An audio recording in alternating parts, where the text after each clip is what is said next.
Don't Be a Monster, Dick. Written and performed by Jordan Krumbine. Content warning. A note on a prologue. Greetings, wary traveler. If you've made it this far, you at least know the title of this book. You probably also have a vague idea of the story. By all accounts, this would make you, dear reader, a wise individual of exquisite taste. And it is because of the unimpeachable nature of your well-established predilection for quality and an intellectually compelling narrative that it fills this writer with nothing but abject regret to announce the following. The prologue to this story is astoundingly fucked up. Sorry. I wish it could have gone another way, but that discerning narrative structure you so otherwise admire, the third act essentially put a gun to my head and demanded that this part of the story be a prologue. First, while the prologue is incredibly apropos to the story, characters, and overall theme of this book, it does not represent the overall tone. To underline this point, please look at the book's title. That is what represents the tone. The prologue, sadly, is the exact opposite, despite its critical and narrative necessity. Second, content warnings abound. The following prologue contains an explicit scene of underage sexual abuse, gore and dismemberment, and tacky late 80s decor. The story as a whole is rife with even more dismemberment and lots more moments of gore-splattered horror, all while revolving around the American masculine obsession with guns and other penis-shaped objects of destruction. Carry on. Prologue. The first cut. She was lying on her back, staring up at the drop-tile ceiling. She was focused on a particular tile that sported a brown water stain in a distinctive shape. Back when she first noticed the stain, it had made her giggle. Not anymore, though. After everything that had happened since noticing the stain, all she wanted was to think about something else. Anything else. The stain used to be funny, but now it leered at her, silently mocking her hopeless predicament. She could almost hear its laughter, full of cold, ruthless notes of inevitability. In the past, she had run her multiplication tables, recited the presidents of the United States, backward and forward, as well as mentally reviewed the comprehensive structure of local, state, and federal governments, all 50 states and their capitals in alphabetical order, worked on her arguments for debate on why capitalism was superior to socialism, and would often replay the books she had read, recapping the stories page by page. She had methods to disconnect and distract herself from the invasive, inescapable horrors of the present.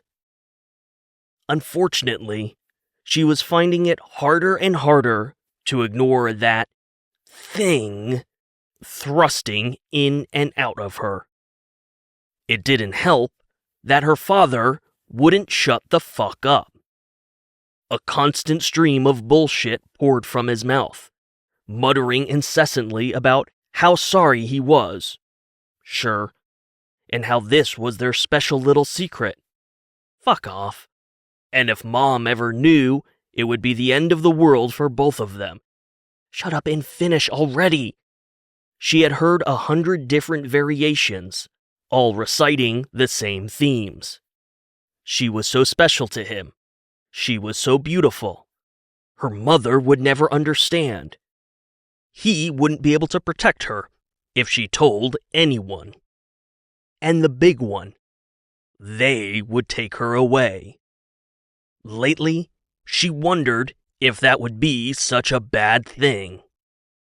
She found her gaze shifting from the stain in the ceiling tile to her father's face, his head craned back above her, moving in time with each thrust.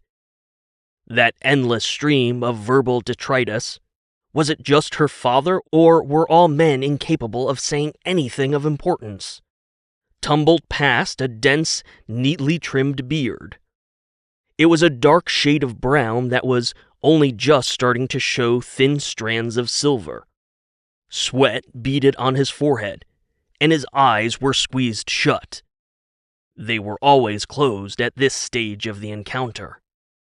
At the start of the session, when he was declaring his love for her, his eyes were open, wide, and apologetic.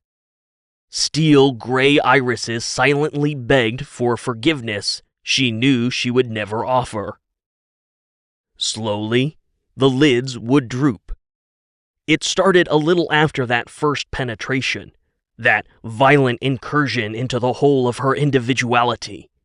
And then, thrust by thrust, his eyes would close entirely, as if he couldn't stand to bear witness to this unforgivable act he was so desperate to be forgiven for.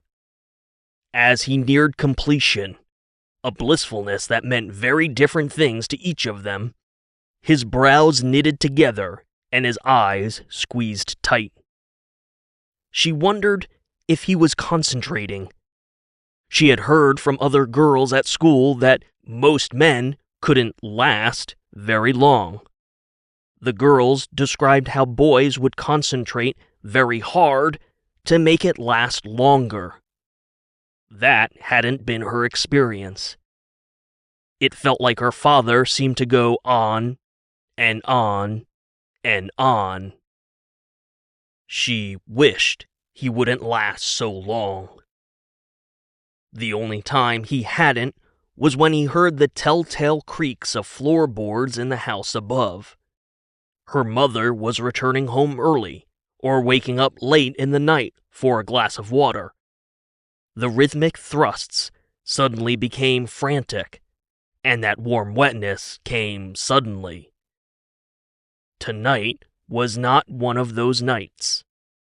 His thrusts were long, slow, and deliberate.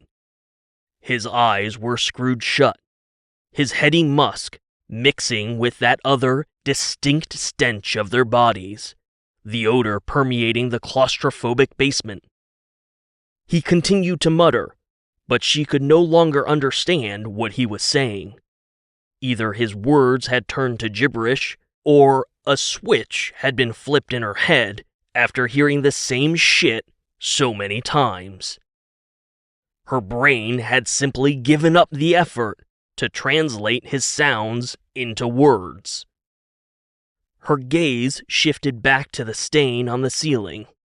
Yep, it was still there, and still laughing at her, before letting her head roll sideways on the couch cushion so she could see the television. Magic pictures bathed the wood-paneled walls of the basement in electric color. The night's broadcast network premiere of Superman 3 would be right back after these messages. An animated glove sang about authentic Italian taste, ending most of its words with an on-the-nose, "Oh. Oh, what a mealo, hearty and robusto, hamburger helper, now with authentic Italian seasoning." Between commercials for 2 different brands of wine coolers, a car company was advertising a sedan with a new, sexy shape that begged to be driven, just like the woman in the commercial, dancing intimately close to the man. Because when it comes to certain shapes, men can't help themselves. Another pretty woman appeared. "There's someone I want to look special for. Me." But then she immediately contradicted the statement by slathering an expensive lotion on her face so she could look pretty for a job interview. She got the job. Thanks, expensive face lotion. A restaurant host was accurately guessing diners' smoking section preferences based on the color of their teeth. But it all went awry when one man with pearly whites corrected the host after he tried to send them to the non-smoking section. "Oh no, we smoke." The host is flabbergasted. "But your teeth, so clean, you smoke?" Thanks, special smoker's toothpaste. Benadryl, the most prescribed allergy medication, now available without a prescription. If a man you've never met before gave you flowers, that's elation. A new fragrance to attract men wherever you go. And wherever you go, do more with Playtex, the only tampon with a comfortable plastic applicator, a special plastic wrap so they won't open in your purse, and available in deodorant and scent-free options. Do more with Playtex, as long as that more is shopping, or walking your dog, or shopping while walking your dog. Stay tuned next week for the network premiere of Clint Eastwood's squinting, growling, shooting things, punching things, and manhandling women in Clint Eastwood's newest movie starring Clint Eastwood as Clint Eastwood. There was a Black & Decker iron commercial where the first woman on screen, waiting for this magical iron to fly in and land on her ironing board, was wearing nothing but a strangely shiny, pink, one-piece bathing suit, which probably made sense in at least one alternate reality among billions. Breakfast under $1 at your local fast food drive-thru, where the sandwiches are large and prices start at 69 cents. It tingles, so you know it's working. Sexy, breathy women selling everything from painkillers to cigarettes to grill cleaners.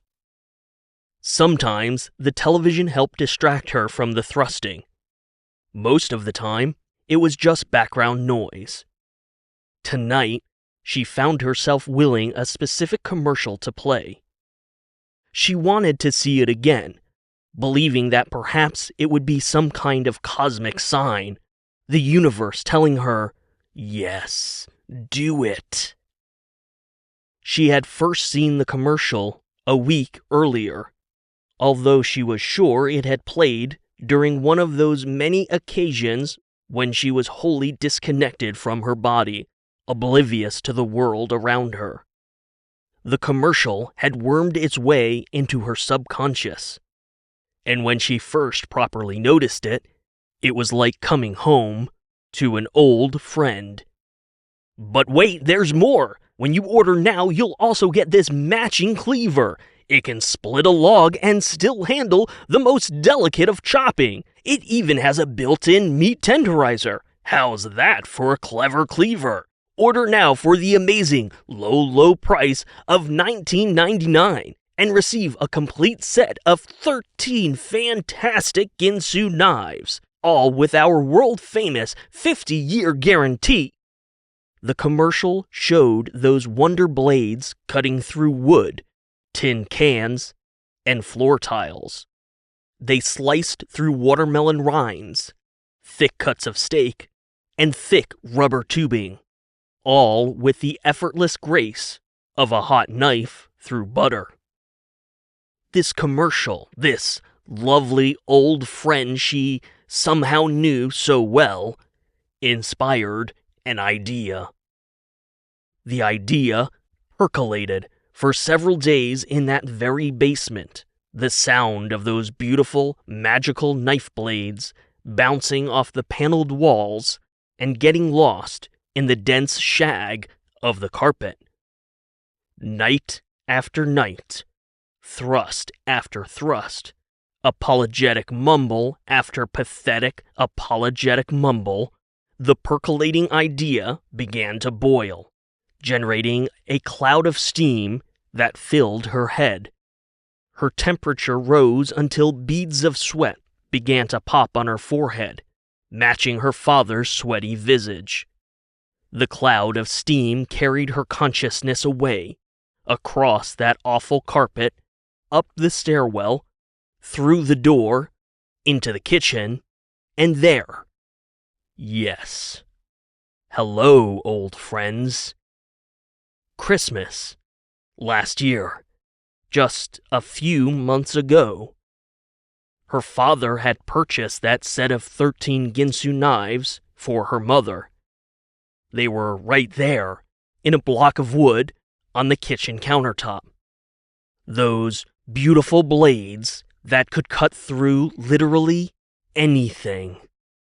At least, according to the commercials. Thrust, thrust, thrust.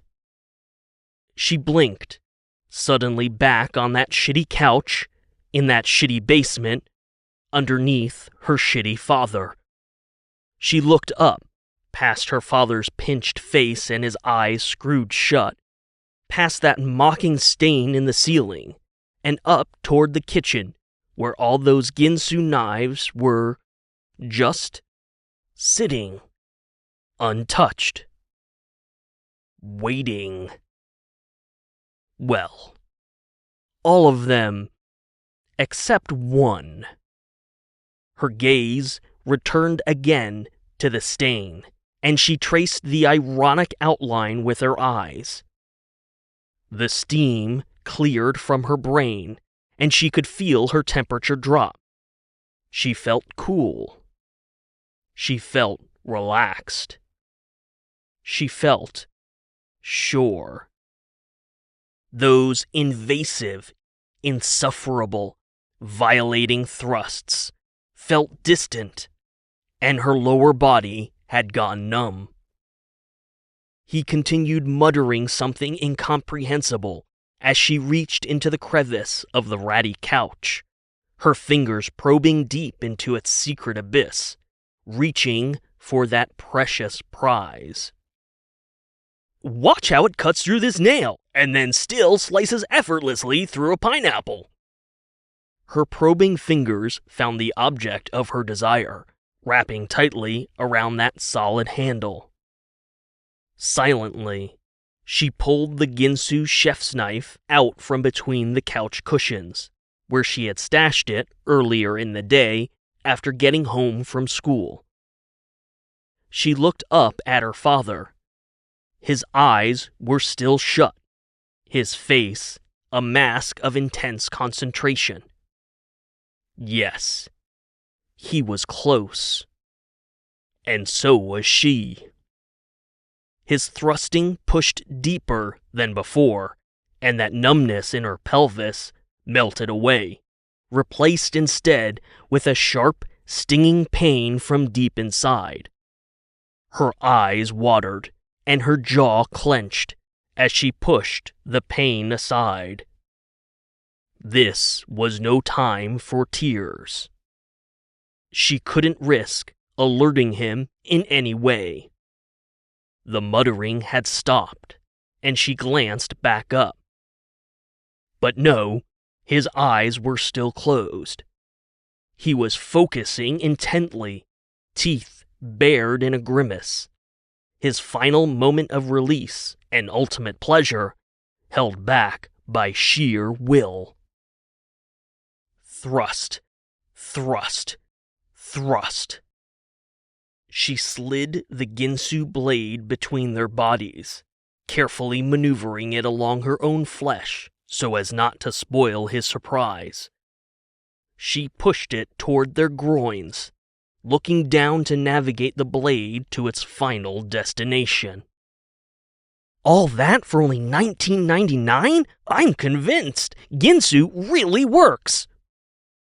She felt her father push into her for the last time, and she thrust the Ginsu knife between their bodies, pressing it into their most intimate of places.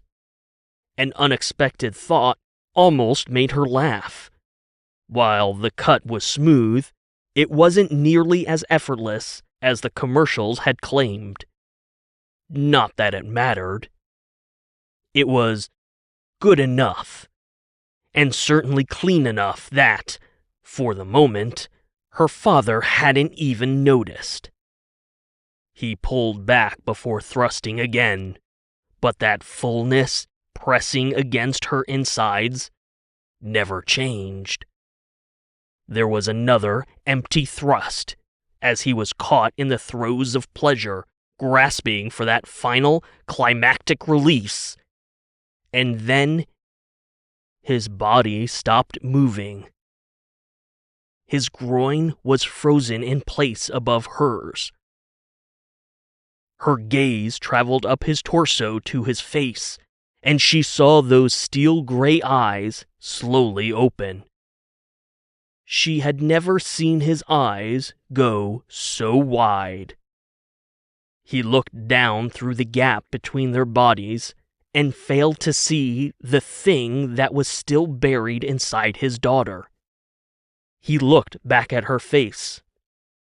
He was confused, and she slid her fingers down and pushed them into herself.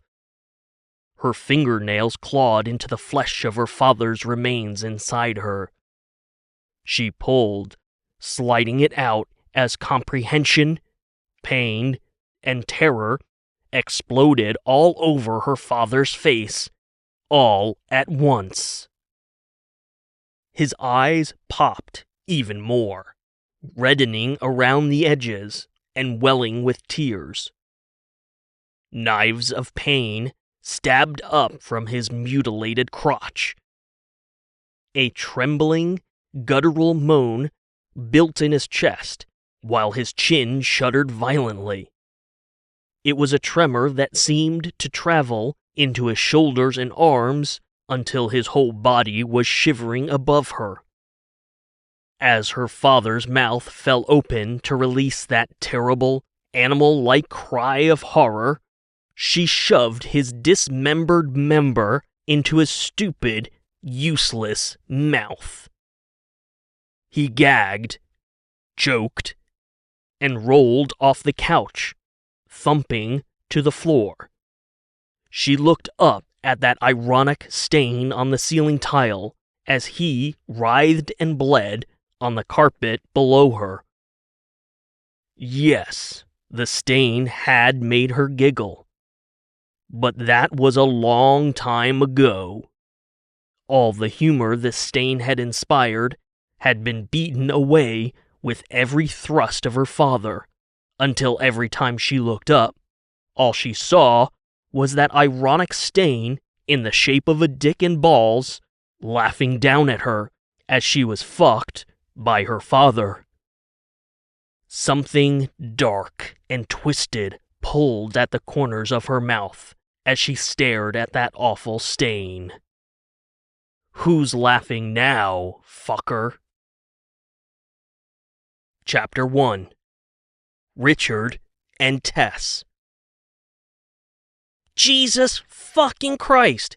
Can you believe this shit? I mean, look, here, it's literally a prosthetic nipple, fully erect. We all have to wear these under our tank tops now, as if the tank tops themselves weren't revealing enough.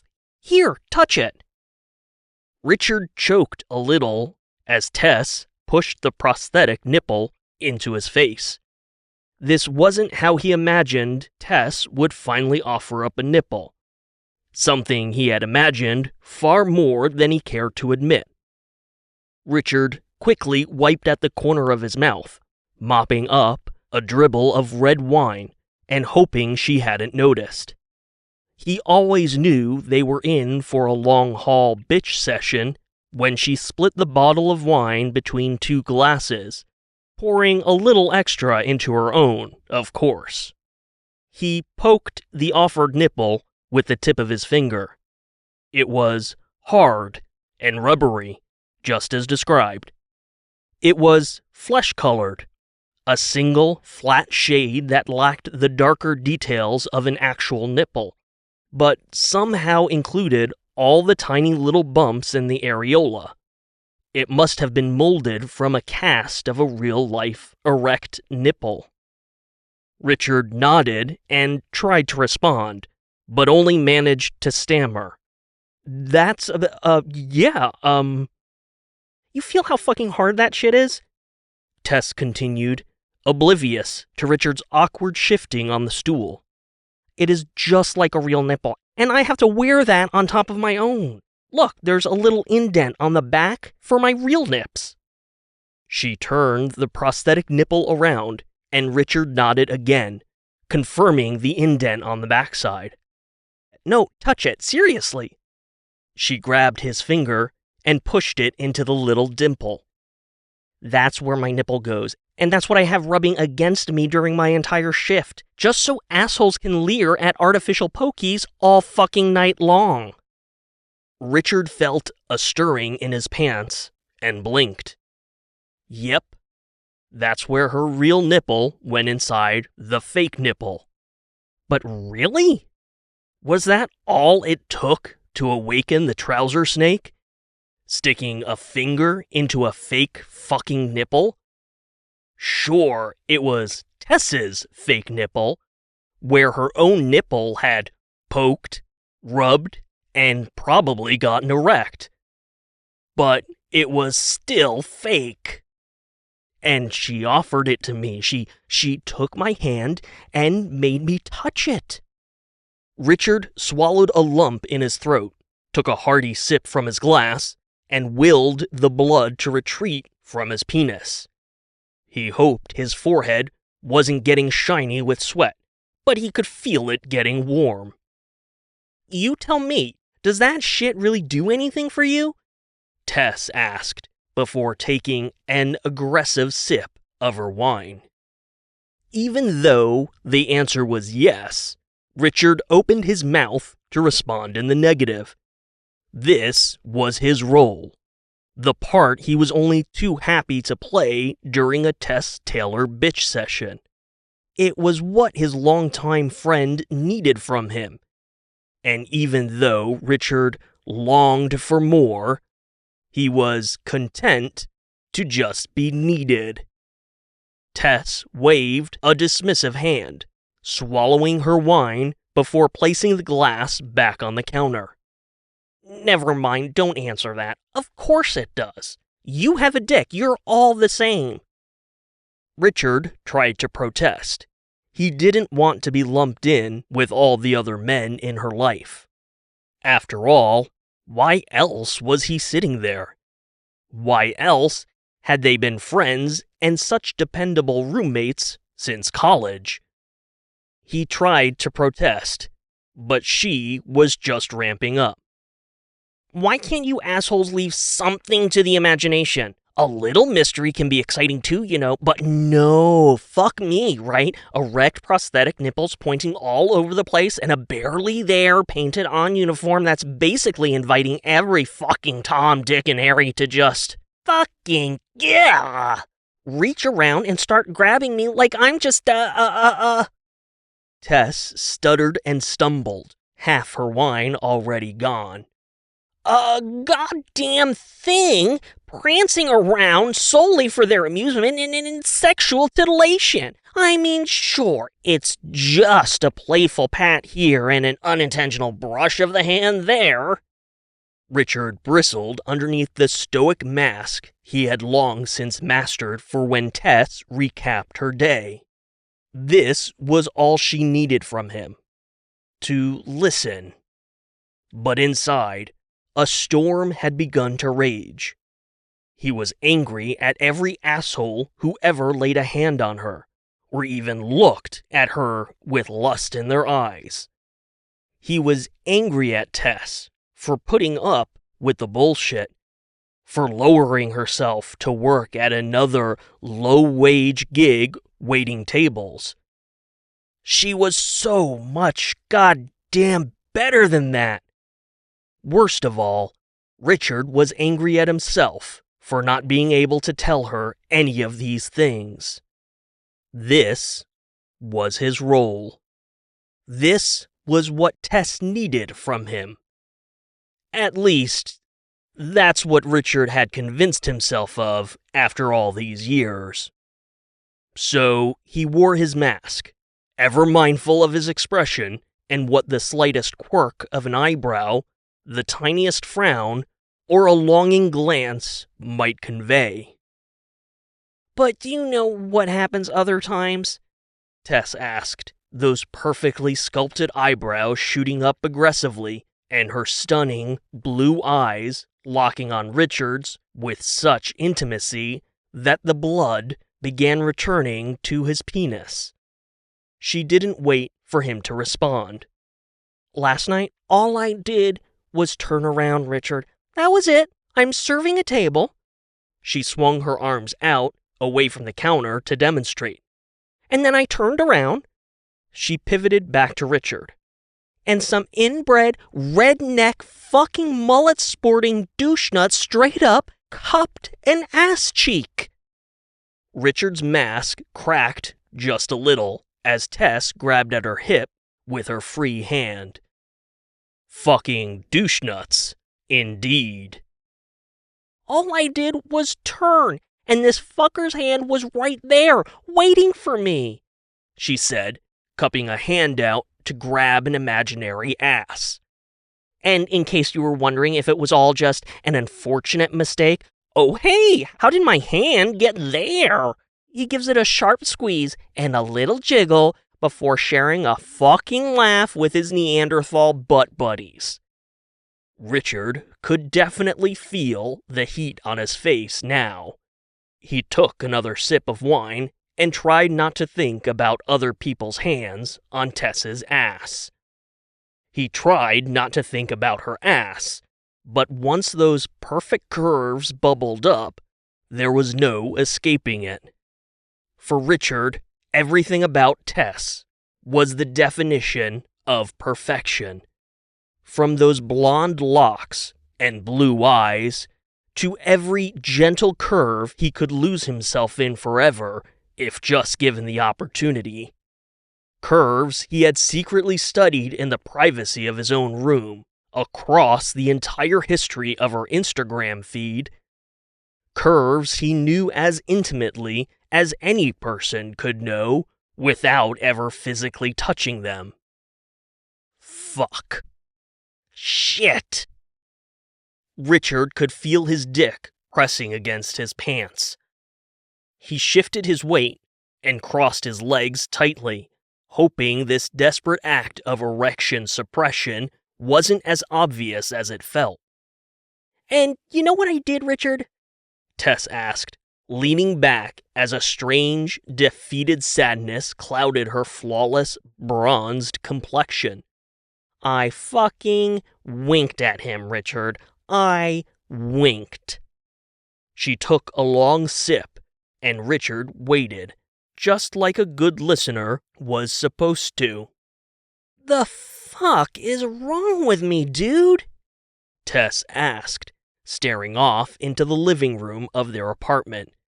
She didn't expect a response, and Richard offered none. "I fucking winked. Then I chuckled. Yeah, I laughed right along with the Cro-Magnon cock gallery, all in the admittedly naive and short-sighted hope that these gene pool rejects would at very least compensate me for my abject humiliation in addition to their blatant misogyny, which, I know, Richard, basically makes me a goddamn fucking prostitute. And you know what happened?" He did. He had heard the story plenty of times before, but he had his role to play and made his eyebrows move sympathetically. No tip? "No fucking tip." Tess shook her head slowly as she spoke. "The boss is putting this new note at the bottom of the bill that makes it sound like we're a goddamn fucking McDonald's, and there's no need to tip the waitstaff." He wanted to say, "Quit! Tell them to fuck off. You don't need that fucking place. You're too good for that fucking place. You're a talented dancer, always have been, and you need to stop holding yourself back. You need to believe you deserve more, and then you need to go out and grab it for yourself." Instead, After it became clear Tess had temporarily ran out of steam, Richard said, Jesus, I mean, Tess, that's, Jesus. Have you told Brad about it? I mean, with the groping and the, nipples? After an acerbic burst of laughter, Tess smiled warmly at Richard. He knew it was demeaning. She thought him a fool for even asking, but that smile still made him melt just a little. Have you met Brad? She asked. I mean, you work with the dude. Richard held up a hand. We work at the same place.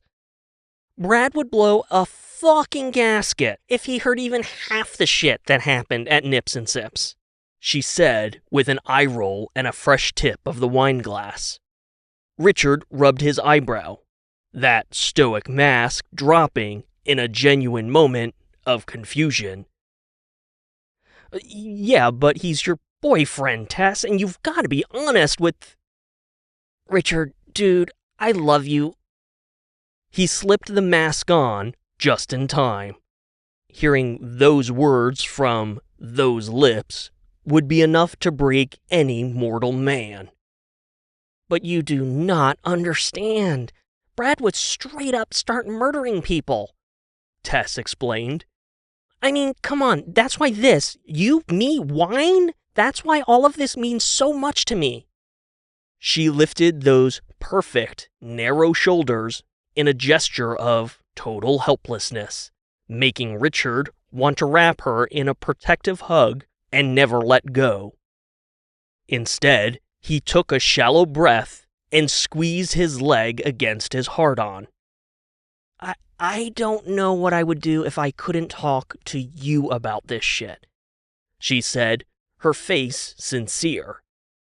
Richard's heart twisted in his chest. This was what she needed from him. He knew that. Always had. He cleared his throat and struggled to keep the right tone of voice. Well, why don't you, just quit, you know? I mean, with the whole tip thing, right? You're already losing money at an already shitty job. And do what? Tess let out a long, wispy sigh, and Richard forced his gaze back to her eyes. If he stared at those lips for too long, he wouldn't be able to stop thinking about kissing them, which would be the softest, sweetest thing he could possibly imagine. No, she said firmly. I only have to put up with it a little bit longer. Richard had been staring at her eyes, thinking about her lips, and barely hearing what she was saying. On the one hand, it's not like he hadn't heard it a dozen times before. On the other hand, wait, a little bit longer? The mask fell for what he hoped was only a quick second. Richard's eyes blinked rapidly as he processed Tess's words entirely too slowly. Brad is interviewing for that manager position, and when he gets it... What? There's an open manager position in testing and QA? The words came out without any thought. Richard, the ever-patient sounding board, had taken a back seat. Tess swirled the remains of her wine at the bottom of the glass. She hadn't noticed Richard's change in tone, nor did she register his confusion. Yeah, and Brad says it's practically a done deal, so if he gets the promotion, well, that pretty much means, you know. A small smile pulled at her lips, and she looked sideways at Richard, wiggling her eyebrows as if he was in on some big secret. Richard moistened his lips, desperately trying to pull the mask back up. This was a lot of information all at once. He had been looking for growth opportunities at work and had even expressed to his boss a desire to map out a career path.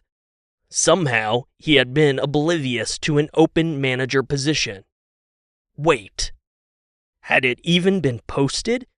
And what did she mean about Brad assuming the promotion was a done deal? Did that mean Richard wouldn't even get a chance to submit his name? How could this opportunity have sailed right by Richard without him even knowing it? And now Tess, beautiful, perfect Tess, was wiggling her eyebrows at him as if she was confiding some intimate secret. His head was spinning. Richard blinked again and shook his head. What does that, with your eyebrows? He pointed awkwardly at her face. What is that supposed to mean? Tess laughed again. This time, Richard felt the familiar, yet still uncomfortable sting of being left out of the joke. Of being laughed at instead of with. She turned away from her empty wine glass and faced Richard directly, smiling sweetly at her dumb little friend. Now Richard could definitely feel his face burning. He's gonna finally pop the question, Richard, Tess said slowly, taking his hands in hers. Tess was radiating pure, drunken joy, and Richard's penis wilted. After Brad gets the promotion, he'll finally be making enough money for us to get engaged, she said. Once we get engaged, we can finally move in together. Richard swallowed. Suddenly, the apartment felt way smaller than it actually was. How was he only hearing about this now? And then I'll finally be free to kiss Nips and Sips and these stupid fucking prosthetic nipples goodbye. Tess let go of Richard's hand. Good, they were becoming a sweaty mess. And scooped up the pair of nipples sitting on the counter. She looked from the nipples to Richard, giving him a mischievous glance before reaching out to the other side of the counter and turning her hand over. The prosthetic nipples fell into the sink with muted bumps. Tess reached around the counter and flicked on the garbage disposal. The machinery spun up, grinding down on the rubber nipples. Richard winced at the sound. His own nipples felt warm as they tingled with a phantom discomfort. When the grinding smoothed out, Tess flipped the switch again. Since her own wine glass was already empty, she grabbed Richard's and took a healthy victory gulp. Aren't you, Richard stuttered, unsure of what he even wanted to say. Won't you need those for your next shift? Tess looked at him, dragged down from a temporary high, and sighed. She responded flatly. They issued everyone a set of 12 total. Fucking nipples for days, Richard. Nipples for days. Chapter 2. And Brad. Richard retreated into his mask of stoicism as Tess went in search of another bottle of wine. He forced his expression into compliance, eyebrows neutral, a slight upturn of his lips as to not convey any sense of disappointment or negativity, eyes not too alert. Fuck. Nope. That's not going to work. Richard turned to the living room so Tess wouldn't see him struggling to cope with this news about her expected proposal. The 2-bedroom apartment wasn't large, but it was cozy. They had lived there since Richard graduated, and it was an improvement over the studio apartment they shared during their college days. The separate rooms alone were a huge upgrade over the paneled, collapsible room dividers they had adopted out of budgetary necessity. One of those room dividers had made it to the current apartment, a vestige of their formative years. It was pressed against the wall in the living room, next to a thrift store couch, and had photos marking Richard and Tess's journey through the years. There was Richard's college graduation photo, where Tess was leaning in and kissing him on the cheek. It was his most cherished photo, physical, documented evidence of a kiss from Tess, and he got a thrill to display it in their living room for any visitor to see. Of course, the photo took on a different feeling now that he knew this stupid fling with stupid Brad Johnson was shaping up to be more than a stupid fling. Double fuck. Richard moved past the graduation photo to a picture of a college-aged Tess pirouetting at a dance recital. Why hadn't he made a move back then? He knew he loved her the moment they met in college, yet he convinced himself that friendship was more important. And, critically, a strong friendship would eventually lead to intimacy. After all, you don't move in with the beautiful girl right after you meet, unless you're fast friends and you both need a roommate. Life Hacks 101. Richard loved the photo of Tess dancing because it was as pure a representation of his friend as he could imagine. Not only was she stunningly beautiful, that much was a given considering any photo of Tess, but the picture captured what she was destined to do: dance. If he could bend space and time and somehow make it so Tess had finished her performing arts and dance degree, followed her passion, and pursued a career in choreography, Richard knew he would do it in a heartbeat, no matter the cost to the fabric of reality. And then there was the photo of Richard and Tess moving into their current apartment. They were in the empty living room, the kitchen in the background, and each had raised a hand to form a heart for the camera. That was a good day. The studio apartment had been in Richard's name, but the new one had both of their names on the lease. Richard Gobbler and Tess Taylor, two names legally joined together on an official document. As Tess rooted around for some mini bottles that might have escaped the scourge of prior bitch sessions, Richard's gaze fell to the last photo pinned to the decorative room divider. It was the most recent of the photos, taken just last year, and it was a booth at a dimly lit restaurant. An overhead bulb cast a cone of light onto a glossy wooden table. Tess was leaning over the table and flashing an open-mouth grin at the camera alongside a two-finger peace sign. Sitting next to her, mugging for the camera with a clenched fist in the air, was Brad fucking Johnson, with his perfect fucking square jaw and his perfect fucking coiffed hair and all those perfect fucking muscles. Across from the two lovebirds, the de facto third wheel, Richard smiled awkwardly. Every time he looked at the picture, he just felt small.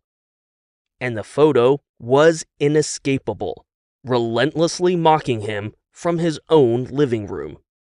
But how could he say anything about it? This was Tess's space too, and Brad fucking Johnson was her boyfriend. He was the boyfriend she was convinced she would marry because she never finished that performing arts degree and never pursued a career in choreography, and now she worked as a glorified prostitute getting groped and felt up at that shit show Hooters knockoff, Nips and Sips, And worst of all, the deadbolt on the front door clanked, and the sound pulled Richard out of an all-too-familiar obsessive cycle of negative thoughts. The door flung open, and Richard's simmering anger clarified instantly. Speak of the motherfucking devil. Holy fuck nuts buttercups! It is getting wild out there. Brad slammed the door behind him, gritting that shit-eating, perfect fucking pearly white grin all the way to the kitchen. He carried a big brown bag of takeout that he immediately dropped on the counter along with his car keys. Tess looked up from a drawer she was sifting through for rogue booze, and Brad grabbed her by the waist, pulling her close. Richard looked away when he started grinding into her. Babes, seriously, people are coming in from all over for the rally, and it's fucking awesome, Brad said, spinning Tess around the kitchen and groping her as lasciviously as any Nips and Sips dinner guest. Richard coughed and stood up from the counter, stepping further into the living room and away from the invasive presence that was Brad fucking Johnson. He didn't have to see the grin on Tess's face as Brad manhandled her. He could hear it in her giggles, playfully encouraging the perfectly brainless, perfect male specimen to fawn all over her perfect body. I talked to a group of dudes who came all the way from Alaska, Brad said. Babes, Alaska! They drove the whole fucking way just so they could bring their guns. Tess scowled, but her eyes said, "Fuck me, please," because that's what she thought he wanted to see.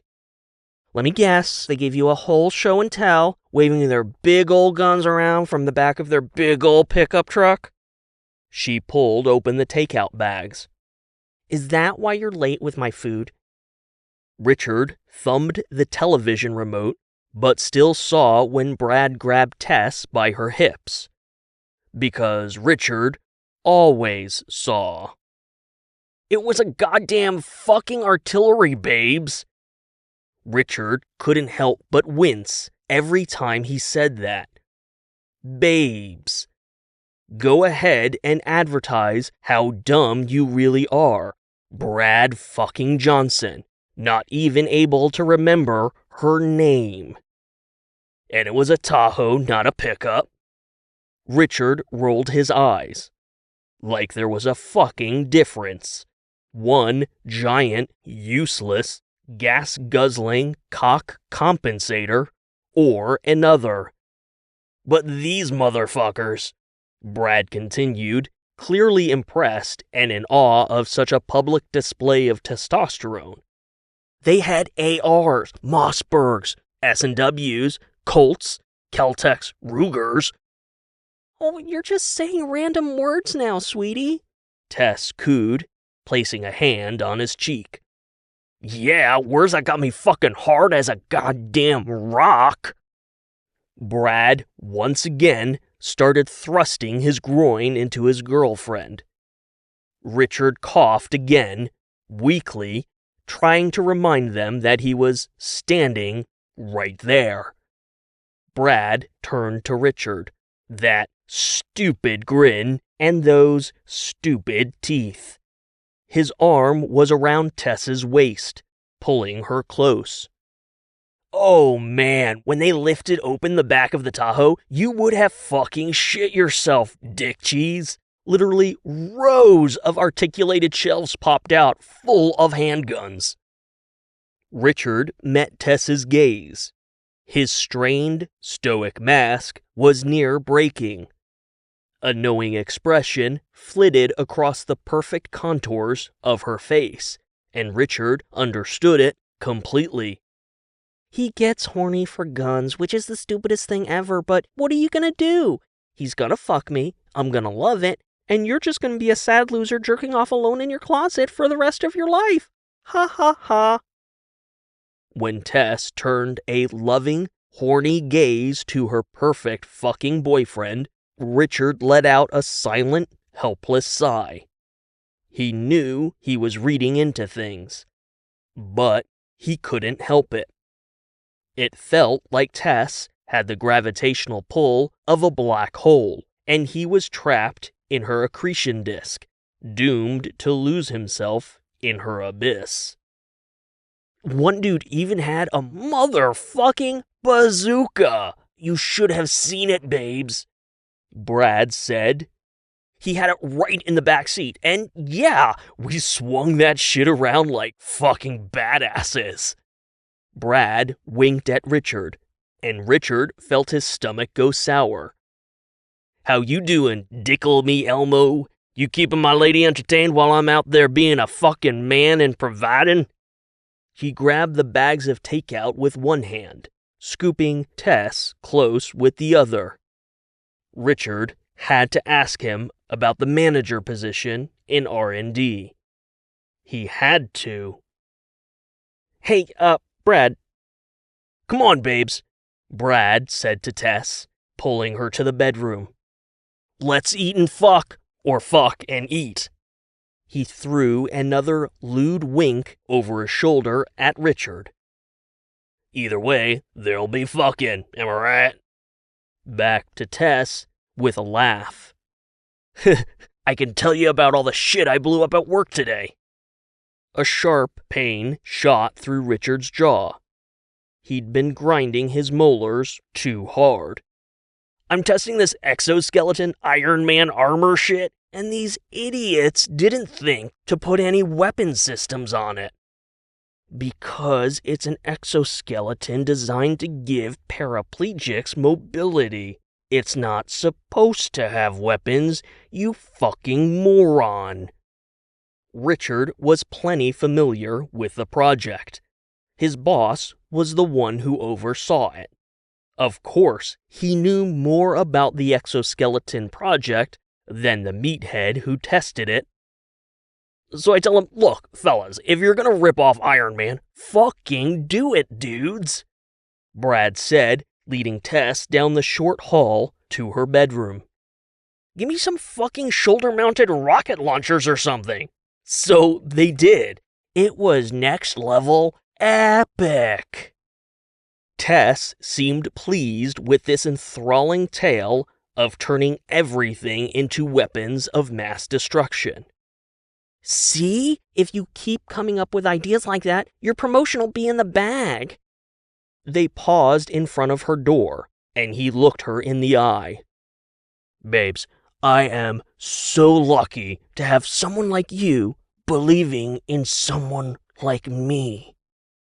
He kissed her, deeply, aggressively, lewdly, and all for Richard's benefit. He could only assume. What a fucking douche nozzle. When the kiss finally broke, Brad eyeballed Richard and wagged his tongue. More fuel for the spank bank, am I right? Brad adopted an Asian accent that was as bad as it was offensive. Mr. Dick so small. The mask cracked and Richard's nostrils flared. Not that he would ever do anything about it. Brad slapped Tess's ass, making her yelp playfully as she bounced into her bedroom. Brad fucking Johnson humping her backside as she went, slamming the door shut behind them. Goddamn triple fuck. Richard dragged his hands down his face, ripping away the invisible mask and letting out a long, shuddering sigh of absolute frustration. Brad was as much of an asshole as Tess was complete perfection, and like the epitome of a third wheel, as captured so fucking perfectly in that restaurant photo pinned to the room divider, Richard was nothing more than a pathetic fucking loser. Fuck. Fuck. Fuckity fuck. Fuck. Chapter 3. Dick Gobbler, the Skin-Flute Slobberer. Richard tried to find something in the refrigerator because, of course, all that takeout was only for Brad and Tess. But the giggling, squealing, and growling vocalizations coming from within Tess's room were too distracting. After holding the refrigerator door open for a solid minute and not comprehending a single item on the shelves, Richard's appetite vanished. Not unlike every iota of sexual energy he had right after Brad stepped into the apartment. While he stared blankly at the open fridge, Tess let out a particularly sensual moan. She did that when Brad focused on her nipples. Don't ask how Richard knew that. And what Richard didn't know, by way of thin walls and his roommate's total disregard for household propriety, his imagination was more than happy to fill in the specific, lurid details. A moan like he'd just heard could only mean intense nipple play, which meant Tess was losing herself to her arousal.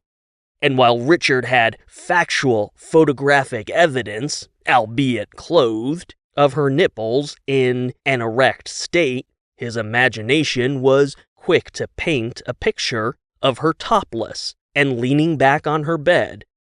In his mind, Tess's back arched, and those perfect breasts were thrust upward, crowned by those perfect nipples. His imagination continued running rampant as a tongue dragged across her arousal. In real life, another moan came from her bedroom. In his imagination, her hand slid down the toned contours of her midriff, a perfect dancer's belly he had already memorized every detail of, thanks to snaps across her Instagram. The hand slipped past the unbuttoned waist of those shorts, reaching for her wetness below. In real life, Brad grunted. Richard pushed a quick breath out his nose before closing the refrigerator door. He couldn't eat, even if he wanted to. He knew they were just getting warmed up, and Brad would be as loud as possible for the sake of being as annoying as possible. This left Richard no other option but to take refuge in his own room at the other end of the short hallway. When the door clicked shut behind him, he leaned against it, closing his eyes and holding his breath. Maybe, just maybe, they'd decide to eat first and fuck never. However, if Richard were in Brad's shoes, shudder the thought, he knew he could have a once-in-a-lifetime culinary experience personally prepared by a James Beard award-winning chef, and Richard would still choose to make love to Tess. Her bed started squeaking from down the hall. Yep. Richard opened his eyes, resigning himself to the inevitable.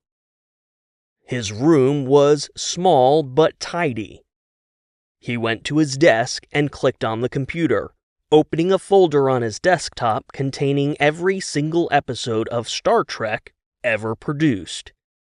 He navigated to the Deep Space Nine folder and picked a random episode from a random season, turning up the volume just enough to drown out the noises beyond his bedroom. He dropped down on the edge of his bed, trying to focus on the adventures of the space station's crew. After setting up that week's sci-fi escapade, the show cut to a title sequence, and Richard closed his eyes to better focus on the opening horns. He took a deep, meditative breath, letting the melody of his favorite television show wash over him. As the horns built to a crescendo, the rest of the orchestra spilled into the theme, and Richard almost felt weightless, transported into the zero gravity of deep space. The hair on his arms stood up, and Richard could feel himself being swept away to the farthest reaches of the Alpha Quadrant, where a wormhole sat in constant reminder of the unquantifiable wonders of the universe, where people were driven by morals, idealism, and ethics, all beyond reproach, where society had moved past the capitalistic bullshit of paychecks and cost of living, and people aspired to the greater good of moving humanity and allied alien cultures, natch, forward. Where a black man could command a space station and a starship, and no one blinked an eye. Where peaceful resolutions are prioritized over violent incursions. Where people were celebrated for their differences.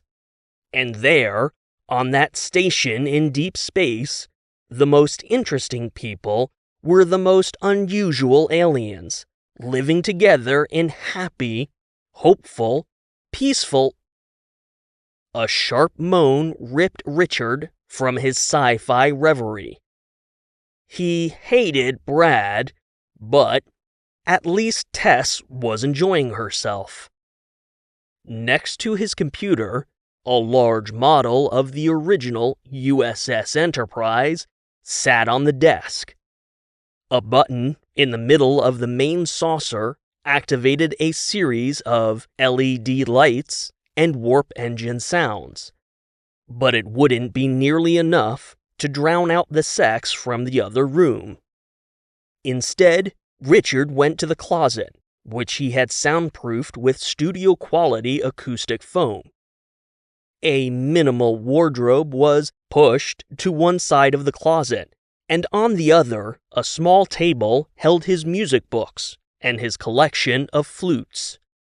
It was his greatest passion, as well as his greatest shame. If Brad ever learned about Richard's flutes, well, Richard couldn't even fathom the scenario.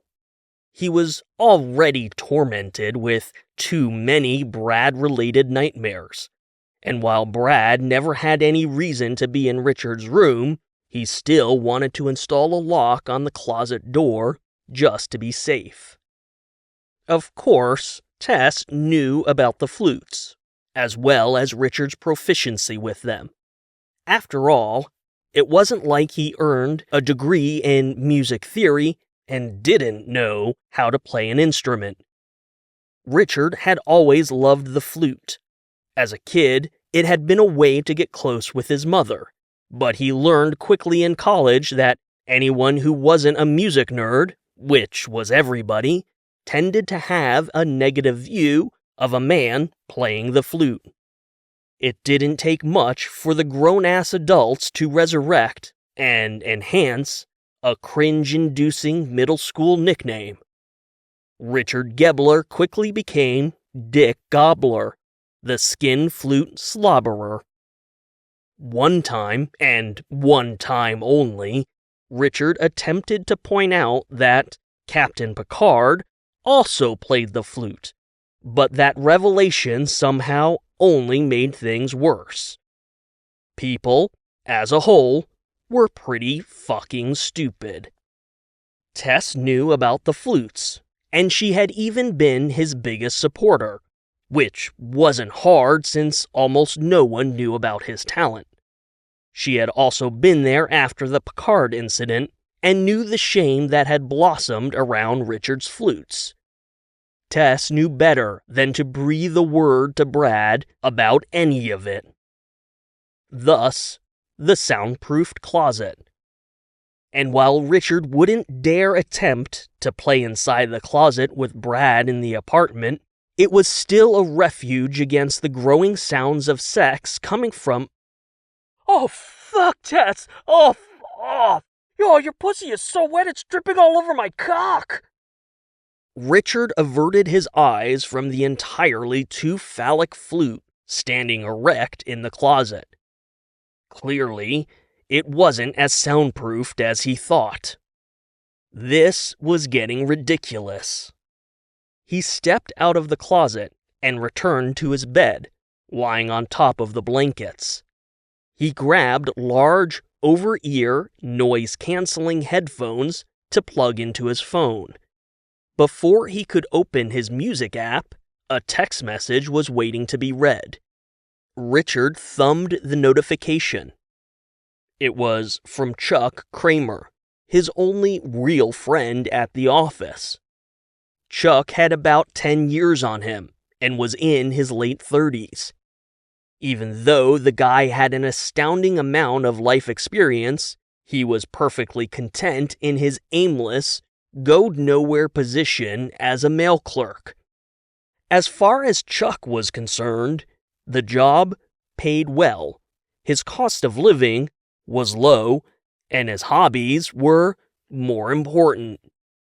Richard's friendship with Chuck had spanned the Great Puzzler phase, a surprising run at the U.S. Memory Championship, a part-time gig as an alligator wrangler, a handful of unfinished novels, and that 1 month where Chuck obsessively studied comic book inking.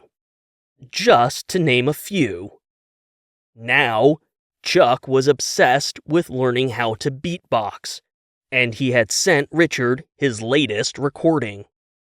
It was rough, both in audio quality, since it was recorded and produced on Chuck's phone, and talent, since he was only 3 weeks into this latest obsessive education.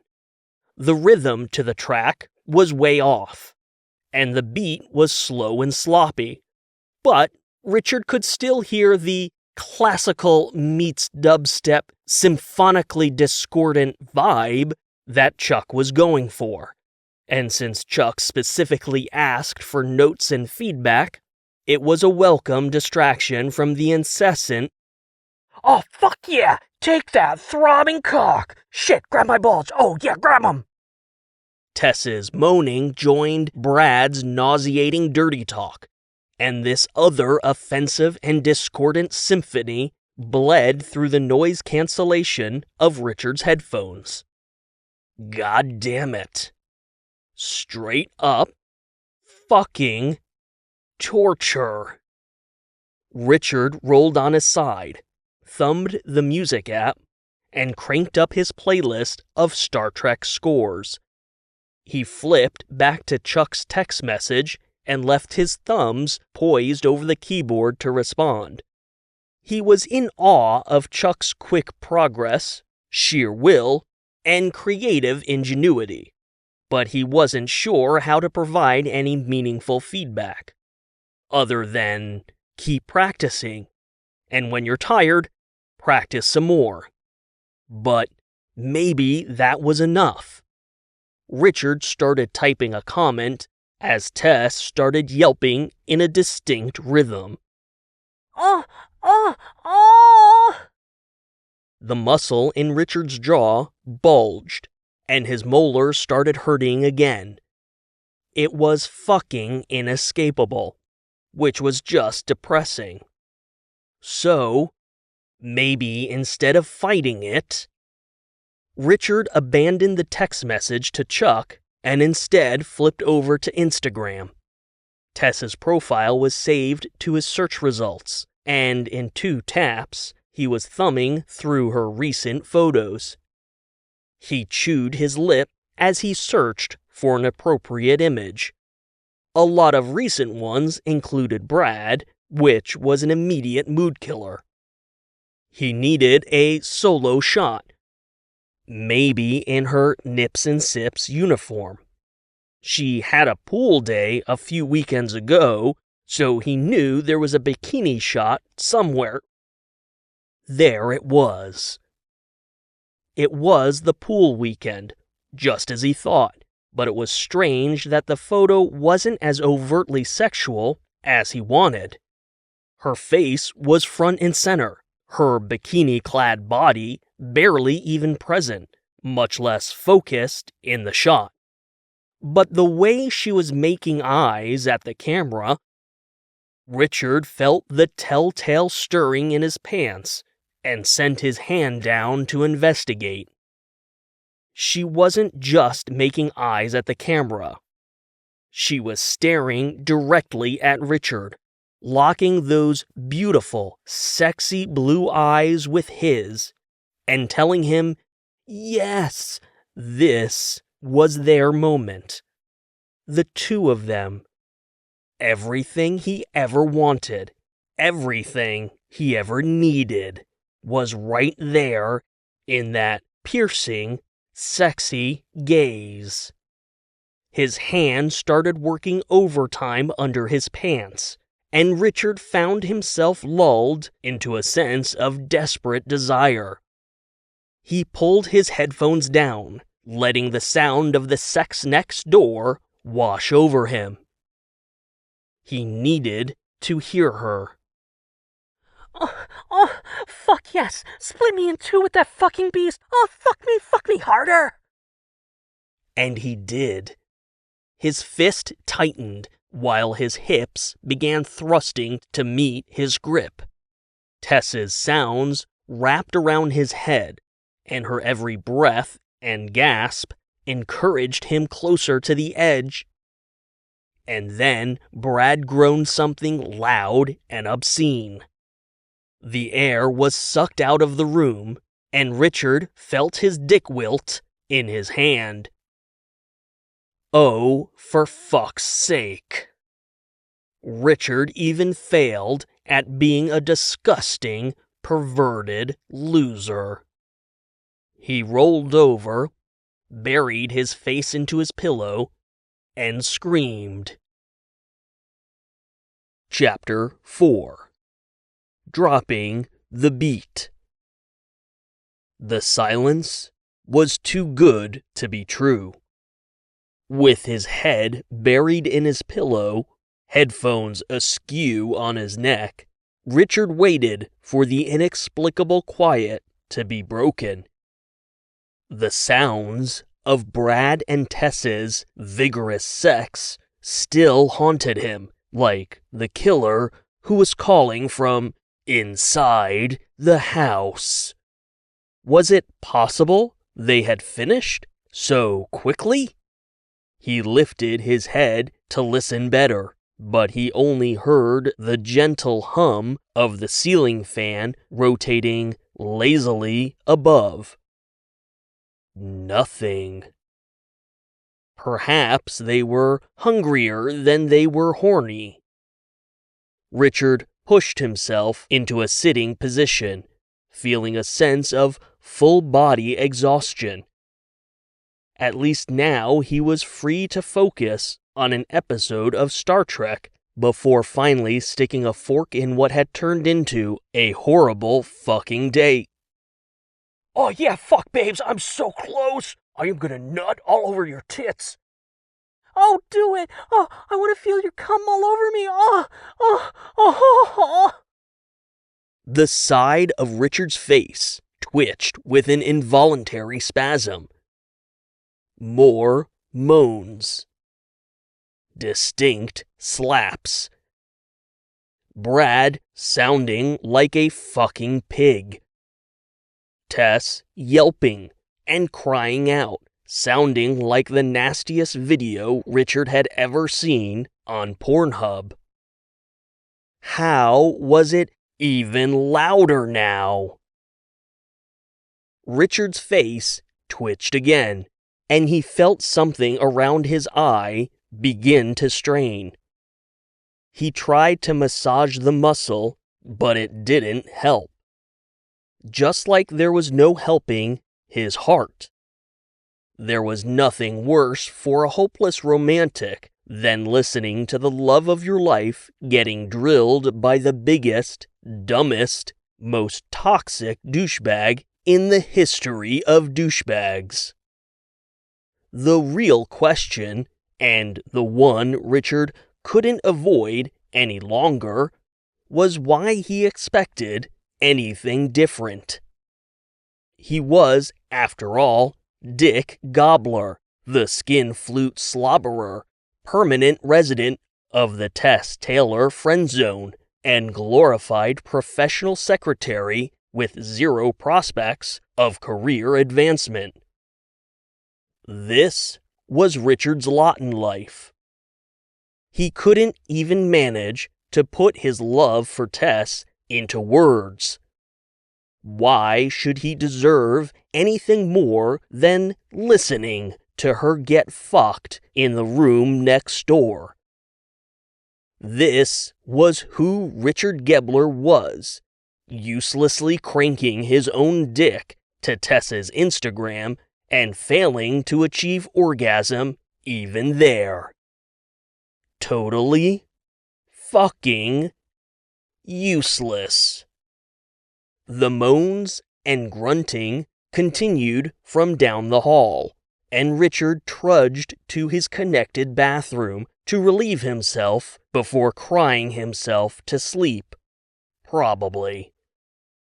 He lifted the toilet seat, fished his dick out, and waited for the flow to start, all while Tess continued to remind him of how close Brad fucking Johnson was to bringing her to the peak of orgasmic bliss.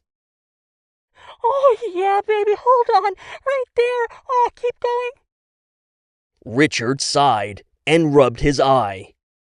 The pressure in his bladder had become more noticeable, but the stream eluded him for some reason. He looked down at his limp dick hanging over the toilet bowl. Nothing was happening. Oh, fuck, babes. Oh, I am so fucking close. Oh, not yet. Keep going. Oh, yeah. Down below, Richard's useless dick seemed to be living up to the expectations thrust upon it. Richard gave it a shake, but everything remained dry. Not even the tiniest drop of piss. So he pushed, contracting those abdominal muscles, drawing on whatever mind-body connection was needed to tell his bladder, "Please release yourself!" And like Chuck's misguided attempt at street magic, nothing happened. In the room next door, the headboard began knocking against the wall. Thump, thump, thump. Richard pushed again, his face pinching into a grimace. A genuine sense of panic began to bubble up. What if he couldn't pee? Wouldn't that lead to an infection? Shit! Was he already infected? Was that why he couldn't pee? Oh, fuck! What was that biosample that Chuck accidentally delivered to the executive suite? Was that why? Oh, goddamn, babes! Oh, your pussy is so fucking tight! Richard's eyes widened as the panic took hold.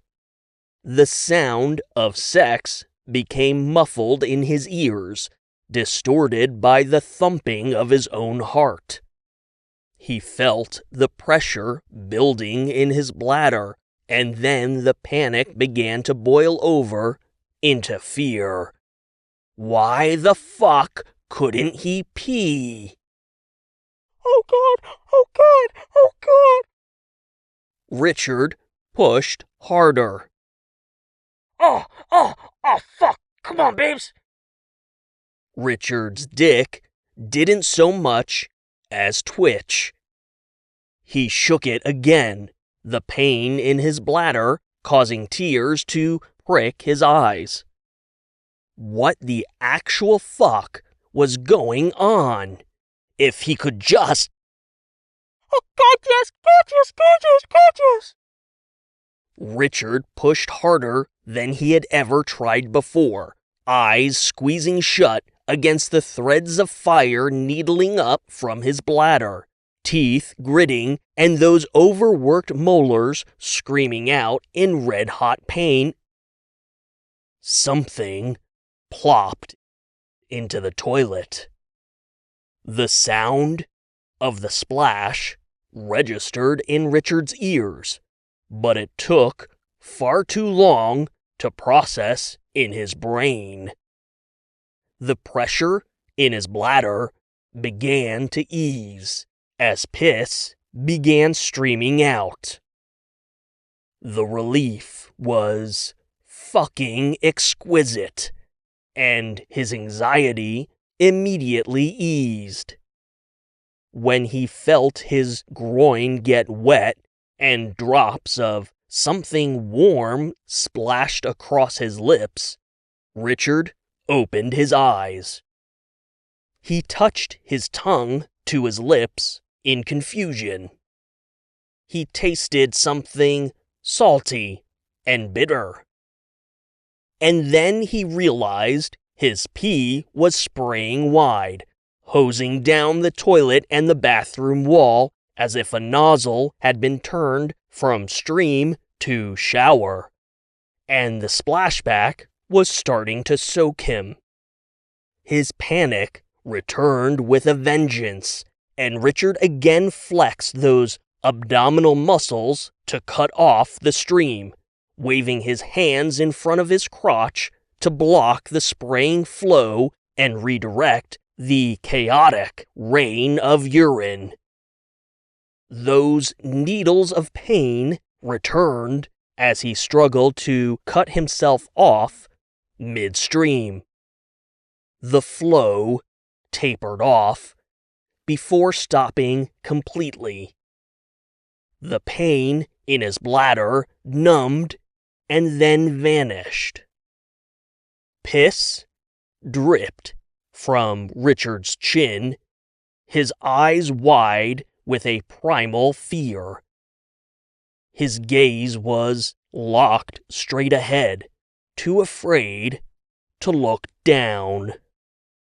Too afraid to see what had plopped into the toilet bowl. There was no way it couldn't possibly be. Oh, fuck me, Brad! Oh, fuck! A shiver ran up Richard's spine, and he twitched. His hands hovered inches over his crotch, trembling. But he didn't need to touch anything to realize something felt different. With a mounting sense of dread, his gaze lowered. When his eyes had gone as far as they could, he could see the back edge of the bowl of water, just beyond the curve of his nose and upper lip. Then he began to ease his head down.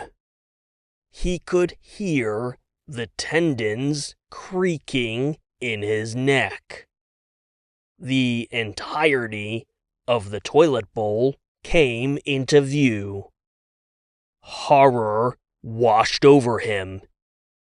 Richard's fucked up pelvis filled the lower part of his vision, but he couldn't bring himself to focus on the details. He couldn't tear his eyes away from his penis floating in the toilet bowl water. His penis had fallen off.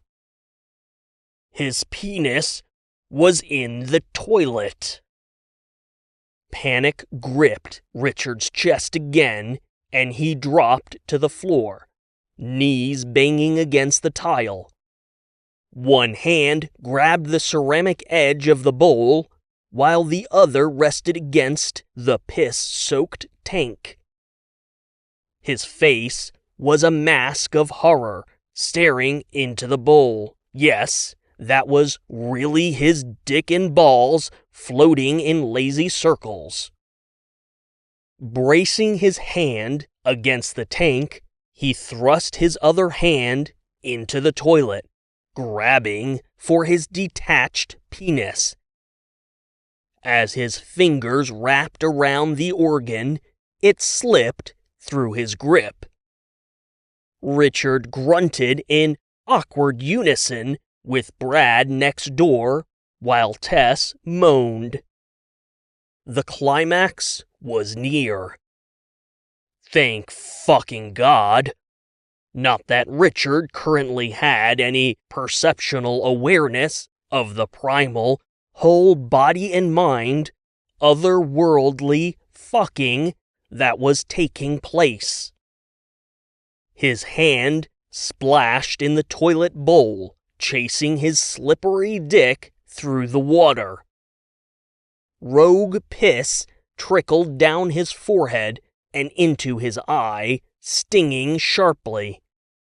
The hand, braced against the tank, slipped in piss and hit the lever. With one eye squeezed shut and one hand thrust into the toilet, Richard froze. The toilet gurgled and flushed. Richard's dick circled the drain. A grave sense of sheer panic seized him, and Richard dove into the bowl after his dick, thrusting both hands into the water to rescue his dismembered member. I'm gonna fucking explode, babes! Give me your cum! I'll give you your cum, fuck yes! The toilet gasped. Tess gasped. Brad groaned. Richard snatched desperately. Fuck! The toilet gurgled and began to refill. Richard's breath came in short, shallow gasps. His eyes stuck wide with traumatic horror. He felt like he had just run a marathon, only to be greeted at the finish line by a firing squad. After a brief eternity, roughly the time it took for the tank to refill, Richard tried to move. Again, he could feel the tendons creaking and stretching as he lifted his shoulder.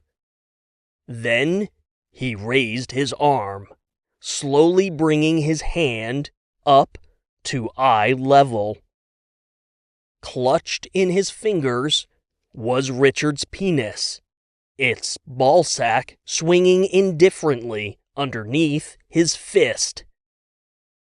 Richard had pushed too hard, and his dick had fallen right off.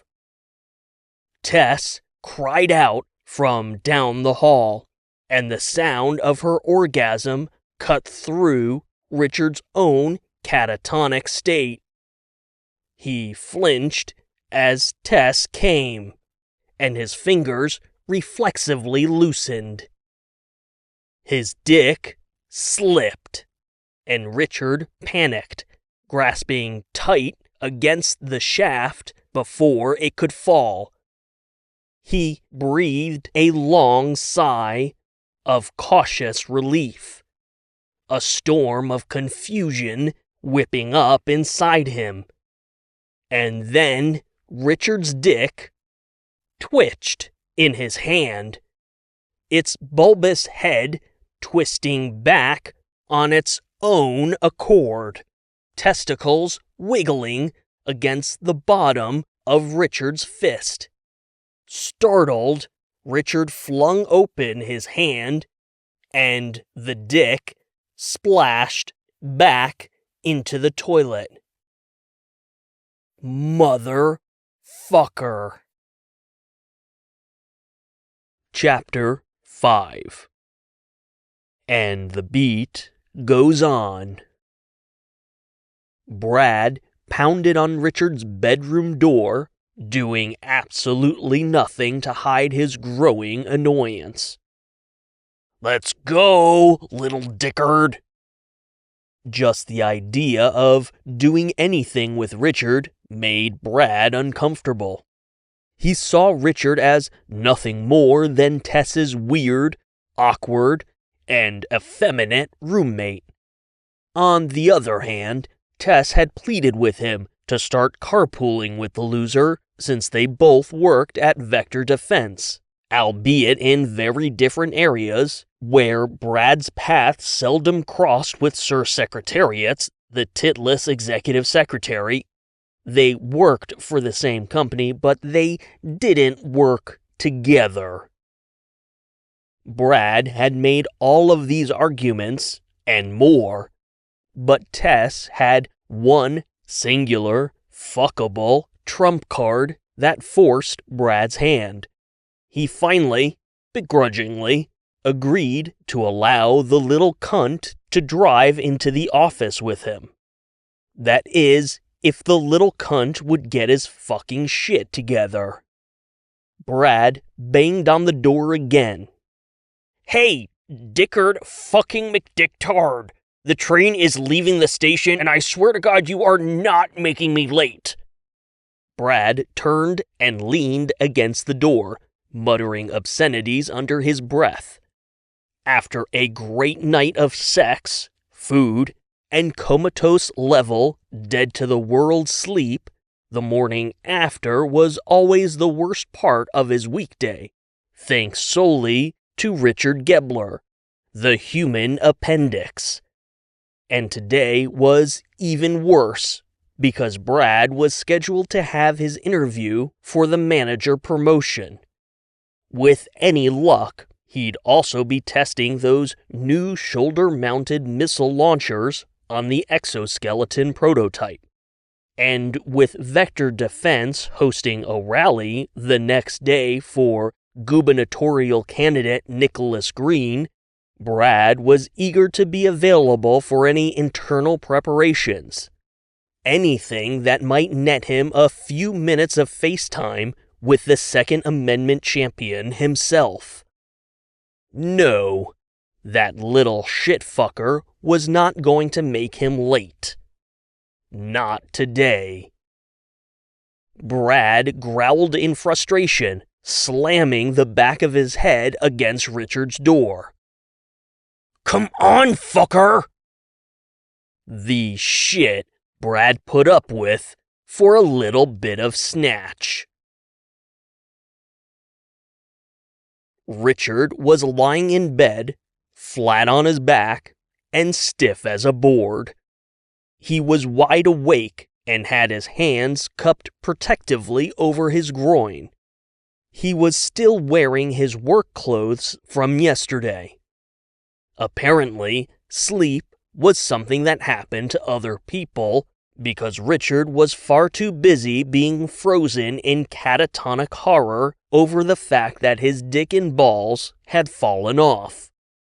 And how did that even make sense? Genitals didn't work that way, at least not without an extreme underlying condition. Hours of searching the internet had turned up a handful of infuriating comedy posts, old wives' tales, more information than he wanted to see about testicular and penis castration, and a real-world instance where a guy ignored obvious signs of cancer, which ultimately caused his dick to rot and fall off. Richard's night-long research had covered STDs, lesions, accidental castrations.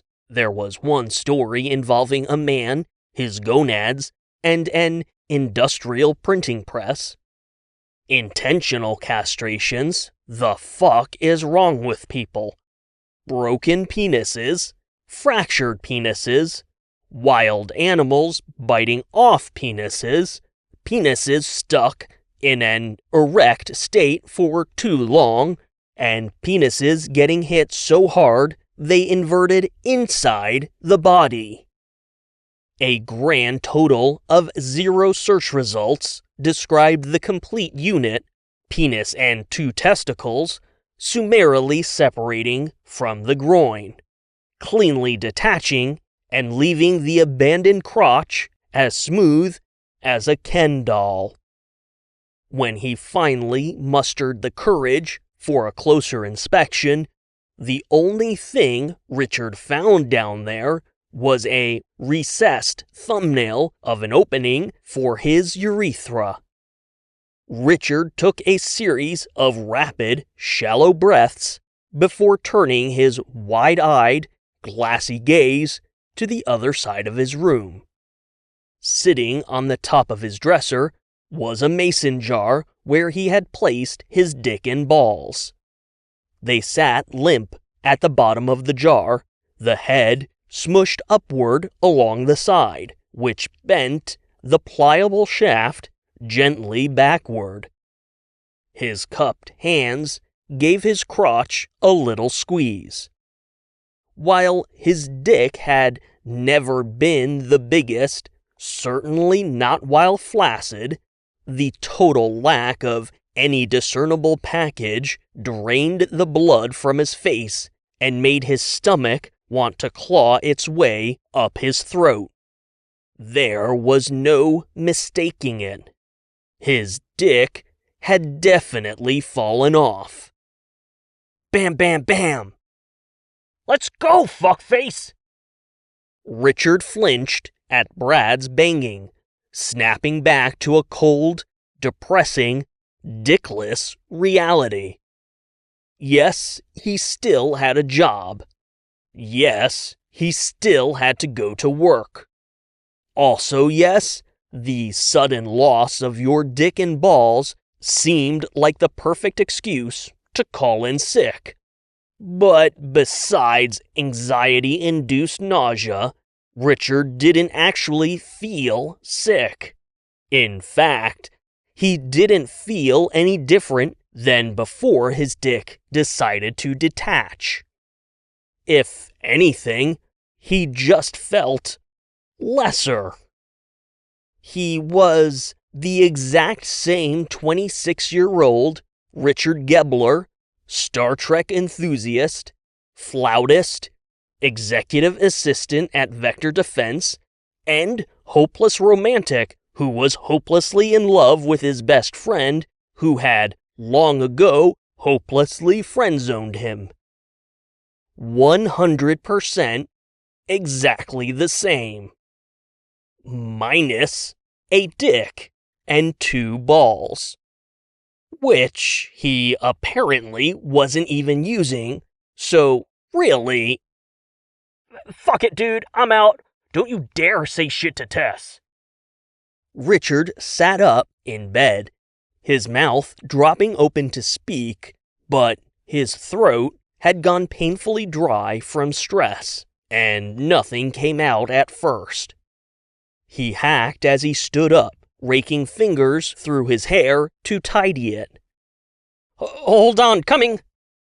His hand on the doorknob, Richard caught a glimpse of himself in the mirror. His face was whiter than usual, and his eyes were red. He turned sideways as he tucked his shirt into his slacks, observing how the crotch laid perfectly flat. Still, it wasn't like there was much of a bulge in the first place. Surely, no one would notice. He grabbed yesterday's blue tie off the desk and took a deep breath, pulling open the door, slipping through, and shutting it quickly behind him so Brad wouldn't be able to glimpse the mason jar on his dresser. He didn't have to worry, though.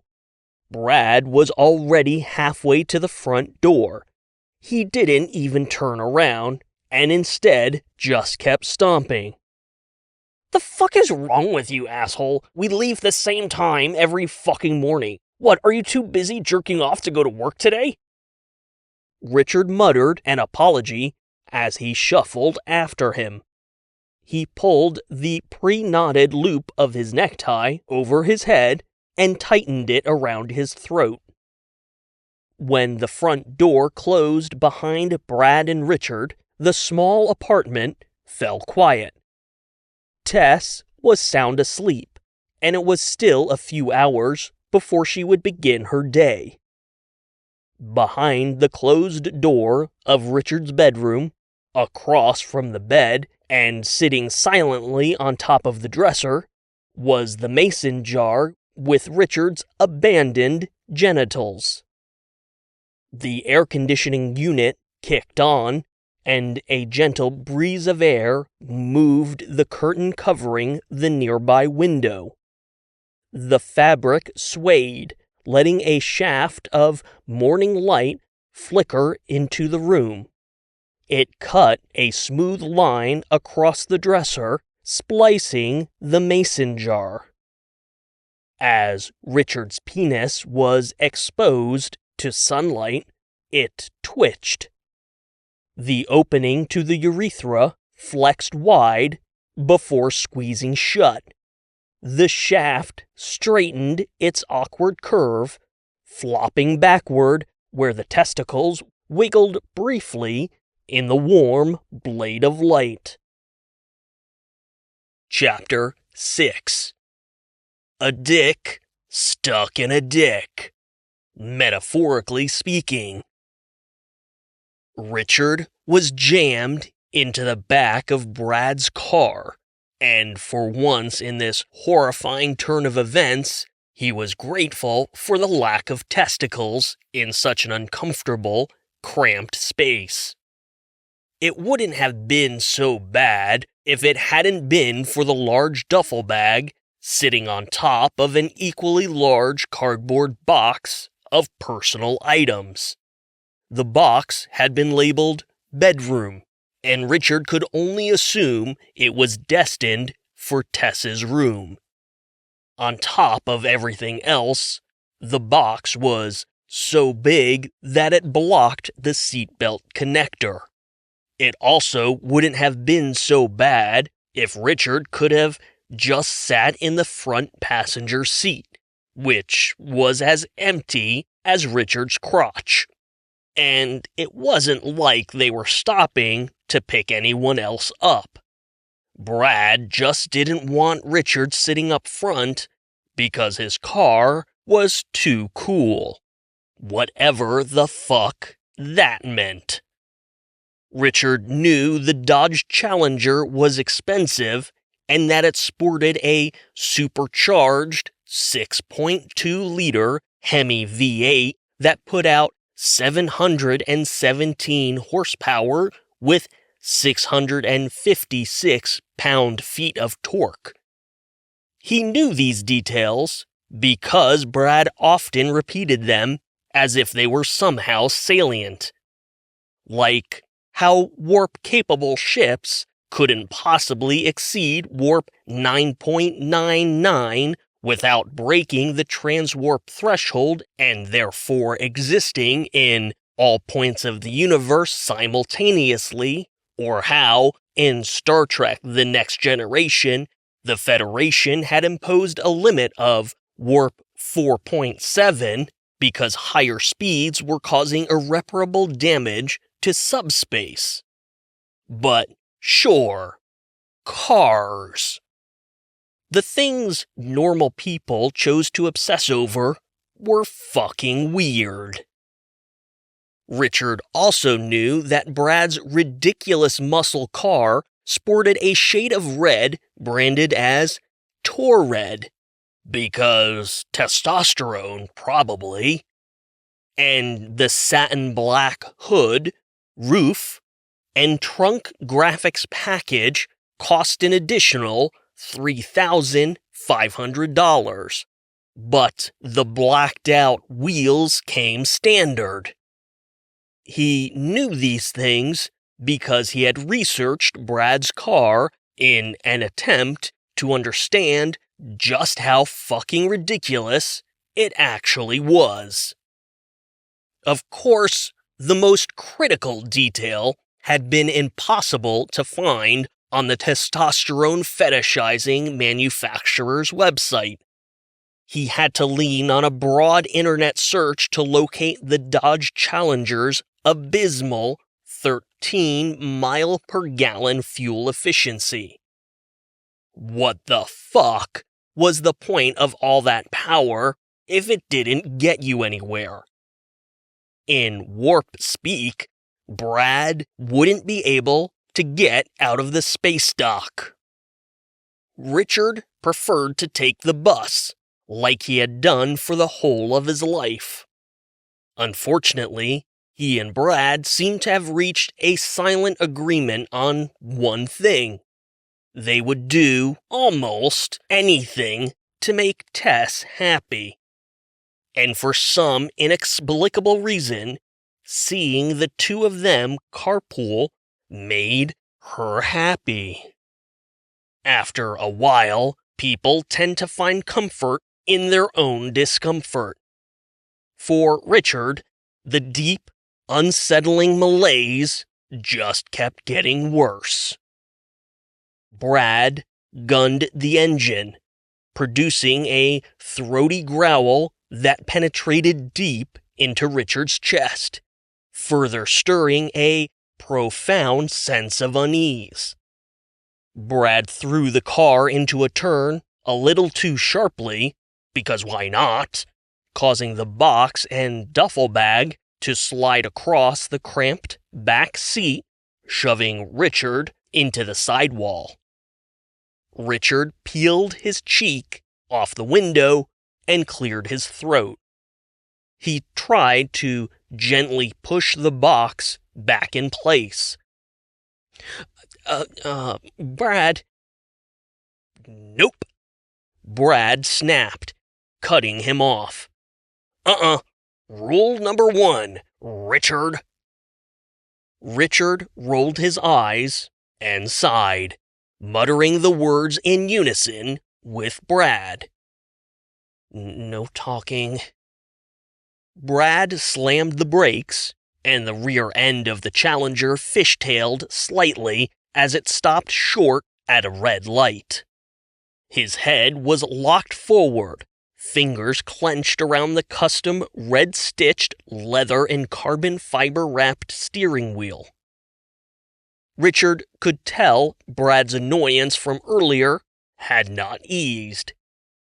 For the remainder of the commute, Brad said, you should pretend like you're my girlfriend. Well, that didn't make any fucking sense. Brad wouldn't cram Tess into the back seat with all his shit. Unless he would. Yeah, but all this stuff back here. Brad floored the accelerator and revved the engine, making it roar something loud and otherworldly. Richard was effectively silenced. No talking, Ricky Rick fucko. It's bad enough Tess had to open her mouth about us carpooling, but there is no fucking way I'm having you sit next to me.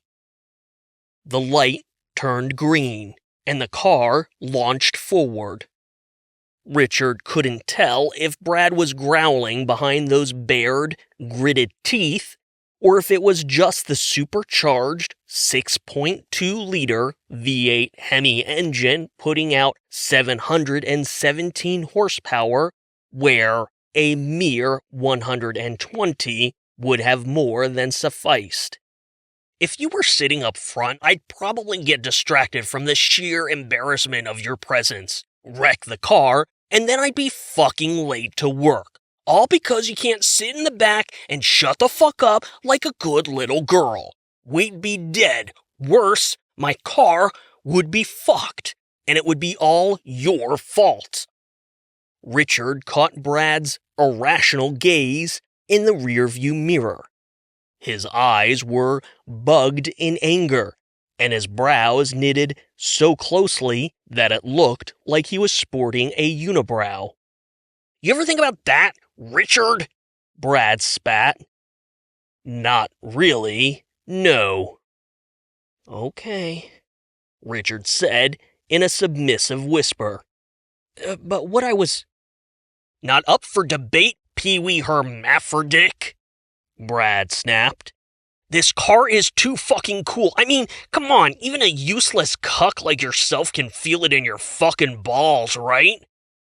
Richard tried not to think of his balls, back at home, as Brad gunned the engine. The beast of a machine lurched forward like a rocket ship. The sound and fury of the engine was indeed something Richard could feel through his body. Not that he had any comprehension of why that would be a good thing. If that doesn't make your dick twitch, then it'll make your pussy wet, Brad said with a crude chuckle. And if your pussy ain't wet, well, we both know you're some kind of weird freak of nature, so there is no way you are getting out of bitch class. Richard assumed that the front seat, in Brad's testosterone-drowned vernacular, was first class, which meant the back seat must have been something less than business or economy. Thus, bitch class. So tell me, lady want some cock? Richard winced at Brad's offensive accent and had to physically turn away from that shit-eating grin. Is your pussy wet? Brad barked a vulgar laugh, and Richard forced his attention out the small side window, his mouth forming a thin, frustrated line. This was what he got for trying to address the safety conditions in the back seat. You know, you should try a little makeup, Brad continued, clearly not finished. Or even a lot of makeup. Maybe a pretty blouse. Something to bring out your eyes, you know? But honestly, you would make one fuck ugly chick, Captain Dick Cheese. Brad tossed a quick glance over his shoulder, and Richard felt heat rising up his neck. Hey, sink down a bit, would you? Brad asked, needling Richard. People can see you through the window. The heat climbed higher, and Richard sank lower into the seat, hunching over until he was even more cramped and uncomfortable. His face went red with equal amounts of silent anger and sour embarrassment. He tried not to think about how he could be on a city bus right now. Instead, he had traded his morals about public transportation, insipid car-brain mentalities, and Brad fucking Johnson himself for a chance at making Tess happy. It really couldn't get any worse. Brad gave the car's horn a series of rapid, enthusiastic taps. Richard looked up just in time to see a black smoke-belching pickup truck whip by in the opposite direction. The truck was lifted and riding on massive tires. A pair of bedsheet-sized flags were mounted to the tailgate, flapping aggressively in the truck's slipstream. One was blue, with a thin red border around bold white words. Nicholas Green for governor. The other was white, with bold red words over a pair of crossed automatic assault rifles. Ha! Make America shoot straight again! Brad laughed, reading the flag's slogan. Fucking A, man. Talk about something to get your dick hard, am I right? He was wrong, but Richard didn't think correcting him was worth the effort. Nicholas Green is the best thing to happen to this country since Donald fucking Trump, Brad crowed, glancing in the rearview mirror. He knew he was pushing Richard's buttons. You know, some people around the office think Dorian King is losing his fucking mind by hosting this rally tomorrow. You hear about that shit? They actually think he should be removed as CEO.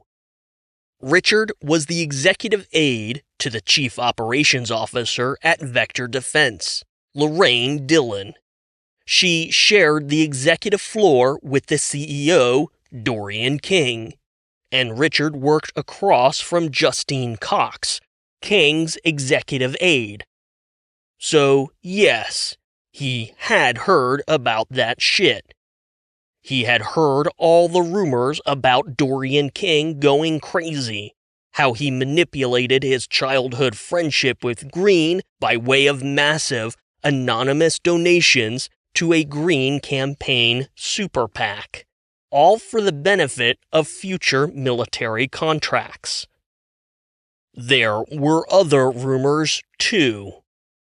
There was a rumor about a black site somewhere below the Vector Defense campus, where alien technology was being reverse engineered.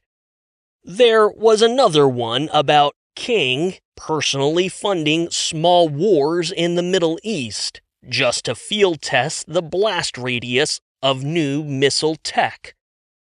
Richard's favorite rumor was how Vector Defense operated an underground sex ring to farm human babies, growing them to maintain a rotating stock of human test subjects for biological weapons. Richard had heard all of the rumors. None of them were true. Or, at least, he hadn't given any credit to them until his dick and balls had mysteriously fallen off. Now, the idea that Vector Defense was secretly developing biological weapons of unspeakable horror seemed a little more plausible. This meant that maybe, just maybe, Dorian King really could be some kind of comic book supervillain. But you know what I think, right? Brad asked, not interested in giving Richard time to respond. I think the whole thing is a stroke of goddamn fucking genius. Think about it. Nicholas Green wins the governor's mansion thanks to the overwhelming support of the state's #1 source of economic growth, Vector Defense, and in 2 years, bam! It's a Green King double ticket, all lubed up and ready to fuck those Washington elites straight up the fucking ass. Brad cackled again, and Richard did nothing to mask his disgust. Not that Brad was paying any attention. Make America shoot straight again, Brad laughed, rolling the words around in realization, the dual meaning of the slogan just now dawning on him. Oh, get it? Because of the guns and those fudge-packing homos? It fucking works on both levels. It's a goddamn motherfucking double entenderama. Richard wheezed through his nose. Okay, now it couldn't possibly get any worse. Chapter 7. Killer Chuck. Brad parked in his assigned spot in the underground garage, just below Vector Defense's main administration building. The campus sprawled across dozens of acres and multiple buildings, structures, warehouses, and wide open fields for testing. The heartbeat for all company activity took place in the 20-story administration building. For Brad, the assigned parking was convenient. It was a short stroll to a bank of elevators and then a short ride to the R&D labs. It would have also been convenient for Richard. The top floor of the administration building held the executive offices, where Richard worked. Unfortunately, Brad always insisted on dropping him off on the outskirts of the campus, down the street from Vector Defense Way. The road was the main artery that ran straight into the heart of the campus, circled a massive roundabout in the front of the administration building before winding a circuitous route through the campus's multiple acres worth of U.S. government-funded military production facilities. Brad insisted on this inconvenience because he couldn't be seen giving a ride to Richard. And since Richard had been dropped off so far away, he still had to walk past the city bus stop that served the campus. He would have had less distance to walk if he had just taken the bus in the first place. So, double, triple, clusterfuck Brad fucking Johnson, his fucking cock compensator of a car, and his misogynistic fuckfest of a relationship with Tess. When Richard saw the city bus round a corner up ahead, he shouldered his messenger bag of work essentials and picked up his pace. If he could get ahead of the bus, Richard wouldn't have to explain why he was walking in from so far down the street, should he cross paths with anyone he knew. The effort was in vain. He scooted past the bus stop just as the air brakes hissed. He turned down the pedestrian path that ran alongside Vector Defense Way, keeping his head down and his pace brisk, trying to ignore the sounds of people exiting the bus behind him. "Yo, Richard, wait up, dude!" He hesitated only briefly, but then kept walking. Richard recognized the voice, but was reluctant to stop and talk, hoping it looked like he hadn't heard his name called. He cursed himself for not remembering his headphones.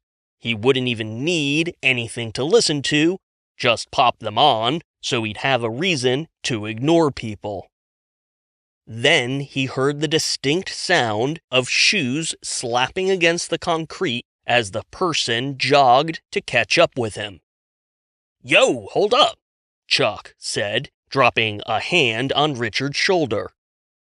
Richard couldn't help but shrink back. An uncomfortable, icy tingle ran up his spine.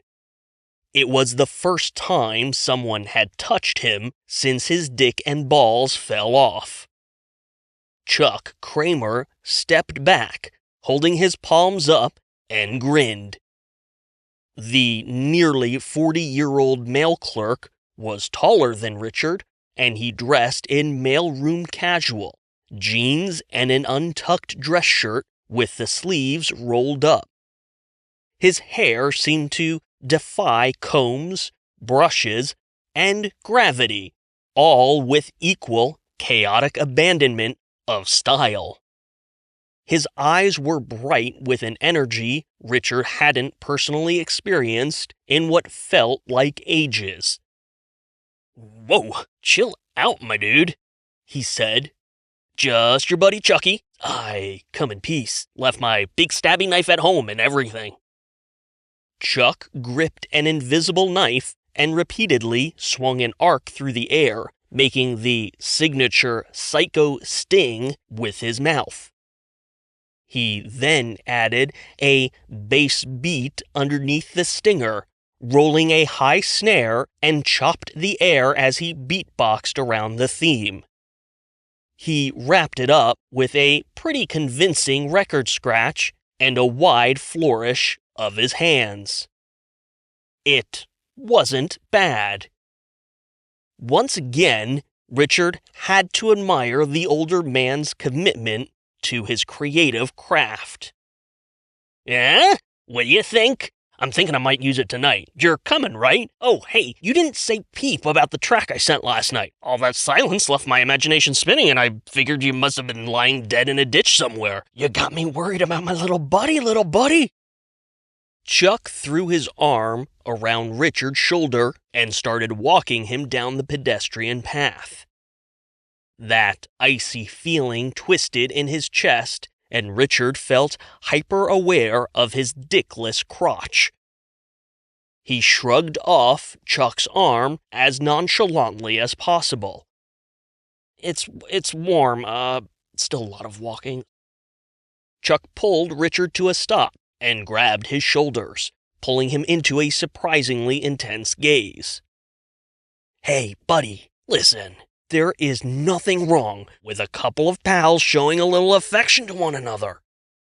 He nodded to the campus in the distance, the admin building rising up from a broader base, making it look either like a giant fuck you finger or a particularly chody dick and balls. Don't be letting all that toxic masculine fuckery get in your head, all right? A steady stream of bus commuting Vector employees walked around the two men, having a moment in the middle of the sidewalk. Richard offered a small, awkward smile to them. To Chuck, he nodded rapidly. While he agreed with the sentiment, there was no need to dwell on it.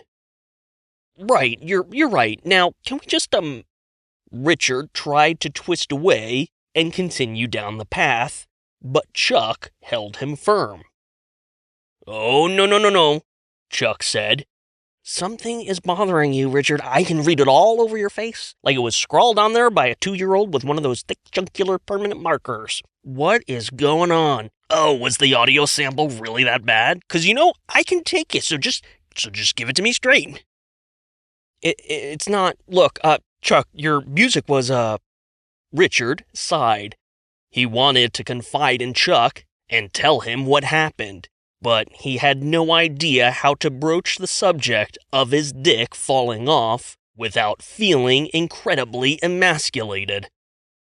With the touch of another human seeming to have the immediate effect of elevating his discomfort to 11, Richard was frozen with awkward indecision. One fact remained true, though. Chuck was as persistent as he was perceptive, and honesty had always been the best policy in their friendship. Richard swallowed, trying to avoid Chuck's penetrating gaze.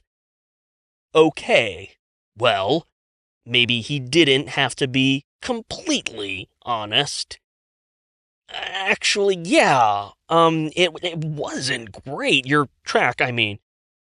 Chuck clapped his hands together in victory. I knew it! You are too good a dude, Richard. No, I need to hear this. Hit me, baby. Tell me everything you heard wrong. Pick the track to shreds. Don't hold back now. Richard shrugged outwardly while breathing a sigh of relief on the inside. Putting aside the quiet solace of saving the de-dicking discussion for a different day, Richard was again impressed by the older man's eagerness to have his art critiqued by someone younger. There were parts that were good. I could tell what you were aiming for sure, but... Too sloppy, right? Richard nodded. It was too sloppy. You lost the beat too often, and some of the instruments you were trying to vocalize... Chuck waved it off and started down the manicured path, patting Richard on the back to encourage him along. Say no more, my fantastic and fearlessly frank friend. Would you believe me if I told you that recording was from a week ago?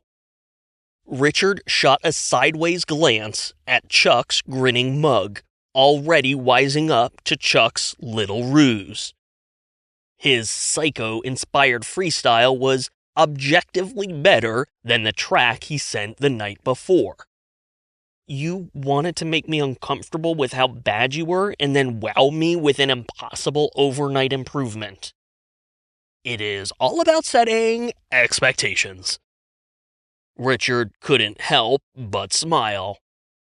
I'll have to keep that in mind. So I assume you have a current recording of last night's track. Chuck wiggled his eyebrows. It's all about setting low expectations and setting up the grand finale. You gonna have to come to the show tonight? Lo siento, mi pequeño compadre. Richard groaned. He had barely gotten himself out of his own bedroom, and the idea of going out to some seedy, low-rent bar felt flat out impossible. On the other hand, he hated the idea of not showing up for Chuck. But with that jar sitting on his dresser, Richard wasn't even sure if he'd make it through the day. His face twisted in discomfort. Listen, Richard, buddy, it's me, Chuck insisted, reading the anguish on Richard's face as clear as the other marker-scrawled messages. Awkward places, loud noises, social anxiety, and, well, fucking Tess, am I right? Richard sighed and rubbed his brow. Last night was the worst, he said entirely truthfully. Is she still boning Captain Douche Monkey McFuckface? Chuck knew about Brad, but Richard wasn't sure when he last updated him on the situation. Not that it mattered, the mail clerk had an uncanny way of reading between the lines. Chuck continued talking before Richard could get his thoughts together. I ever tell you about the time I was freelancing for a Greater Plains Quarterly? I was photographing a tribe of East African natives hunting wildebeest from a hang glider? Chuck hesitated and quirked an eyebrow before clarifying. Yeah, I was the one in the hang glider doing the photo work, and the natives were down on the ground doing the hunting. Richard nodded. He was used to Chuck always being all over the place. They continued walking. Anyway, there I was, in this full-body sling, right underneath the pilot guy. I think his name was Bob Greg? No, Tommy, shit. No, yeah, it was Bob. And I'm shooting on a Nikon D4 with a 600mm long lens. And let me tell you, this thing was a beast. Fucking expensive as hell. And there I was, shooting the natives as they hurled their spears at the wildebeests, just fucking bounding all over, kicking up these magnificent dust clouds when I somehow hit the wrong button or something. And I shit you not, that beautiful piece of glass fell straight off the mount and... Chuck produced an impressive plummeting zipper sound effect, followed by a simple pop of his lips. Right on the head of one of the natives. He shook his head absently, momentarily lost in the memory. Richard processed the story with a quiet horror. A goddamn shame, Chuck said. I had to finish the shoot with a GoPro, but from that height, the angle was way too, Chuck opened his hands in a V, which then split apart to an arm's-length demonstration of the panoramic, wide-angle shot. He accompanied the gesture with a warbling whistle effect. Way too wide. Everything looked like tiny little miniatures weirdos using their war fetish reenactment models or whatever. And of course, I'm working for a print magazine. You remember what those are, right? Chuck chuckled and backhanded Richard's shoulder. High resolution, high fidelity, and glossy color that leaps right off the page. That old, wide GoPro shit would have never cut mustard farts, so I ended up drawing them a picture. Worked out pretty well, though, and I got double my usual rate for the illustration, despite losing their lens, which I guess was covered by insurance, so it was pretty fucking convenient I took those night classes to learn to draw a few months before heading out to Africa.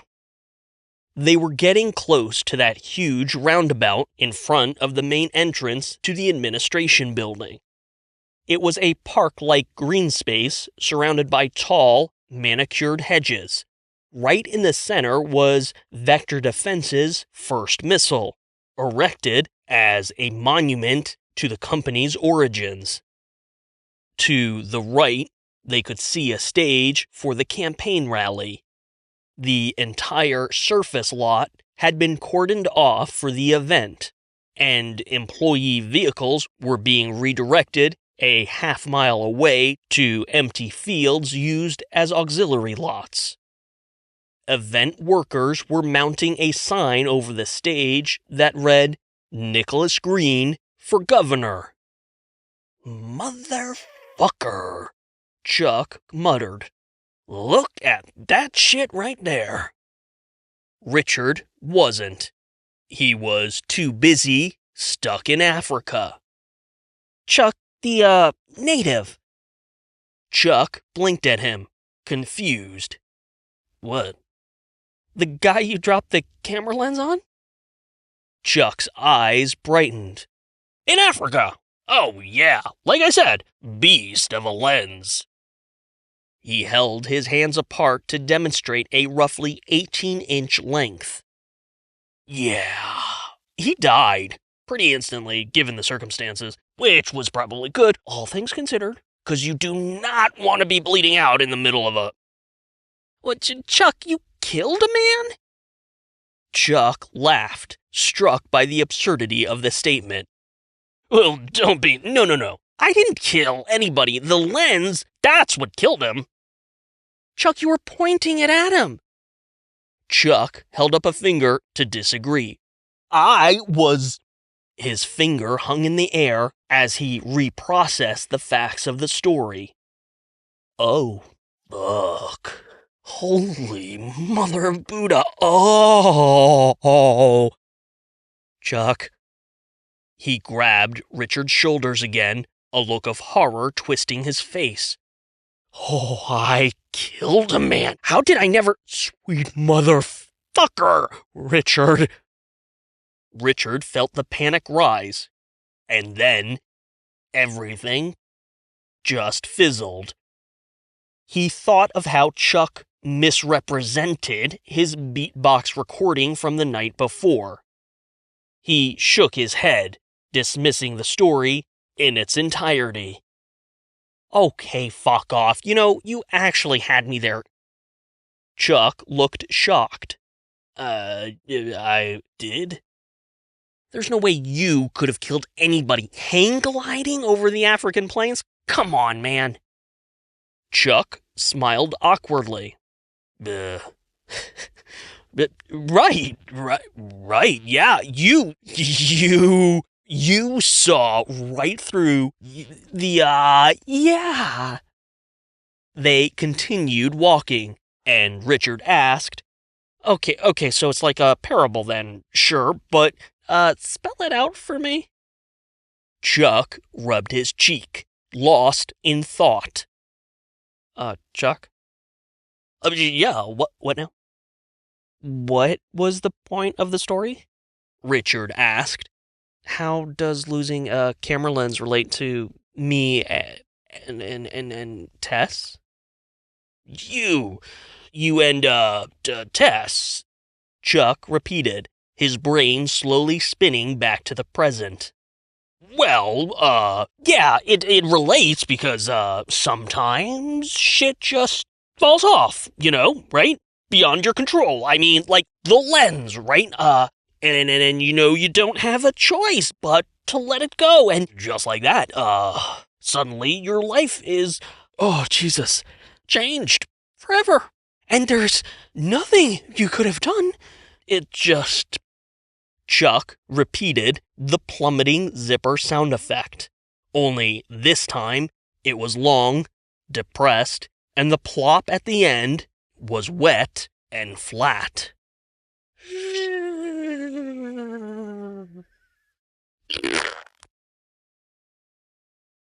Chapter 8. Access Denied. Ish. Chuck was aghast. He did his best to hide his horror from Richard, but the older man tended to wear his heart on his sleeve.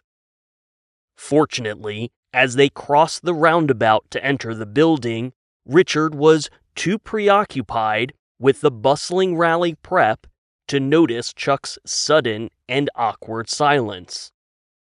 Workers carted a large speaker array out the doors, heading for the newly erected stage in the surface lot.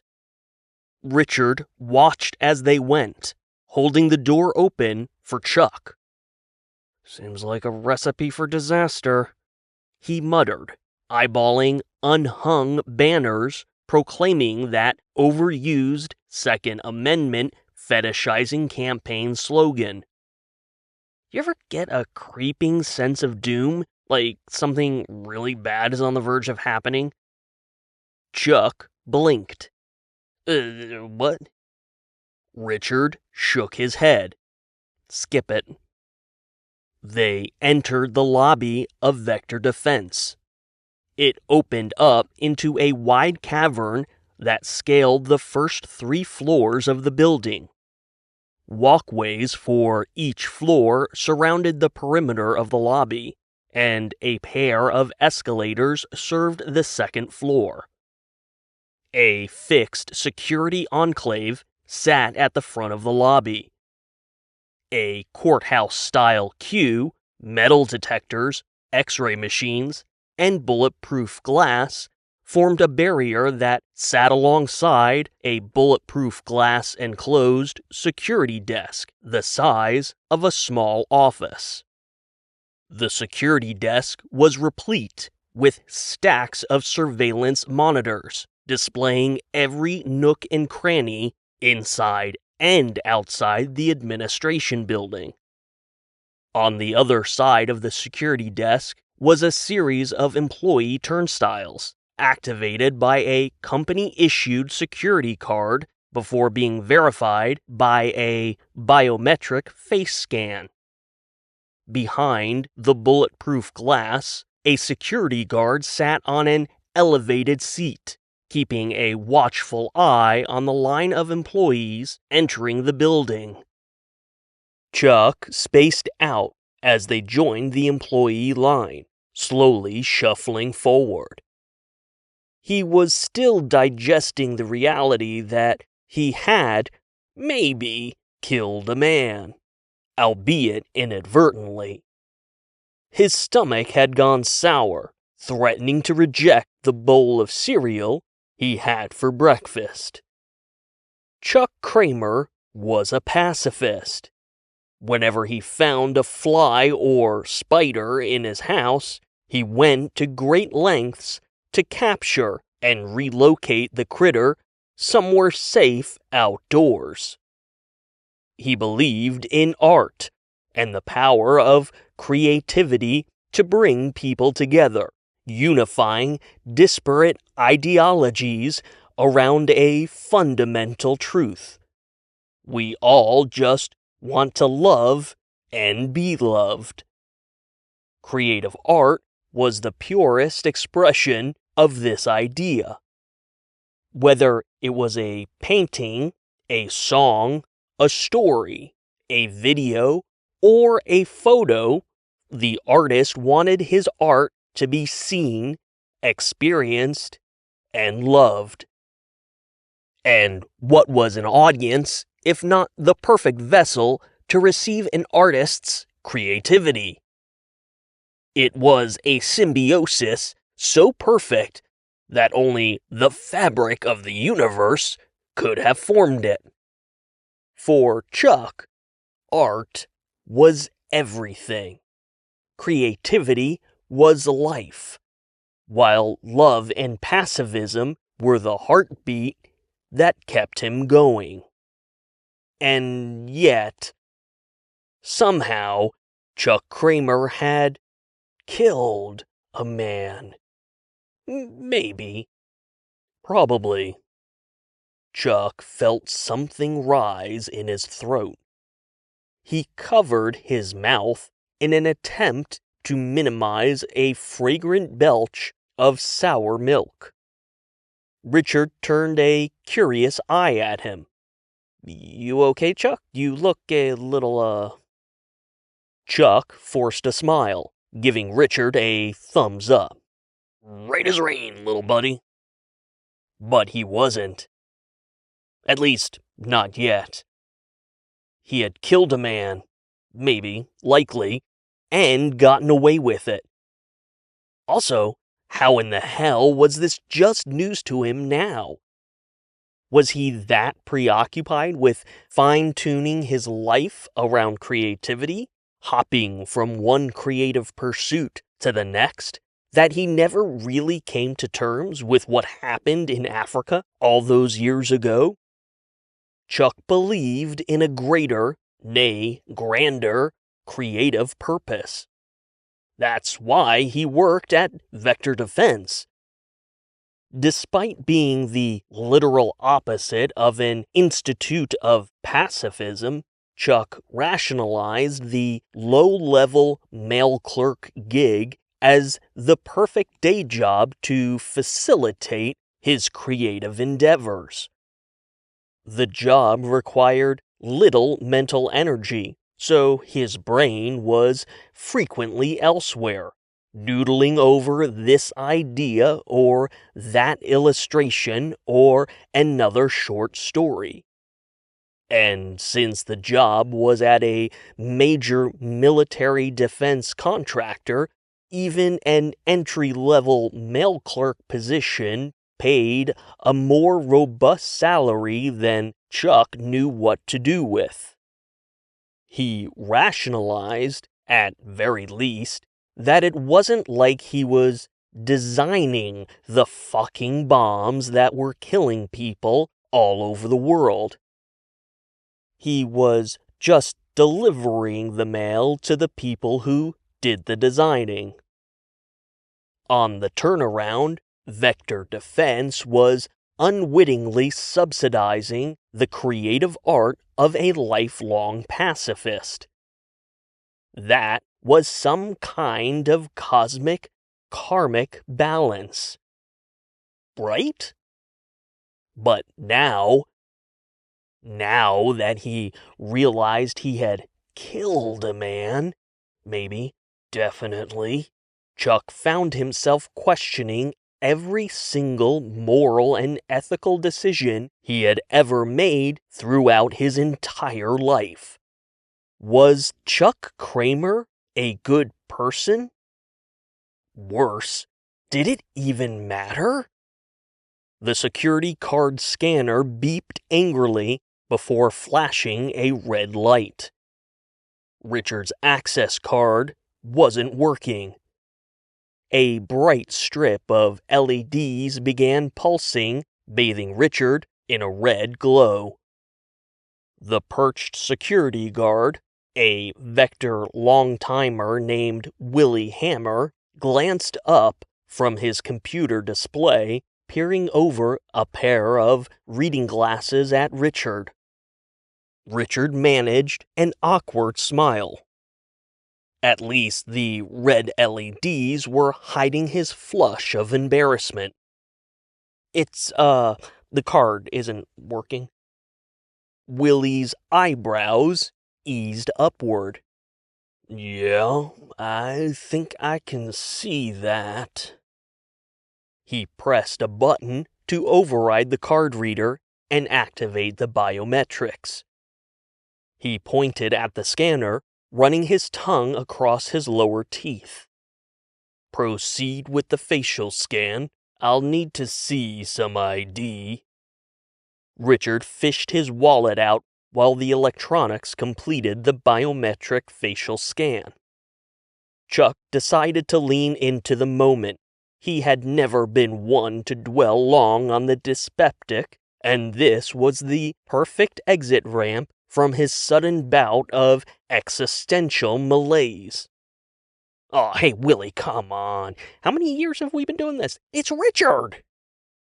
The facial scan failed, and the red lights continued to pulse. Not missing a beat, Willie spoke in a monotone. Is it, though? Richard sighed and pressed his ID against the glass. Willie leaned forward to inspect it, glancing back and forth between the ID photo and Richard's face, while Chuck continued to try and help. After all, the line was backing up. He's Lorraine Dillon's executive secretary. Aide, Richard corrected automatically. Chuck nodded emphatically, pointing a finger at his friend. Executive aid. Willie, we've all had drinks together. Willie seemed unflapped, but an eyebrow quirked ever so slightly, betraying his amusement at Chuck's antics. Have we? Chuck shrugged a single shoulder. Well, once.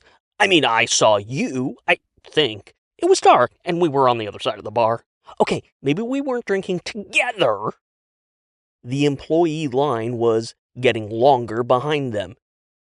Richard said quietly, "This isn't helping, Chuck." Willie tapped something into his computer. "Sir, this is a major military defense contractor with multiple areas that require high levels of government security clearance. We take every protocol extremely seriously." Chuck scoffed and pointed out the obvious absurdity currently happening around them. "Dude, we are hosting a freaking political rally tomorrow." Willie looked up from his computer and met Chuck's eyes with an icy seriousness. "And we have extraordinary measures in place to harden the campus in preparation." Willie looked back to Richard. "Scan your card again, sir." Richard swiped at the reader, and the LED lights turned green. The lock on the turnstile clicked, and Richard pushed through. Thanks, Willie." The security guard nodded as Chuck successfully scanned his way through the checkpoint. As he passed through the turnstile, he made a V with his fingers, pointing them from his own eyes to Willie. "I got my eyes on you, boss," Chuck said playfully. "Keep it moving, Chuckles," Willie replied, the corner of his mouth twitching up. Chuck waved his phone at the security guard. "Oh, check your phone. I'm doing a show tonight, and I need you there, my man." "Mm-hmm." Chuck jogged to catch up with Richard, and they continued to the central bank of elevators on the other end of the lobby. A switch had flipped in his head. He had learned long ago that by prioritizing creativity, everything else either slots into a natural, sensible order, or it quickly falls to the wayside. Protecting his creative space meant working a high-paying, menial job that allowed the creative space to exist in the first place, as well as keeping himself in the right frame of mind for creative thoughts to happen. It was how he could focus so intently and learn new skills quickly.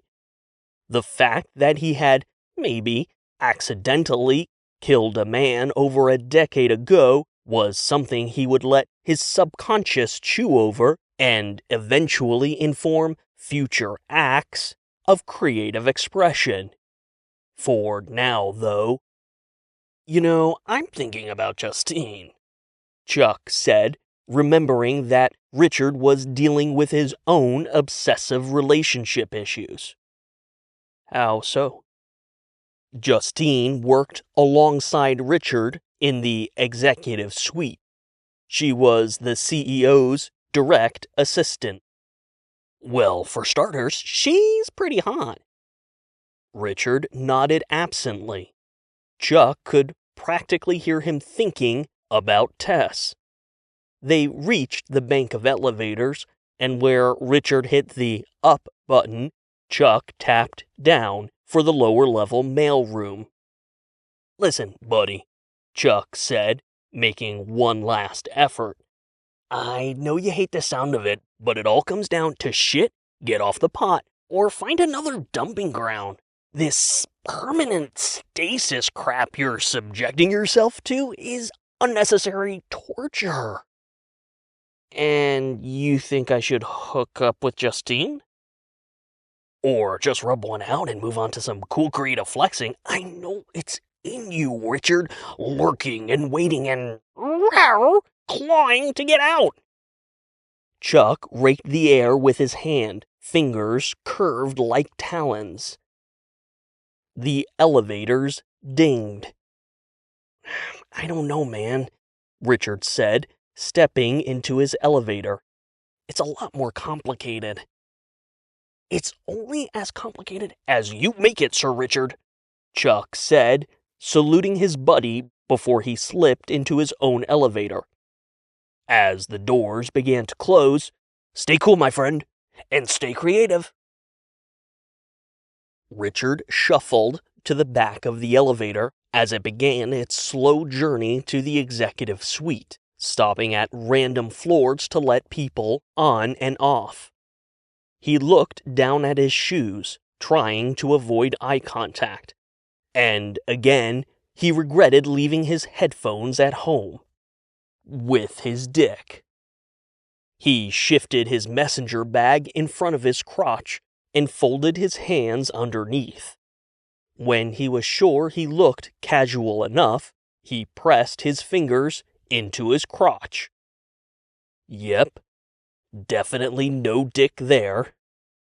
Richard already felt like he didn't have the mental bandwidth to process anything substantive, and here came Chuck with this left-field proposition that Justine might somehow be a worthy substitute to Tess. It was absurd, not only because Richard had never once even considered his coworker that way, but how could any woman even come close to replacing the perfection that was Tess Taylor? Worse, how could Chuck even presume such a swap in romantic prospects would be no big deal for him? Oh, yeah, okay, just rub one out, clear your head, and go fuck around on the flute? It's as simple as that, Chuck? Pretty fucking hard to rub one out, given the current lack of essential hardware. It's a little bit more complicated than you know, Chuck. Richard took in a deep breath, trying to slow down the circular thoughts screaming in his head. He needed to get his shit together, get through the day, and get home so he could figure out what the fuck was going on with his dick. The elevator doors opened, and Richard was surprised to see Justine Cox waiting for him. Thanks to Chuck's comments, he noticed for the first time how good her small frame looked in her black blouse and knee-length gray skirt. She had a no-nonsense demeanor that screamed, "Look at me, I'm the captain now." Justine was smart, confident, and, yes, sexy as hell. If Richard could sacrifice the mental bandwidth to even notice. "Good morning, Mr. Gobbler," she said, pivoting in her heels to walk with him to their desks. Richard's voice caught in his throat. Hey, Justine. I don't want you to get the wrong idea. It's nothing major to worry about, but your boss is in a bit of a mood today," she said as they rounded the corner to the executive suite. The suite had 2 offices, one for the CEO and one for the COO, an executive meeting room, and the administration area with desks for Richard and Justine. A waiting space included a couch and 2 chairs. The whole floor was heavily soundproofed, so the suite had an eerie quiet to it. Richard placed his messenger bag on his chair and clicked on his computer. His eyes were locked on Brad fucking Johnson sitting in the waiting area. Brad flashed that stupid fucking grin at Richard. "Yeah, look at me, asshole, getting all up in your special space." "And that's what I wanted to give you a heads up on," Justine said, her back to Brad and her voice a whisper. Not a huge deal, but Lorraine is supposed to be in a one-on-one with everyone's favorite walking Y chromosome. Richard's gaze blinked away from Brad as Justine's sarcasm took a second to process. She looked good, oozed confidence, and was funny? She obviously had no love for Brad, so at least they had that in common. But she's been in with Dorian since first thing this morning. Justine whispered. I have calls I need to get him on, and things are starting to back up. Richard realized she was waiting for him to do something. He pulled his mind away from comparing Justine's figure with Tess. Seriously, get your shit together. Okay. Richard wasn't sure what to say. Brad made a loud, obnoxious show of clearing his throat. Justine tossed a curt smile over her shoulder at him before quickly turning back to Richard. I need you to go in there and keep your girl on point, Justine said plainly. Not a request, not a please, just do this.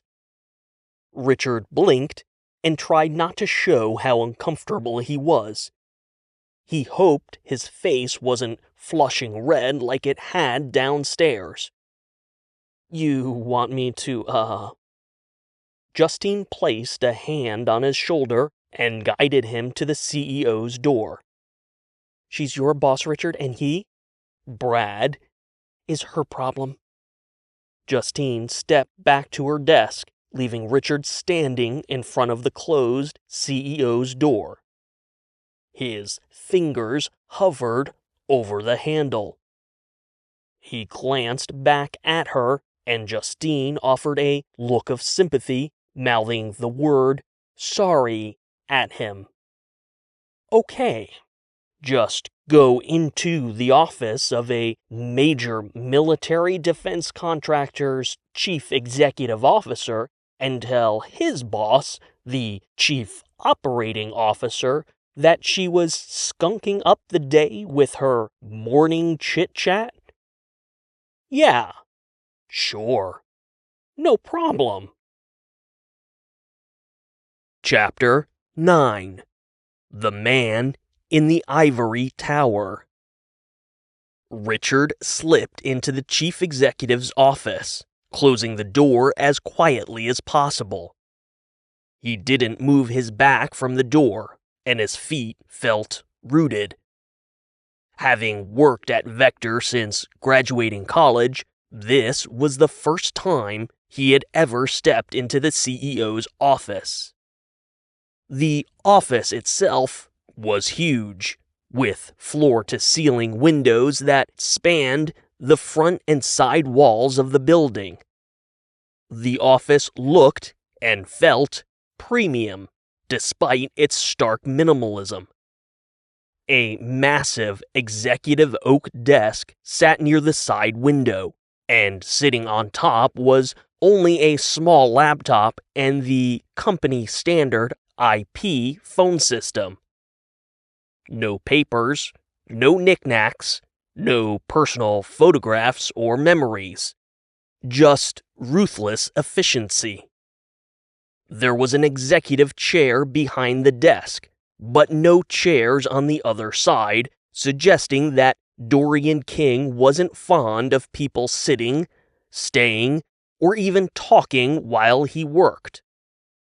On the other side of this spacious office was a small meeting table, but conspicuously, there were only 2 chairs around it. Immediately next to the door was a wall of frosted glass.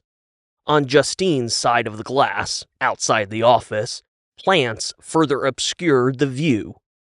On the CEO's side, a large credenza seemed to serve no other purpose but to hold a single pitcher of water and 2 empty glasses. The carpeting was weird, though. Half of the office was the same dark, sound-muting carpet present across the rest of the floor. On the back half of the office, underneath the executive desk, there were large, bright white tiles with a nearly invisible light gray grout line. The tile reflected light from the windows, bathing the office in an eerie glow. Richard couldn't help but feel intimidated. After all, wasn't that the point? Dorian King stood on the tile in front of the window panes that overlooked the rally prep in the surface lot below.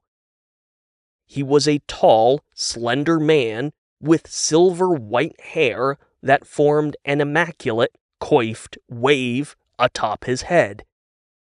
He wore a dark, tailored suit as equally flawless as his hair. It was the same suit he wore every day, and Richard could only assume he had a closet full of copies. It was Dorian King's black turtleneck and jeans, but classier. With her back to the CEO, Lorraine Dillon leaned against the edge of the executive's desk, facing Richard. She was professional and clean-cut in a strikingly simple black pantsuit with white lining, arms and ankles crossed with casual patience. Her plain, straight brown hair was pulled into a tight, efficient ponytail. While Richard knew she shared a sense of minimal efficiency with the CEO, he also knew she had a warm and friendly personality to offset what would otherwise be interpreted as icy indifference. If it weren't for Lorraine's expression brightening ever so slightly at Richard's arrival, he might have thought he had stepped into a still life painting. It was that quiet, that awkward. Richard opened his mouth, but Lorraine raised a finger to silence him. She smiled as she did so, letting Richard in on the secret. She knew exactly how absurd this looked.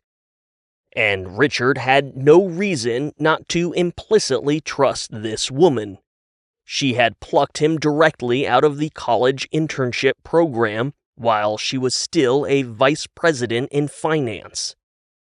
Richard learned the ropes of Vector's business and the double, compounded, red-taped hell of corporate and government bureaucracy, while Lorraine quickly climbed from finance to the executive suite, where she assumed the essential second-in-command position of Chief Operations Officer.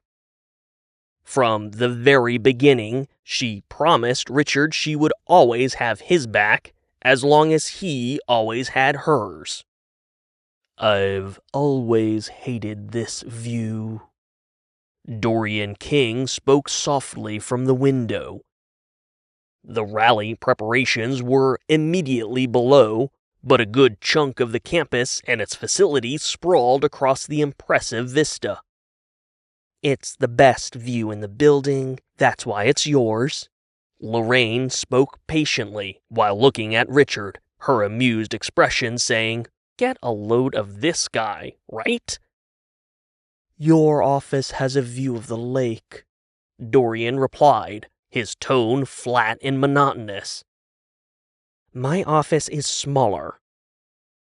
It wasn't. At least, not by much. Dorian sighed something soft and wispy.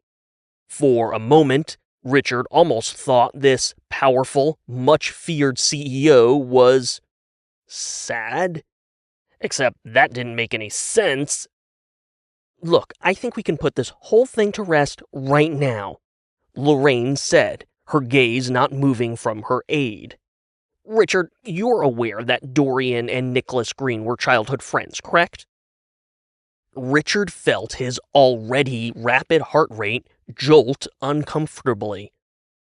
Why the hell was she dragging him into whatever psychotic, supervillain machinations Dorian King was engaged in?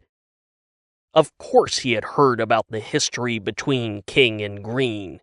Richard had seen the archival video of the two pint-sized moguls playing cowboys and Indians. And, of course, all the rumors and rampant speculation that Dorian King had gone entirely off the rails. After all, the man was hosting a political rally on a partially government-funded military defense contractor's campus.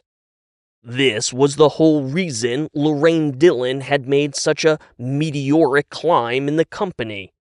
Someone had to act as the guardrails to Vector Defense's visionary, albeit unstable, founder-in-chief. It was 50 shades of fucking absurdity. Richard opened his mouth to respond, even though he had no idea what to say. Dorian King pivoted on his heel, and suddenly Richard could feel what he could only describe as a soulless, indifferent gaze settle upon him. Richard's eyes darted to his feet, and, if he still had them, his gonads would have shriveled. In the brief moment Richard had glimpsed Dorian King's face, he was struck by the man's steely gray eyes, that inhuman coif of hair, a face so neutral and lacking of lines that, if not for the fact that he was standing right there, Richard might have thought Dorian King was a computer-generated image, existing not within reality, but instead solely within the uncanny valley. Now, looking at his shoes, Richard felt his throat tighten, cutting off his non-existent words. As she promised all those years ago, Lorraine Dillon had Richard's back, despite dragging him into this uncomfortable situation in the first place. She pushed off the desk and squared her shoulders, waving a dismissive hand at Richard to set him at ease. "Of course you know," she said, forging ahead with an authoritative tone and level of confidence Richard could only fantasize about. "Everyone knows. It's been the talk of the town, and now, with Green's presidential aspirations, it's been the talk of the nation. My point, Richard, is that knowing all of this, aren't you reassured by the fact that the one person who has been a painful fucking thorn in Dorian King's side from the moment she got here?" Lorraine smiled, intentionally using profanity to break the tension and humanize the larger-than-life persona that was Dorian King. "Aren't you reassured to know that I have personally and thoroughly vetted every detail about this rally to ensure it's in the company's best interests?" Richard had slowly looked back up. Dorian King didn't look like he had moved a muscle. Not even a strand of that perfect hair had shifted. Richard's brain felt like it was on the verge of short-circuiting, but Lorraine's slow nodding seemed to be an encouraging prompt. Richard started nodding a little too vigorously. "Yes, correct. I mean, the rally itself." Lorraine held up her hand again to cut him off. For the first time since Richard had entered the office, Lorraine turned to face Dorian King. "This is what I'm talking about, Dorian. Everything is going to be just fine. Your reputation will remain untarnished because it is your reputation, your relationships, your connections that have primed this company for explosive growth over the next decade." Dorian King's face could have been carved from stone. His empty gaze never strayed from Richard. After a long silence, he said, "Who are you?" Lorraine laughed, sparing Richard the awkwardness of responding. "This is my executive aide, Dorian. You've met him dozens of times. He sits right across from Justine, just outside your door." Dorian's blank expression changed only briefly, and only at the mention of Justine. as if the CGI CEO bot was programmed to recognize his own assistant, but no one else. The brief glimpse of humanity evaporated as quickly as it appeared. Richard's mere presence must have been too much to process because the Dorian bot released a shuddering breath before pivoting back to the window. Richard swallowed hard against his dry, broken throat.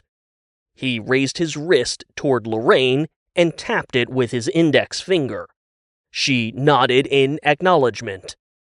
"Look, Dorian, I'm already behind schedule," she said, starting toward Richard and the door, crossing the threshold from cold, antiseptic, and unreal tile, and into the warm, comforting embrace of a carpeted, grounded reality.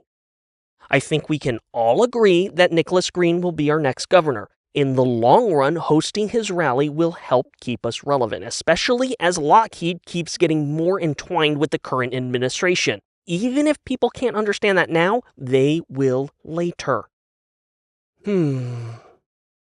With his back to them, Richard couldn't see Dorian's expression, but he had no doubt it hadn't changed. Lorraine touched Richard's shoulder and nodded at the exit. There was nothing else left to do here. Richard pulled open the heavy door and held it for his boss, quickly following her and breathing a sigh of relief once the door shut behind them. "It's like managing the mood swings of a toddler," Lorraine said so only Richard could hear, swiftly walking across the suite to Richard's desk. He's feeling apoplectic about people misconstruing his relationship with Green as a tacit endorsement of the candidate. Richard didn't know if it was his own scrambled brains or the absurdity of the situation that was confusing. The mood swings of a toddler? Richard would have been surprised if Dorian King even knew what a toddler was, much less what a mood was. And what the hell was this whole rally business supposed to be, if not a tacit endorsement of Nicholas Green for governor? Lorraine read Richard's confusion and explained. "The board has always been worried that we're veering too far into the political waters, but frankly, either we get political or we die. There's no escaping it. Just look at the news. Red channel, blue channel, redder channel. Left to his own devices, yes, Dorian would run this entire company right over a political cliff, but if we can maneuver it just right." Richard nodded slowly. It sort of made sense. At least Lorraine seemed to know what she was talking about, and that was enough for him. Brad cleared his throat from the waiting room, and Richard thought of all the gun freaks the Green campaign had been attracting. Isn't Green advocating for states' rights to purchase missiles? He's campaigning on the idea of a state-funded militia.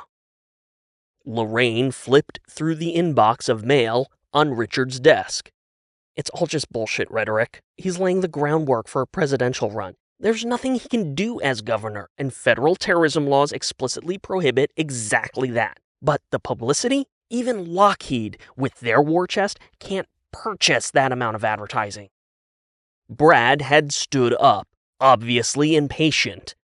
Richard wanted to make him wait as long as possible.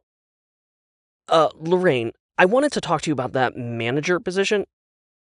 "And you," Lorraine said, pushing open her office door. "But after Brad. Give me 5 minutes and then send him in." She closed the door behind her, and Richard struggled to overcome his disappointment before turning to face Brad. Brad held his hands apart and waited to hear what was going on. Richard sat down at his desk. "Well?" Brad pressed. Richard rubbed his mouth. "She'll see you in 5 minutes." "Really?" Brad said, as if no one could ever have a reason to postpone talking to him. Then he shrugged and sat back down, grinning that stupid fucking shit-eating grin. He glanced over at Justine and winked. 5 minutes? Well, there's a lot I could do in 5 minutes, if you know what I mean. At first, Justine didn't look up from her computer. You probably can, but I've always felt it's more effective to do less over a much longer period. When she looked up, she met Brad's gaze head on, if you know what I mean. At first, it didn't seem like he did, but then that $1 million shit-eating grin split Brad's face in two, and he sauntered over to Justine's desk.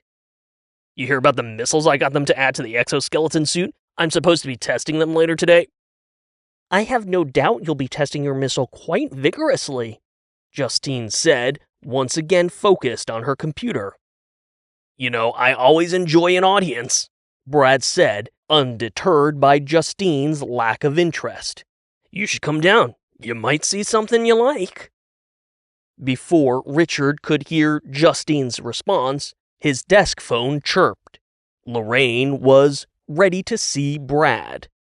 Brad tapped Justine's desk before crossing the room. Just think about it. He stopped at Richard's desk, leaning in to speak privately.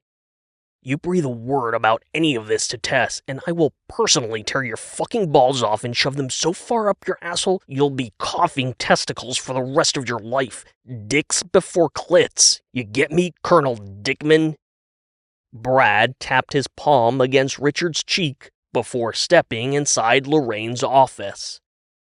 What a grade A fucking tool. Chapter 10.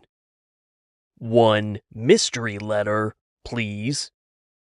Richard's day never got any better. No matter what happened in the executive suite, he remained obsessively preoccupied with both Brad's interview and the fact that Richard's dick and balls were still sitting in a jar on his dresser. Somehow, those two singular events felt connected. Brad's interview with Lorraine Dillon ran long. Even though it started late, he was only supposed to be in there for 45 minutes. The interview pushed nearly 2 hours. While they were behind closed doors, and Richard was busy stressing about his lack of testicles and Lorraine's apparent inability to see past Brad's pretty face, Dorian King summoned Justine to draft a secret letter. When she returned to her desk, she called down to the mailroom for courier service.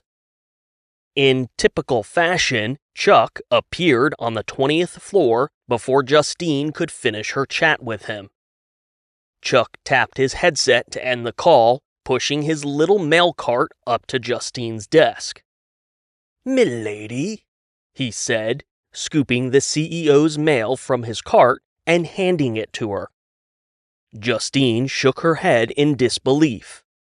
"How do you get up here so fast?" Chuck bowed dramatically. "I live but to serve, and a servant cannot be bound to trivial matters such as the laws of nature." Justine wasn't having it. The service elevator has manual override, so I can just whip, shoot straight up to my two favorite people. Chuck explained, glancing over at Richard, who was staring blankly at his computer screen. And that one hasn't replied to a single one of my messages all morning. Is Brad still in there? Justine handed him a sealed envelope. Yeah, I don't think he wants to talk about it. You know, interviews are like sex. Chuck waved the envelope dismissively.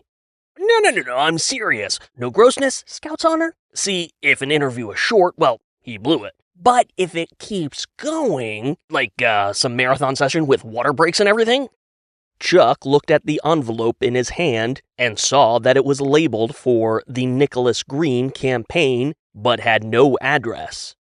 He frowned.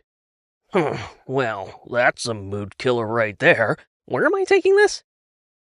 Campaign coordinators have a trailer downstairs at the edge of the surface lot, Justine explained. Mr. King wants it hand-delivered and the contents communicated immediately to Nicholas Green. Chuck held the envelope up. Consider it done, my lady. Also, I really hope these aren't codes to the missiles or whatever, because that would seriously keep me up tonight. I think you'll sleep just fine, Justine replied.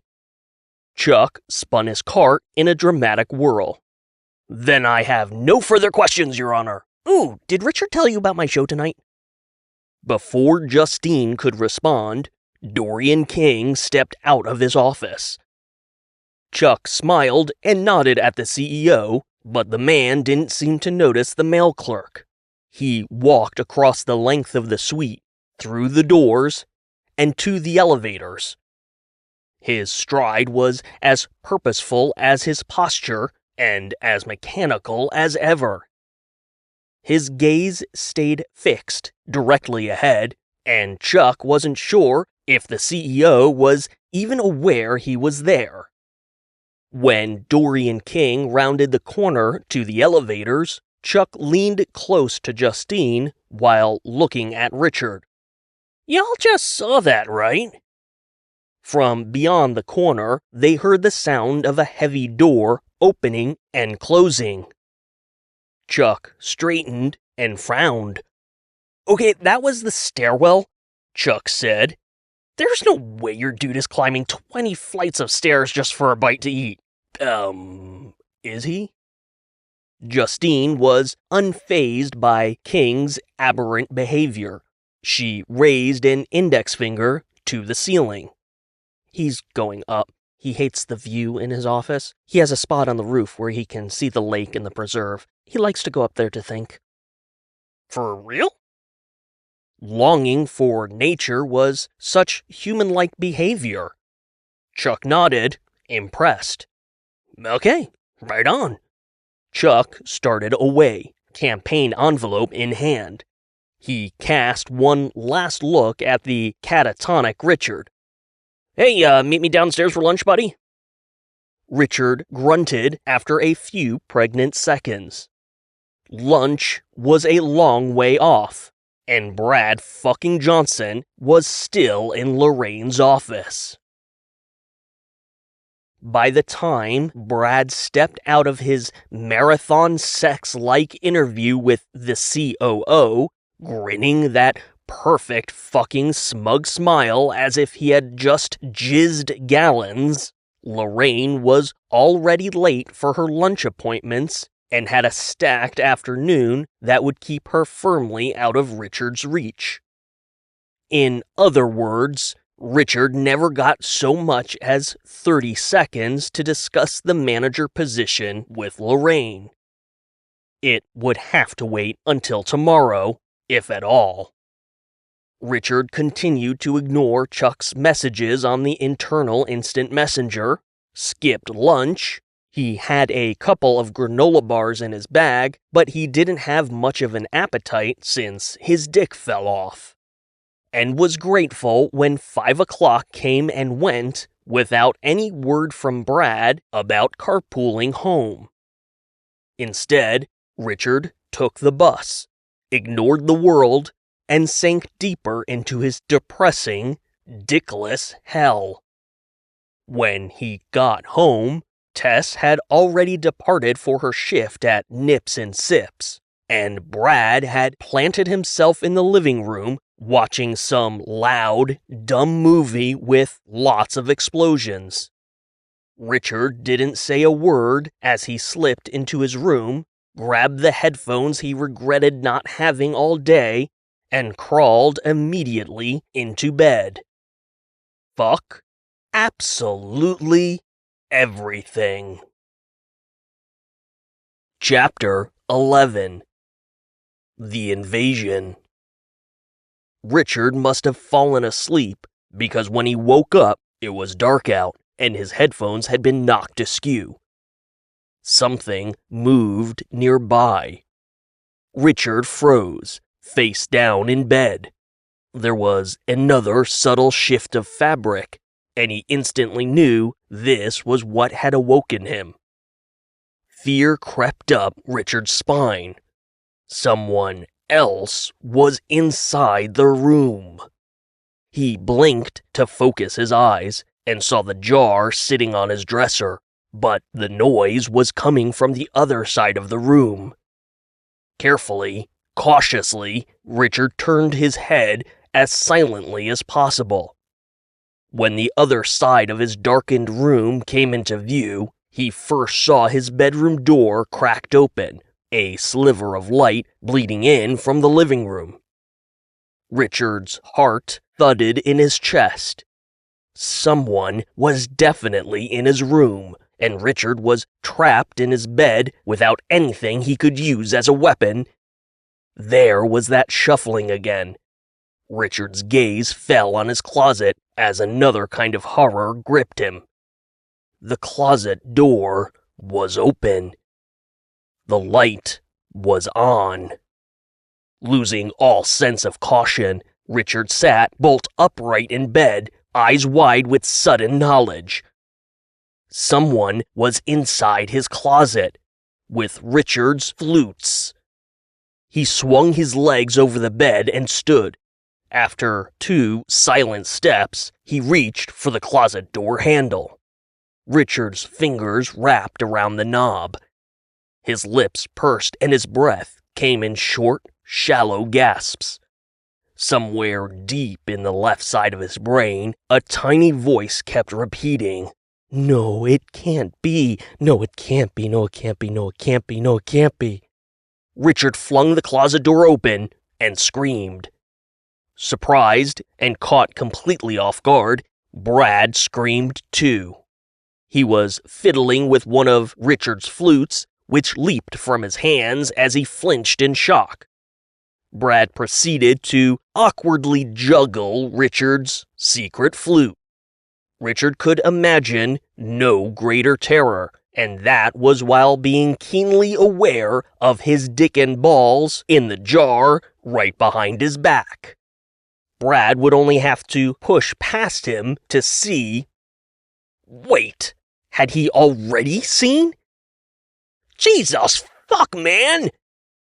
What the hell are you doing in my room? Brad held up the flute and laughed. I knew you were fucking queer, but really? The fucking flute? Richard snatched the instrument from Brad, clutching it against his chest. His brain couldn't process anything but the obvious. Get out!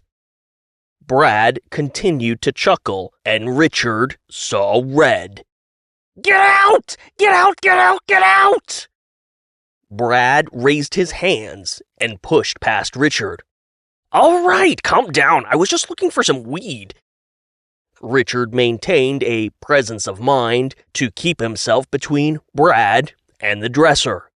Still, Brad's excuse for such a bald-faced invasion of Richard's privacy sent him into another fit. Weed? I don't have any fucking weed, Brad! Brad slipped through the bedroom door. Well, Tess said you did, and you always seemed like the kind of homo who'd keep a stash in his closet, so... Richard slammed the door in Brad's face, throwing the lock. He was trembling from anger and adrenaline, his ears buzzing with something. From the other side of the door, he could hear Brad chuckling and muttering about Richard's closet flutes. In a blind, explosive rage, Richard slammed the meat of his fist against the door. Fuck! There was more laughter from the other side as Brad returned to the couch. Another movie started playing. More loud music and explosions. Hot, shameful tears trickled down Richard's face. He was livid with fury and felt as equally emotionally castrated because he had no place to put that fury, nowhere to expend it. He hit the door again with only a fraction of the force of his first strike. Then again, softer still. Fuck! Fuck! Fuck. The hatred was like a toxic virus, choking out all other logical thoughts. It started with Brad for all the obvious privacy-invading reasons. Then it moved to Tess. How fucking dare she even suggest he smoked weed, giving Brad a reason, any fucking reason, to invade his room. He hated Vector Defense, but he hated Lorraine Dillon more for saying she had his back and then never giving him the time of day for a real opportunity to grow his career. He hated Chuck Kramer for inexplicably having his shit so together and everything so fucking figured out. He was a goddamn creative Zen master who, in 3 fucking weeks, had turned into a better musician than Richard ever was. Most of all, Richard hated himself. He hated that he had fallen in love with the flute and pursued his music degree in the first place. He hated that he couldn't be honest with Tess. He hated that all he could do was watch as the manager position sailed right by him. He hated that he felt so goddamn fucking helpless. The trickle of tears became a steady stream, and Richard collapsed into his bed. He pulled the covers over himself, curling into a fetal position. If Richard Gobbler could just wink right out of existence, that would be just fine. On the dresser, Richard's dick twitched inside the mason jar. Testicles wiggled in some kind of psychic sympathy. The bulbous head smushed up against the glass in Richard's direction, its shaft flexing and bending, pushing the head higher. After stretching past its full, flaccid height, the penis teetered back from the glass wall of the jar, wavered, and then plopped forward. Richard's meat hit the glass with a soft whoop. The jar rocked gently before settling flat. His head under the covers and his back to the dresser, Richard thumbed his phone and cranked the volume up on his Star Trek playlist. The headphones did their job, drowning out the world and whisking Richard away to seek out new life and explore strange new worlds. Because, literally, anything was better than this world. The tears had all but stopped. Richard wiped the wetness from his face, cursing himself for such a childish reaction. Still, the hotness of his embarrassment left him too warm under the bed covers, and Richard folded the blankets down after only 2 tracks in the playlist. He took a deep breath of fresh, cool air just as the Deep Space Nine theme swelled to its melody. Between the fresh air, the perfect orchestral swell to a beloved piece of music, and the rustling of bedding around the noise-canceling headphones as he rolled onto his back, Richard didn't hear when the mason jar tipped and rolled over the front edge of the dresser, thudding softly to the carpet below. Off in the stars, Richard wondered how his fellow flautist, Captain Jean-Luc Picard, would handle someone like Brad. But he couldn't come up with anything. Picard would never have allowed himself to be bullied into that position. A better comparison might have been the Doctor on Voyager. The emergency medical hologram would have no doubt concocted a genius ruse to defang Brad. Or maybe Quark on Deep Space Nine, who would have probably just stolen Brad's latinum before blowing the asshole out the airlock. The truth was, Star Trek offered no solutions to Richard's Brad-shaped problem. Because the problem wasn't Brad. It was Richard. Because Richard couldn't boldly go. He couldn't fire at will. He had no desire to explore strange new worlds. Richard was no hero, not even of his own life. And if he really wanted things to get better, maybe he needed to give up on the idea that he deserved something better. Something moved underneath the blanket. Every thought, negative, obsessive, depressive, vanished completely from Richard's brain.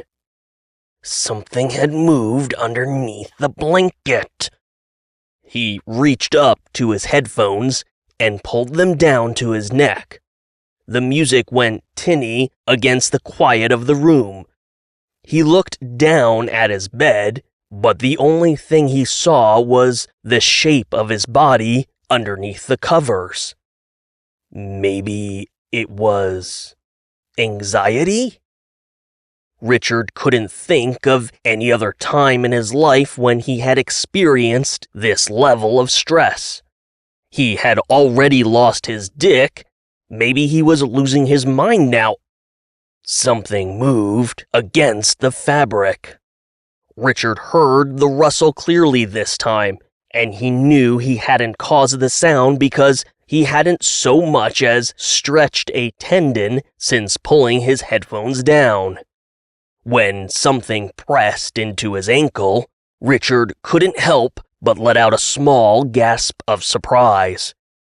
There was something underneath the covers, but worse, Richard wasn't sure if his pounding heart would be able to tolerate any more anxiety.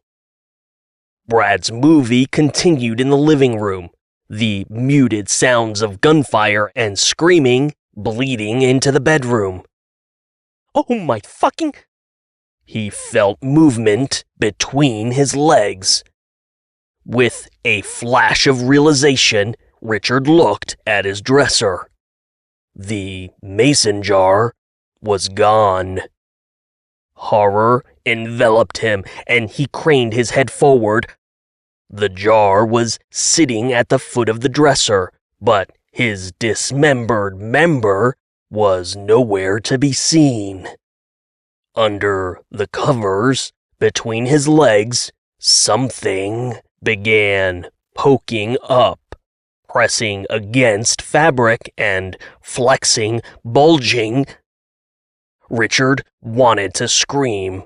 He wanted to throw the covers and run. He wanted to be anywhere else but here. Instead, he just lay there, paralyzed with fear. The thing between his legs bulged against the covers, forming a prominent tent, and then deflated. The fabric sank down until it looked like nothing had been there in the first place. Richard could feel a warmth between his legs, but he wasn't sure if it was the thing, his own nervousness, or if he had peed the bed.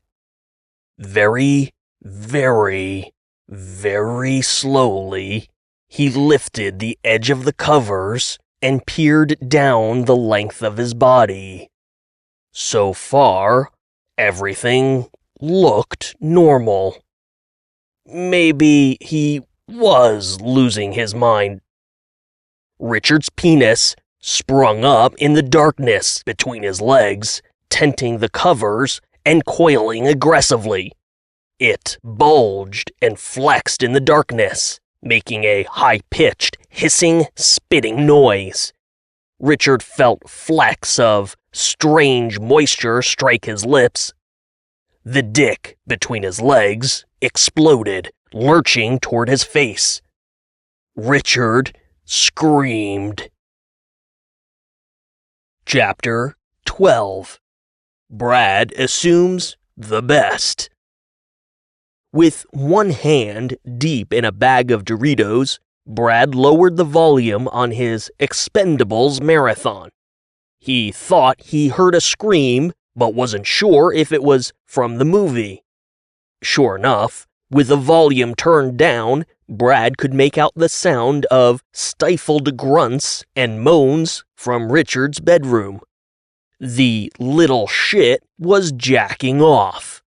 Fuck, he was probably shoving that flute straight up his pooper, tickling the prostate like the gay little bastard he was. Fucking loser. Brad sneered, shoved a handful of Doritos in his mouth, and raised the volume back to a level the neighbors would pitch a bitch fit over. He chuckled as he thought about that stupid flute. The turd had a whole collection of them in his closet. Tess had let it slip that Richard played, but had sworn Brad to secrecy. That was fine for a while, and Brad enjoyed having such an embarrassing piece of intel on the dickless fuckwad. But intel was only good if you used it. With that big promotion at Brad's fingertips, and the energy around the rally juicing him up like a weightlifter on steroids, Brad felt confident he could finally drive a wedge between Richard and Tess and excise that little flute fucker out of his life once and for all. It was almost too perfect. Because, of course, he wasn't looking for weed in Richard's closet. Brad needed to see the flute with his own eyes. He needed to know his plan would work. Brad tipped his beer, found it was empty, and got up for a replacement. As he passed Richard's bedroom and the grunting and moaning became more audible, Brad pounded the door with his fist. Hey, Dickles, don't jack it too hard or it'll just fall off. Chapter 13. A dick in the crotch is worth 2 in the... What the actual fuck? The room felt like it was tilting around him. Richard stumbled to his knees, throwing his hands forward to brace himself against the ground. He felt woozy, like the time he nearly sliced off the tip of his thumb while opening a can of corned beef. He had felt a brief sting of pain, and then, after an impossibly long moment, blood had begun to ooze out of his thumb. At the time, his stomach felt like it had collapsed in on itself, and he could feel the blood draining from his face, down his arm, and right out his thumb. Now, as his vision swam and his stomach threatened to rebel against him, not that there was much to purge after a day of no appetite and subsisting on 2 granola bars, Richard could feel his whole body breaking into a cold, clammy sweat. He rubbed the back of his hand against his eyes, blinking rapidly in an attempt to focus his vision. His mouth had gone sandpaper dry, and his head was starting to throb. Something was very wrong. After several deep breaths, he grabbed the edge of the bed and pulled himself to his feet. The room wasn't feeling any more stable. With one hand stretched out in front of him, Richard took 2 cautious steps toward the bathroom. The carpet beneath his feet did its best impression of a stormy ocean, causing Richard to stumble before his outstretched hand found a surface. Richard clutched the bathroom door frame and held tight, pausing to catch his breath. His mouth formed a small O, while his cheeks puffed in and out, in rhythm with the pulsing pain in his head. He reached his other hand through the doorway and fumbled for the light switch. When he found it, a yellow light illuminated the bathroom, and black spots danced in his jello vision. Yeah, something was definitely wrong. Richard straightened his hunched back and staggered into the bathroom, only to immediately keel over again as an inexplicable tightness seared behind his belly button. He caught himself against the vanity, fingers gripping the edge of the sink. Richard nudged himself forward until his elbows rested on the counter and just stared at the metal plunger in the sink drain. He stayed like that for a while, until 3 drains resolved into 1. When the worst of the queasiness eased, he pushed up from the vanity, straightening slowly in front of the mirror. His face looked perfectly normal. His shirt was untucked and damp with sweat. He took a step back and looked down. His pants were in tatters, shredded to pieces, dangling in frayed strands from his waist. The entire crotch was gone, and in its place was Richard's penis, right back where it belonged. Kind of. The cock hung limp between Richard's legs, but it no longer looked like his lifelong, constant companion he had been so intimately familiar with. This new penis was as thick as his wrist, veiny, and hung to mid-thigh. And even though the penis was limp and flaccid, the veins pulsed, while the shaft throbbed with the same cadence as the pain in Richard's head. The testicles were heavier, meatier, and not the least of Richard's mounting concerns. Instead, what bothered him the most was the strange, thick tendrils that stretched out from the base of the cock, wrapping around Richard's pelvis, worming down his taint, across his puckered asshole, and wrapping around the curves of his butt cheeks. They formed a tentacle-like harness that kept the cock mounted to Richard's groin. Worse, the tentacles were moving. He could feel them shifting, snaking, and pulsing against his skin. It made him think of the first time he had been intimate with a girl, and unfamiliar hands began touching him, only this was way, way more uncomfortable. He poked at the cock with his finger, and the cock twitched angrily. Somehow Richard could feel it. The pressure of his finger, the twitch of the cock, a heavy pull against his crotch. This slab of squirming meat was mounted to him, but it was also part of him. Was it because, despite whatever this thing had mutated into, it had originally been Richard's own perfectly normal, perfectly average dick and balls? The reality of a mutant monster cock sprouting pulsating tentacles that wrapped around his pelvis finally settled in Richard's brain, and the panic came swiftly. It was attached to him. He grabbed the unit with both hands, passively acknowledging how much shaft there was to spare, and yanked at the hideous thing between his legs. The cock twisted violently in his hands like an eel that refused to be held, and he felt it, both the tight grip of his fingers and the painful pull against his groin. It was like the cock had suctioned itself into Richard's Ken doll crotch, and now Richard was suddenly filled with rage as he struggled against the twisting, squirming monster cock. But it wasn't his anger. Or rather, it was his rage, but it started in his cock. "Get off me!" Richard hissed, giving the tentacled beast an abrupt, forceful pull. That uncomfortable tightness behind his belly button flared into a white-hot pain, and Richard doubled forward, releasing his grip on the cock. He breathed through the pain, begging for it to subside as the beast dangled between his legs, edging closer to his knees. Slowly, the bulbous head of the cock puckered and flexed, nudging against Richard's hairy flesh. Richard could see a thick vein throb along the shaft, and, yep, the penis got even longer, stretching past his knees. The bulbous head poked and tapped at his flesh as it descended.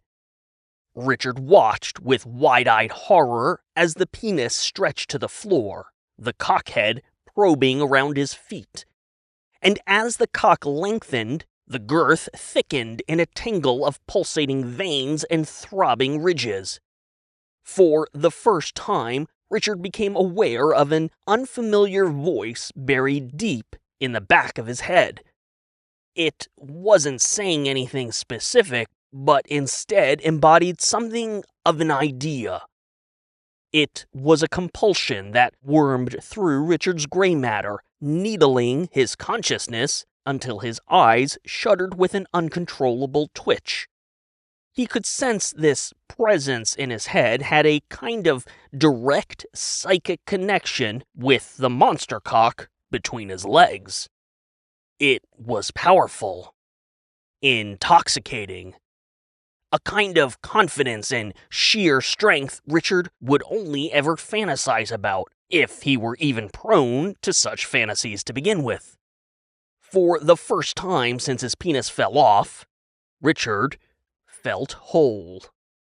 Only now he felt like something more. Wait, fuck off, no. There was a massive, mutant penis leached to his crotch, and it was fucking moving! Had he been exposed to radiation? Was that what caused his penis to fall off in the first place? But what kind of radiation turned a cock and balls into a mutant monster with a mind of its own? Richard felt the panic rising again. Were the rumors about the alien bioweapons true? Was his penis going to kill him? Could he even go to the hospital? How would a doctor even treat whatever the fuck this was? As quickly as the panic rose, that presence in Richard's head seemed to consume it, greedily devouring it like a lion tearing into a fresh kill. Where Richard felt panic and anxiety, the monster cock was simply power. Richard's breathing and heart rate slowed, and his panic shifted to curiosity. Richard bent over to take a closer look at his malformed mutant member.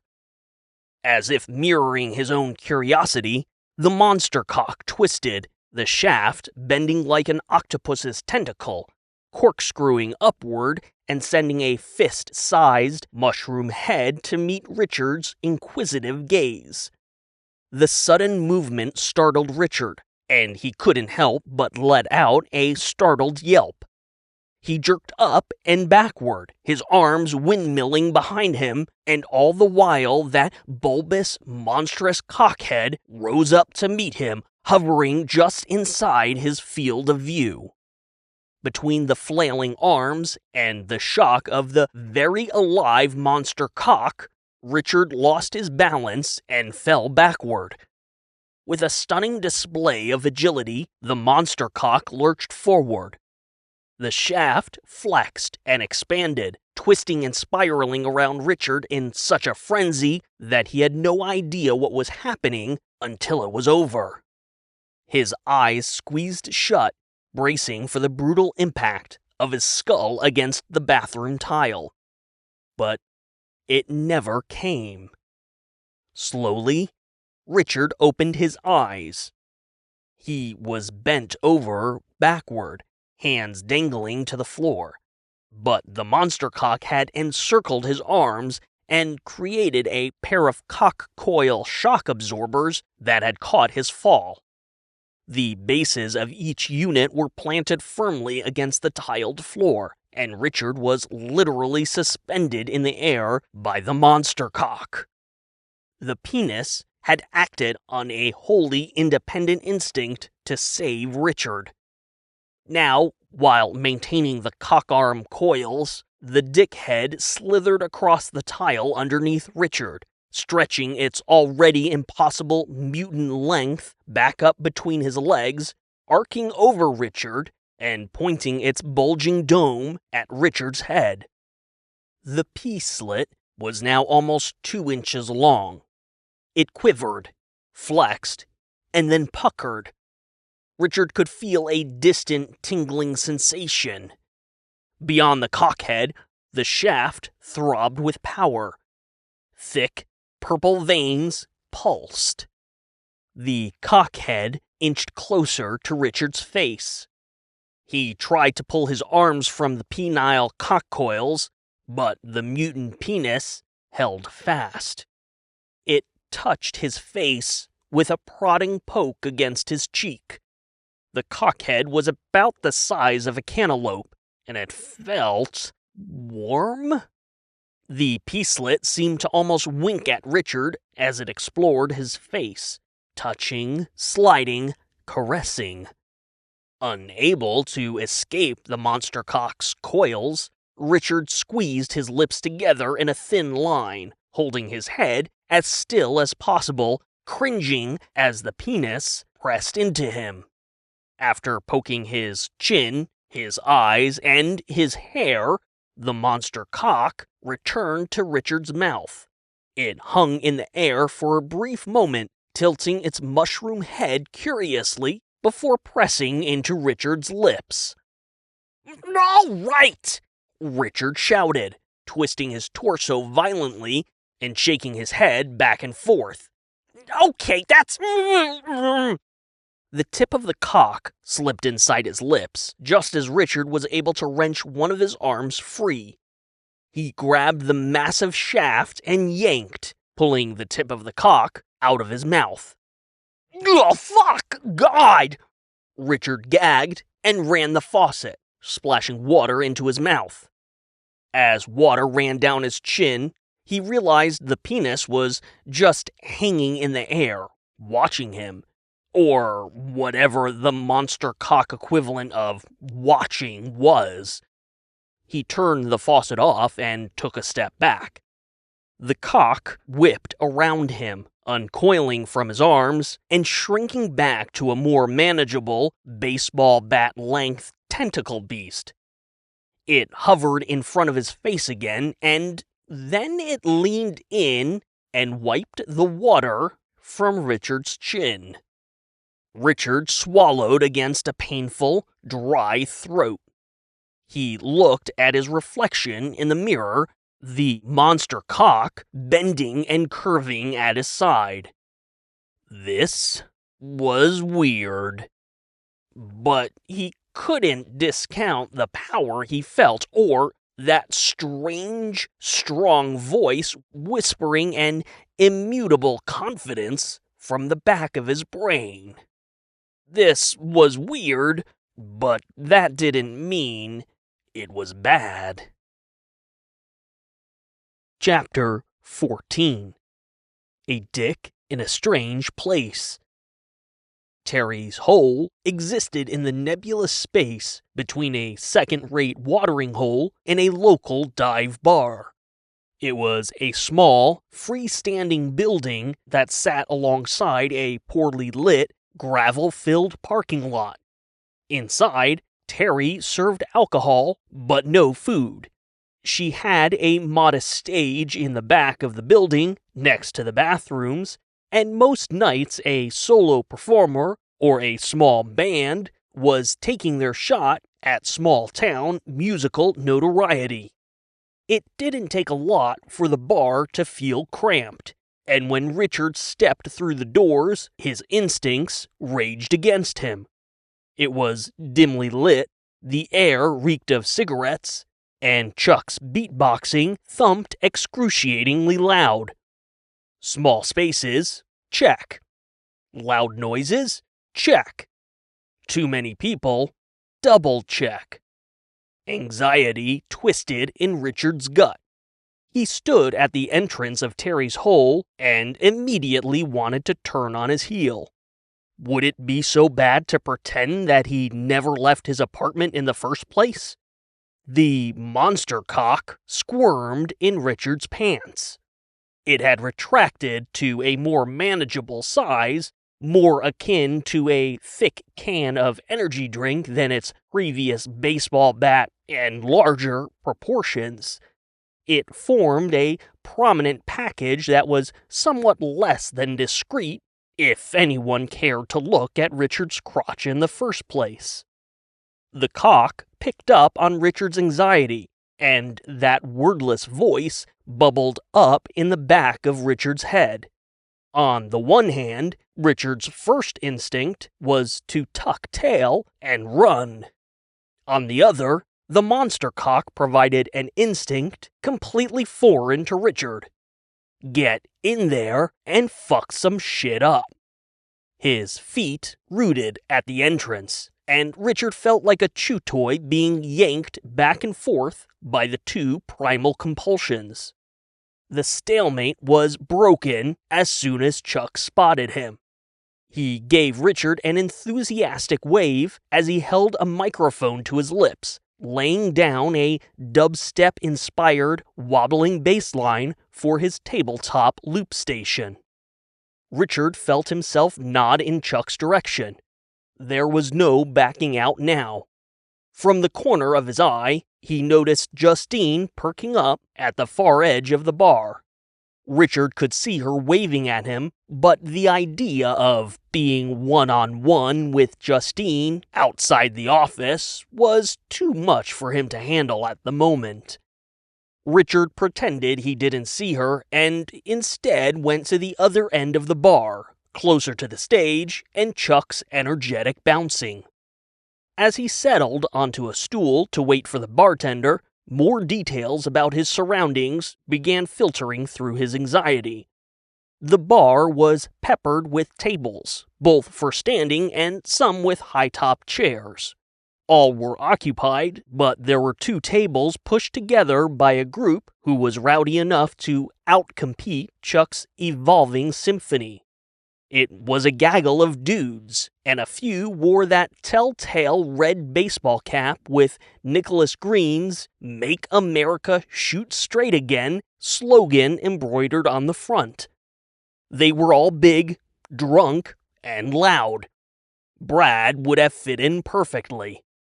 The monster cock twitched, and Richard was surprised to feel like he almost wanted to join the douchebags with their pitchers of beer and their unfiltered, testosterone-fueled hollering and laughter. Richard blinked and turned to the bar, shaking his head in a daze. The monster cock's instincts had an alluring quality to Richard's baser, unevolved lizard brain, but his higher functions cringed at the notion. He tried to get the bartender's attention, but she was busy flirting for drunken tips.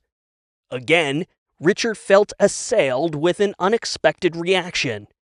He was really fucking angry about the bartender ignoring him. The monster cock throbbed in his pants, flexing against his thigh. Richard dropped a hand to his lap, attempting to calm the penis as nonchalantly as possible. "She is such a whore for tips, but I don't blame her. She cleans up every night." Richard yanked his hand out of his lap and turned to see a woman with deep red lipstick smiling at him. She was beautiful in all the right ways. Flawless skin, a perfect, slender neck that plunged into the most erotic clavicle Richard had ever seen, contrasted perfectly with a tight top that matched her lipstick. Richard could feel the monster cock throbbing against his thigh, and he wondered how much of his physical attraction was from him and how much was from the cock. After all, Richard spent all day, every day, working alongside the objectively attractive Justine, but he had never once given her a second thought, always preoccupied with Tess. Was he capable of being attracted to someone other than Tess? Or did the monster cock simply want what the monster cock wanted? The woman in red flagged the bartender. "Hey, Terry, can we get some help over here?" As the bartender wrapped things up, the woman in red looked over her shoulder at Chuck as he bounced through the set with more energy than the small stage could handle. She smiled, and her eyes crinkled with genuine warmth. "I saw you guys wave at each other. Is he a friend of yours?" Richard turned on the stool, realized the monster cock was pressing up against his pants, and immediately crossed his legs. Yeah, sure, Chuck and I are, He's good," she said, sparing Richard any more embarrassment, not that he wasn't up for the challenge. Then she shrugged. "I mean, he's not great, and I'm not sure this is exactly his crowd." Richard glanced around the bar. The rowdy assholes dominated the room, but she was right. The rest of Chuck's audience seemed passive and indifferent at best. "But he is good," she said. "You should be proud of him. It takes a lot of guts to get up there." Richard thought of the flutes in his closet. He nodded. "Yeah, he's, Chuck's something else." "What can I get you guys?" The woman in red turned to the bartender. "I'll have a whiskey sour, and my friend here..." Richard realized they were both looking at him. He said the first drink that came to mind. "Martini, caramel apple." Terry, the bartender and proprietor, raised an eyebrow. "Well, you heard the man," the woman in red said, tapping the bar top. The monster cock shriveled with embarrassment. Richard forced himself to meet his new friend's gaze. She gave him a saucy wink. "Bold choice, friend." The monster cock flexed. Maybe it could work with this after all. On stage, Chuck added a wavy violin melody to the growing symphonic dissonance in his looper. If he was drunk, the melody would have almost reminded him of "Here Comes Santa Claus." Richard could detect at least 2 or 3 sounds that absolutely didn't belong, but he still respected the hell out of the dude for getting up there in the first place. The cocktails came as the group of rowdy red hats emptied their pitchers of beer. With nothing left to occupy their mouths, the assholes started to heckle Chuck. "Are you gonna tell some jokes? 'Cause your beatboxing is shit." "Yo, my Grammy throws a harder drop than that, and she ain't even got teeth." "You need to get a refund on that masterclass, son." "Oh, someone get me a towel. You ain't spitting no beats. You just spitting, Holmes." Chuck stuttered over a fresh synthy riser effect, and the mistake promptly looped, sending his already dodgy symphony into complete chaos. He lowered the microphone and tried to plead with the red hats. "Guys, listen. Get off the stage, fat and fruity." One of the drunk assholes hopped onto the stage and snatched Chuck's microphone, yelling over the looper. "Fuck, fuck, fuck! Fuckity fuck, fuck! Hey, look, ma, I'm a real musician!" A martini glass sailed through the air and exploded against the wall just beyond the asshole on the stage. The glass had arced so perfectly, caramel apple martini splattered down on the heckler's face a split second later. Chuck stopped the looper on an otherwise well-executed vocal record scratch. A tense silence seized the whole of Terry's hole. Well, except for Justine, whose sip of beer went down the wrong pipe. She coughed sharply, stifled the second one, and her eyes watered as she watched what happened next. The asshole on the stage could have been Brad's stunt double, easily as big, bigger probably, and shoulders broader than the asshole's interpretation of the Second Amendment's line about a well-regulated militia.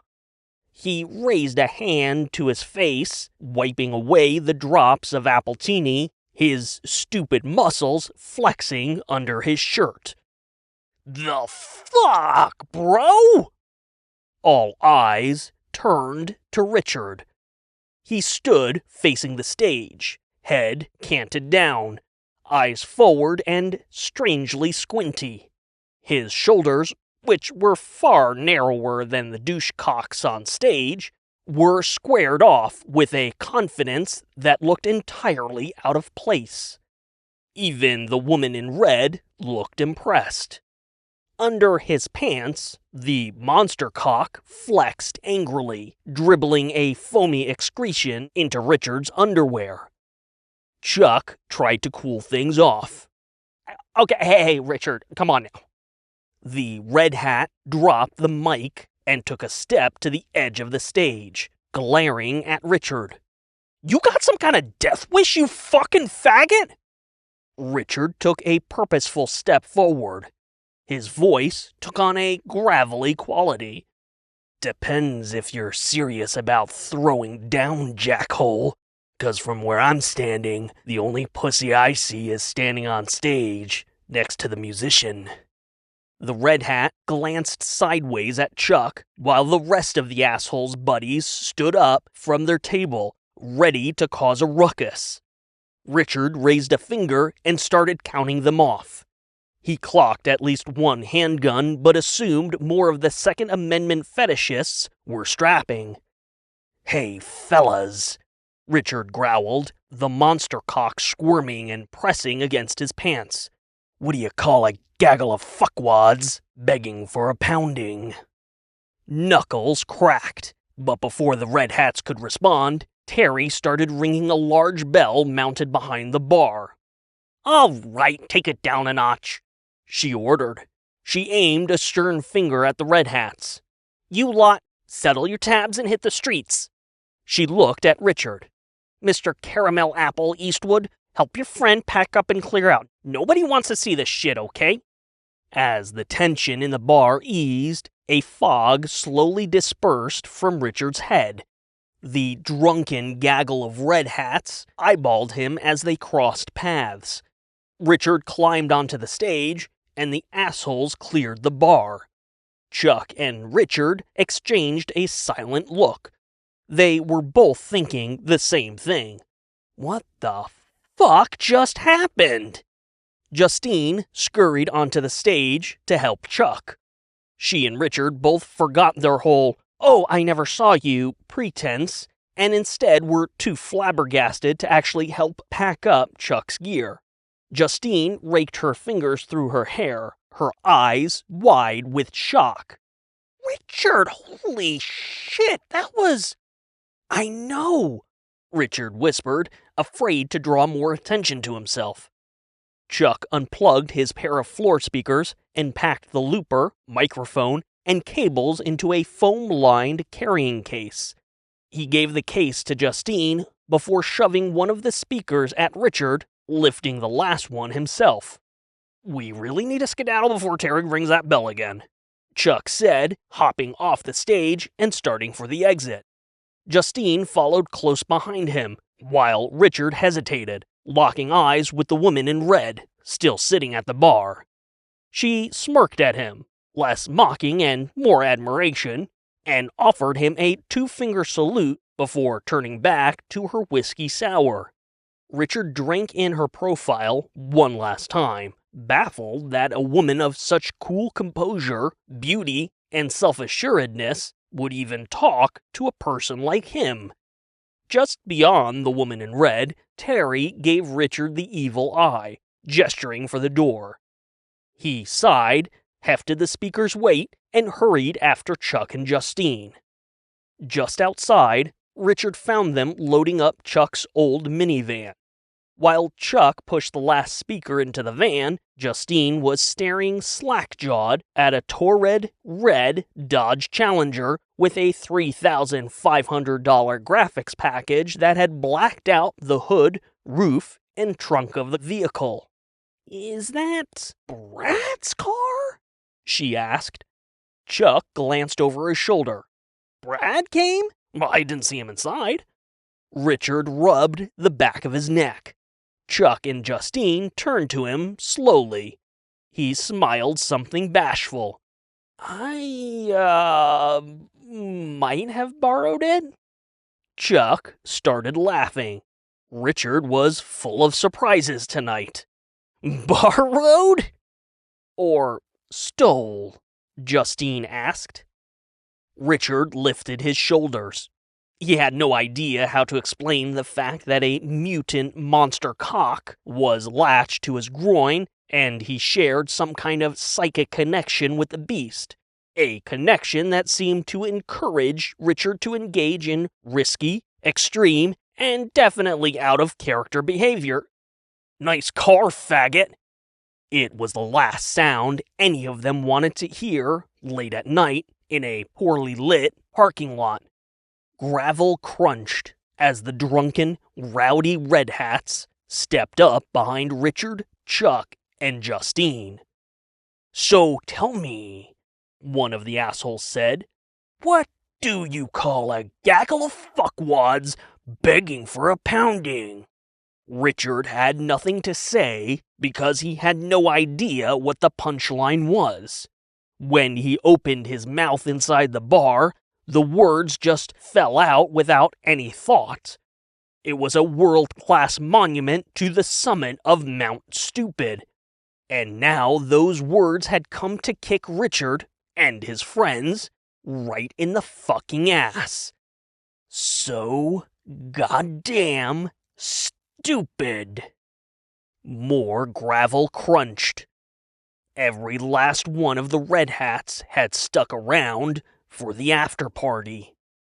Inside Richard's pants, the monster cock pulsed and throbbed, squirming against its confines and twisting to break free. Richard's eyes widened as he felt the penile tentacles clench around his buttocks. Adrenaline spiked his heart rate. With a wrenching, tearing fury, the monster cock raged. Chapter 15. The striking Cobra-Like penis monster thing. The old sodium lamps were already too dim for the gravel parking lot. The flickering, stuttering yellow light waxed and waned, giving Chuck's eyes no chance to adjust to the darkness. As the drunken hooligans attacked, the lights repeatedly plunged the lot into total darkness, making Chuck rely on quick flashes of light and the constant crunching of gravel to know where the next attack was coming from. He felt Justine by his side, their arms brushing in the darkness. He wondered if this was perhaps the pacifist's penance for accidentally killing a man in Africa a decade earlier. A cosmic, ironic twist, for sure. And although Chuck was peaceful by nature, that didn't mean he wasn't above throwing down to defend his friends. He had killed a man, after all. Gravel crunched in a flurry of unseen activity. As the assholes swarmed, Chuck lost sight of Richard. Yellow light flashed, and Justine grabbed his arm, pointing. "Gun!" she hissed. One of the assholes was reaching for a strapped handgun, and Chuck knew if the guy got it free, the fight would be over before it even started. Without a second thought, Chuck dropped his chin and threw himself into a bum rush as the fucker unholstered his weapon. Richard was distantly aware of Chuck slamming into one of the hecklers. Oh hey, it was the one who jumped on stage! And Justine chasing after to help him. He was only passively aware of the poor lighting, and with Chuck and Justine handling the one brawler, he was even less aware of the 7-to-1 odds he now faced. The only thing Richard was fully aware of was that he had never felt so powerful. The monster cock exploded up from the waistband of his pants. Like earlier in his bathroom, it grew to impossible lengths, rapidly coiling while in constant motion around his arms and legs. Richard couldn't tell if the monster cock was guiding his movements or if he was guiding the cock. They worked together in a kind of seamless symbiosis, seeking out attackers like one of Vector Defense's missiles, and striking like, well, a goddamn cobra. "Suck my cock, faggot!" Richard squinted dramatically in the darkness, not that anyone saw, and growled a snappy response. "You first, motherfucker."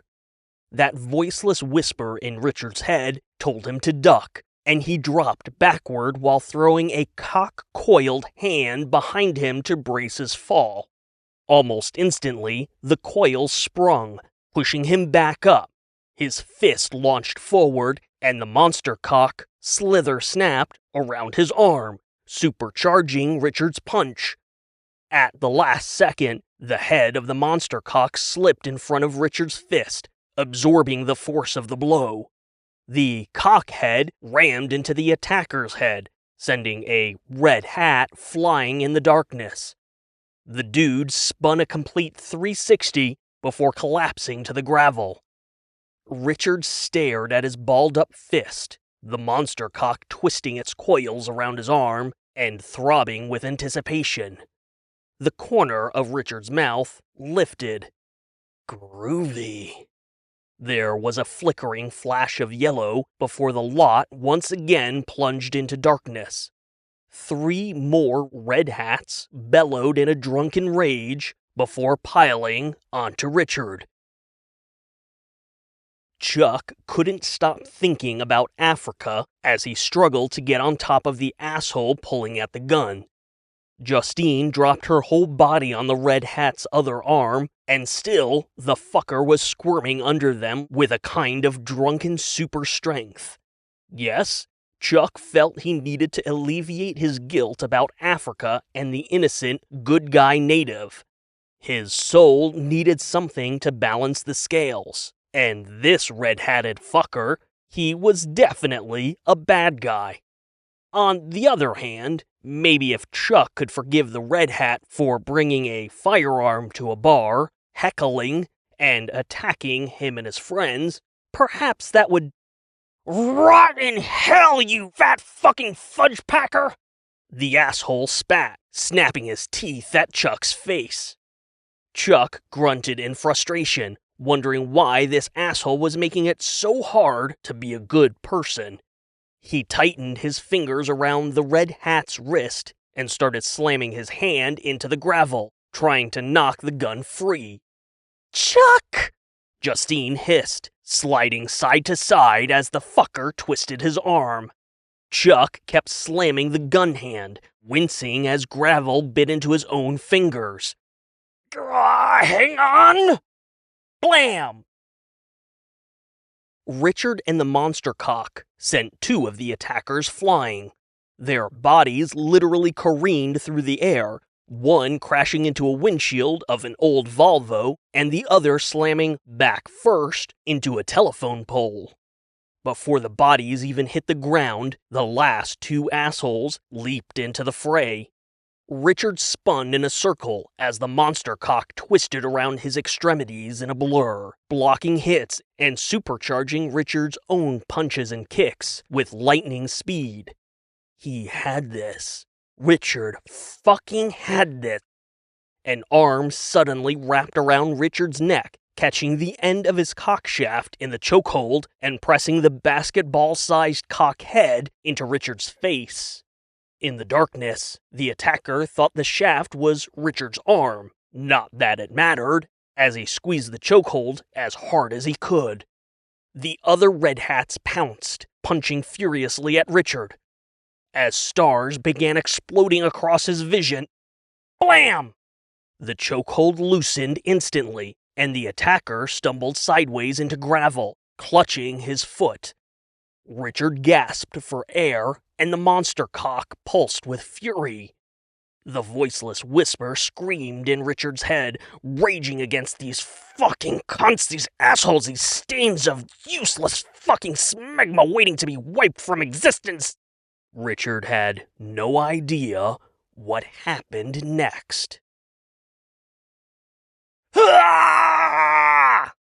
Chuck bellowed and slammed the gun again, finally knocking it free of the Red Hat's grip.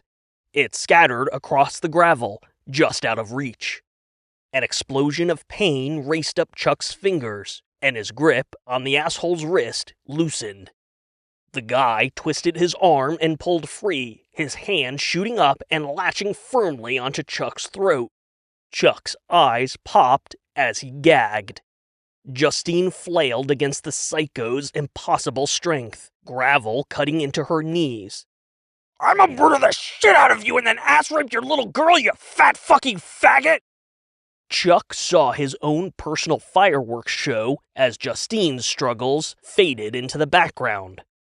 Pacifism meant nothing when faced with survival. Forgiveness was not in the cards. With the last bit of strength he could muster, Chuck threw his one and only punch, cracking the Red Hat's jaw and knocking him instantly unconscious.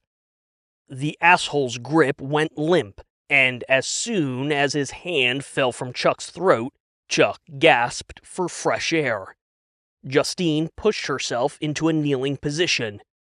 Silence pressed against their ears, interrupted only by the faint buzz of the flickering light. Richard? Chuck wheezed, climbing to his feet and looking around for his friend. Buddy? Here. Chuck saw him in a silhouetted flash of yellow light. In the darkness, Chuck couldn't see the bulging tentacle retreating into Richard's pants. What he did see, however, were the unconscious bodies of the other drunken brawlers scattered across the gravel lot.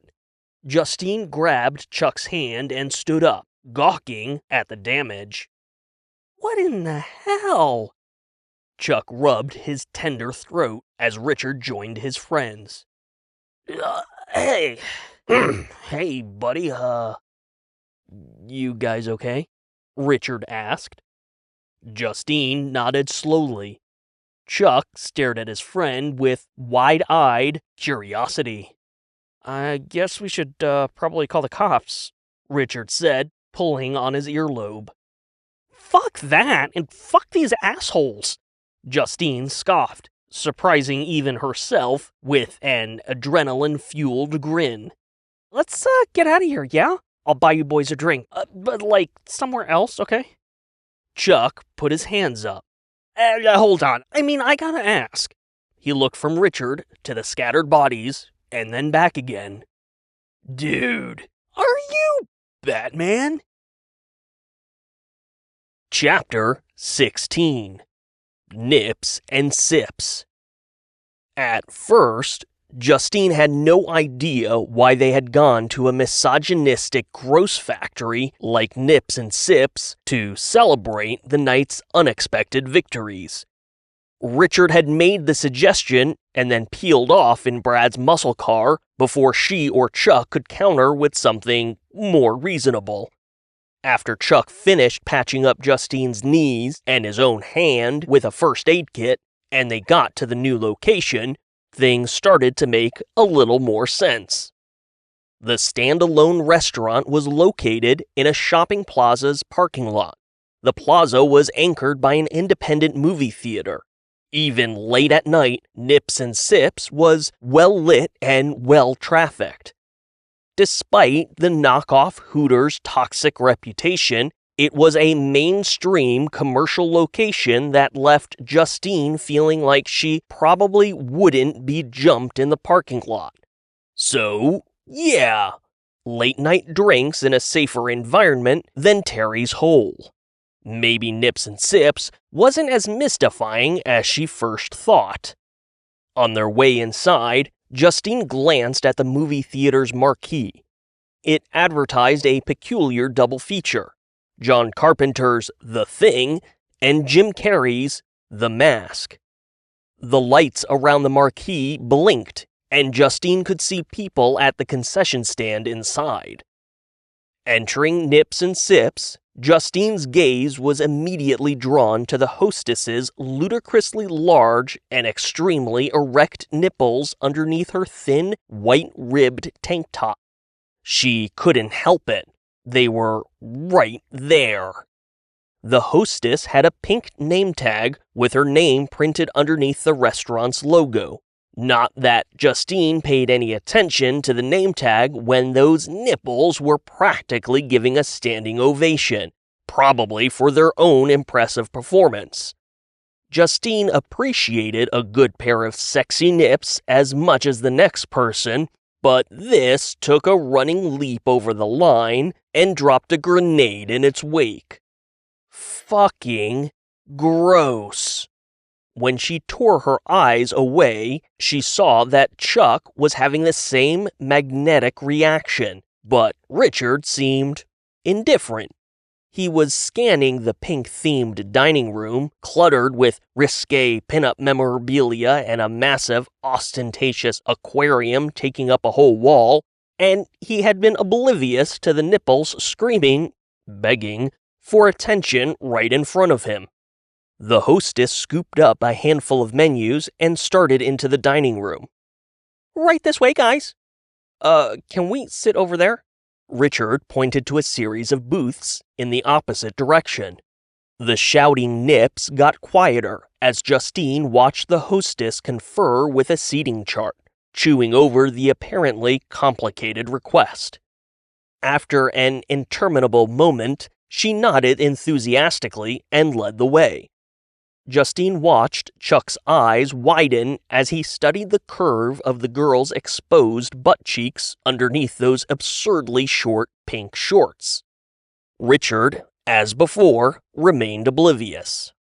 As they walked to their table, Justine followed Richard's gaze to a tall blonde carrying a tray of drinks. She wore the same white tank top and pink shorts as the hostess. It took Justine only a second longer to make the connection. While Richard had told her plenty about his roommate and obsessive love interest, Justine had only bothered to look her up once about a year earlier. She took one passive scroll of Tess's Instagram feed and then promptly forgot about it. Tess Taylor was little more than another copy-paste, basic blonde white bitch obsessed with perfect makeup, perfect boyfriends, and perfect photos for social media. Every picture on her Instagram was the same carefully curated bullshit Justine had seen on hundreds, thousands of other feeds. Aside from her figure, Justine had no idea what Richard saw in Tess, and she couldn't help but think less of him for harboring such a high school infatuation. And then, like the Instagram feed itself, Justine promptly forgot about the whole thing. But there she was, the object of Richard's ultimate desire. A fucking nipply waitress at a gross Hooters knockoff. Justine liked Richard more than she ever let on. It was hard not to. They worked in close proximity all day long, every day. They shared the highs and lows of work, life, and most everything in between. Justine was 2 years older than Richard and had more real-world corporate experience than he did. After all, while he was getting a fancy college education, Justine was putting her high school diploma to work in Vector's mailroom, working diligently to offset her father's back surgery and subsequent medical bills. Justine never had money for college, time for romance, or friends to socialize with. She was too busy working, and eventually her dedicated work ethic carried her all the way to the executive suite and Dorian King's office. When Richard showed up alongside Lorraine Dillon, she had been about as indifferent to him as he was to their hostess's ridiculous nipples. When Lorraine arrived, Justine instinctively didn't trust her, and that distrust extended to the people Lorraine had brought up with her. But after a few weeks, and after spotting a scale model of Deep Space Nine's honorary starship, the Defiant, hidden under Richard's computer monitor, the new boy had begun to look a little more interesting. He was soft-spoken, sensitive, and had a sharp creative instinct that belied a more extraordinary, untapped talent. Richard was good to look at, fun to talk to, and the best thing to happen at Vector Defense since Justine started working for Dorian King. But sometimes Richard made it really hard for Justine to not dismiss him as just yet another dick-packing fuckwad. Of course, Richard noticed every single detail about the hostess. After all, it was hard not to. Those outfits left little to the imagination, and the whole business model of Nips and Sips was based on how horny they could make their customers. So, yes, he noticed. But the hostess wasn't why he had suggested the restaurant. She was little more than a cheap imitation of Tess's Nips and Sips clad perfection. Not that the monster cock knew any difference. Not that the monster cock cared. It vibrated in Richard's pants, twisting down a leg and throbbing until a drop of liquid warmth ran down his thigh. Puerile thoughts materialized in his brain, begging to bend the hostess over the railing, pull that thread of pink fabric aside, and split her in fucking two. He wanted to chew on those nipples, never mind they were prosthetic, and fuck her until she exploded, spraying a massive nut all over her cleavage until Tess came over and, in a fit of jealousy, began slobbering all over his monster cock while the hostess peeled down Tess's shorts. They were sat at a booth, and Richard took the side across from Chuck and Justine. He was grateful for the coverage of the table as the monster cock bulged and squirmed, eager for any kind of action it could get. "Bryce will be over in just a second to get you started with drinks," the hostess said, handing them menus. "Enjoy!" Richard couldn't hide a flash of disappointment. He had seen Tess serve the table behind them, so he thought they were in her section. "First round is on me, my friends," Chuck proclaimed. He raised a bandaged fist and shook it in the air. "Tonight, we celebrate!" He immediately winced and held his hand to his chest. "Yeah, but gently." Justine twisted in the booth to face Chuck, intentionally turning away from Richard. He was so preoccupied with staring at Tess. What the fuck did he think would happen? Was she going to suddenly notice him, drop to her knees, and start blowing him? Disappointed in Richard and this predictable turn of events, Justine shoved all thoughts of her colleague aside, focusing instead on something that had bothered her since they departed Terry's hole. "Okay, explain why you have such a massively well-stocked first aid kit in your van, please?" Chuck shrugged. "I was a part-time EMT for a hot minute." Despite their shared experience in the bowels of Vector, their paths had never crossed in the mailroom. Just the same, Justine had always felt a kinship with Chuck. It certainly didn't hurt that they'd just fought off a psychopathic gun nut together. Always surprised by the man, Justine was now impressed. "For real?" Chuck nodded. "Yeah, you learn to be prepared, especially in the car. I mean, come on. Roads are nothing more than death traps, with literal tons of machinery being haphazardly navigated by very dumb, very distracted humans." Justine quickly eyeballed Richard, saw he was still looking at Tess, and turned back to Chuck. Fuck it. At least Chuck was interesting. "How does one decide to become an EMT?" Chuck laughed as a memory came back to him. Oh, I was so concerned about trying to balance my scales after Africa, but maybe I already had a little karmic credit stored up. Interesting and utterly mystifying. What the hell was he talking about? Justine chuckled. On a good day, I usually understand about half of what you say, but right now, you have completely lost me. Richard was barely listening. He was too busy scanning the dining room. When Bryce arrived at their table, Richard tried looking around her until the monster dick started twisting aggressively. Bryce was a red-haired copy of Tess, and the monster dick immediately wanted to slither up one of those long, muscular legs and start humping it voraciously. Richard dropped a hand underneath the table, pressing it hard into the pulsing penis, only to be rewarded with an explosion of tingling pleasure radiating up from his crotch. Hey, you with us, buddy? Richard swallowed and looked at Chuck. What? Chuck grinned and pointed at the waitress. You wanna tell her what you want? Richard blinked, confused. Chuck raised his eyebrows. To drink. Richard cleared his throat and pointed at Chuck. I'll have what he's having. Chuck handed his menu to Bryce, putting on a silly voice. And I'll have what she's having.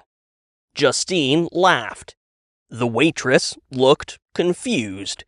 Richard continued searching the dining room for Tess.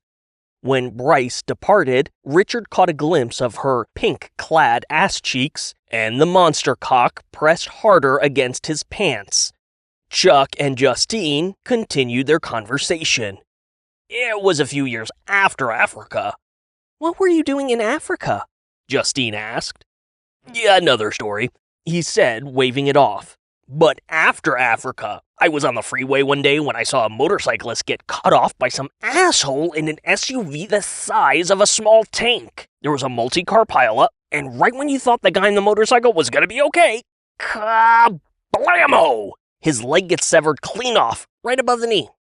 Holy fuck! Justine breathed. Yeah, I was able to find his femoral artery and pinched it off until the emergency responders arrived. Chuck held up his hand and squeezed his thumb and index finger together. Try holding that tight for 15 minutes, or even 5. My fingers had never been so sore. The paramedics said that I single-handedly kept that guy alive. Holy shit, Justine said. More like single-fingeredly or whatever. They laughed. Richard paid them no attention. Well, after that, Chuck continued, I did the whole EMT thing for a bit, and I've had the first aid kit in the van ever since. Richard could feel their eyes on him, but he had spotted Tess as she was bringing a tray of food to the table behind them. When she got close, Tess's eyes finally met his. She was surprised to see him, smiled, and then looked strangely awkward before dropping off the food. Was she embarrassed for him to see her at her job? When she moved past Richard's line of sight, he turned forward and found Chuck and Justine staring at him. Yeah, they knew what was up. Chuck grinned and shook his head. Justine looked annoyed. She silently mouthed, Really, dude? Really? Richard opened his mouth to try and explain, but he had no words. Not that it mattered. The table behind them was getting loud. Come on, sweetie, someone behind Richard said. I got a little bit of the front, now give me some of that tail. Please, sir. Tess's voice was unmistakable. You should pretend you're in a museum. Aw, fuck those snooze factories. Look but don't touch. Another voice. Where's the fucking fun in that? You have the loveliest, tightest piece of trim. Richard stared at Chuck, who in turn was looking right past him, watching what was happening at the other table. He could see it plainly all over Chuck's face. The fucker was groping Tess. The monster cock throbbed, and a rage that bristled inside him made his blood run hot. Chuck stood up from the table, rubbing his chin with his bandaged hand, intentionally showing off his battle scars. "Sir, I think the lady asked you to keep your hands to yourself."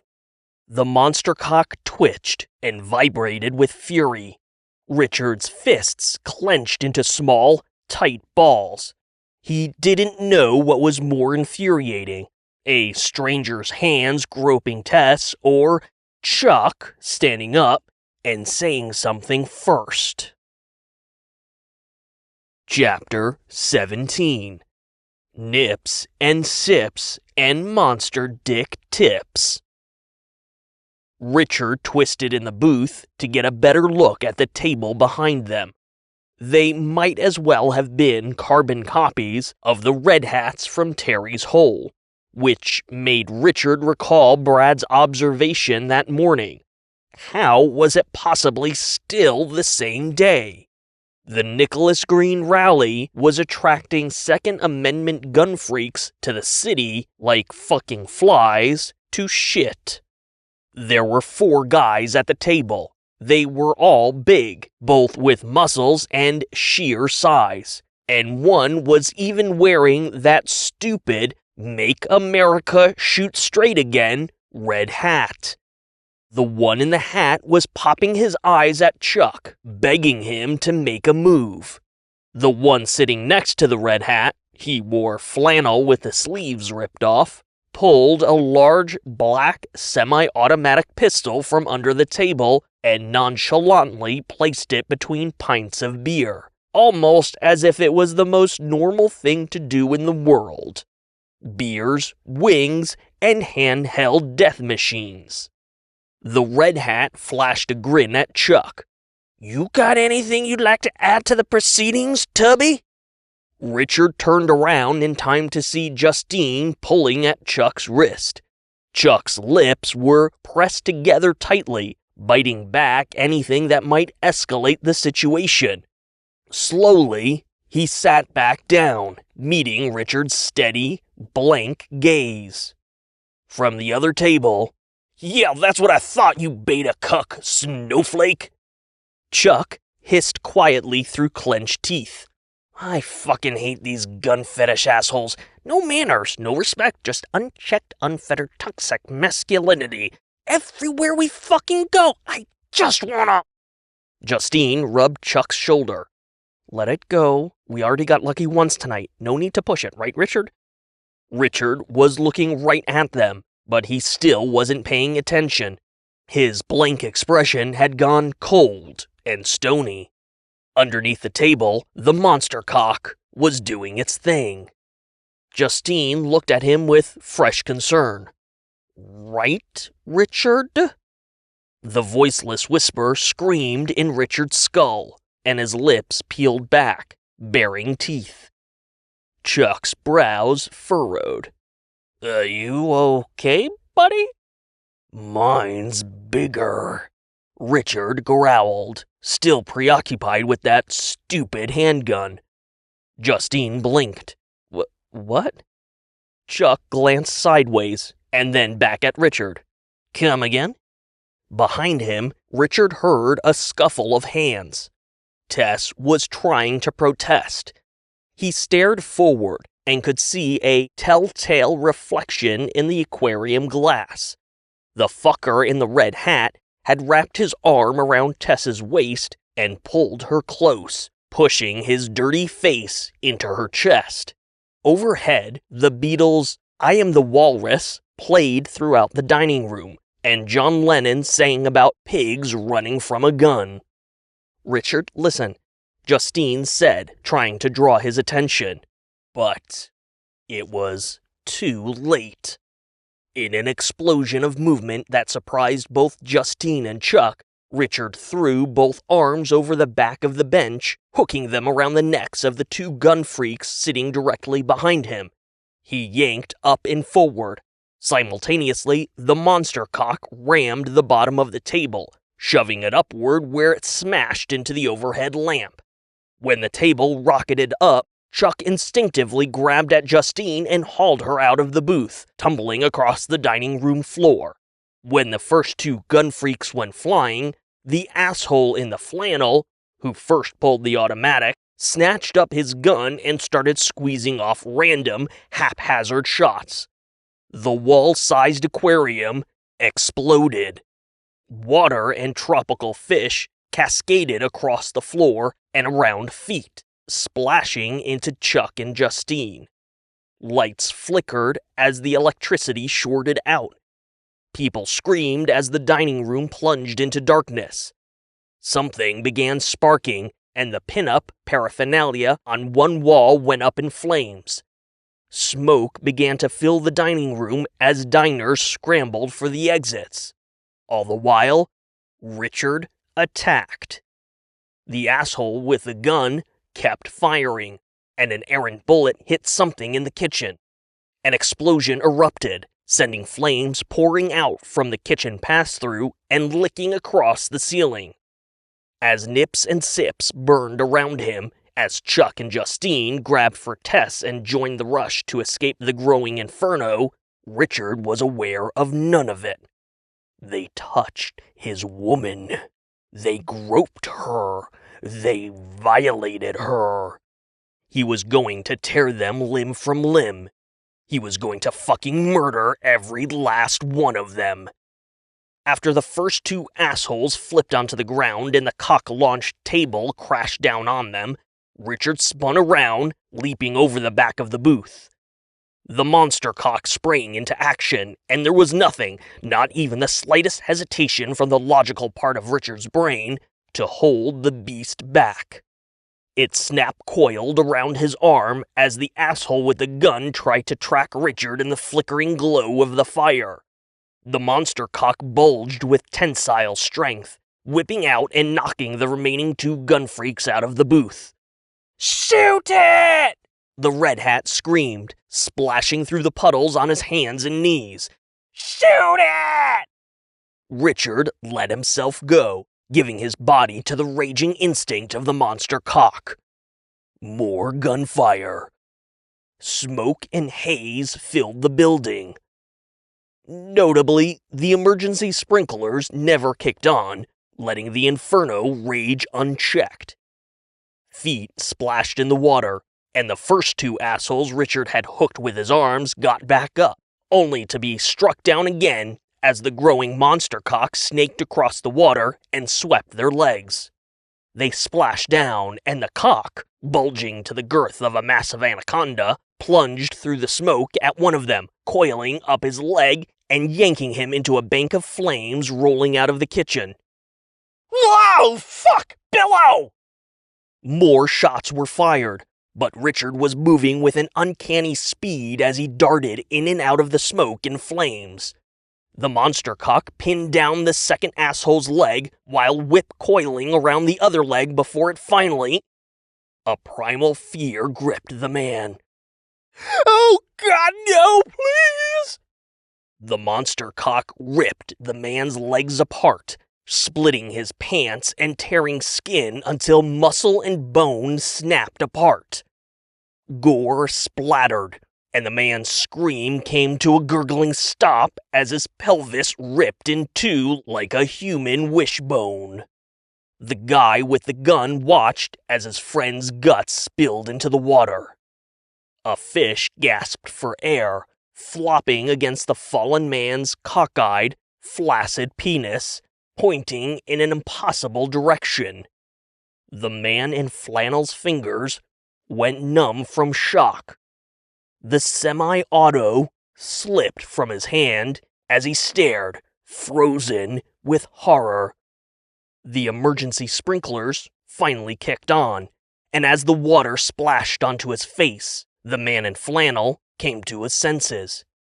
He spun on his heels to run for the exit, only to come face to face with Richard. He reeled back in fright. "God damn it, what the fuck, man?"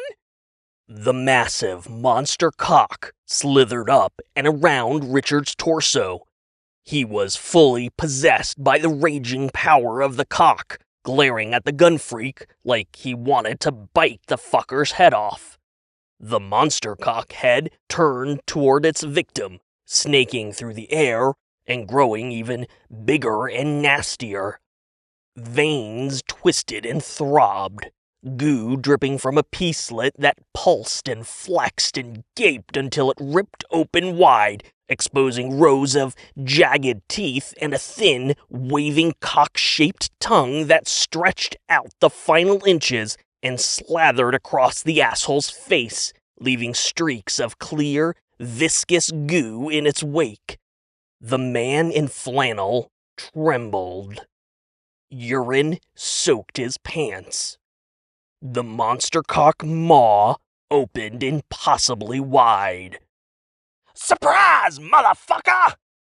A chair smashed into Richard's back as the first red hat, the asshole who groped and buried his face in Tess's chest, leaped from the smoke to try to save his friend.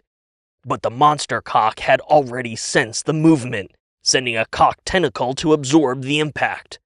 The chair exploded into splinters, but Richard didn't so much as waver. The bulbous, gaping maw of the monster cock head swung its massive girth toward the red hat. He stumbled in the water, realizing just how badly he had miscalculated. "Oh, fuck!"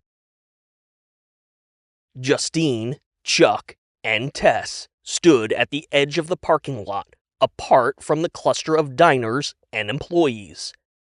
They watched as smoke poured from the entrance of Nips and Sips. Emergency sirens rose in the distance. "Did Richard make it out? Is he still in there?" Tess asked, panic edging into her voice. Neither Chuck nor Justine knew how to respond, especially after Terry's hole. They had no frame of reference to even begin to understand what was going on with Richard. Maybe he was Batman. A large window exploded as something unwieldily crashed through it, hitting the pavement with a splat, bouncing once, and then rolling to a stop at Tess's feet. It was the body of the asshole who groped her. Singed. Wet. Headless. Blood squirted from the ragged stump of his neck. Tess screamed. Chapter 18. A dick thrusting in a dick, metaphorically speaking. The supercharged 6.2-liter V8 Hemi engine growled a deep, throaty roar, and the Tour-Red Dodge Challenger lurched forward, launching off the on-ramp and exploding onto the freeway like a rocket ship. With the windows down and the wind slamming against his face, Richard let out a whoop as the power of the muscle car vibrated up from his legs and made his asshole tingle. Unlike that morning, and now driven by the baser animal instinct of the throbbing monster cock between his legs, Richard was in love with the sensation of all that raw power at the tap of his foot. It was late, and the traffic on the freeway was sparse. Richard was cruising at 65 miles per hour before the merge lane ended. He flicked on the radio and cranked up the volume to compensate for the howling wind through the windows. AC/DC was singing about an evil that gets under your skin and having a gun to fire at will. It was loud, banging, and Richard was surprised to find he loved every second of it. His hands started drumming the steering wheel while he belted out the chorus, goosing those 717 horses under the hood. Even from a full trot, the beast of the car surged forward with a powerful thrust. Richard swerved into the left lane, sailing past a blue Hyundai that might as well have been parked. "Shoot to thrill! Ha ha ha ha!"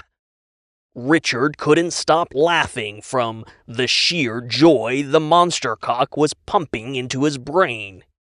He cut back into the right lane, swerving around another Sunday driver before goosing the engine again. The car shot forward, and the speedometer pushed 100 without breaking a sweat.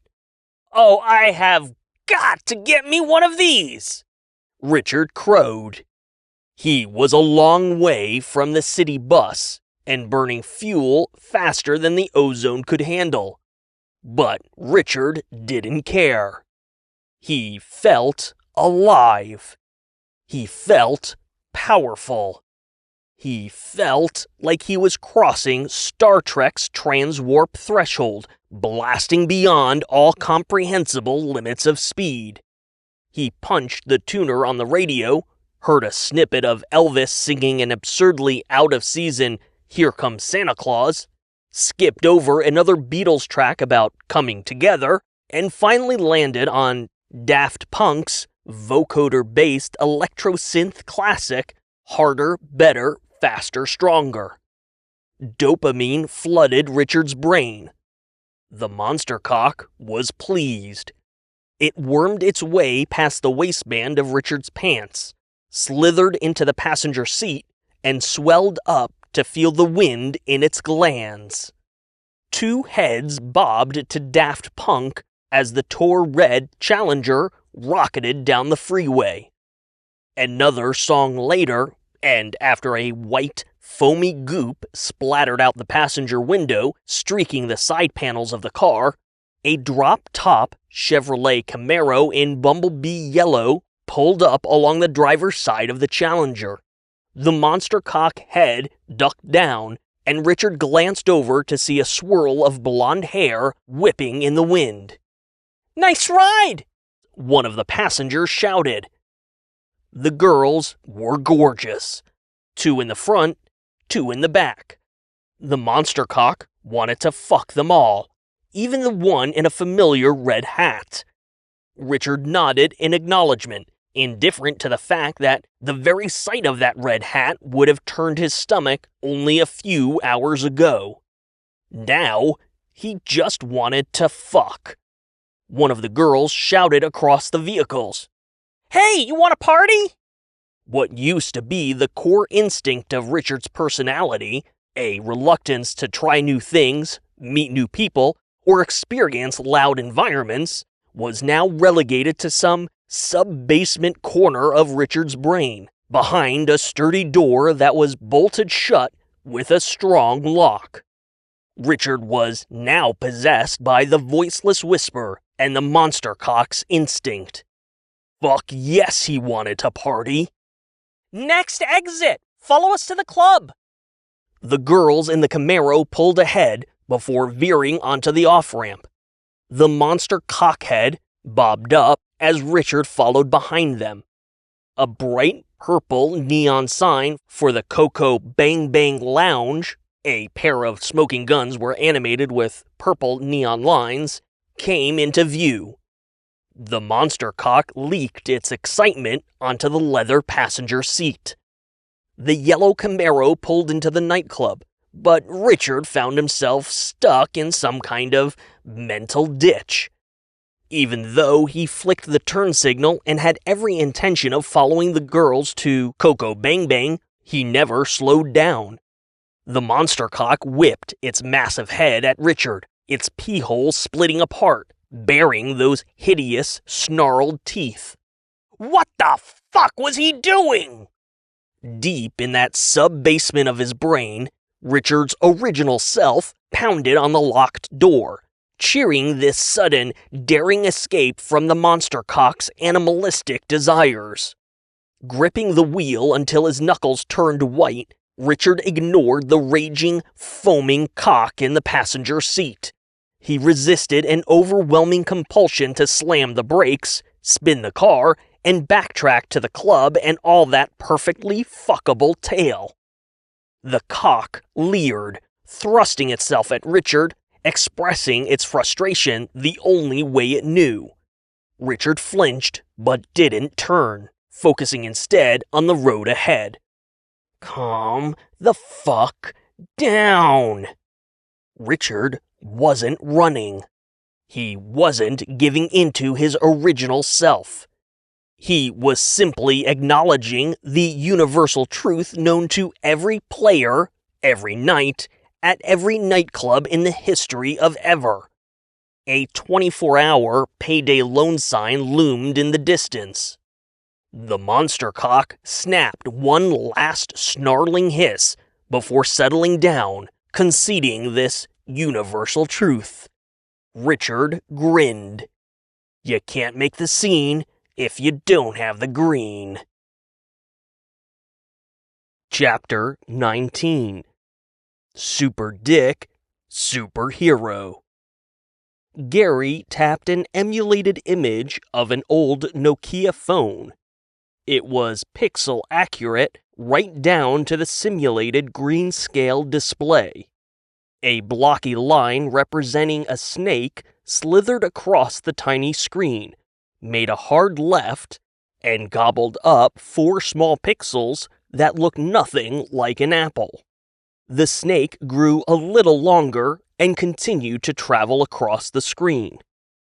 Gary was in his late 40s, graying, and perfectly happy working the 3rd shift at the payday loan store. At this hour, he was the only one in the store, perched on his tall clerk chair, safely settled behind the 1-inch thick acrylic bulletproof window that separated him from the lobby. Foot traffic was sparse at night, and once it got really late, Gary would only see a handful of customers.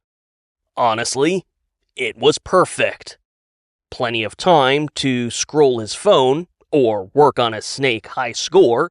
He could play whatever music he wanted, as long as he was mindful when a customer came in, and there was no one around to give him any shit. The snake got even longer, gobbling apples as Frank Sinatra crooned about a young fool who could never win because of something under his skin. It was a quiet night, which was precisely how Gary liked it. The door chimed, and he quickly swiped to pause the music as Sinatra was singing about trying to wake up to reality.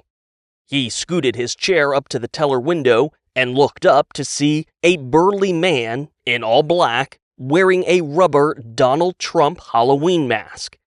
He carried a very empty black duffel bag and, yep, a blacked-out single-barrel shotgun. Gary sighed and turned back to his phone and the pixel snake. This was the 3rd time just this week. And why were they always wearing Donald Trump masks? Gary had to wonder if it was actually the same group of would-be robbers, giving it the old college try after each prior buddy failed to successfully knock over the payday loan shop. It always ended the same. Cops were called, reports filed, insurance claimed, acrylic window replaced. There were extra panels in the back storage, and it took about 10 minutes to swap out the window. Tonight's asshole stepped over and rapped his knuckles against the bulletproof window. Gary didn't look up from his phone. "Fuck off," he said, completely uninterested. "If you leave now, I don't have to call the cops." Gary looked up when he heard something slap against the window. It was a small, gray brick stuck to the middle of the window with a glob of adhesive. A random electrical contraption was stuck into the brick, and a small red light blinked ominously. Outside the movies, Gary had no idea what a real brick of C4 looked like, but he had no doubt that was exactly what he was staring at. "Oh, fuck!" The window was bulletproof, but Gary was pretty sure it wasn't plastic explosive proof. The door chimed again. The asshole in the Donald Trump mask bolted. Gary cursed again and tumbled out of his chair as he tried to dismount, scrambling across the floor for what he hoped was the safety of the back room. After parking underneath the glowing 24-hour payday loan sign, the monster cock slithered back underneath his pants, and Richard stepped into the store. He wasn't entirely sure what he planned to do, Richard had never taken a payday loan before, and he wasn't particularly interested in opening an account. He hadn't come with the intention to rob the store, but at the same time, he didn't intend to not rob the store. He had no plan, no thought, and was only focused on the fact that he needed money. The door let out an electronic chime as he entered the store. A man bearing a striking resemblance to Donald Trump shoved past Richard, knocking him sideways. He watched as the man ran into the parking lot. "Run!" Richard turned to the bank of teller windows and saw a clerk stumbling into the rear of the building. Then he noticed the strange gray lump stuck to the teller window and found himself wondering what Donald Trump needed with a shotgun and a duffel bag. Not that Donald Trump with a shotgun actually struck Richard as abnormal, certainly not as absurd as how fast the old fucker had hustled out of the building. Richard supposed if a ramp wasn't involved, Trump must have had surprising agility. A shockwave ripped through the store as the lump of gray stuck to the teller window erupted in an explosion that split the acrylic window. In the instant between Richard noticing the explosive and questioning Donald Trump's surprising agility, the monster cock sprung into action. Maybe the cock processed the shotgun and duffel bag faster, or maybe it sensed the chemicals inside the explosive, or maybe it just possessed an innate ability to recognize destruction and act in self-preservation. Whatever the case, the monster cock exploded out of Richard's pants and ripped a check writing counter off the wall, swinging it as a shield just as the C4 detonated. The counter took the brunt of the explosion, cracking in two while still in the tensile grip of the monster cock. The ground shook violently under Richard's feet, and he ducked down, covering his head with his arms. One of the street-facing windows blew out from the shockwave, and something crashed outside. The monster cock released both halves of the check-writing counter, and they hit the ground with a banging clatter. The cock snaked back into Richard's pants as he lowered his arms to survey the wreckage of the payday loan lobby. Dust was settling, and the last functioning overhead fluorescent, in the front corner of the lobby, kept winking on and off. A gaping hole sat in place of the teller window. The clerk peered out from around the damaged wall to the back room. Glass and debris crunched behind Richard, and he turned to see Donald Trump stomping back into the store. Trump fired into the ceiling, and even after the explosion, the shotgun retort still pierced Richard's already ringing ears. Trump single-handedly pumped around as he marched toward the gaping hole, tossing the duffel bag through. "Shut up, fucker!" Trump screamed, his voice strangely muffled and distorted. He leveled the shotgun at the clerk. Richard rose to his feet, finally realizing that the man with the shotgun was not, in fact, a surprisingly agile Donald Trump, but instead, just an asshole in a cheap Halloween mask. The monster cock realized that the fucker was about to get away with all the cash, and those girls were right down the street, eager pussies dripping and begging to be wowed and plowed. Gary had pissed his pants. This was the farthest thing from a quiet night imaginable, and he was pretty sure the damage would take a little more than 10 minutes to repair.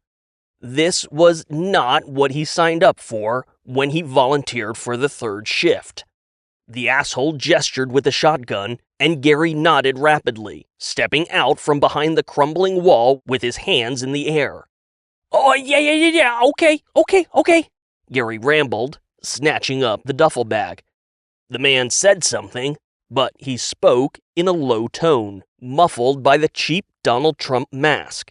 It didn't help that Gary's ears were still fucking ringing from the explosion. He shook his head, panicking. I'm sorry, what?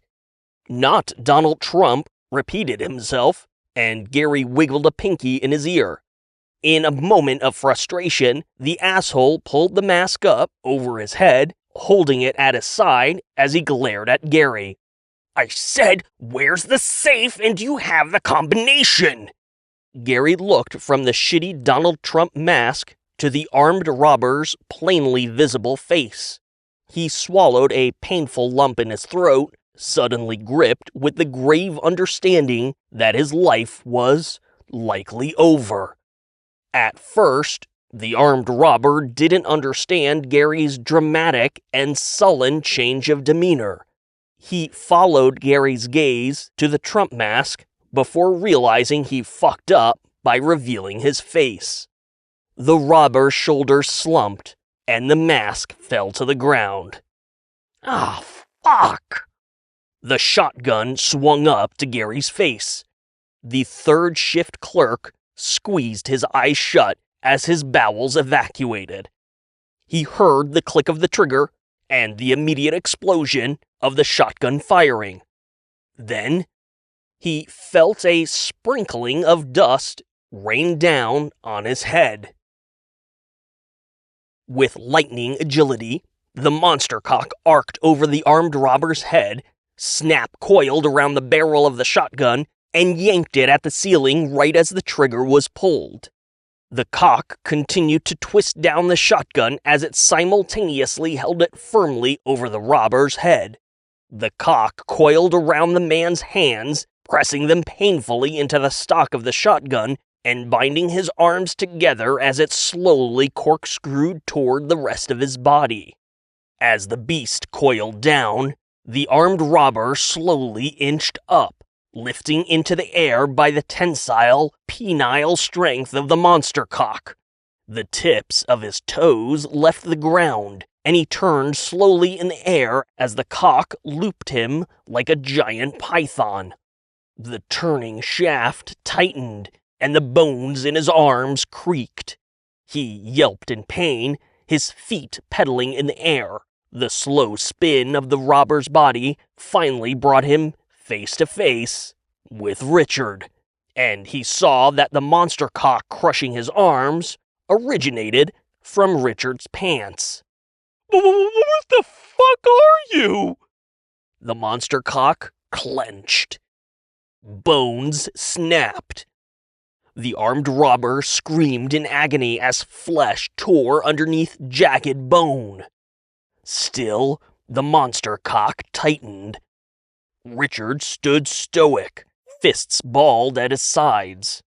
He had never felt so powerful. He had never felt in such total control. He squinted with that Mr. Caramel Apple Eastwood affectation and answered the thug's question. "I'm a superhero." The thug blinked through his pain and confusion. "What?" The monster cock whipped the armed robber up into the ceiling and immediately yanked him down. The shattered bones in his arms were smashed to smaller pieces as the cock repeatedly whipped the thug up and down, slamming him into the ceiling and then the ground over and over and over again. Wham! Wham! Wham! Wham! Wham! Wham! Wham! Skin flayed open. Blood splattered. Gore spilled. In a final, spinning flourish, Richard twisted, and the monster cock hurled the thug into the last intact window. He smashed through the plate glass and bounced across the parking lot like a broken, fucked up rag doll before finally skidding into the middle of the street beyond. Richard peered through the busted window as the thug wheezed and rolled in the distance, trying to get his useless arms to push himself up. Instead, the flesh tubes of shattered bone only elicited cries of agony, and he flopped forward onto a face wrecked so bad that even a cheap Donald Trump Halloween mask wouldn't have improved it. After another excruciating twist, the man managed to haul himself into a sitting position and was immediately run over by a city bus. Richard winced and felt his stomach turn sour. As the monster cock slithered back into his pants, the voiceless whisper pointed out that the fucker probably deserved it, trying to rob a payday loan shop with military-grade explosives. Richard turned around and found the clerk thrusting a very full duffel bag at him. "Here, take it, please," the clerk mumbled, dropping the bag to the ground and scooting a wide berth around Richard. I promise I won't tell anyone. Shit, fuck, look, I don't want to die. I don't even like this fucking job. Richard pivoted as the clerk circled around him. When he reached what was left of the main entrance, the clerk hesitated a moment, waiting to see if Richard or the monster cock would make a move.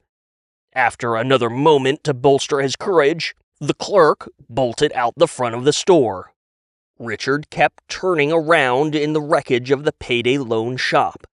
He was alone.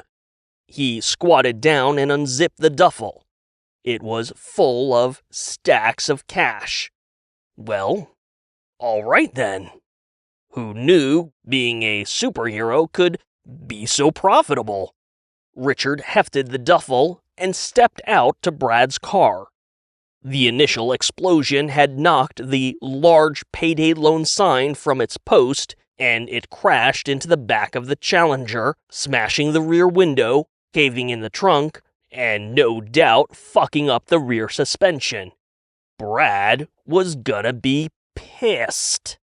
As Richard walked to the driver's side, the monster cock snaked out and rolled the sign off the trunk. Richard tossed the bag into the passenger seat and climbed in, the monster cock slithering in around him. When he pulled out of the parking lot, the rear bumper scraped across the ground, catching the discarded Donald Trump mask. The mask was dragged into the street, and the pavement reduced the cheap rubber to shreds before the mask's remains tumbled free, scattering across the road like so much useless garbage. Chapter 20. Self-Aware Dick. The Challenger stopped at the valet station outside the Coco Bang Bang Lounge and Nightclub, and Richard climbed out, tossing the keys to the attendant. "Be gentle with her," Richard said as the short attendant eyeballed the dragging bumper and the extensive damage to the rear window and trunk. "And don't be afraid to get a feel for that engine. If it doesn't make your dick twitch, it'll make your pussy wet." The attendant handed him a ticket, and Richard realized he had no idea if the person in front of him was male or female. From deep in his brain, Richard's original self cringed behind that locked door. On the surface, the monster cock's instinct had taken complete control, and Richard waved a hand over the attendant's androgynous figure. "Or, whatever it is you've got going on down there." "Sir," the attendant said with a well-practiced tone that strongly suggested Richard shut the fuck up. Richard held up his hands. The monster cock twitched in sexual anticipation. Even though there was sure to be plenty of pussy inside, the monster cock was plenty interested in whatever the valet was packing in their tight little package. "Hey, I don't judge, but that engine? Woo! Hold on to your butt, you know what I mean?" "Sir?" "Yeah?" The attendant pointed to the entrance to the lounge. "You should go now." Richard pointed his fingers at the valet and winked. Deep in his brain, his original self screamed something muffled and distorted behind the heavy, locked door. Who the fuck was this asshole controlling Richard's body? Richard stepped up to a massive set of deep purple doors, only to be stopped by a bouncer in a tight black t-shirt. The man was at least twice Richard's size and looked like the living, breathing embodiment of fuck around and find out. "Private event tonight, pal," the bouncer said. His voice sounded like it had been digitally modulated to sound unnaturally deep. The monster cock liked it. The dude's pecs were bigger than the valet attendant's head. His muscles had muscles, and they all seemed to be in a perpetual state of bulge. And the fucker wasn't even flexing. If the bouncer was Dwayne Johnson, he made Brad look like Kevin fucking Hart. He looked like he was sculpted by Michelangelo if Michelangelo sculpted homoerotic male bimbo fantasies. The monster cock really liked it. Richard wrenched his eyes away from the bouncer's impossible physique and glanced at the parking lot. A large black Tahoe sat near the building. A magnetic sign clung to the door. Green for governor. Because, of course, the gun fetish party would be getting nasty at Club Coco Bang Bang the night before the big rally. The Green Party, right? Richard asked, turning back to the bouncer. Yeah, those are my people. The bouncer didn't look impressed. If you're not on the list. Richard opened his mouth and the words were right there. There was no forethought, no plan, but there they were, bolstered by a confidence that shouldn't have existed. I'm not on any list because I wrote the fucking list. I'm Green's special liaison to Vector Defense for tomorrow's rally. Richard gestured to the doors. I just want to ensure our future governor is properly enjoying everything our city has to offer. The bouncer continued to look unimpressed. The monster cock was losing patience. It could easily split God's perfect man in two, both sexually and literally, and they'd have all the access to the nightclub Richard wanted. Look, Richard said, digging a hand into his pants and grabbing a thick bulge. Vector Defense is extremely committed to ensuring Green has a positive experience no matter where he goes. Richard withdrew a massive wad of $100 bills, peeling a few off the top. Because a happy candidate is a happy, productive governor deeply invested in the economic prosperity of our humble little city. Richard reached up and tucked the bills in the neckline of the bouncer's tight t-shirt, giving that impressive chest a friendly pat before he pulled his hand away. The bouncer looked like he couldn't decide if he wanted to break Richard's hand or let him inside. Richard grinned smugly. He had so much green there wouldn't be anything keeping him from making the scene. Finally, the bouncer stepped aside and pulled one of the purple doors open, letting Richard into the club. Richard clicked his tongue and made finger pistols as he walked past the bouncer. Make America shoot straight again! Inside the club, purple and green lights flashed to the heavy, pulsing beat of EDM, bathing dancers, drinkers, and partiers in an unearthly glow. The dance floor was packed, and it took Richard only a few moments to spot the girls from the freeway. Not that it mattered. As far as the monster cock was concerned, it was a goddamn buffet of fuckable bodies. Deep in the back of the club, a raised platform held a series of private, roped-off boxes. The Green Party was obvious, thanks to the armed muscle standing outside the box. Hey, Mr. Caramel Apple Eastwood! Richard turned to see a stunning woman in a slinky red dress that shimmered in the flashing lights. At first, he had no idea who she was, but once he saw those brilliant red lips, he remembered the woman who flirted with him earlier that night. She was gorgeous. Terry's hole, Richard said. She hooked her arm into his and walked him to the bar. I wasn't sure if you'd recognize me. How could I not? The bartender immediately met them, sliding a whiskey sour to the lady in red, She nodded to Richard. "My friend will have a martini, caramel apple." "Make it a snakebite," Richard shouted over the music, unsure where the idea for the Canadian whiskey and lime juice came from. The bartender nodded and prepped the drink in a shot glass, pushing it across the bar. The lady in red leaned into Richard, but she still had to shout to be heard over the electronic thumping.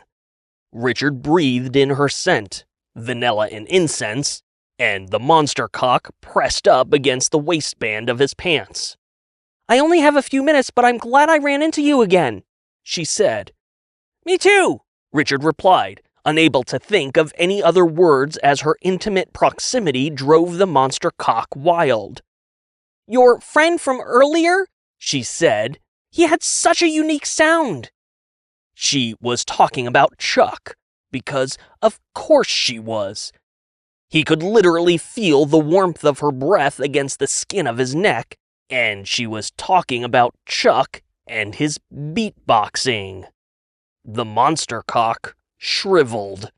"Yeah, he's just this guy I know," Richard shouted, desperately hoping the mail clerk wasn't going to cock-block him, even in absentia. The lady in red hesitated. Oh, you seemed close was all." She knocked back the last of her drink before pulling Richard close. "Listen, I gotta go, but find me after, all right?"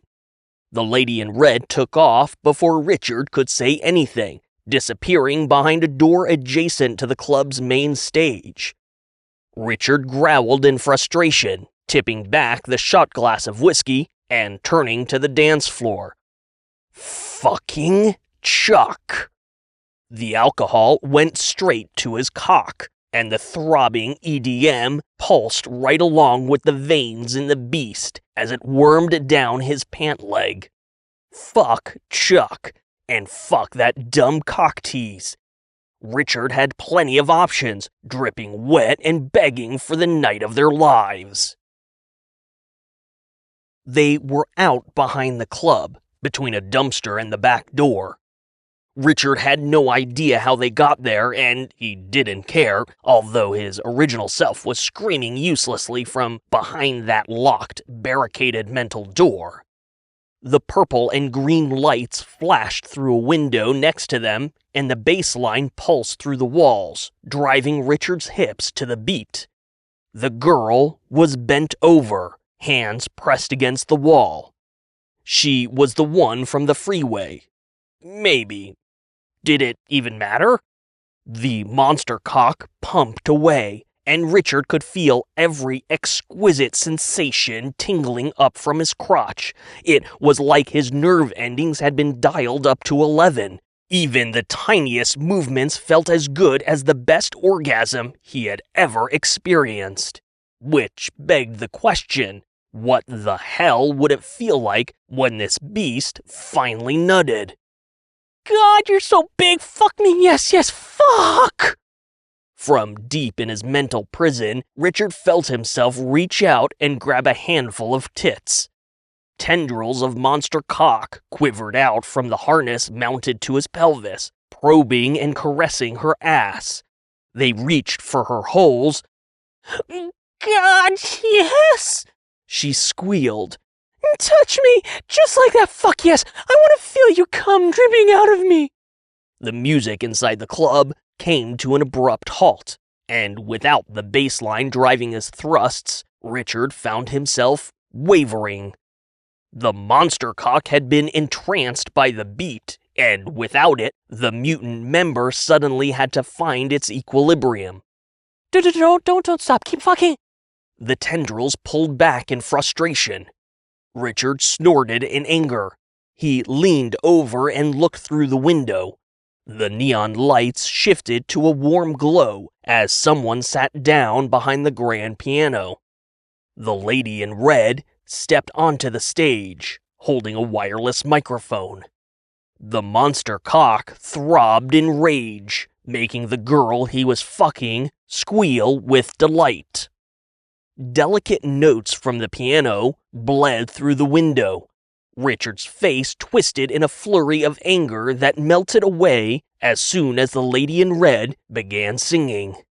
Even from outside, her voice sounded smooth and silky, cutting straight through the monster cock's overpowering instinct, twisting and worming through Richard's brain and slipping through the cracks of his mental barricade. The monster cock vibrated. The girl yelped with ecstasy. Richard couldn't tear his eyes away from the lady in red as she began crooning, "You've got a friend in me." It was a song Richard had never imagined could be sexy. Yet the lady in red's voice turned it sultry and longing. Every word, every note, every gentle and precise movement of her hand and hips, the red dress shimmering brilliantly under the stage lights, and those intense emotional notes coming from the piano. Richard's original self had never loved something so purely, so complete. The monster cock fucking hated it. Richard pulled out of the girl while his mutant member raged and flexed, making a loud pop when the tip finally broke free. The girl collapsed in exhaustion against the dumpster, but Richard didn't notice. He was too busy stomping through the back door. The lady in red was crooning something angelic about friends who stick together when one drunken asshole set off a cascade of angry hecklers. "Hey, I'll be your friend if you get on my dick! Put the real music back on! Can't fucking dance to this shit! Where's the fucking bass at? Fuck you! Show us your tits! Got a mic for you right here!" The lady in red tried to finish her song. Richard was frozen in place, just inside the door. He was torn between two straining instincts.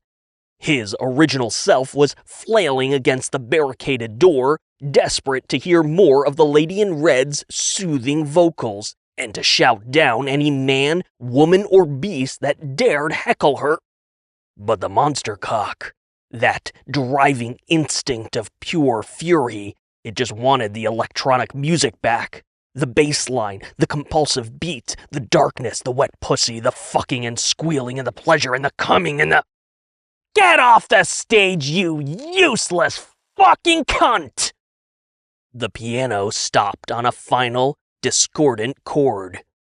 The lady in red stood in silence, microphone in hand, trembling almost imperceptibly. People began turning in the quiet, looking for that final heckler. Everyone looked, except for the lady in red. She already knew exactly who it was. She was looking right at him. Richard's chest heaved up and down, and the monster cock shrunk back as more and more eyes turned to him. That impossibly deep voice spoke up, suddenly right beside Richard. "Goddamn liaison, my ass!" Powerful hands grabbed Richard's narrow shoulders and dragged him out the back door, shoving him hard. Richard tripped over his own feet and fell into the pavement. "Get the fuck out of here before I call the cops!" The monster cock bulged and twisted, rising up and arcing over Richard's body, swelling to its most massive mutant girth. It coiled, yanking Richard to his feet before whip-snapping to face the bouncer. Even with all his size and muscles, a primal fear flashed across the bouncer's face.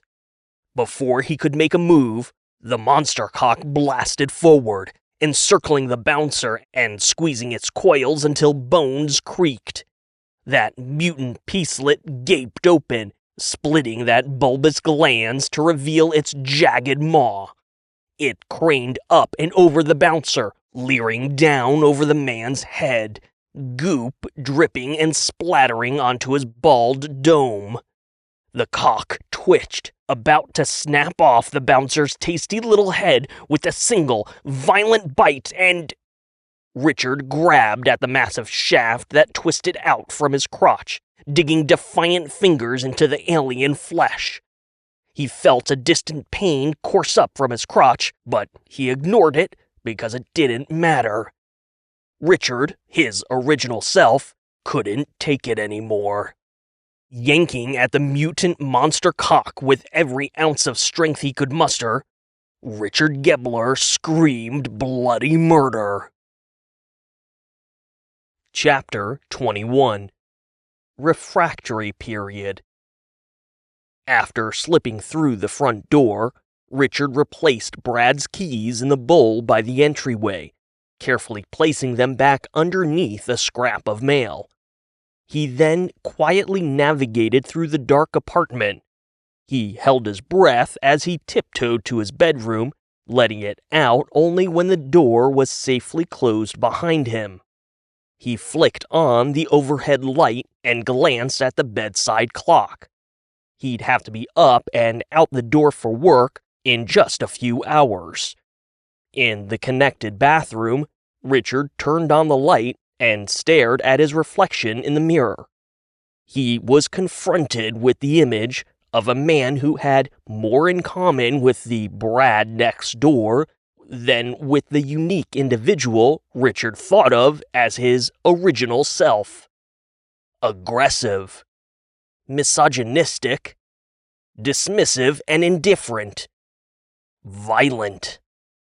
And how the hell had he transformed into the very same heckler he had confronted and told to shut up at the start of the night? Fuck, his last comment to the lady in red was worse than anything Chuck's hecklers had shouted. Richard felt sick. He looked haggard and tired. His eyes were puffy and red, hair completely askew. His shirt had a tear in it from the Coco Bang Bang Club, and he could see dried blood underneath. He undid and dropped his pants, revealing the gently undulating tentacle harness. The flaccid monster cock unfurled, dangling to Richard's knees. He could tell it was satisfied. It had gotten all the action it desired and was genuinely spent. The voiceless whisper was a silent, happy mumble. While the monster cock's instinct flooded Richard's brain with a powerful sense of contentment, that same sense of satisfaction allowed his original self to finally break free from its mental barrier. Richard was overwhelmed with shame and embarrassment. Every exhausted line on his face, every tear in his clothing, and every scuff and scratch across his skin was an instant replay of every awful moment of the night. From hurling that first martini, to beating the shit out of the Red Hats, to robbing the fucking payday loan shop. When his eyes fell to the dozing beast between his legs, he remembered every single body the monster cock tore into, dismembered, and every skull it ripped from such vulnerable necks. The monster cock twitched happily as each victim circled Richard's brain. Richard had killed those people. Worse, there was a part of him, a dark, shameful, secret part, that had cheered on the monster cock's violent retribution. After all, every single one of those assholes had it coming. Didn't they? Richard might not have thought himself a violent, murderous, misogynistic asshole, but the monster cock seemed to have recognized that secret, buried self and shoved it right into the brightest of spotlights.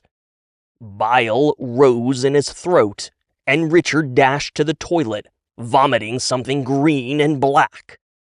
He gagged, coughed, and hurled again, his head suddenly pounding as a foamy green goop trickled down his chin.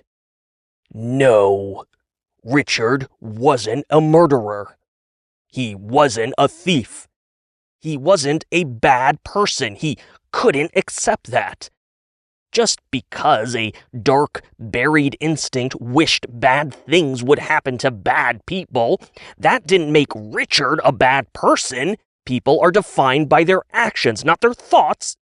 And Richard's actions had fucking murdered all those people. Richard's gut clenched, and he ducked his head into the toilet again, retching violently. He wiped his chin, feeling the weight of the mutant thing between his legs. Of course, that was right, if not even somewhat comforting. It wasn't Richard who had murdered anybody. Every kill had been the monster cock. Each time, every time, that evil, mutant member had thrust swift, violent justice onto the heads of its victims. Richard was little more than a host for the monster cock's destructive whims. Because Richard had to believe he was a good person, and that meant the monster cock was evil. It was the only logical conclusion Richard could wrap his brain around. Only something so impossibly diabolical could be so satisfied with all that death and destruction. Richard fell back to the ground, his back resting against the wall across from the toilet. He stared down at the massive penis splayed across the tile, wriggling gently. A drop of clear, happy liquid leaked from the tip. Richard gagged again, but there was nothing left to purge. He felt dirty and ashamed. He felt betrayed and violated. This wasn't who he was. This wasn't who he wanted to be. His head began to throb again as the anger boiled over. Richard grabbed hold of the thick shaft between his legs. It was warm, solid, and he could feel the fingers of both hands as they wrapped around the cock, the sensation coming from his penis in a distant, unsettling, phantom-like way. His fingers moved to the base of the shaft. His jaw clenched as he gave it a firm yank. The monster cock's sense of satisfaction evaporated as it became aware of Richard's intentions. Richard pulled at the cock, yanking it forcefully from his pelvis. The monster cock twisted, rising up and bulging in an aggressive display of savagery, hissing in Richard's face as it clung to his crotch. The harness of sticky tentacles pulsed and coiled, and Richard moved one hand from the shaft to the worming penile appendages. He dug his fingers between the harness and his own flesh, pulling. That demonic, tooth-filled monster cock maw split open, growling and spitting at Richard from inches away. Richard kept yanking and tugging, forcing himself to ignore the monster cock's threats. Despite whatever had turned Richard's penis into such a monster, it was still his dick and balls, and he refused to be controlled by it for even a second longer. "Get the fuck off me!" Richard hissed, struggling against the beast. The monster cock yowled, snapping at the air in front of Richard's face. One by one, the tendrils of the harness slipped free, quivering and shrinking back as they peeled away. Clear, foamy excretion splattered across Richard's face. The shaft was writhing so violently it felt like an eel convulsing in a seizure.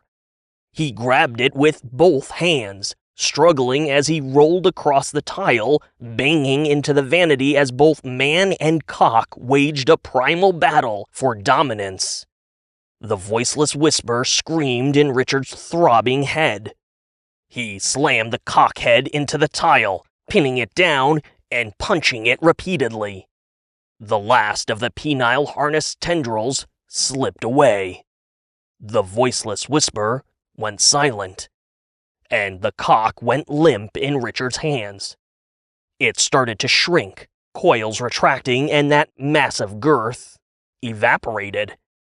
With an unsettling, muted pop, the suction cup base of the cock released itself from Richard's Ken doll smooth groin.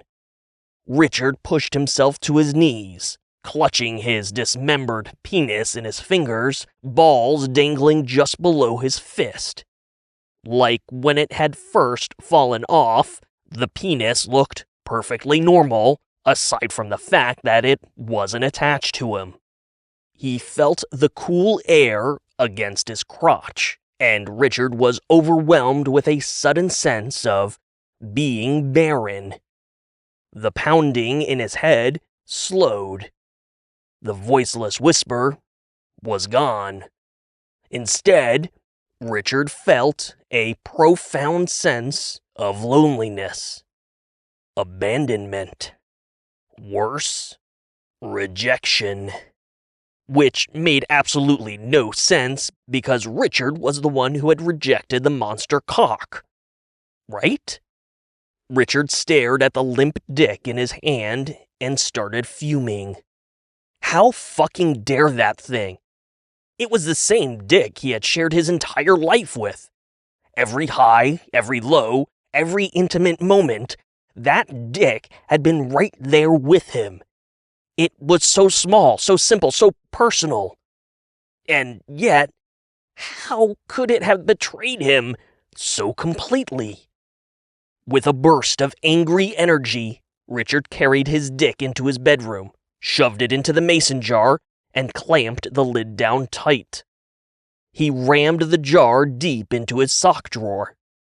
Richard had no idea how his dick fell off in the first place, or what had turned it into a mutant monster tentacle beast. He didn't know how the monster cock had latched onto his darkest, most repressed, and secret emotions, using them to fuel an impossible night of horror.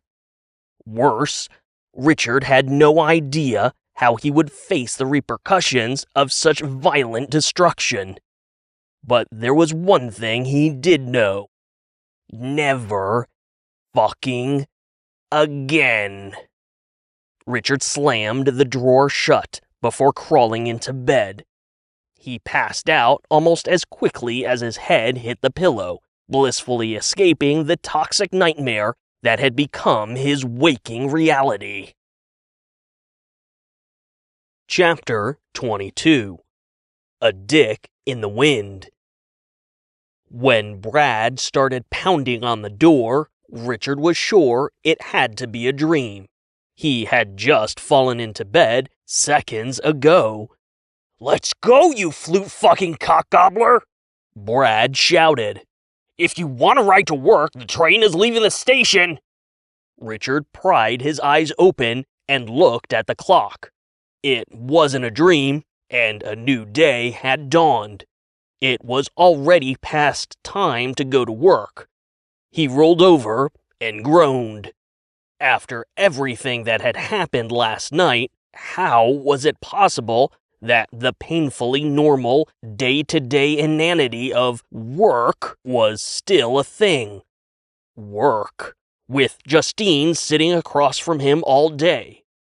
Work, with Chuck down in the mailroom constantly pinging him on the company instant messenger. Work, with Brad and that goddamn manager position. "Come on, fucker!" Brad said, ramming the door hard enough that a picture bounced on the wall. "I don't want to be late for the rally!" Richard groaned again. The fucking rally. Nicholas Green and his rabid Second Amendment acolytes. If the past was Prologue, and the Red Hats from last night were a taste of things to come at the rally, Richard didn't need any other reason to stay in bed. On the other hand, Richard knew that Lorraine wanted all hands on deck for the rally, and if he called out today, of all days, he might as well kiss goodbye any shot he probably never had at the manager position. The rally was important to Lorraine, and maybe a monster-cockified Richard Gobbler would have no problem leaving her in a lurch, but Richard, as his original self, had no choice but to drag his ass out of bed and to the office. From the other side of the door, "Ah, fuck it, fucker, I'm out. Enjoy filleting your flute, you fucking faggot." Richard pushed himself up in bed, grinding his teeth and wishing he would have crossed paths with Brad at any point the night before. He heard the door to the apartment open and close, and his anxiety started to ease. He would get ready like any normal day, take the bus like any normal day, survive the office like any normal day. And maybe, once he got through that absurd fucking rally, Richard could start poking around the labs to see if there was anything Vector Defense was working on that would cause a dick to fall off, turn into a violent, toxic tentacle monster, and then... What the fuck happened to my car? Even from outside the apartment, Richard could hear the fury in Brad's voice. He winced, remembering the damage caused by the payday loan sign, and then Richard cringed as he heard the apartment door reopen and slam shut, rattling everything loose in the apartment. "I am gonna murder that little shit!" Richard scrambled to the door and grabbed the handle, holding it tight. "Jesus, Brad, what the hell?" Tess had woken up and was trying to intercept him. "Your little shit cunt of a roommate wrecked my car! Get out here, you fucking pansy-ass faggot bitch!" Richard's heart was thudding painfully in his chest as he pressed the weight of his body against the door. "Richard? You think Richard wrecked your car?" Tess snapped back. "Have you been paying attention to a single fucking thing that happened last night? Nips and Sips burned to the fucking ground, Brad! I was there! People fucking died!" Against his better judgment, Richard cracked the door and slipped out. Tess was stabbing her hand at Brad's chest, almost shoving him. "Ever since all your goddamn Second Amendment gunfuck buddies started showing up, shit has gone straight to hell, Brad. Somebody detonated a bomb at a payday loan shop. The news is saying it was a military-grade explosive. People fucking died, Brad. I saw a goddamn headless body. He had no fucking head, Brad." She was slamming her fists against his chest. Richard had never seen her so angry or so vulnerable. Brad just glared at Richard, fury radiating off him like heat waves. "And you're crying over your precious little fucking car?" Tess continued. "The fuck is wrong with you? A bunch of drunken assholes probably backed into it. That's what you have fucking insurance for." She spun around and stomped to the kitchen. "God damn it, Brad!" Brad never took his eyes off Richard. He pointed a finger and snarled, "If I find you had anything to do with this..." Tess exploded. "Are you fucking kidding me right now? It's Richard!" She snapped, waving an aggressive hand at him. "Look at him! What, you think he stole your car last night, went on a goddamn joyride, wrecked the shit out of it, and then put it back exactly where he found it, hoping, oh, I don't know, maybe Brad won't notice? Richard, this guy, is that what you fucking think?"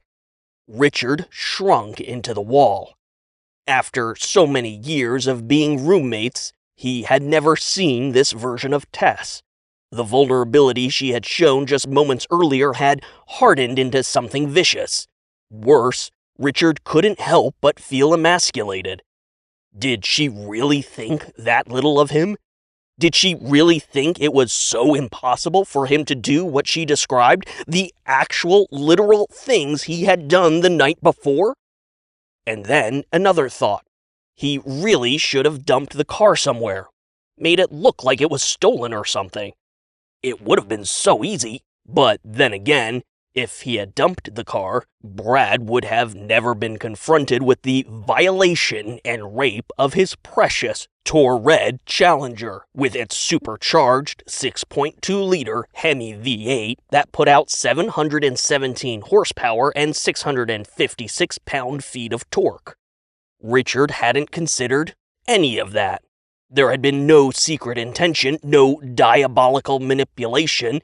The idea of hitting Brad where it hurt had honestly never crossed Richard's mind.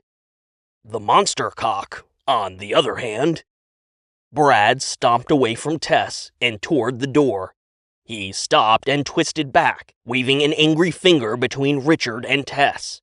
He was red with rage. "This isn't over. I'm going to find out what happened, and when I do..." Brad let his words trail off because he was too angry to talk. He growled, huffed, and then stomped out the door. "Brad!" Tess shouted. Richard and Tess stood there, avoiding each other's gaze. They heard that Hemi V8 fire up, and tires squealed as Brad peeled away. Another awkward moment passed, and Richard began backing toward his room. "So, I gotta get ready." "Richard," Tess said, eyes down. "About last night." Richard threw a thumb over his shoulder. "I really have to get going, catch the bus." She finally looked him in the eyes. "It's my job, Richard." He blinked, confused. Come again?" "Sure, the place burned down, and God, I don't even know." She rubbed her forehead. "They're planning to distribute staff across other locations while they rebuild, but, Richard, it's my job." He couldn't believe it. Nips and Sips burned to the ground, and Tess was still loyal to her institutionally misogynistic employer. Richard's back straightened, and he felt something harden inside of him, something that reminded him of the monster cock. "It's your job, Tess?" She nodded. "And it's none of your business." "It's your job to get groped and harassed by assholes?" Richard asked, taking a step forward. "Is it your job to be nothing more than an object for horny idiots to ogle and get off to?" "Richard..." He cut her off and took another step forward, finally speaking the private thoughts he had harbored for so long. "You are so much better than that place, Tess. And you know what? I'm glad it burned to the ground because, Tess, you deserve more. You deserve a job, a career, something that sees you and respects you for the unique, talented, brilliant person that you are. Your mom was the one who wanted you to model, but she's not here anymore. And you are more than just your looks and your body. You shouldn't be throwing your life away on a person, a job that just doesn't fucking see you." Tess held up her hands to stop him. "Okay, you know what? Fuck off, Richard. Like you're one to talk." After finally speaking his truth, this wasn't how he expected her to respond. Why was she so angry? "Look, Tess." "I said fuck off," she snapped.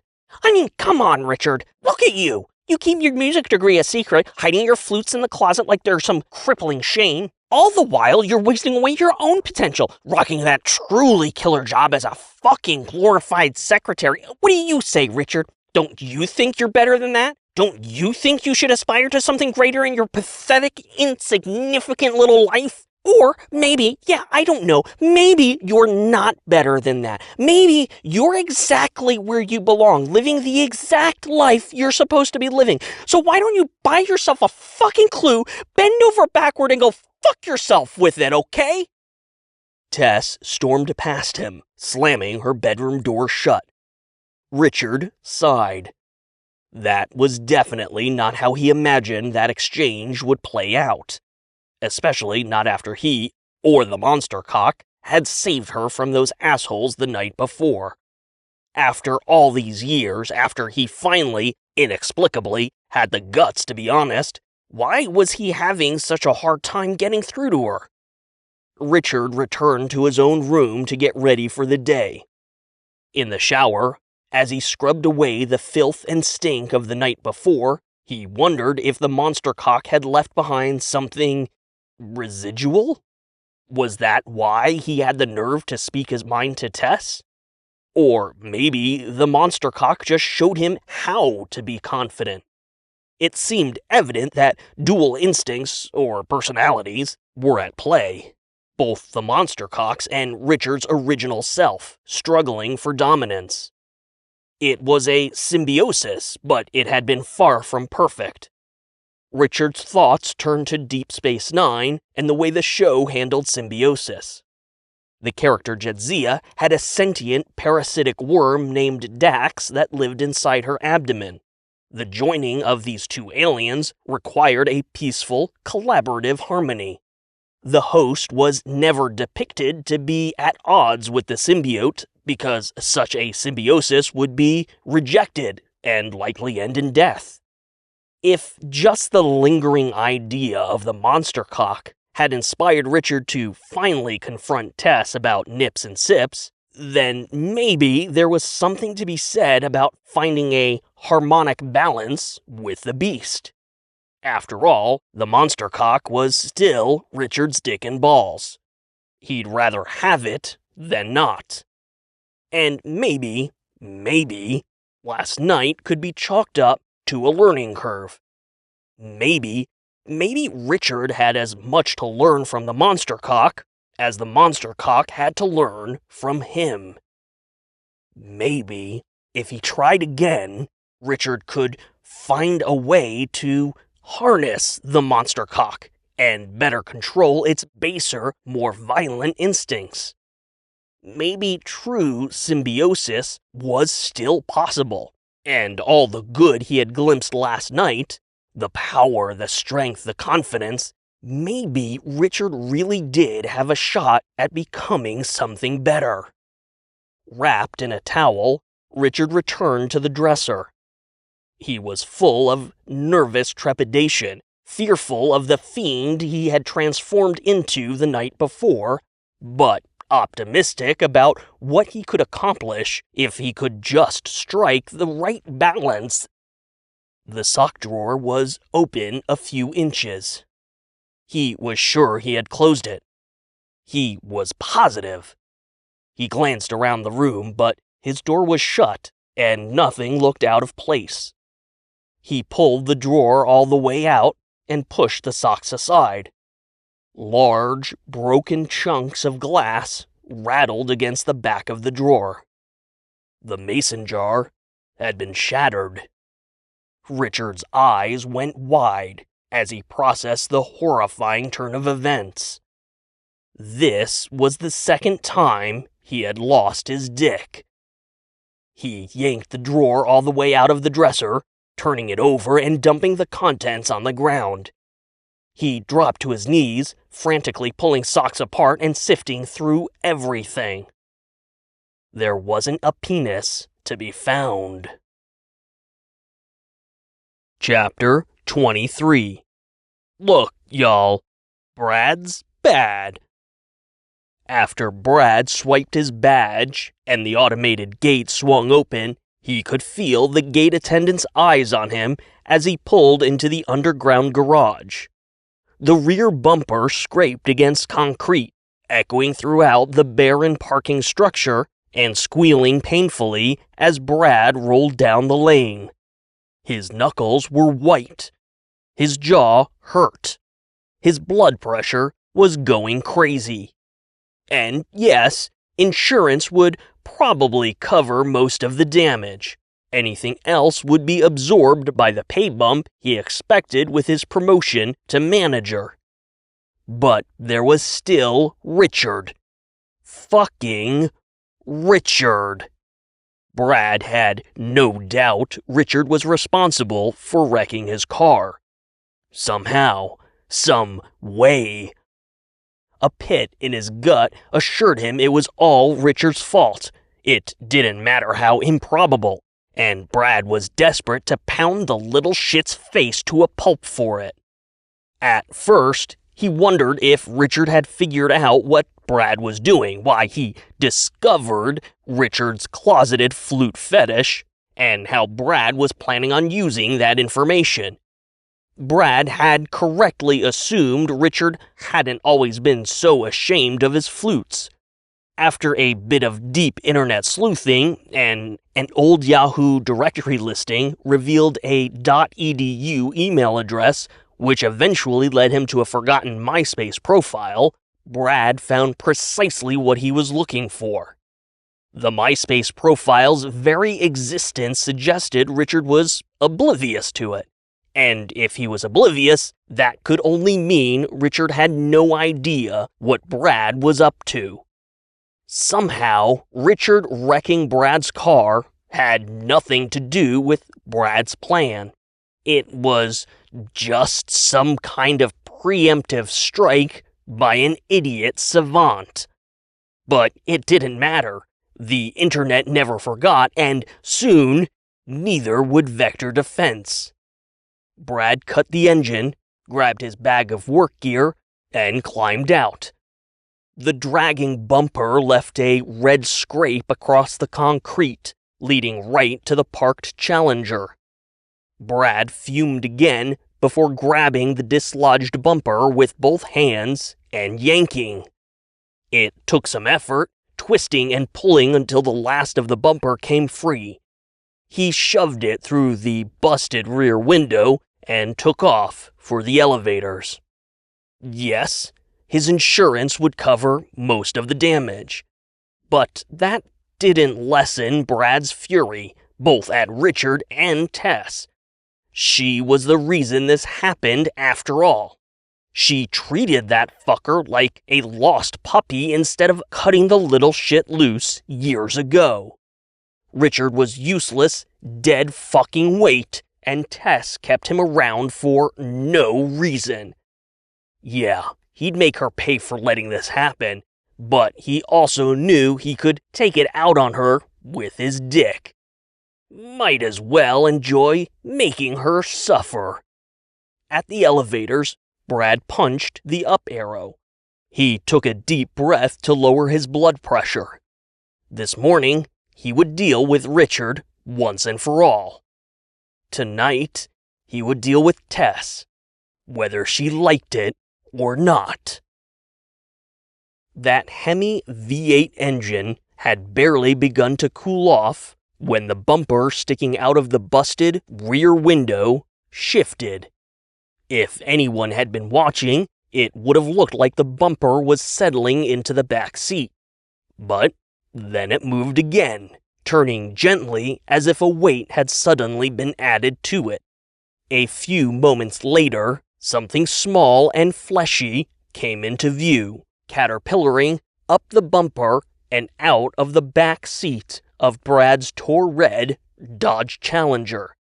After it cleared the rim of the broken window, Richard's flaccid dick and balls dropped from the bumper, plopping onto the scratched and dented surface of the trunk. The little mushroom head craned up, got a quick sense of its location, and continued to caterpillar to the edge of the trunk, just over the rear wheel. It wormed over the edge before losing its grip on the panel. The penis fell the rest of the way to the cold concrete below. Plop. Temporarily stunned, Richard's dick laid flat for a long moment. Slowly, it began to arch its shaft. It was pliable and resilient, twisting back into action and lifting that mushroom head into the air. It rose up, shook off the fall, and started worming its way to the elevators. Chapter 24. Don't be a dick, just look up. Fresh-faced, messenger bag over his shoulder, and depressingly de-dicked, Richard stepped off the bus and hurried down the winding pedestrian path that ran alongside Vector Defense Way. He remembered his headphones today, although he didn't really need them as a tool to get people to leave him alone. Richard was running so late that only a few Vector employees were walking in with him. He glanced at his phone, hoping he didn't miss a message from Lorraine, but he had already crossed into Vector Defense's cellular dead zone. His phone wouldn't get any data until he connected with the work Wi-Fi in the administration building. While the employee footpath was quiet, the campus was bustling with activity. The closer Richard got to the surface parking lot outside the administration building, the more his anxiety escalated. He didn't have anything playing on his headphones, so he could hear the music coming from the stage. As he rounded a corner on the path, he could see the lot was already half full for the rally that afternoon. Nicholas Green enthusiasts and Second Amendment fanatics had filled the limited bleachers. Trucks and SUVs filled the far end of the lot, and people were tailgating the rally, pulling out grills, coolers, and canopy tents. On the side of the lot closest to the administration building, the outdoor stage was fully erect.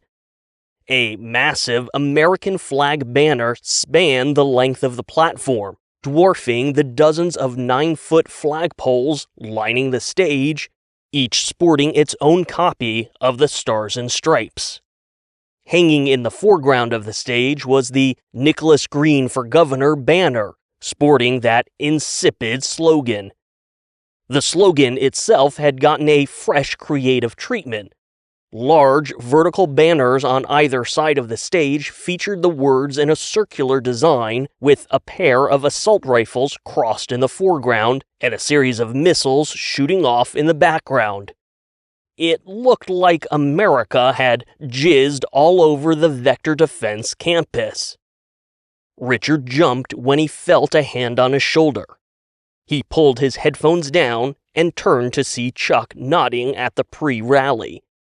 "I'm pretty sure I spotted at least one or two of the idiots from last night," Chuck said. "But honestly, they kinda all look the same, you know?" Richard nodded slowly. He didn't know what to say, not after how they had parted ways the night before. They kept walking, taking a path through the roundabout hedges, around the monument to Vector Defense's first missile, and finally to the front of the administration building. "It's like nips and sips, right?" Chuck finally said. "Shit went sideways, a couple of people died, and the whole fucking place burned down. And that was just from a handful of these psychos." He held open the employee door for Richard while nodding to the lot. "I can't imagine what Dorian is thinking, because that right there is a goddamn fucking tinderbox of nuclear fucking proportions." Richard didn't disagree.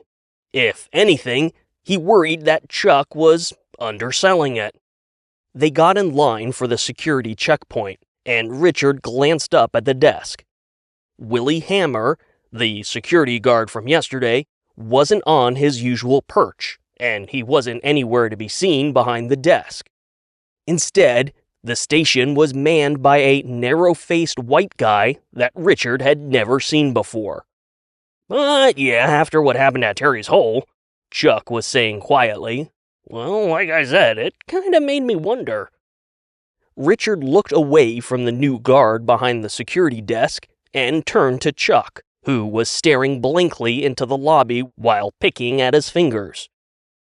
"Come again?" Richard asked, confused. "Nah, I was just saying, if there was anything you needed to talk about." The new security guard spoke up from behind the desk. "Keep it moving, fellas." Richard stepped up to the turnstile and swiped his card. Like the day before, a bright strip of red LEDs began flashing, denying Richard access. He turned to the security desk. "Hey, this happened yesterday." The guard tapped something on his computer, and the lights turned green. He never even looked up. Richard pushed through the turnstile, bypassing the scanner and the facial recognition altogether. He stopped a few feet into the lobby, wondering why the hell a security guard he had never seen before had essentially held the door wide open for him. Chuck came up next to him, and they exchanged a confused look. "Well, that was weird," he said. A deep sense of unease came over Richard. When he turned back to the lobby, He was sure someone had just looked away from him. Chuck was watching him, worried. "You okay there, buddy?" Was he okay? His dick and balls had fallen off, remounted, turned into a demon-spawn monster cock, and then low-key terrorized the city last night. Now, he was once again dickless, walking into the heart of a nuclear-level tinderbox with sketchy security and an overwhelming feeling that people were staring at him. Richard nodded quickly, starting through the lobby. "Yeah, sure, I'm fine." He lied. They passed a group of people heading for coffee in the cafeteria, and this time, yes, definitely, Richard caught one of them looking at him. She glanced away quickly, smirking. That escalating sense of unease quickened Richard's pace. Another sideways glance. A random snicker. A pair of people sitting in the corner of the lobby. One of them was definitely pointing a finger at Richard. "Dude, are people staring at us?" Chuck asked. Richard couldn't respond. His mouth had gone painfully dry. Did they know? Did they know about his dick? Did they know it had fallen off? Did they know about last night? They rounded the corner for the elevators when both of their phones buzzed with notifications. Their devices had connected to the Vector Defense Wi-Fi, and data was once again flowing. Richard checked his phone, swiped away a social media notification, an email to his personal account about penis enlargement, and was left with a single work email notification. Chuck's voice sounded distant and cautious. Richard." The email subject line read, "All hands. Important announcement for today's rally." "When did you send this?" Chuck asked. "I didn't send..." Richard looked at the outgoing email address, and yes, the message had been sent from Richard Gobbler's account. It was his signature at the bottom of the email. The blood drained from Richard's face. Chuck read the message quietly. "Be sure to arrive early. I'll be warming up the crowd and welcoming Nicholas Green to the stage with an original, dramatic performance you won't want to miss." There was a video embedded in the email. It had a thumbnail of a much younger Richard blowing emphatically into a flute. Richard's heart stopped in his chest. "Dude, you play the flute? And beatbox?" Chuck's enthusiasm was drowned out by the tinny sound of the video playing on his phone. Richard choked, trying to breathe. "How in the fuck? This is so cool!" The ground felt like it was splitting in two. Richard looked at his phone, staring at that thumbnail from so many years ago, mocking him so relentlessly. How did this video even exist? "Okay, look, I know this was some kind of prank," Chuck was saying, grinning broadly. "But you have got to get in front of that crowd. I didn't know you actually played." Richard barely heard him over the cacophony of blood thumping in his ears. He was focused on the video player. There was a MySpace logo in the bottom corner. Fucking MySpace. The bottom of Richard's stomach dropped away. He remembered the artist page he had created for his freshman flute-playing persona, Dick Piccolo, beatbox, and flautist virtuoso. Almost as quickly as he had created the page and tried his hand at a few gigs, the Dick Gobbler nickname had been resurrected. Richard had immediately abandoned everything about Dick Piccolo. But he forgot to delete that damn MySpace page. "It's like you have this relationship with the audience," Chuck was saying, still somehow excited for his buddy. "And the more you give to the audience, the more they give back to you, forming this creative feedback loop that's... Dude, I'm telling you, it is better than any fucking high you have ever experienced." The elevators dinged, and the doors opened. Richard was shell-shocked and couldn't get his feet to work. Chuck offered him a reassuring pat on the back. Richard, it's okay. No one is going to think you actually sent this. Chuck's hand sent an electric spike down Richard's spine. He twitched, cringed, and pulled away from his friend. Don't touch me, he snapped, his feet working again, carrying him onto the elevator. Chuck looked hurt as Vector employees stepped around him to get to the elevator. Dude, Richard! Richard pulled his headphones over his ears and looked down, avoiding Chuck's eyes until the elevator doors shut. His face burned as he felt everyone's eyes on him. He wanted to throw up. He wanted to hit the emergency stop, climb out the elevator, and run as far away from the building as possible. He wanted to stop existing. But instead, he stood frozen in the crowded elevator, sick to his stomach.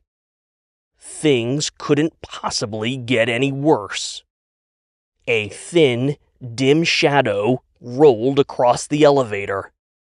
Richard didn't notice it because he was focused on his feet, too traumatized to even think. No one else noticed it either. If they had, they would have looked up at the heavily diffused overhead light panel. If they had looked up, they would have seen a tubular shape rolling inside the light fixture. If they had looked closer, they would have been able to just make out Richard's dismembered dick and balls. But no one looked up. They were all too busy watching a video on their phones. Chapter 25. Justine. How many times, Justine? Lorraine snapped, just loud enough for no one else to hear. How many times have I told you there isn't to be a single scrap of correspondence to leave this floor without it first going through me? It is my explicit job, per our board of directors, to ensure that that man... Lorraine gestured aggressively at Dorian King's closed office door. Doesn't fly off the rails. It is tiresome. It is exhausting. It feels like I'm babysitting a goddamn overgrown toddler. But I do it, and I am good at it, and do you know why? Lorraine Dillon had been berating Justine for a little over 7 minutes now. Justine had her arms crossed, and she was just barely managing to not make things worse by clenching her mouth shut. But now, her jaw was starting to hurt, and it really looked like Lorraine was expecting an answer. How the fuck did Richard think this woman was some kind of saint? Well, Lorraine demanded, glaring at Justine. Her voice was low and dripping with the kind of venom that takes a lifetime to cultivate. Do you know why? Because, Justine said slowly, carefully wiggling her jaw to loosen the muscles. You look at every single scrap of correspondence. Exactly. So I'm sure you can begin to wrap your head around the problem here. Mr. King explicitly requested the letter to be delivered directly and immediately to Nicholas Green. Lorraine's eyes flashed with a fury that chopped Justine's words off at the balls. I don't care if he asked for it to be hand-delivered to the fucking Pope, she hissed. Everything goes through me. Lorraine cut herself short, clamping her mouth shut and taking a deep breath through her flared nostrils. She took a step backward from Justine's desk, glancing over at the waiting area where Brad was sitting. Down the hall and around the corner, the elevator dinged. Justine could see the wheels turning in the COO's head. After a moment, Lorraine spoke again. Dorian will have to interview Brad alone. You won't be sitting in? Justine replied. Lorraine's nostrils flared again, not that anyone but Justine noticed. No, Justine, I'll be too busy trying to clean up this fucking train wreck you just sat back and let happen. She pointed a condescending finger at Justine's face. Make sure Dorian talks to him, and don't you dare breathe a word about the rally until I have this buttoned up. Are we clear? Justine desperately wanted to sock this bitch right in the teeth. She worked for Dorian King, not Lorraine Dillon, Countess of Cunt Castle. And despite popular opinion, and despite the rally downstairs, Justine was pretty sure, strongly hoped, Dorian King was not the Machiavellian, power-hungry CEO everyone wanted to believe he was. But if there was one thing she had learned over her years at Vector Defense, you didn't survive the executive suite without being strategic, political, and ruthless as fuck. Richard stepped around the corner. Lorraine glanced at him before turning her steely gray gaze back to Justine. Now do your fucking job before I have Richard do it for you. It was a threat, loud and clear, for Justine's ears only. Without waiting for a response, Lorraine stepped into her office, slamming the door behind her. Justine avoided Richard's gaze as he sat down at his desk, pulling his headphones down. She was sure he was going to have questions for her. Hell, she had questions for him after that stupid email, and Nips and Sips, and Terry's hole, but she was so fucking furious at Lorraine, Richard's mother, the perfect leader, Dorian King's brilliant fucking heir apparent, that she didn't trust herself to open her mouth. Without looking at either Richard or Brad, Justine quickly got up from her desk and started for the exit. Hey, if you need to talk, Brad said, offering a manufactured sympathetic gaze. Or whatever, he added, wiggling his eyebrows. Justine kept her eyes forward and refused to acknowledge the cheap pass. She rounded the corner and slipped through the restroom doors across from the elevators. When the door clicked shut behind her, she let out a long, quivering breath. She just needed a minute. She just needed to center herself. She just needed to scream. After calling out to Justine, and Justine totally ignoring him, Brad turned back to the little shit who finally decided to show up to work. From the look of him, Richard had definitely seen the email. Or maybe not. The fucker pretty much always looked like a wet, limp noodle, depressed by his own existence. To be honest, Brad wasn't sure if having the flute fucker's greatest shame exposed to everyone he knew would actually change Richard's demeanor. Before he could pursue the thought any further, Lorraine Dillon's door reopened, and she stepped back out. She looked far calmer than when she had gone in, but Brad preferred the red-hot aggressive version of the COO he had glimpsed moments earlier. She was older, but she'd probably fuck like a tiger with that kind of pent-up rage. Brad watched as Lorraine stood at Richard's desk, hand on that tasty swell of her hip, and Richard staring blankly at his computer screen. The seconds ticked by. The little turd was completely checked out. Brad stifled a chuckle. "Where did Justine go?" Lorraine finally asked. Richard blinked, suddenly aware of her presence. Lorraine rubbed a finger across her brow, and Brad zeroed in on the digit, imagining sucking it into his mouth while fucking her older snatch across that big desk in her office, throwing her leg over his shoulder and really drilling down. I might have been a little... Lorraine sighed, almost sounding apologetic. Harsh with her. I should, Brad's chubby softened. Women could be such pussies. I think she stepped away to the restroom, Richard said. Lorraine nodded once and then started for the corner. One of our mail clerks hand-delivered a letter to the Green campaign yesterday. Find out who it was so I can talk to him immediately. Oh, and Richard? Ma'am? Cute video. Torn between watching Lorraine's tight ass sway down the hallway and Richard's reaction, Brad turned his shit-eating grin to the Piccolo pianist flute fucker just in time to see him die behind his desk. After screaming out her explosive rage, albeit silently and only into the mirror, Justine splashed water on her face. She had no idea what game Lorraine was playing and hated being caught in the middle of it. Nevertheless, Justine still trusted Dorian King, and because of her position as his aide, she knew the standoffish CEO better than most. So no matter how much Lorraine Dillon huffed and puffed, Justine still answered to Dorian King and Dorian King alone.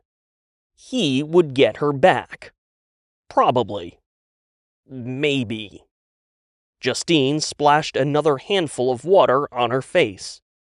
Her head jerked up after she thought she heard another splash from behind her.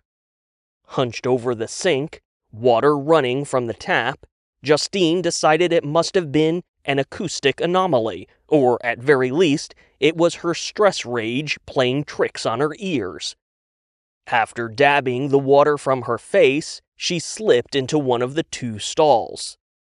All that running water, after all. Lorraine Dillon stood outside the women's restroom, her palm pressed against the door. She was collecting herself, running scenarios through her head, and intentionally thinking humble, compassionate thoughts. Plain and simple, Lorraine had fucked up. Justine was too close to Dorian King, which meant she wouldn't see things from Lorraine's perspective as easily as, say, Richard. It was imperative to keep Justine as an ally, even if that meant chomping down on a thick slice of humble pie. And it wasn't like she hadn't done worse to accomplish even less for this company. Lorraine pulled her eyebrows together in a display of sympathetic concern before pushing through the door. She stepped lightly, keeping her heels from echoing off the tile. Whoomp! At first glance, the restroom was empty. Then a soft thud drew Lorraine's attention to the one closed stall door. There was another bang against the wall, and then a high-pitched yelp. What the fuck? Jesus! Hey! Lorraine started to say something, but then the banging resumed. The door to the stall rattled as something thumped against it. Curious, Lorraine bent over, looking under the gap. She saw Justine's feet in front of the toilet, shifting and skidding across the tile as she struggled with something. Ah, fuck! Damn it! Get off of me! Whoa! Hey! Wham, bam, bam! Strange, fleshy protrusions looped and twisted under the gap, and Lorraine's eyes went wide. The latch on the stall door snapped as the banging and thudding continued. Lorraine jerked up and began backing to the door. Something long and spindly whipped into the air above the stall, quickly followed by another pair of those inexplicable tentacles. From inside the stall, Justine whimpered softly. The stall door creaked as it slowly inched open. Whatever this was, it wasn't part of any of the scenarios Lorraine had gamed out. Whatever this was, it definitely didn't call for sympathy and humility. As silently as she entered, Lorraine ducked out of the restroom. Chapter 26. Justine +1. The sound of heels striking tile was bold, confident, and purposeful. Richard looked up from his web search about recalling a company-wide email and saw Justine step around the corner as she returned from the restroom. In an instant, Richard's crippling anxiety melted away. It was the way Justine held herself, The assured right angles of her narrow shoulders, the definitive step in her stride. Her chin canted upward at an imperceptible degree, and her eyes were locked forward. There was something completely foreign and yet somehow totally familiar about her. Like the day before, Richard found himself truly noticing and appreciating Justine's figure. She was shorter than Tess, more compact with a darker complexion. Her eyes were piercing and confident, drawing Richard in with their intensity. Unlike yesterday, Richard was surprised to feel a deep sense of appreciation to this woman he had worked across from for so many years. That attraction, a powerful and almost spiritual kind of desire and familiarity, overwhelmed Richard's debilitating shame while sending something warm and tingling through his extremities. Was this what attraction felt like without an erect penis stealing blood from his brain? Or was this something else altogether? Was this love? And then Brad fucking Johnson opened his mouth. He winked lasciviously at Justine. You ready for that talk now, babes? Babes. That's what he called Tess. How the fuck did this asshole get away with being so shitty? Justine stopped between her desk and Richard's. She seemed to consider something for a brief moment before turning decisively toward Brad. Justine stood directly in front of him as he sat on the edge of the couch. She crossed her arms and looked down at him. Brad's gaze took a leisurely stroll up her body before his head craned up to meet her eyes. Richard could tell the asshole was breathing her in and getting off on her near-intimate closeness. Double-ass shit-fucker. After the onset of such a profound sense of attraction, Richard wasn't surprised he felt jealous of Brad. What did surprise him was how he kept finding himself in situations to be jealous of this misogynistic jackhole for fuck's sake. You want to do something? Justine asked, dropping a hand to touch Brad's cheek. Brad leaned closer. Oh, you know it. Fuck Tess, right? Justine said, fingers caressing down that perfect, square jawline. I mean, that's what you're good at. That's what I keep hearing, at least. Brad looked confused.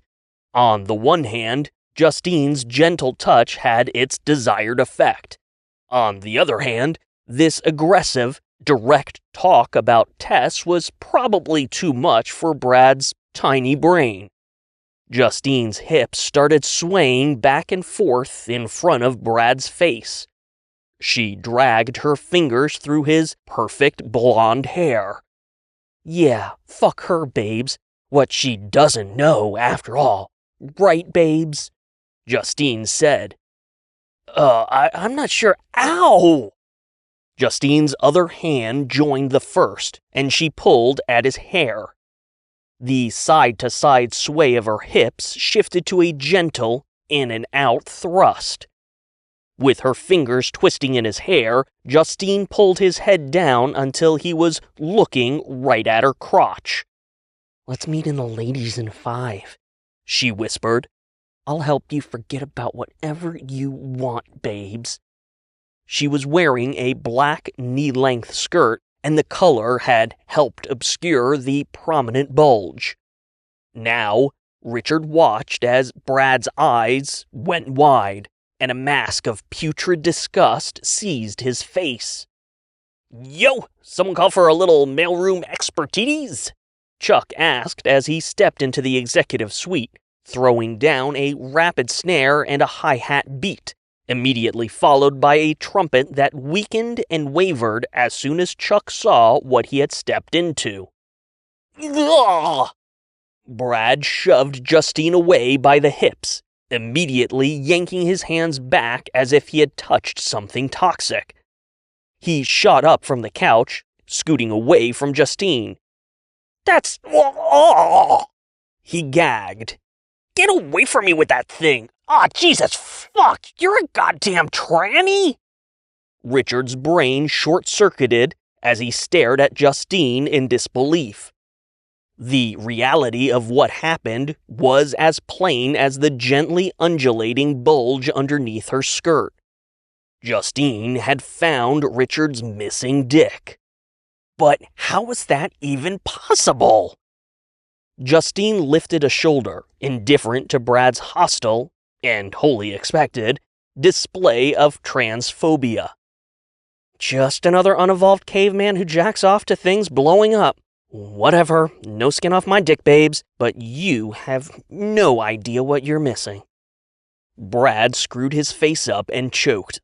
Ugh, I ain't missing dick. Fuck, what is wrong with you? Justine shot an up nod at Chuck. Hey, you want to make out? Chuck silently pointed at himself in confusion, glancing quickly around the suite for executive eyes. Sure? I mean, yeah, totally. Justine turned back to Brad, who had pressed himself awkwardly against the wall.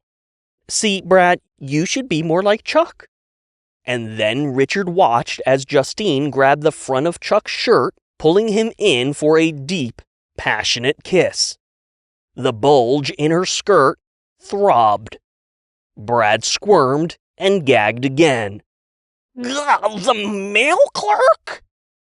Richard swallowed hard, transfixed as Chuck pressed his own crotch into the bulge in Justine's skirt. Even Chuck was getting more action with Richard's own dick than Richard himself. Brad held a hand over his eyes. Aw, come on!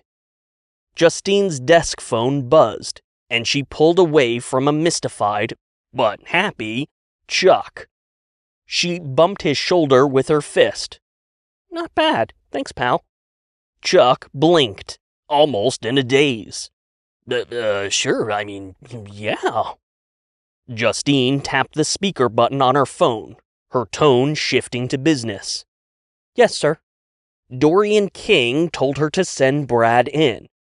After cutting the speaker, Justine turned to Brad, giving him that same lascivious wink he had greeted her with. You're up, babes, Justine said. And if you want my advice, try not to be as big a pussy with him. He really doesn't respond well to that. Brad winced in confusion. Justine pushed the CEO's door open, smiling warmly. Right this way, Mr. Johnson. Chapter 27. The Return of Dick Piccolo? After Brad and Justine disappeared behind Dorian King's door, Richard and Chuck looked at each other. Neither knew what to make of what just happened, much less what to even say. Chuck fumbled, stepping over to Richard's desk while waving a finger in the air. You saw that, right? Of course, Richard saw it. He also saw the dick Chuck was so eagerly grinding up against. Richard's dick. A mutant monster cock that had developed its own personality, complete with unique compulsions and desires that had apparently led Richard's dick right into the crotch of Justine Cox. At first, Richard had thought his anxiety had peaked, but then he found himself jealous of both Brad and Chuck for the attention Justine had shown them. The fact that it was Richard's own penis latched onto Justine had a strange way of nullifying his overactive emotions. Listen, buddy, about earlier downstairs, Chuck said. Richard's eyes dropped to the desk. He couldn't look at Chuck, not for what he had to say next. He mumbled, "My penis fell off." Chuck wasn't sure he heard Richard correctly. I'm sorry, what? Come again. Richard knew he had to tell someone, and if anyone deserved an explanation, it was Chuck. If anyone had the wherewithal to actually help Richard through his inexplicable de-dicking, and the monster cock and Nips and Sips and now Justine, it had to be Chuck. Richard set his jaw and looked up, meeting Chuck's confused gaze. Chuck, it fell off. Before Chuck could process what Richard was trying to tell him, Lorraine Dillon pushed into the executive suite. Her eyes were bright and alert and eager? "Is she in with Dorian?" Lorraine asked, holding her office door open. Justine, Lorraine clarified. "She's in with Dorian?" Richard nodded. "Just now, with Brad." Lorraine stared off into the distance, mulling something over. She definitely looked eager, distracted. Slowly, her eyes gravitated to Chuck. "Who the hell is this?" Richard and Chuck exchanged a quick glance.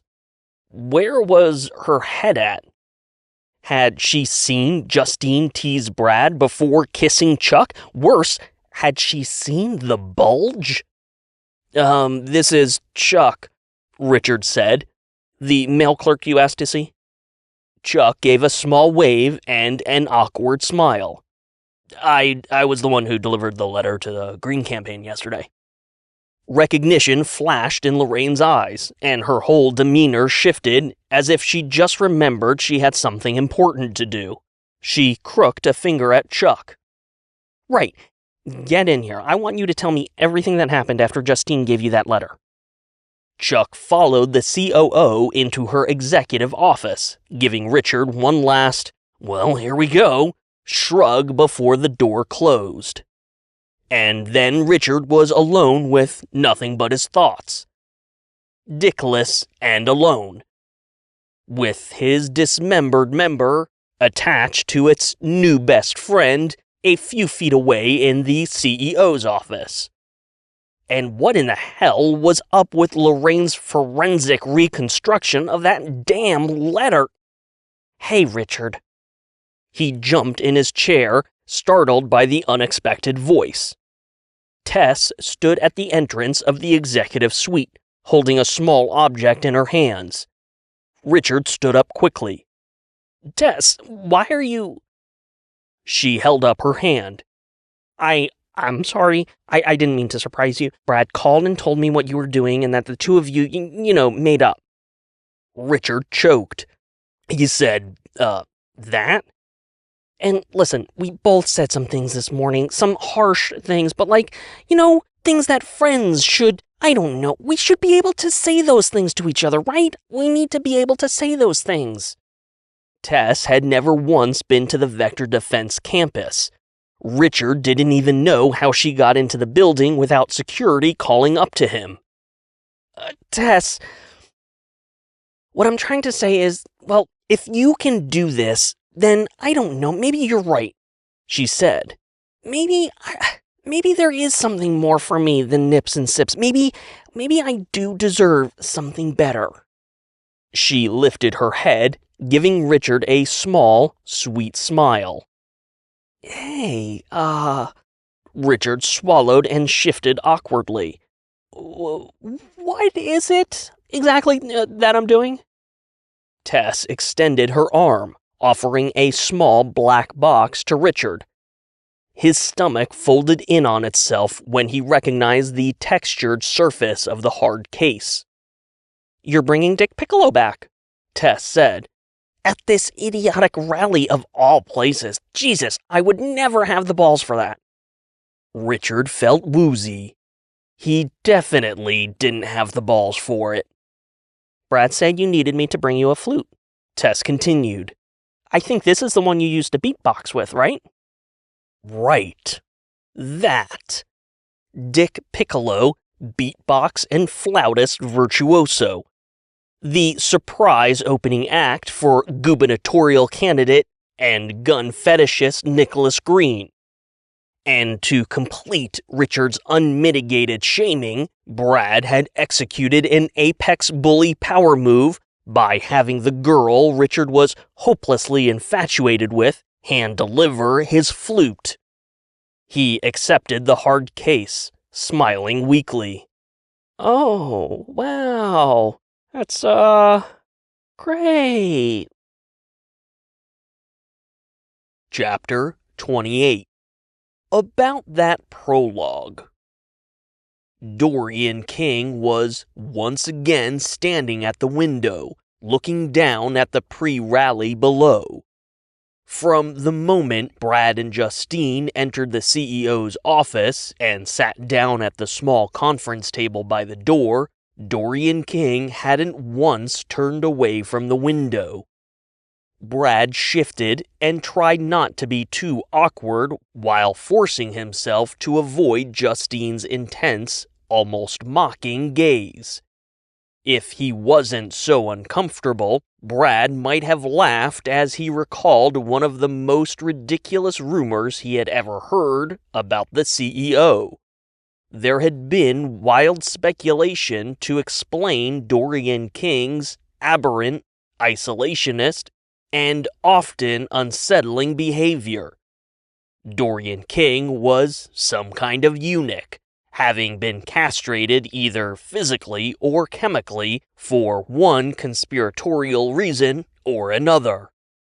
Brad's favorite reason, or at least the one that made Dorian King somewhat relatable, was that the man intentionally castrated himself to eliminate any potential offspring who might challenge his power and authority over vector defense. It removed all romantic interests so that he could focus solely on business. The whole idea had been absurd, right up until Justine started thrusting her cock in Brad's face. Suddenly, the coincidence of a castrated executive employing a girl who sported all the functionality the CEO lacked, well, it didn't seem like that much of a coincidence anymore. Those two freaks of fucking nature deserved each other. Ms. Dillon is very impressed with Mr. Johnson's record, Justine said, flipping through pages in Brad's file. She's recommending he be passed over for the manager position in research and development. At first, Brad was too preoccupied with Dorian King's icy demeanor. Sir, I think the real-world field experience I can bring to management. Justine's words finally sank in, and his head whipped around in shock. Wait, what? She's not recommending me? Since when? And what the hell am I doing here? Justine gave him a small, curt smile. Brad wanted to punch her in the face, but he didn't want to get her cock-sucking trans germs all over himself. The next time he saw Lorraine Dillon, he would straight up, "The crowd is getting bigger," Dorian King said, his tone monotonous and flat as he stared down at the pre-rally tailgaters. Brad was mystified. What? Doesn't seem like it should be this big. It's Nicholas Green. If anything, it should be bigger. Nicholas Green always has the biggest crowds no matter where he goes, Brad said before shaking his head and holding up his hands. Look, I thought this was an interview. Do you think people are drinking down there? King asked no one in particular. Yes, sir, Justine replied. Alcohol? Primarily, yes. Seems early for that. Do you think they have enough alcohol? Brad couldn't believe his ears. I think their drinking preferences are probably the least of our concerns, Justine said. Until it becomes our singular concern. Justine straightened the papers in Brad's file. Sir, Ms. Dillon wanted to recommend Mr. Johnson for the R&D director position that's been frozen since Wilhelm went on medical leave. Brad really couldn't believe his ears. This was the first he was hearing about leapfrogging the manager position altogether.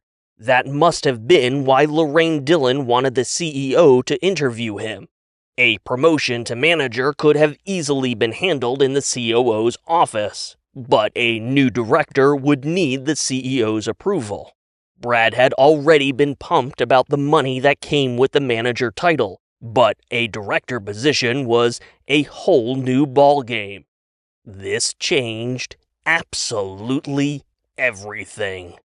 Fuck repairing the Challenger, he'd just buy a new one, along with finding a new apartment. Or, fuck it, buy one of those starter homes everyone gets an adulting boner over. And fuck Tess, right along with her dumb little lapdog, Richard. Brad could easily find another girl, one with far less baggage.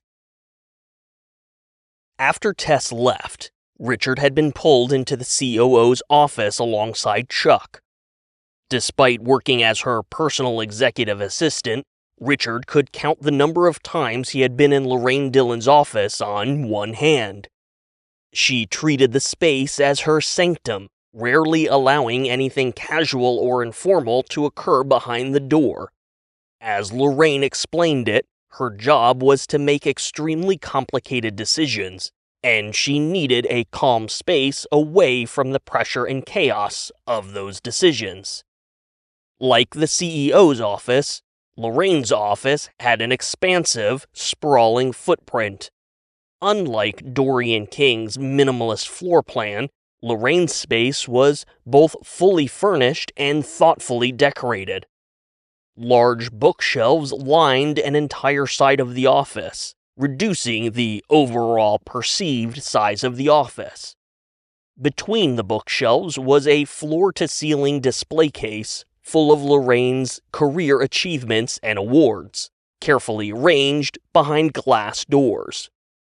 The bookshelves, the display case shelves, the executive desk, the conference table, and even the arms of the chairs around the conference table were made from a rich, polished cherry wood that gave Lorraine's office an instant sense of warmth. This was strange because Richard felt a bizarre sense of unease as he sat inside Lorraine Dillon's office. While he had rarely penetrated Lorraine's special sanctum, this was undoubtedly the first time he did so without his dick. Now, his Ken doll smooth groin was tingling, leaving Richard with an uncomfortable feeling of needing to urinate. He stole a sideways glance at Chuck, who seemed unfazed to be inside the executive office of Vector Defense's second most powerful employee. "Who did you deliver that letter to?" Lorraine asked from behind a desk that was best described as organized chaos. The campaign has a temporary office trailer parked at the far end of the surface lot," Chuck explained. "I walked the letter out, and inside the trailer I put it directly in the hands of Nicholas Green's campaign manager, Cassidy McMasters." Chuck stood from the conference table and stepped over to Lorraine's desk. Richard marveled at how casually he conducted himself, as if he didn't even know how rare it was for someone of his stature to be in her office. He handed her a piece of paper. It was a mailroom courier receipt that was date-stamped and signed by Chuck and Cassidy McMasters. Lorraine glanced over the receipt. "Did you see or did Justine tell you what was in the letter?" she asked without looking up from the paper. Chuck shook his head. "Nope. I got my signatures and then hoofed it back to the mailroom for rounds. Couldn't even tell you if they opened it." Lorraine placed the receipt flat on her desk before looking from Chuck to Richard. She was nodding gently and had a distant look in her eyes. "You both know Justine fairly well, is that correct?" Chuck stepped back to the conference table, turning quickly to hide his reddening face. Had Lorraine seen the kiss? "I'm not exactly sure what you mean," Richard said. Lorraine smiled warmly. Everything about her was warm. "You work across from her. You spend all day together. Lorraine nodded at Chuck. "I see you up here a lot, which suggests a familiarity with both Richard and Justine, so tell me about her." Richard and Chuck exchanged another quick glance. Chuck was definitely concerned about what Lorraine had seen. The kiss, the grinding, or nothing at all? For Richard, the out-of-character, monster cock-inspired sexual dalliance was barely a footnote to the dozens of anxiety-inducing thoughts racing through his head. If Lorraine had her sights set on Dorian King's job, was she scouting Justine, who was already at the height of her administrative career, as Lorraine's new executive assistant? Was Justine the hot new model, complete with a powerful sense of confidence thanks to Richard's own penis? And Richard was now little more than last week's stale, smelly leftovers? Did Lorraine Dillon somehow know his dick had fallen off, and now, after all these years working together, he wasn't useful to her anymore? Was Richard about to lose his job just as swiftly as the manager position had sailed right by him? Worse still, the tingle in Richard's dickless crotch was getting more uncomfortable. "There's another pickup truck," Dorian King said softly, staring down at the rally. "In the last 7 minutes, 42 vehicles have arrived." Brad blinked. "You've been counting?" "What kind of message is this sending?" Brad was getting frustrated.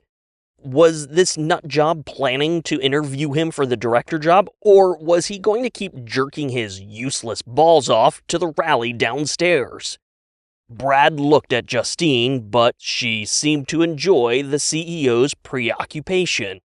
Brad quickly calculated that if the job interview was now for a director-level position, maybe Dorian King was testing him. Best to play ball, land the job, and then find a way to screw over King Eunuch when there were fewer stakes in play. Brad cleared his throat. "Well, sir, if I can be blunt, the message is that Nicholas Green is a close friend, both to you and Vector Defense. And since Green is clearly on a path to the White House, the message continues to be that Dorian King is committed to doing whatever it takes to ensure a long-term, profitable relationship with the government. Considering Green's stance on a state militia and states' rights to defend themselves, this places Vector Defense in an ideal position to ensure an equal relationship with every state government inside the Union. The message, sir, with all due respect, is that we're here to fucking win." When Dorian King didn't so much as flinch at Brad dropping the F-bomb, Brad felt confident he was pretty close to the mark, if he hadn't hit it dead on. Bolstered by King's non-response, Brad chose to press forward. This might be the only shot he would ever have to prove he deserved the director job. "And if I might add, Mr. King," Brad said, leaning forward, "I have personally been leading the testing on the exoskeleton prototype. Our engineers were reluctant to add munitions to the design, but I convinced them to add shoulder-mounted missile launchers. Every state law enforcement agency, every SWAT, every local police department, everyone will want one of these suits. Just the idea of a real-world Iron Man suit is going to be a huge deterrent for law enforcement across the country. And can you even imagine exoskeleton-equipped task forces shutting down those Antifa protests? I'm telling you, we are developing next-generation crowd control and deterrence with this Iron Man suit." Brad trailed off as Dorian King began to turn away from the window. His face was blank and uninterested, as if he hadn't heard a word Brad said. "Nicholas Green's campaign bus just arrived," Dorian said, talking to Justine. "I would assume Nicholas is on the bus." Justine let out a strained breath through her nose. Brad put his hands up, confused. I'm sorry, but what are you even..." "I want to talk to Nicholas." Dorian King said with a nod. Justine stood up. I'll get it set up, sir. Maybe he didn't get the letter. It's a possibility, but... Dorian nodded. But perhaps he ignored it. Just the same, I don't want him to think it was anything personal. Let's do a face-to-face. Dorian considered something, his face a perpetual blank slate. Finally, he said, I'll go to him. And just to be clear, I can tell him this is regarding the letter and the cancellation of the rally? Dorian King turned back to the window, hands clasped behind his back. Correct. Brad couldn't believe what he was hearing. You're canceling the rally? Dorian King's head twitched. He glanced over his shoulder at Brad, surprised he was still there. Oh, you, he said slowly. We're done here. Go now. Lorraine Dillon kept asking Richard and Chuck questions about Justine. She wanted to know about her background, how decisive she was, and if people respected her, both inside the Vector Defense campus and outside. Chuck did his best to answer, growing more uncomfortable with each probing question. Richard couldn't even hear the questions. It was all just white noise. The buzzing in his ears was too loud. The tingle in his crotch was so bad that he struggled not to squirm. His gaze wandered across those wall-sized bookshelves, eventually landing on the display case of career awards and achievements. Glass sculptures of all shapes and colors lined the shelves, and the message was clear. Everywhere Lorraine Dillon went, she succeeded brilliantly. Inexplicably, Richard's eyes were drawn to the middle shelf at the center of the display case. Surrounded by awards etched with Lorraine's name and prior organizations, a long chef's knife was mounted at an angle by 2 prongs. The way the knife was placed in the display case suggested something intimately important, but there was no placard or explanation describing its significance. It looked like an ordinary kitchen knife. In fact, the only descriptor Richard could spot was a brand name stamped into the blade. Ginsu. Chapter 29. A not-so-lovely bunch of coconuts. When they exited the front of the administration building, a security guard stepped out of a red and black SUV parked in the roundabout and approached them, nodding at Dorian King. The typical protocol had the CEO, or any other executive, escorted to their destination on campus. Typically, the escorting guard was one of 2 individuals, both of whom Justine knew well. The beady-eyed, pale-skinned guard that approached them now was a complete stranger. Under her skirt, the monster cock squirmed, and a strange, unsettling, voiceless whisper bubbled up in Justine's head. Fuck this piece of shit! Rip his goddamn skull off! Where to, sir? The guard asked, the unfamiliarity of his voice making the hair stand up on the back of Justine's neck. Dorian ignored the guard completely. His gaze was fixed on the green campaign bus parked at the edge of the roundabout, positioned directly behind the rally stage.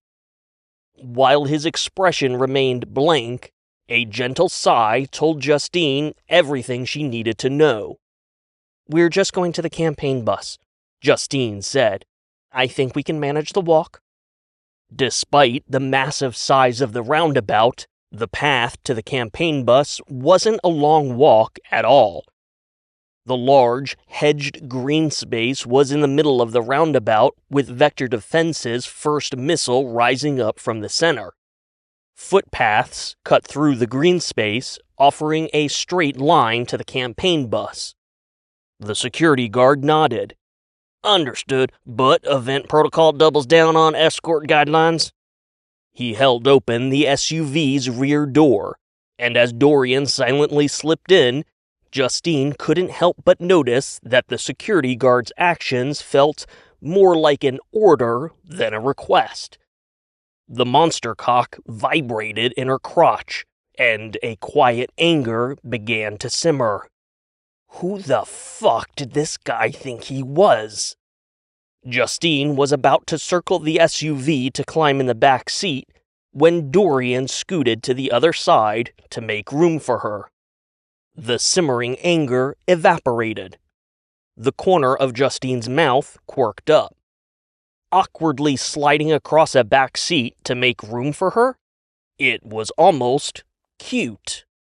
Yes, Dorian King was quiet, standoffish, peculiar, and vastly misunderstood. But for those who had the privilege of genuinely knowing the man, Dorian King was brilliant, kind-hearted, and, if you were really lucky, sweet. The monster cock calmed down, and Justine climbed into the SUV. The security guard began driving toward the campaign bus, taking the long way across the roundabout. Justine stared out the window at the green rally sprawled across the surface lot. Even inside the SUV's sound-dampened interior, she could hear the thumping of the party music and the rabble of the crowd. They were the assholes from the night before, but multiplied by hundreds. Red hats were everywhere. Second Amendment enthusiasts tailgating for their hero, day drinking, chanting, and celebrating. An old song sprang into Justine's head, and she had to stifle a giggle. Yes, this nauseating gathering of toxic, dumb assholes was indeed a lovely bunch of coconuts. The monster cock pressed into Justine's thigh. She could feel its veins pulsing against her skin. The voiceless whisper in her head agreed with her musical observation, and Justine agreed with the monster cock's primal instinct to fuck their shit straight to hell. Dopamine flooded her brain as something leaked from the tip of the monster cock. It felt warm against her skin. It felt good. Justine felt good. The security guard stopped in front of the campaign bus, climbed out, and held the door open for Dorian. As Justine slid out of the SUV, the campaign bus door exhaled, swinging open to reveal Nicholas Green. The gubernatorial candidate looked like a schoolyard bully, all grown up. He looked like a man who turned daddy's money into more money that was promptly spent on bullying people into doing whatever amused him. He was tall with broad shoulders, sporting a well-fed gut expertly hidden underneath a tailored, shiny blue suit. Blonde, perfectly coiffed hair, an impossibly strong jawline, piercing blue eyes. If Justine squinted, Nicholas Green almost looked like an older, bigger version of Brad. Why the hell did all of these assholes look exactly the same? Nicholas Green's arms spread almost as wide as his TV-perfect grin, displaying immaculate pearly whites. Dorian King, my old friend, come! Dorian's mouth flattened into a thin line, and Justine could only imagine what was racing through his head. She knew the two men went back to childhood, but she suspected they were anything but old friends. Justine imagined that Nicholas Green, schoolyard bully, probably picked on Dorian, bullying him while simultaneously convincing his own twisted, narcissistic brain that was what real friendship looked like. Justine followed Dorian onto the campaign bus. Between all the gold inlays and the proximity to Nicholas Green's overwhelming cologne, she immediately wanted to throw up in her mouth. She had expected the front of the bus to be a mobile campaign command center, but instead, it was a luxurious lounge that was roomier than it looked, thanks to a hydraulic slide-out that expanded the interior. It was bright and golden, and 3 large televisions played conservative 24-hour news channels. 2 of Green's adult children sat in leather recliners, while the third leaned against the kitchenette counter. Not one looked up to acknowledge the person hosting their campaign rally. Their heads were down, thumbing their phones, no doubt trolling Green's liberal opponent across social media. Justine was vaguely familiar with them. The dumb one ran Green's casino empire. The dumber one ran the shooting ranges, which started as an attraction inside the casinos before growing into its own business under the Make America Shoot Straight Again brand, allowing the campaign to capitalize on the tightly integrated synergy. And the girl used her 7.5 million Instagram followers to push a fashion line featuring clothing that had an annoying tendency of disintegrating after one use. That earworm about a lovely bunch of coconuts started twisting again in Justine's head. Nicholas Green handed Dorian a can of Diet Coke. Dorian, my friend, I can't tell you how much it means to me, you letting us hold this rally here. My base, they're fired up, my friend. They love what this place represents. And I'm telling you, starting right here, right now, we're going to chart a path to greatness. From Nicholas Green to Dorian King by way of this beautiful business you've created, all the way to Washington fucking D.C. Justine wasn't sure if Dorian heard a word Nicholas Green had said. He was holding the can of soda, staring at it like it was an object from another dimension. Dorian rotated the can, studying its detail before finally handing it off to Justine. "I don't drink this," Dorian said softly. Justine handed the can of soda back to Green, who watched the whole exchange with the superiority of a man observing monkeys masturbate at a zoo. "He doesn't drink this," she repeated. Green clicked his teeth and set the soda on the counter. Like a switch, he turned on that perfect 100-watt TV smile. "So, what can I do for you, my friend?" Dorian spoke in his quiet monotone. "The rally is cancelled. I sent a letter yesterday." Nicholas Green displayed absolutely no surprise, nor any indication that this was news to him. He shrugged and smirked, which only made the monster cock pulse with a compulsive desire. "I don't know anything about any letter," Green said. "But have you seen that crowd? They're here for you, Dorian, just as much as they're here for me. Now, I don't know much about the business of blowing things up, but when you have a crowd of fired-up, enthusiastic supporters foaming at the mouth and begging for more, the very last thing you want to do is tell them no. You follow me, Dorian? We cannot tell all those beautiful people out there just to go home." Dorian gave Green the most perfunctory blink Justine had ever seen. "They don't have to go home," he said without an ounce of awareness. "They just can't stay here." Green couldn't tell if he was joking. After a moment, he cracked into that awful smile again. "Oh, Dory, my friend! You almost had me there." "Leave," Dorian said. "Your presence here sends the wrong message. I have corrected the message by canceling the rally and having you leave. Now you can leave." His business concluded, Dorian turned to exit the bus, but Green grabbed his shoulder. Dory! Dory!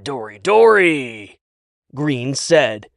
This whole thing, I don't understand. First you agree to this whole shindig, and then, what's all this about sending the wrong message? I thought we were on the same page, my friend. What about all the donations?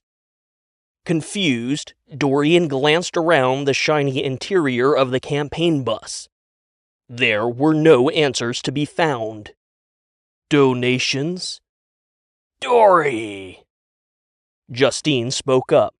There's a political action committee that's been dumping millions into Green's campaign. Dorian was still confused. What does that have to do with me? Vector Defense reallocated a large portion of its annual political donations to the PAC in question, Justine explained. Dorian shook his head, mystified. Why would we do that? Justine lifted her shoulder, trying to ignore the looming presence of Nicholas Green. Sir, everyone just assumed it was at your request. No. Dorian muttered, his eyes darting back and forth, looking at nothing specific. No, that would not be the right message at all. The monster cock swelled against Justine's thigh, and its profile became very prominent against her skirt, if only for a brief moment. The dumber Green boy glanced up from his phone at precisely the wrong moment, catching an eyeful of Justine's unit. The monster cock had somehow sensed the shift in Nicholas Green before Justine. Dory, my friend! Nicholas Green exhaled, oozing a calm confidence that reeked of duplicity. Don't even worry about it. It'll be just like old times. I'll take care of everything, don't you even worry. He patted both of Dorian's shoulders and immediately stepped off the bus. With their father on the move, the Green kids pushed past Dorian and Justine, scurrying after their financial teat. Dorian blinked that perfunctory blink, scanned the bus, still found no explanation for anything, and proceeded to blink again. The monster cock twisted. Sir, we should probably, Justine nodded to the door. Dorian looked like he was in a strange daze. Right, yes, of course. Stepping off the campaign bus, Justine spotted the Green clan climbing the rear ramp that led to the rally stage. She didn't know what he planned to say to the crowd, but she was pretty sure it wasn't going to be a mea culpa. She broke into a jog, while Dorian meandered slowly behind her. Chapter 30. The dick that lit the match that set the world on fire. Elton John had finished crooning Rocket Man, and Tom Petty was now singing about how he wasn't backing down.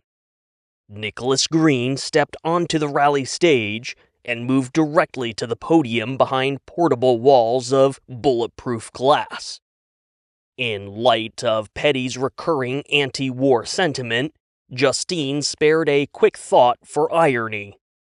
Rallying a bunch of mouth-foaming coconuts over a state's right to weapons of mass destruction probably wasn't what Petty meant as he encouraged people to stand their ground.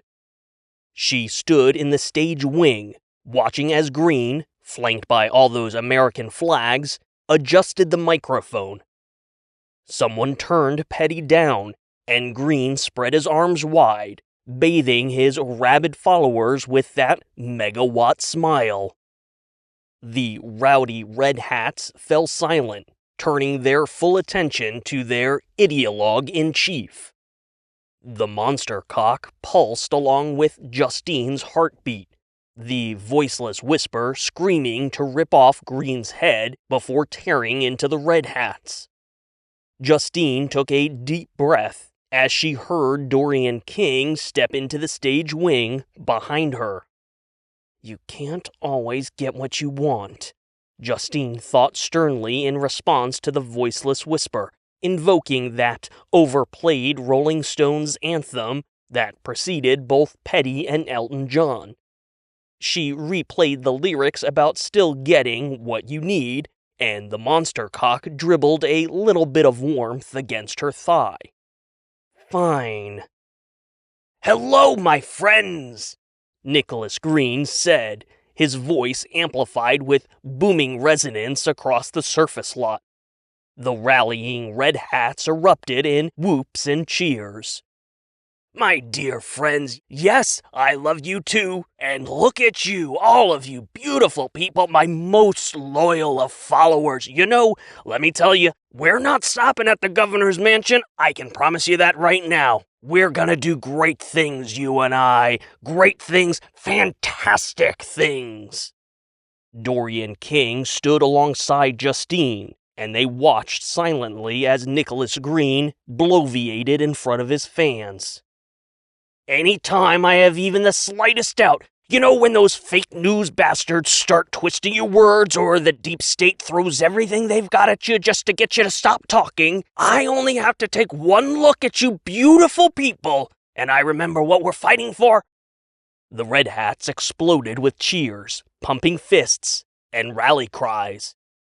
"Because my message," Green shouted over the crowd, "is your message. The message of the people, and we're going to take this message to the whitest of all houses, yeah, you know what I'm talking about, and we're going to win this thing no matter who stands in our way, and we're going to win bigger than anyone has ever won before because our message is strong and our message is clear, and yes, god damn it, our message is powerful."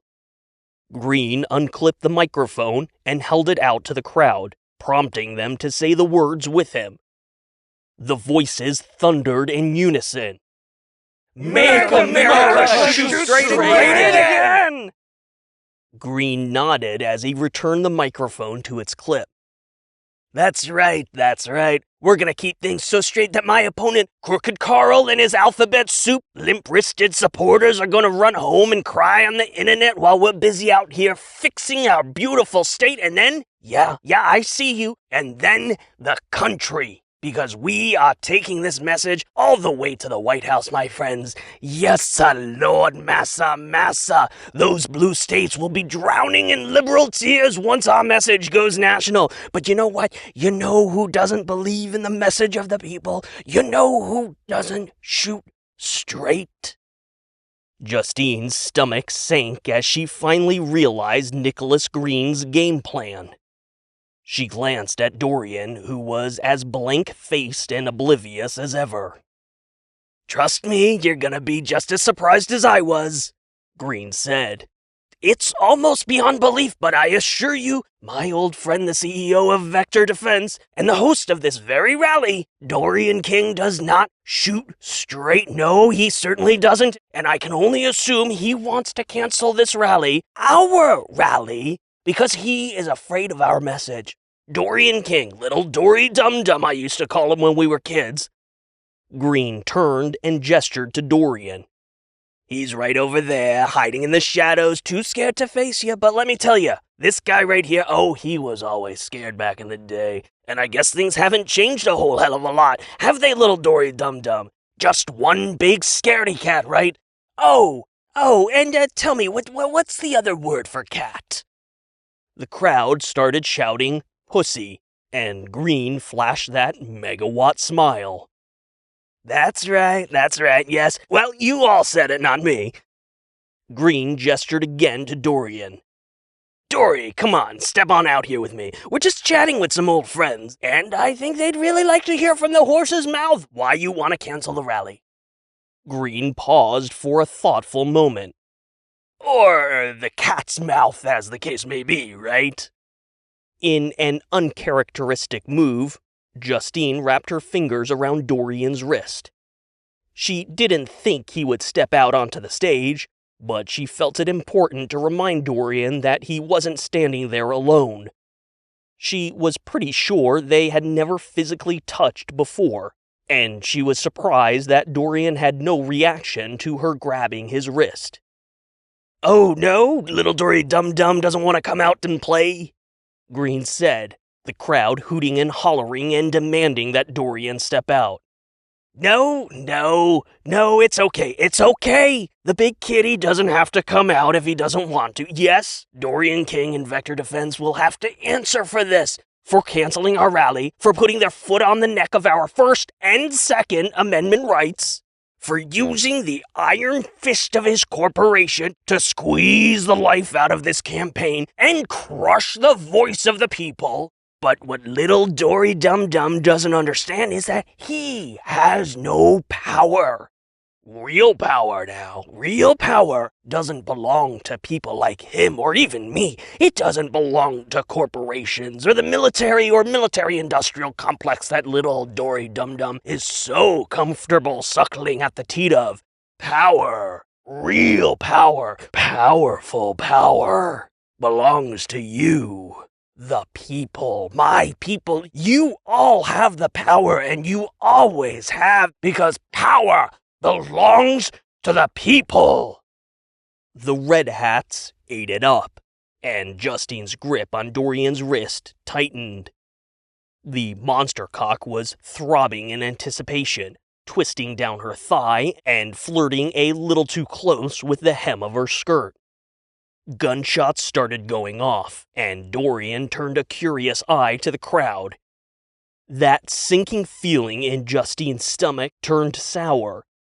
There was no way Vector Defense Event Security Protocol would have allowed anyone onto the campus with firearms. Which could only mean that whoever had been making all those campaign donations behind Dorian's back must have fucked up today's event security, which would also explain all the unfamiliar security staff Justine had seen since arriving that morning. More gunshots rang out, and Nicholas Green turned toward Dorian and Justine, giving them a smarmy, shitty grin. Justine took a step backward, pulling at Dorian's arm. I don't know, Green said, adopting an acidic tone of bemusement. You know, I really don't know. Little Dory Dum-Dum wants to evict us. He wants to kick us out for having the guts to stand up for what we believe is right. But I don't know. I think you all might have something to say about that. And even though Nicholas Green kept talking, the crowd drowned out his booming voice. Justine pulled at Dorian's arm again. Sir. Dorian didn't turn away from Green. His face was still expressionless. Run. Chapter 31. The fire that unleashed the dick that fucked some shit up. Brad wanted to bitch about his non-interview with Dorian King, but Lorraine was only interested in where Dorian and Justine had disappeared to. Richard went through a cascade of emotions. Snitches get stitches, and Brad might as well have tattled on the teacher when he explained that Dorian and Justine had gone downstairs to cancel the rally. After realizing that yesterday's letter must have been an official notice of cancellation, Richard finally understood that every assumption he ever had about Dorian King had been wrong. Even with the rally mere hours from starting, Dorian King wanted Nicholas Green and his goons kicked off the Vector Defense campus. And with this fresh clarity on the enigmatic CEO, Richard also gained new clarity on his own boss, Lorraine Dillon. Her obsession with that stupid letter had been telling. She was trying to keep Dorian from canceling the rally, which meant she had some kind of vested interest in Nicholas Green. Everyone had thought Green was manipulating his childhood friendship with Dorian, but was it possible that Lorraine was using that widespread, albeit totally false, assumption as a smokescreen to hide her own manipulations? And then there was that Ginsu knife in Lorraine's office. After chewing out Brad for his escalating belligerence over the non-interview, her comment about him being a testosterone-riddled piece of fuckmeat was hurled with such cutting accuracy that Richard could feel his non-existent testicles retract into his pelvis. Richard and Lorraine took the elevator down to the lobby. He tried to avoid looking at her, afraid that one look at her cold, calculating demeanor would validate every bit of Richard's mounting dread. There was something very wrong about Lorraine Dillon. She thumbed her phone, and a live feed started playing of Nicholas Green speaking to the crowd of Second Amendment fanatics. The gunshots sounded like little pops coming from her phone. Dory Dum Dum wants to evict us. He wants to kick us out for having the guts to stand up for what we believe is right. But I don't know. I think you all might have something to say about that. The elevator doors opened, and Richard stepped off before he could see Lorraine's scowl. He hurried to the front security desk while Lorraine strolled at a casual pace behind him. What was she thinking?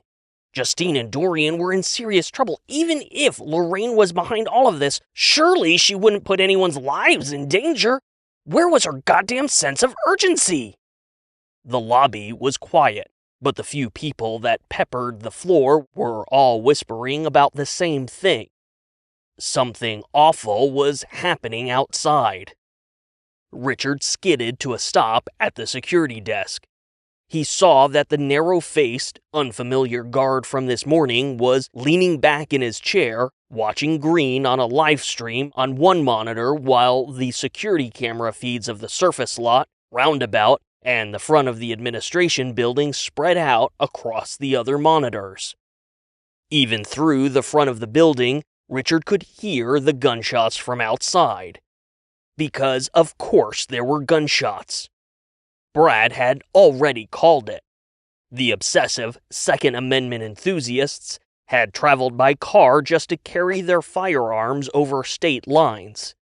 Even with tight security, why on earth would anyone assume that there wouldn't be firearms at a de facto Second Amendment rally? And that security guard Richard had never seen before? The same one who had let Richard into the building without a single identification verification, he just sat there, watching the monitors and sipping a fucking big gulp. The peppering of gunshots came first. The surging crowd came next. Richard watched Nicholas Green on the livestream, grinning something smug and petulant, his arms spread wide. The shot zoomed out to reveal the mass of frothing red hats pushing forward and surging around the stage.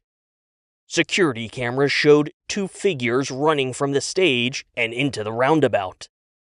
Richard's gaze dropped from the monitors to the bank of doors in front of them. In the distance, he saw Justine and Dorian. Dozens and then hundreds of red hats swarmed around the stage, chasing after them. These assholes wanted blood. Richard started tapping the glass of the security desk. They're not gonna make it. You gotta do something. Lorraine came up beside Richard, and the guard glanced over his shoulder at her. Neither of them seemed at all concerned. Richard's fist slammed into the glass. The few people in the lobby turned and looked, but he didn't care. He glared at Lorraine.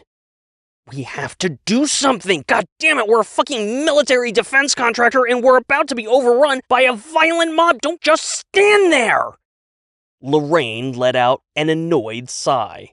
She held up her phone and pressed a button, speaking into it while fixing a withering gaze on Richard. A tone played on the other end of the call. Activate emergency lockdown protocols, Lorraine said. Authorization Dylan Delta Omicron 19.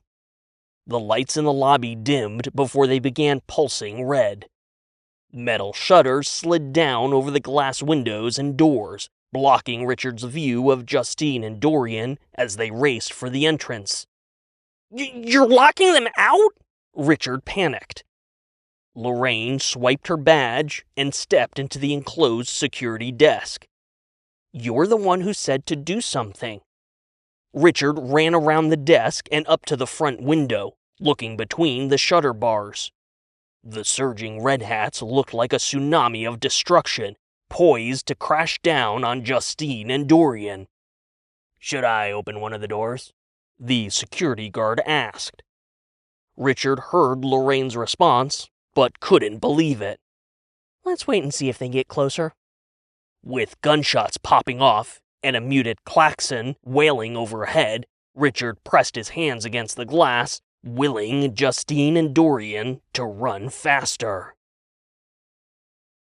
There was no other way around it. Even when Justine and Dorian cut a straight line through the green space, dodging around that massive missile in the park center, the roundabout in front of the administration building was simply too damn big to outrun the rioting horde. The beady-eyed security guard who had insisted on driving them to the campaign bus had conveniently disappeared, although Justine suspected he would have been useless against the surging Second Amendment fanatics. Justine slowed her pace to match Dorian as he huffed behind her. She realized she wasn't even slightly winded, wondering if she should thank her daily spinning class or that massive member swinging between her legs for the unexpected stamina. A series of gunshots exploded behind them, ringing out over the screaming of the mob. Justine and Dorian ducked their heads as they ran, but the shots were wide, or maybe they were just fired into the sky, and Justine focused on the building ahead. The interior of the admin building went red, and security shutters slammed into place. Dorian wheezed beside her, and Justine risked a glance over her shoulder. They weren't going to make it. That voiceless whisper shouted in Justine's skull as clarity washed over her. Dorian had to get inside. If the mob got to him, if they killed him, he would die the villain everyone thought he was. He would die as the man who invited Nicholas Green onto the Vector Defense campus. The man who supported states' rights to weapons of mass destruction. The man who would do anything to exert the ultimate influence over Washington, D.C. Dorian King would die the villain Lorraine Dillon actually was. The voiceless whisper kept screaming, and the monster cock bulged, twisting underneath Justine's skirt. Her pace slowed. Dorian looked at her, confused and gasping for breath. She needed to buy him time to get inside. She needed to hold off the mob. "Keep going!" Justine snapped. Dorian stopped alongside her as the mob raced closer. He spoke only one word, and with a rioting mob of Second Amendment assholes bearing down on them, that one word was everything Justine ever needed to know about the man. Yes, he was deeply misunderstood, enigmatic, mysterious.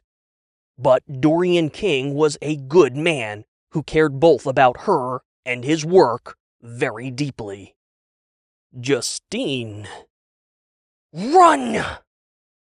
The monster cock slid out from underneath the hem of her skirt, in plain view of Dorian.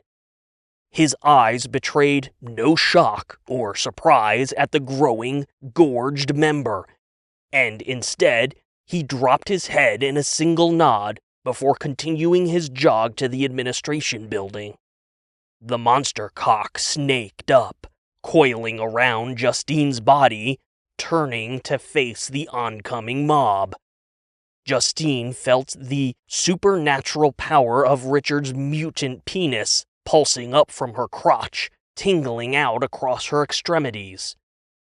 She felt like she was right on the edge of an orgasm. The monster cock head swelled in size, pivoting to face the oncoming horde. The voiceless whisper went silent. "All right," Justine said, turning with the cockhead. "Let's fuck some shit up." Inside the building, Richard pounded his fist against the window, shouting uselessly. "Justine! What are you doing?" Lorraine leaned closer to the monitors, ignoring Richard's incessant whining. "What the hell is she doing?" he yelled at her. An excellent question indeed, Lorraine thought, studying the security feed that displayed a wide angle of Justine standing at the edge of the green space as Dorian continued racing for the barricaded front door. "Lorraine!" Richard squealed. "You have to do something!" She ignored him. It was easy to do. Richard was a man, and the only attention she ever paid to men was purely manufactured. It was easier to simply ignore the whole gender wholesale. After all, what good were they? Case in point, all they ever did was fuck things up with their useless, stupid dicks. And if they couldn't physically fuck things with their literal cocks, they found metaphorical ways to fuck things with their metaphorical cocks. Because there was nothing more important to any given male human specimen than his tiny, insignificant, stupid, little penis.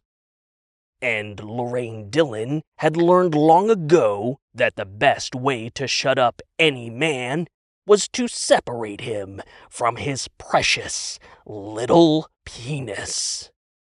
Although she didn't have the luxury of castrating every man her path crossed, her ability to tune out their insufferable rambling was matched only by her Ginsu-based castration skills. Lorraine leaned closer to the monitor as the mob encircled Justine. As quickly as the rioters descended on Dorian's unassuming executive assistant, bodies began flying. Like rag dolls, the rioters were flung aside, smashing into each other and creating a scene of unspeakable chaos.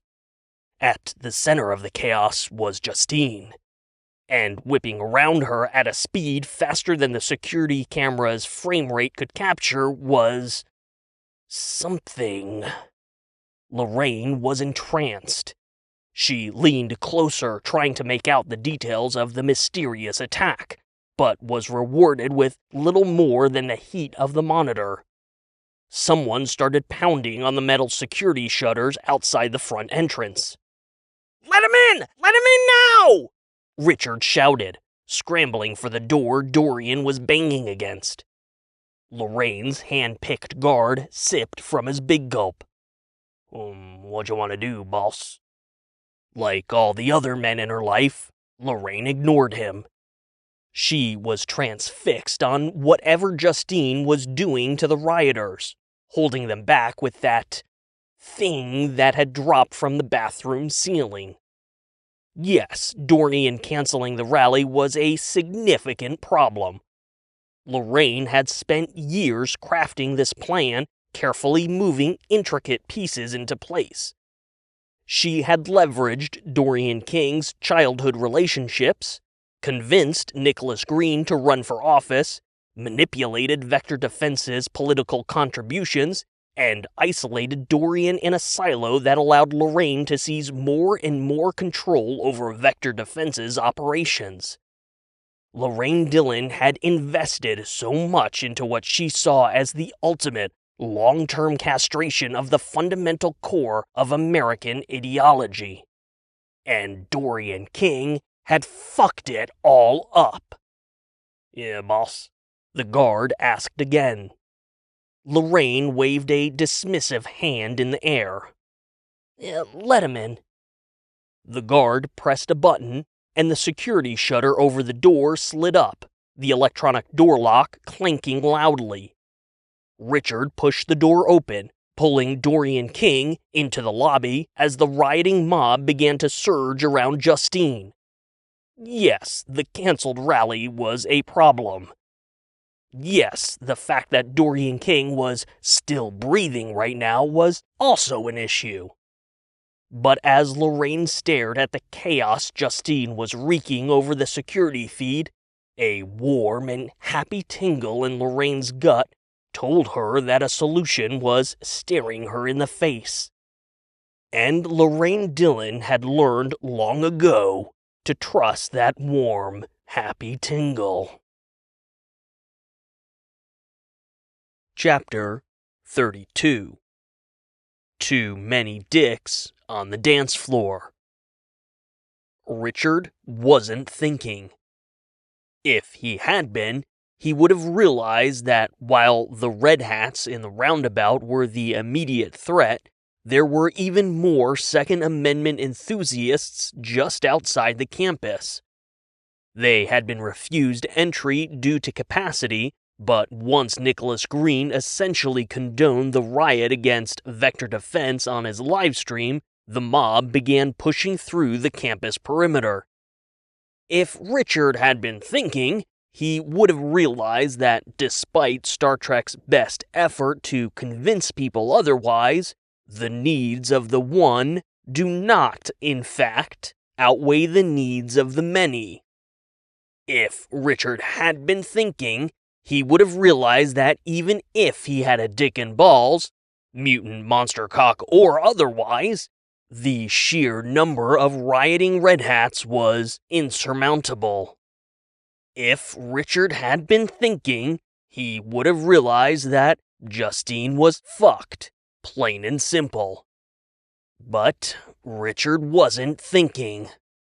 Instead, once Dorian King was inside, he slipped out the door and started running toward the green space and the mass of surging bodies surrounding Justine. He ran as hard as Kirk would have run to Spock, and in another second, the first few rioters ran past him, heading for the main entrance. Another clanking of metal. The doors locked and the shutters closed behind him, summarily locking them all outside. Fucking Lorraine. A shoulder slammed into Richard, and he jostled sideways as more and more people streamed around him. He felt like a trout swimming up a particularly violent, gun-wielding stream. The incoming rioters had split, diverting themselves around the hedges surrounding the green space and streaming through the roundabout to the front of the administration building. That left only the unlucky group that had followed Justine and Dorian into the center of the roundabout. Ahead, through the chaos and over the hedges, bodies started to fly, slamming into each other as Red Hats cried out in surprise. If Richard had been thinking, he would have heard horror and pain underneath the surprise. With one final push, Richard stepped over the curb, past the hedges, and into the green space, just as a wide spray of blood splattered across his face. Richard froze. The space in front of Vector's first missile was a scene of bloody carnage. Bodies were piled on top of each other, some breathing, most were not, and random limbs and gore were scattered across the grass. Standing in the middle of it all was Justine. Her back was to Richard, and her legs were spread wide, pulling her skirt taut. Sensing Richard's presence, Justine craned her neck, looking over her shoulder. Something twisted and flipped a body in front of her, and a familiar beast-like tentacle slithered back to Justine, disappearing underneath her skirt. Richard hadn't been thinking. And then, like it was Christmas fucking morning, his brain lit up with more thoughts than it could process. Neurons all but short-circuiting before a single thought could crystallize. Not only was Justine in possession of Richard's dick and balls, but she could also wield it with far greater control than he ever had. "You shouldn't have come out here!" Justine yelled as the rioters streamed and screamed beyond the hedges. She grabbed Richard's arm. "When they realize they can't get into the building, they're going to turn back this way." Richard stuttered, his brain still misfiring. With the whole, how did...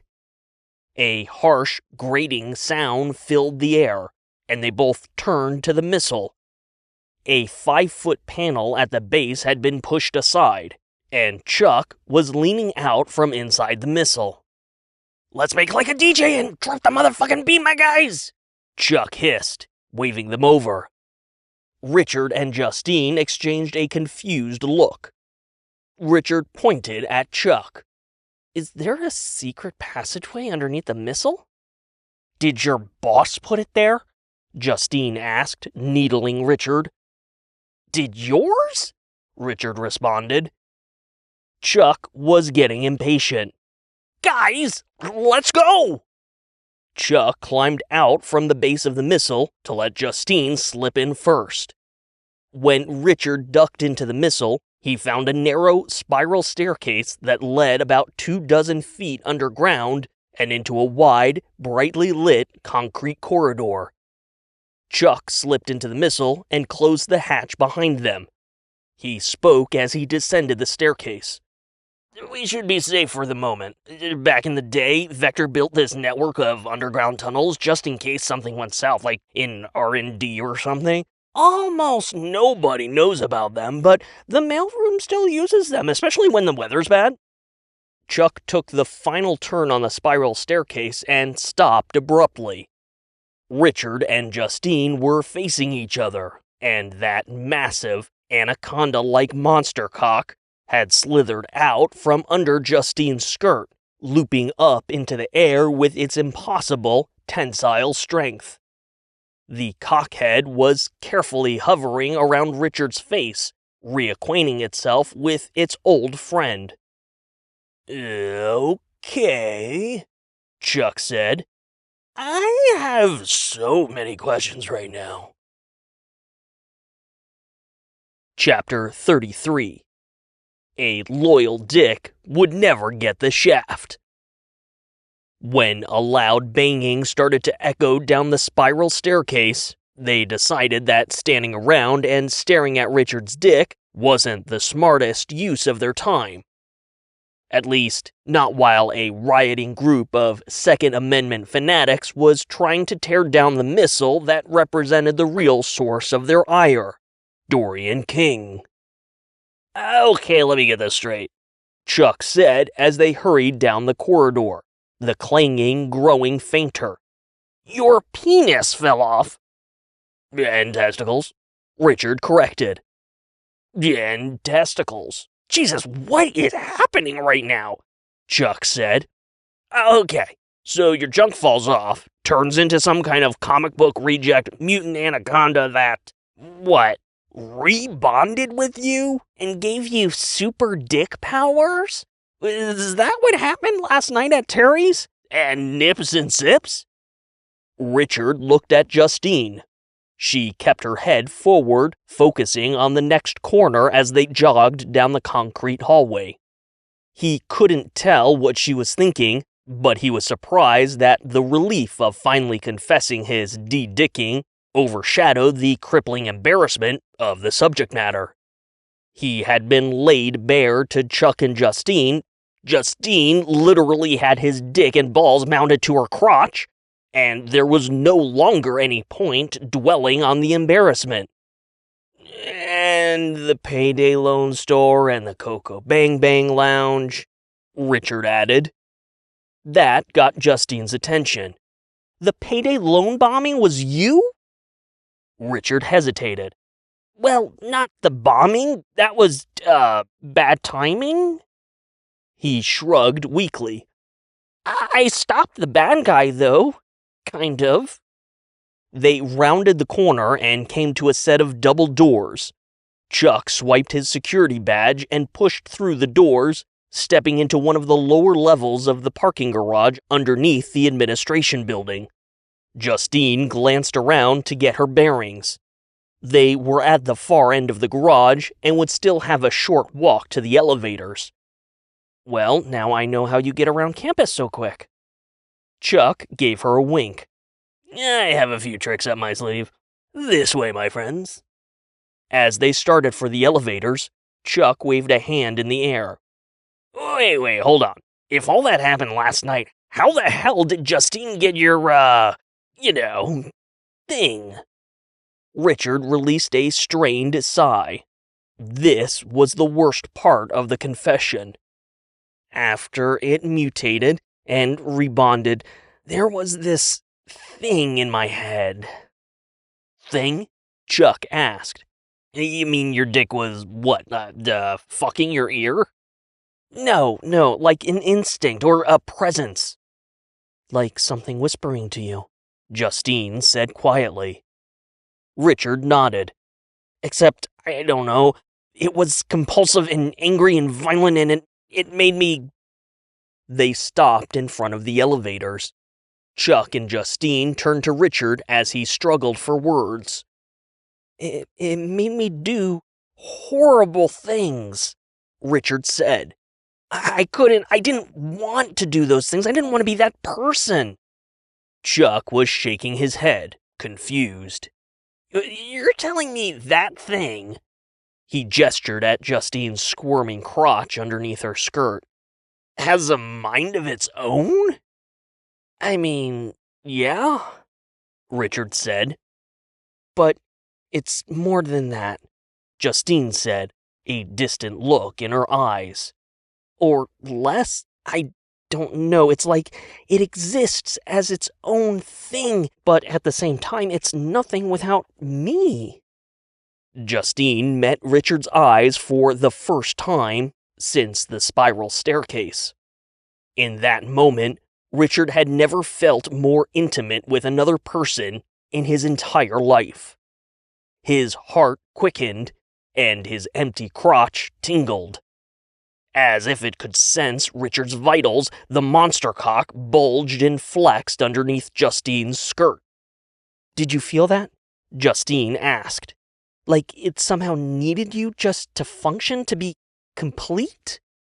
Richard swallowed hard, nodding rapidly. Yeah, that, was a thing that I felt. Chuck pointed a finger between the two of them. That doesn't explain how Justine got your dick. Also, think about it. Why did this instinct or whatever, why did it make you Captain Toxic Man-Child, but meanwhile here's Justine literally cooler than she's ever been? Richard scratched his head. I tore the dick off last night and... Chuck cringed at the imagery. Words, my man! And this morning it was missing. I think it must have followed Brad into the office. Chuck nodded. Okay, so we've got the dick's vector into vector. It dropped from the ceiling in the women's restroom, Justine explained. Chuck cringed again. Well, that's just creepy. It's like it's attracted to... Justine trailed off, searching for the right word. Power, Richard said. Or just strength? Chuck shrugged. That could explain why it went straight to the executive suite. Does nothing to explain how a dick just fucking falls off and goes all venom and shit. Justine slapped the button to call the elevator. I don't know that we have time to figure it out. We need to get upstairs to the others. We need to make sure Dorian is safe. Well, we're not taking the elevators, Chuck said, nodding to the pulsing red lights around the elevator buttons. The building's lockdown protocol disables everything but the service elevator, and that's only accessible on the first level of the garage or behind the kitchen in the cafeteria lobby level. More tricks to deliver the mail so quick? Justine asked. Chuck shrugged. Hey, it's not like I've got a superpowered cock to whip me straight up the sides of the building or whatever. They started up the stairwell for the lobby. Wait, so then does the dick work differently with women? Chuck asked. I mean, if it turned Richard into a psychotic, toxic asshole, are you just a ticking time bomb, Justine?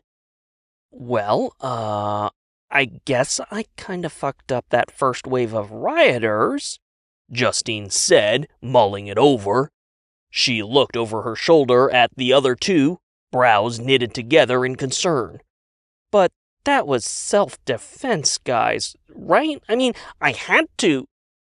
Hey, it's cool, Chuck quickly reassured her.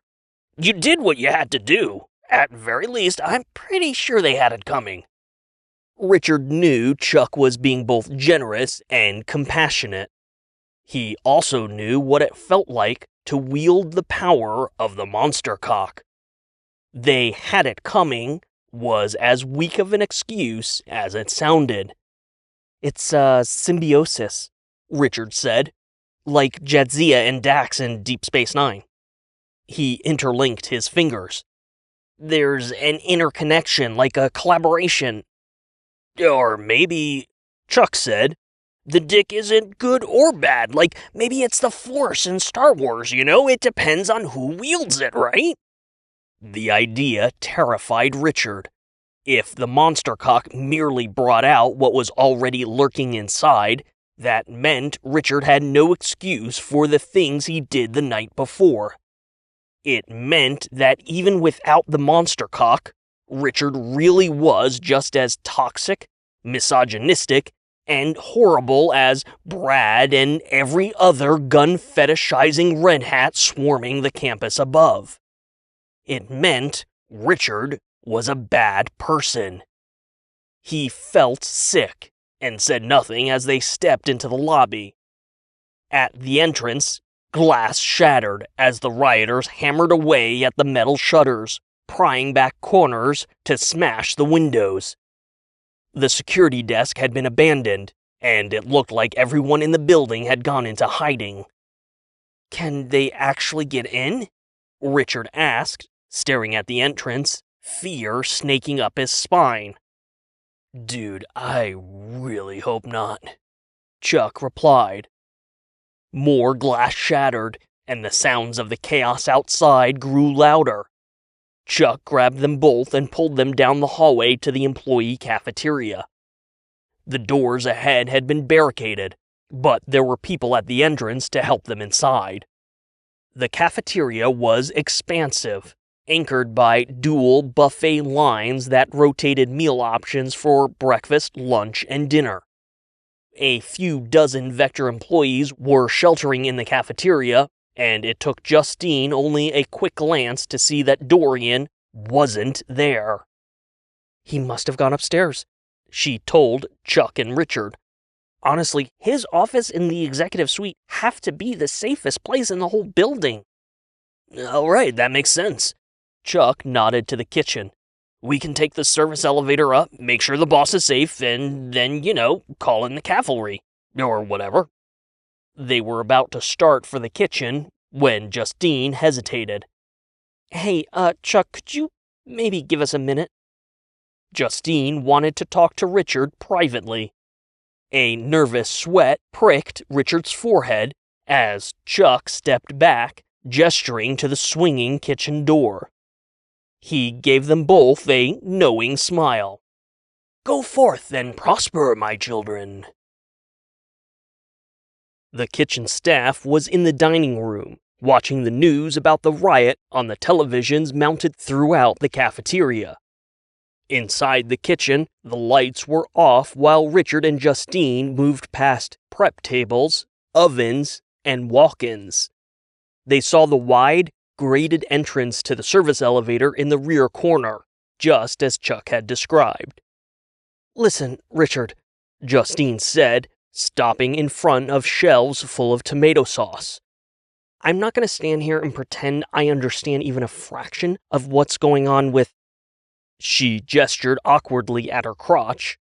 "This, but I can feel its connection to you." In the privacy of the kitchen, the monster cock slipped out from the bottom of Justine's skirt, curling through the air, and prodded at Richard's chest. It worked its way up until the monster cock head started poking at his mouth. Again. "I think you should take it back," Justine said. Richard pushed the cock away from his mouth. "I think that... honestly, Justine, I don't know if I can handle it. But it's yours to handle, Justine insisted. It's your responsibility. And I don't know, maybe last night was a fluke, but if you try again... I won't turn into an asshole, Richard finished for her. Justine tried to argue, but Richard stopped her. I think it likes you better anyhow. I never had this kind of control over it. Justine's shoulders slumped. Maybe it's not about control. A new voice cut her off. Or maybe... Richard and Justine turned to see a figure step out of the shadows. The monster cock snapped up, swelling in size as its pee-hole split open. An icy chill ran down Richard's spine. Maybe all that matters is power, Lorraine Dillon said, scraping a butcher's knife across a stainless steel prep table. She lifted the blade and studied the edge before shifting her gaze to Justine. You know, I followed you into the restroom this morning. Weird? Justine cringed. Lorraine smirked. I saw it. I heard it. And then I saw what you did in the roundabout. She held her finger and thumb apart about an inch, squinting through the gap at the monster cock. It was very, very tiny on the security monitor, but here, well, I am indeed impressed. Lorraine took a step forward, and the monster cock reared back as a frothy liquid spilled from its clenched maw. Veins pulsed, and Richard could feel the tension radiating from the beast. Justine squared her shoulders. She had the power, the monster cock, and the confidence. Lorraine had a knife. Justine jutted her chin forward. What do you want? I know what you're capable of, Lorraine said. I know what you can really do. I know what you deserve. At first, Richard didn't understand. Then, the clouds parted and he realized. She wasn't talking to Justine. She was talking to the monster cock. Worse, the monster cock was listening. The same way Richard could sense the tension, he now felt a kind of curiosity. Lorraine took another step closer, and the monster cock stretched out to close the distance. Richard, I'm not sure I've got control over this thing, Justine hissed. Lorraine reached out her hand, caressing her fingers down the side of the massive glands. Oh, you are different. Different indeed. Lorraine, please, Richard said, his voice shaking. You don't know what this thing really does. You don't know how it works. It's a cock, Lorraine snapped. It fucks things. That's what they all do. They fuck things and they fuck things up. The monster cock flinched back at Lorraine's vitriol. She responded instantly, cooing at the beast to draw it closer. But you, dear, yes, you're very special. You fuck things in ways that make other cocks look like paper fucking straws. The monster coiled around Lorraine's arm, slithering up to her head. For her part, Lorraine showed no fear, and if Richard had been anyone else, he might have found the scene almost erotic. Justine tried to reason with her. Lorraine, I don't know what your plan is. The same that it's always been, my dear, Lorraine said, stretching her other arm out as the monster cock coiled lazily around her, almost exploring her body. Power, control, by any means necessary. Justine twitched and felt something pulling at her crotch. Richard? One by one, those penile tentacle tendrils began slipping out from underneath Justine's skirt. That squirming, twisting pelvis harness unraveled, releasing itself as the monster cock continued to be drawn to the most powerful, most confident person in the kitchen.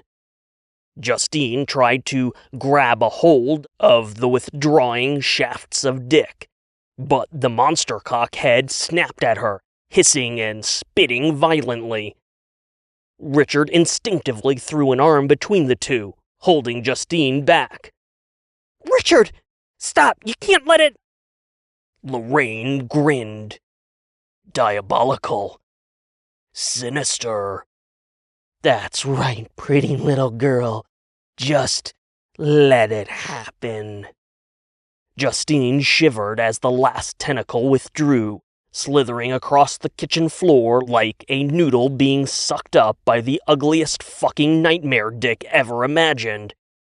With the monster cock entwined across her entire body, the massive, swollen head gaping its maw next to Lorraine's own head, those penile tendrils began snaking into her clothes, sliding across skin and reaching south.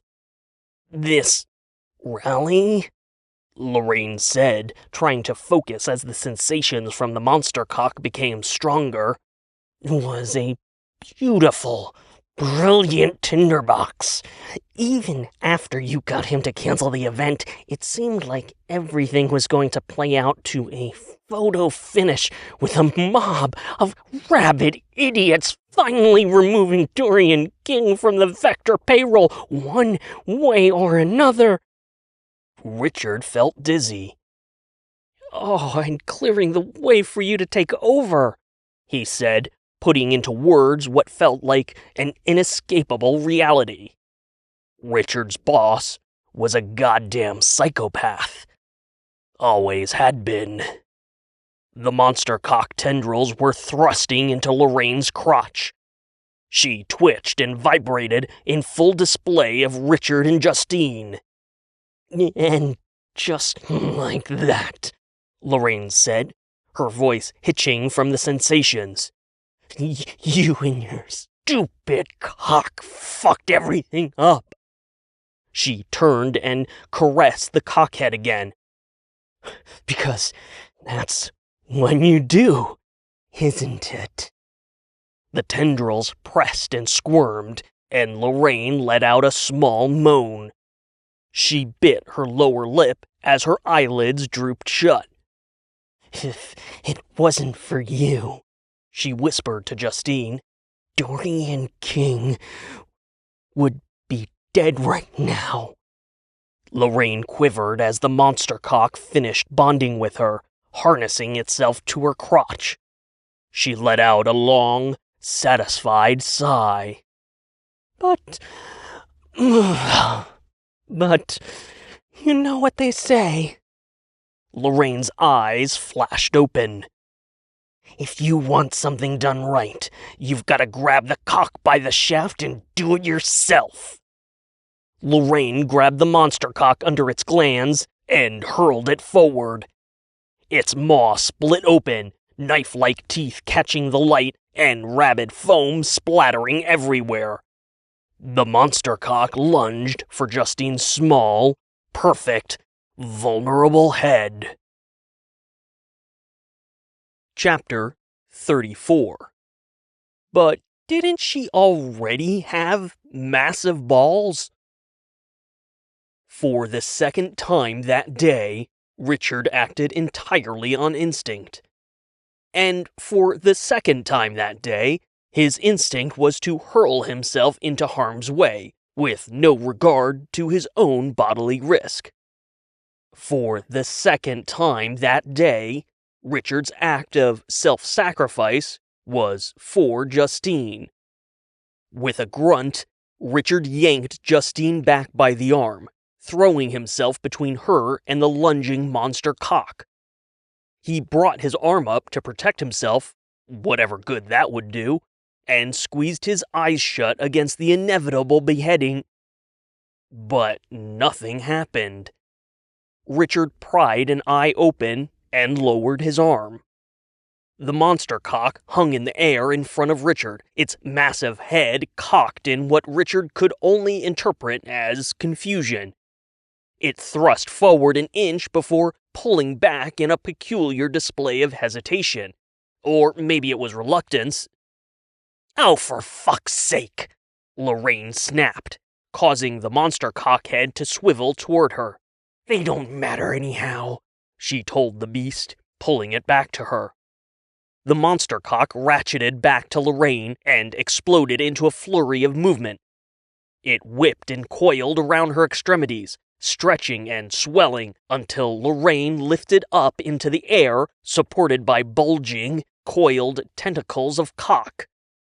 It was like that stupid fucking exoskeleton suit that Brad wouldn't shut up about, but with one massive mutant cock. Lorraine bobbed in the air, elevated several feet off the ground. She cackled at the sheer absurdity of the situation, drunk off the power that surged up through her crotch. "Ugh, ha ha! Now this," Lorraine laughed, "is the only way to get dicked." She spun and kicked a cock-armored leg at the kitchen door, exploding it off its hinges and into the cafeteria beyond. Lorraine stomped through the doorway, monster cock-equipped arms smashing into the surface around the doorframe and knocking out huge chunks of wall.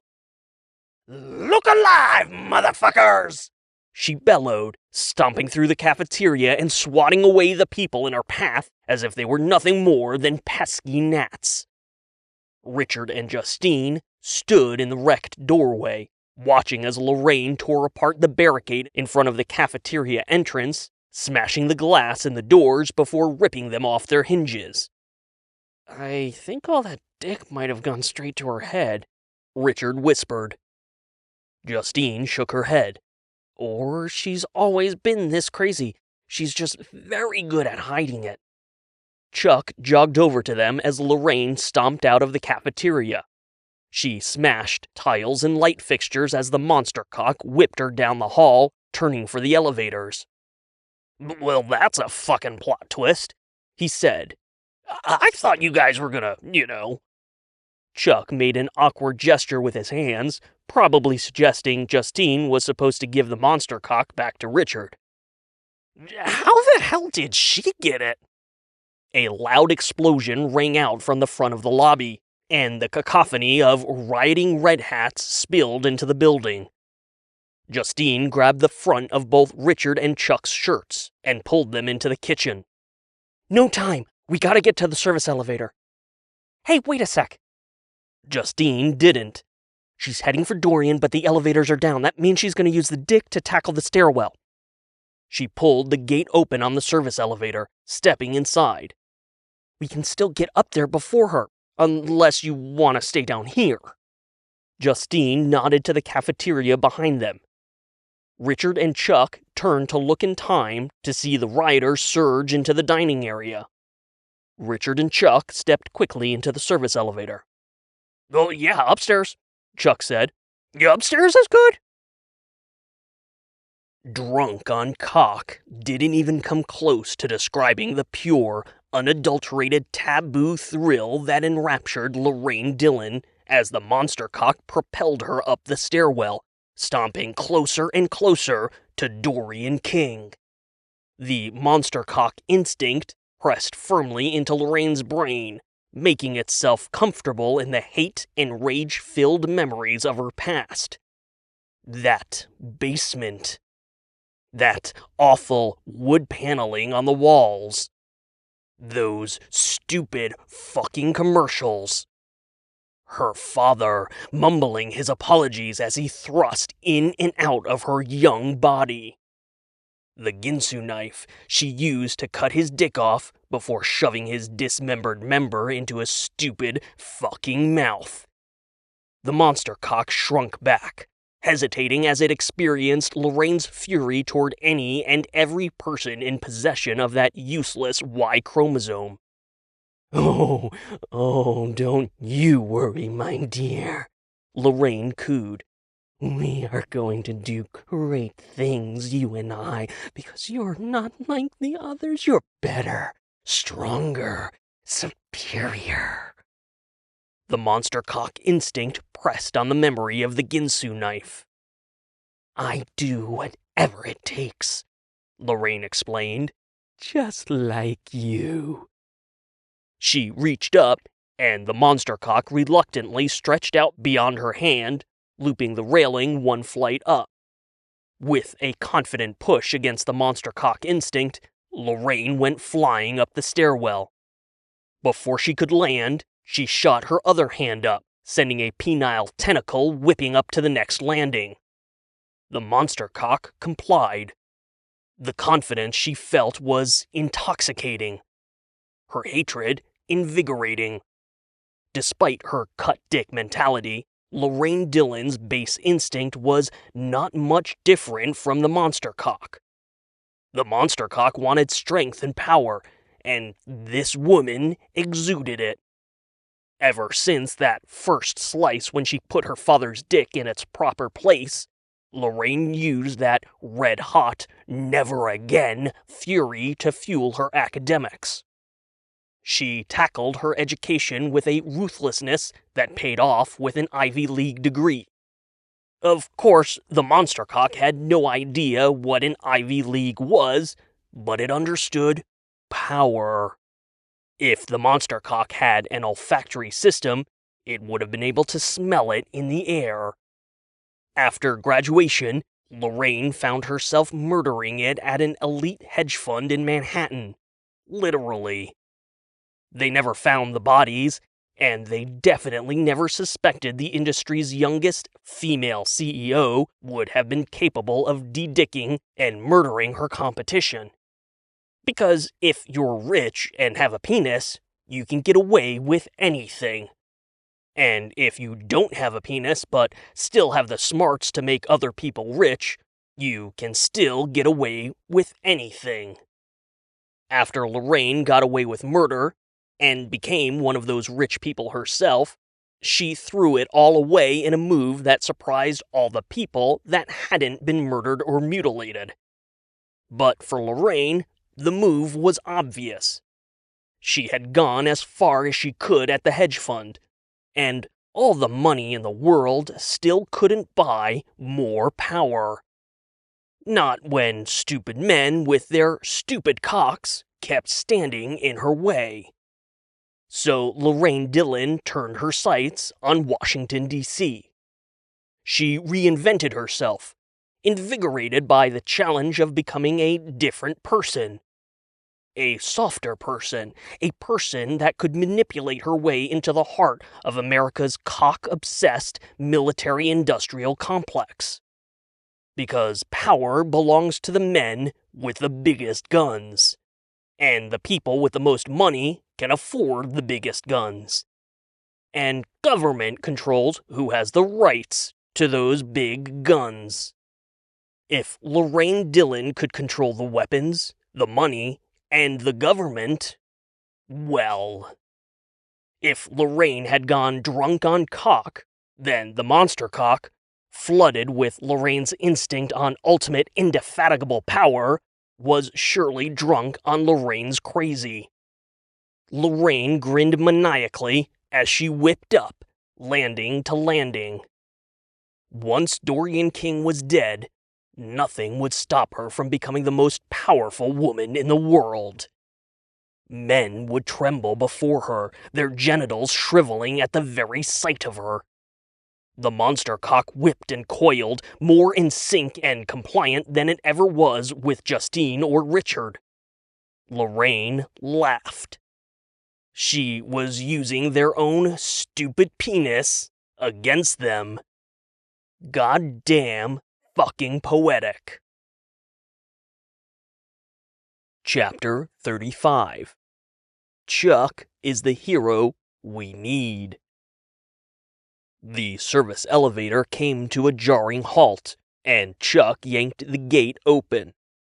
They pushed through a double set of doors and found themselves in the rear corridor with the executive restrooms, around the corner from the main elevators and stairwell. "You really do have some good tricks up your sleeves," Justine said. "It's what I do," Chuck replied with a quick shrug, pushing open the door to the stairwell and poking a cautious head through. The sounds of Lorraine using the monster cock to whip up the flight of stairs echoed against the bare concrete. She was getting close. "We gotta go," Chuck said, pulling the door shut.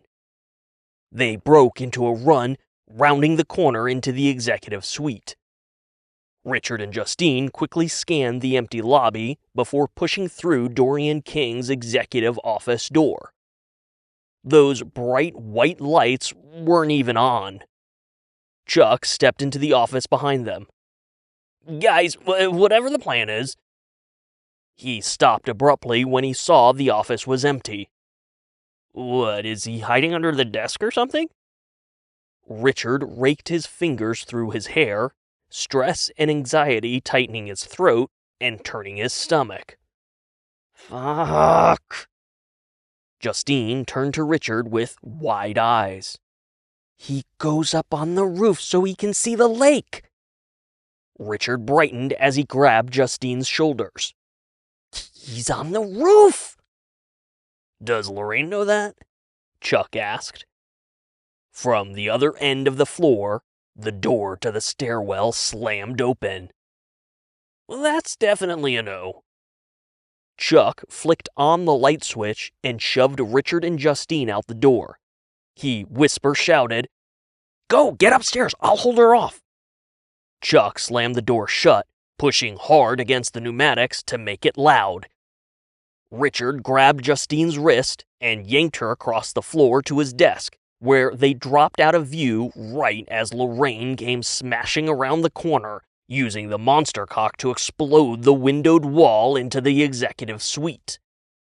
They heard glass tinkling from behind Richard's desk, and the boom, boom, boom of Lorraine's monster cock-clad weighted steps.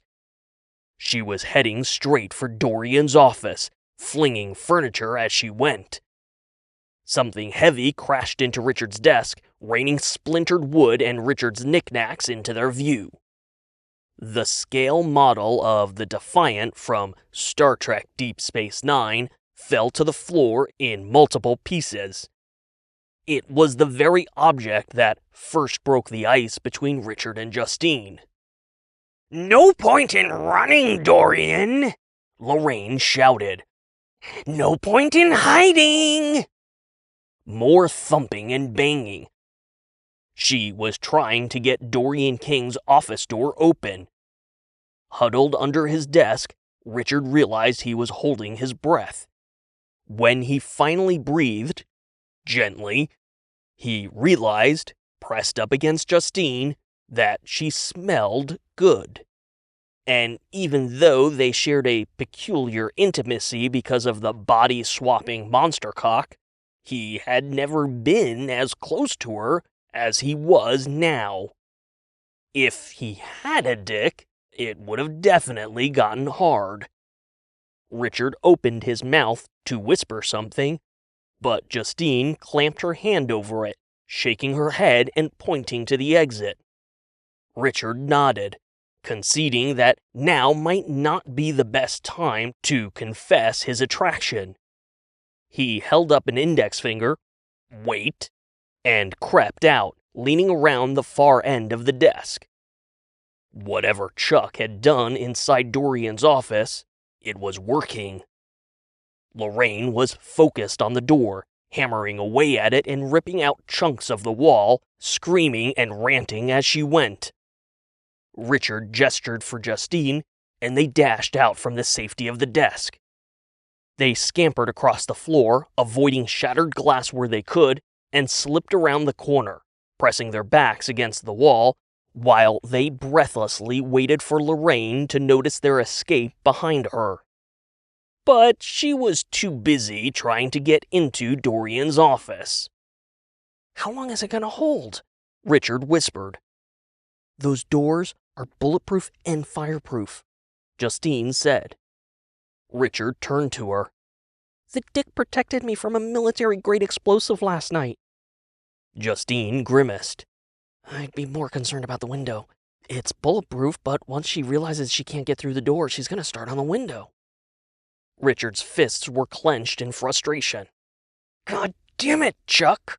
He growled quietly. Justine touched his shoulder. Dorian has to have protocols for this kind of thing. Monster penises? Richard interjected. Riots! This is still a major weapons manufacturer for the military, she said. Dorian will know what to do, okay? She looked from Richard to the stairwell door in front of them. After Lorraine had smashed it open, it hung from its bottom hinge. Anxiety wrapped its fingers around Richard's heart, which seemed to be thumping in time with Lorraine's attack on Dorian's office door. Okay? Nothing had been okay since his dick fell off. And somehow, everything kept getting worse. Which was wild to think about, considering penile dismemberment had been the worst possible thing Richard had ever experienced when it happened that first night. But then the monster cock happened. Then Richard realized he had always been one small, ugly step away from being no different than the toxic assholes who invented Dick Gobbler, the Skin-Flute Slobberer. Then Nicholas Green happened, which pulled the curtain back on Lorraine Dillon, the one person Richard had always implicitly trusted. She had been the bad guy the whole time. If Richard had missed something so obvious, what else was he too stupid to figure out? Okay? Justine pressed again. Richard turned back to her, meeting her eyes and finding himself immediately drawn into her intense gaze. Her eyes were wide and bright, focused with determination. They weren't chastising, but instead inviting him. We can do this together, and if you've got my back, then I've got yours. No, nothing had been okay since his dick fell off. Yes, Lorraine wielding the monster cock was straight-up nightmare fuel. Justine slipped her hand into Richard's. It felt soft, and her skin was cool. His fingers tightened around it. Finally, Richard nodded. Okay. Richard and Justine pushed off the wall together and ran for the stairwell, racing for the roof. Chapter 36. Chuck versus the Monster Cock. After throwing the bolt on Dorian King's office door, Chuck dragged the credenza from the window to barricade it, just as Lorraine and the monster cock started slamming into the door. The first impact was so intense, Chuck fell backward on his ass in surprise. Wham! Wham! Wham! Wham! The window vibrated in its frame, and the credenza shifted a half-inch from the sheer force of the blows. But the door held.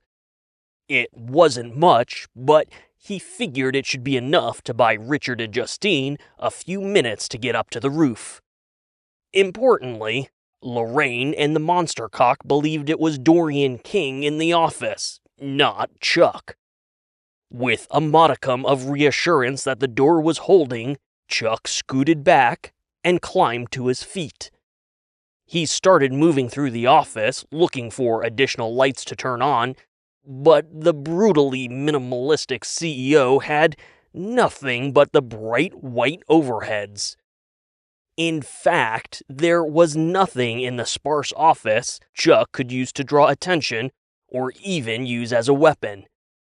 Something massive impacted the door, and Chuck heard the distinct sound of wood splintering. No point in running, Dorian, Lorraine screamed from the other side of the door. No point in hiding. Chuck mumbled to himself as he circled Dorian's expansive desk. I mean, staying alive kind of feels like a valid point.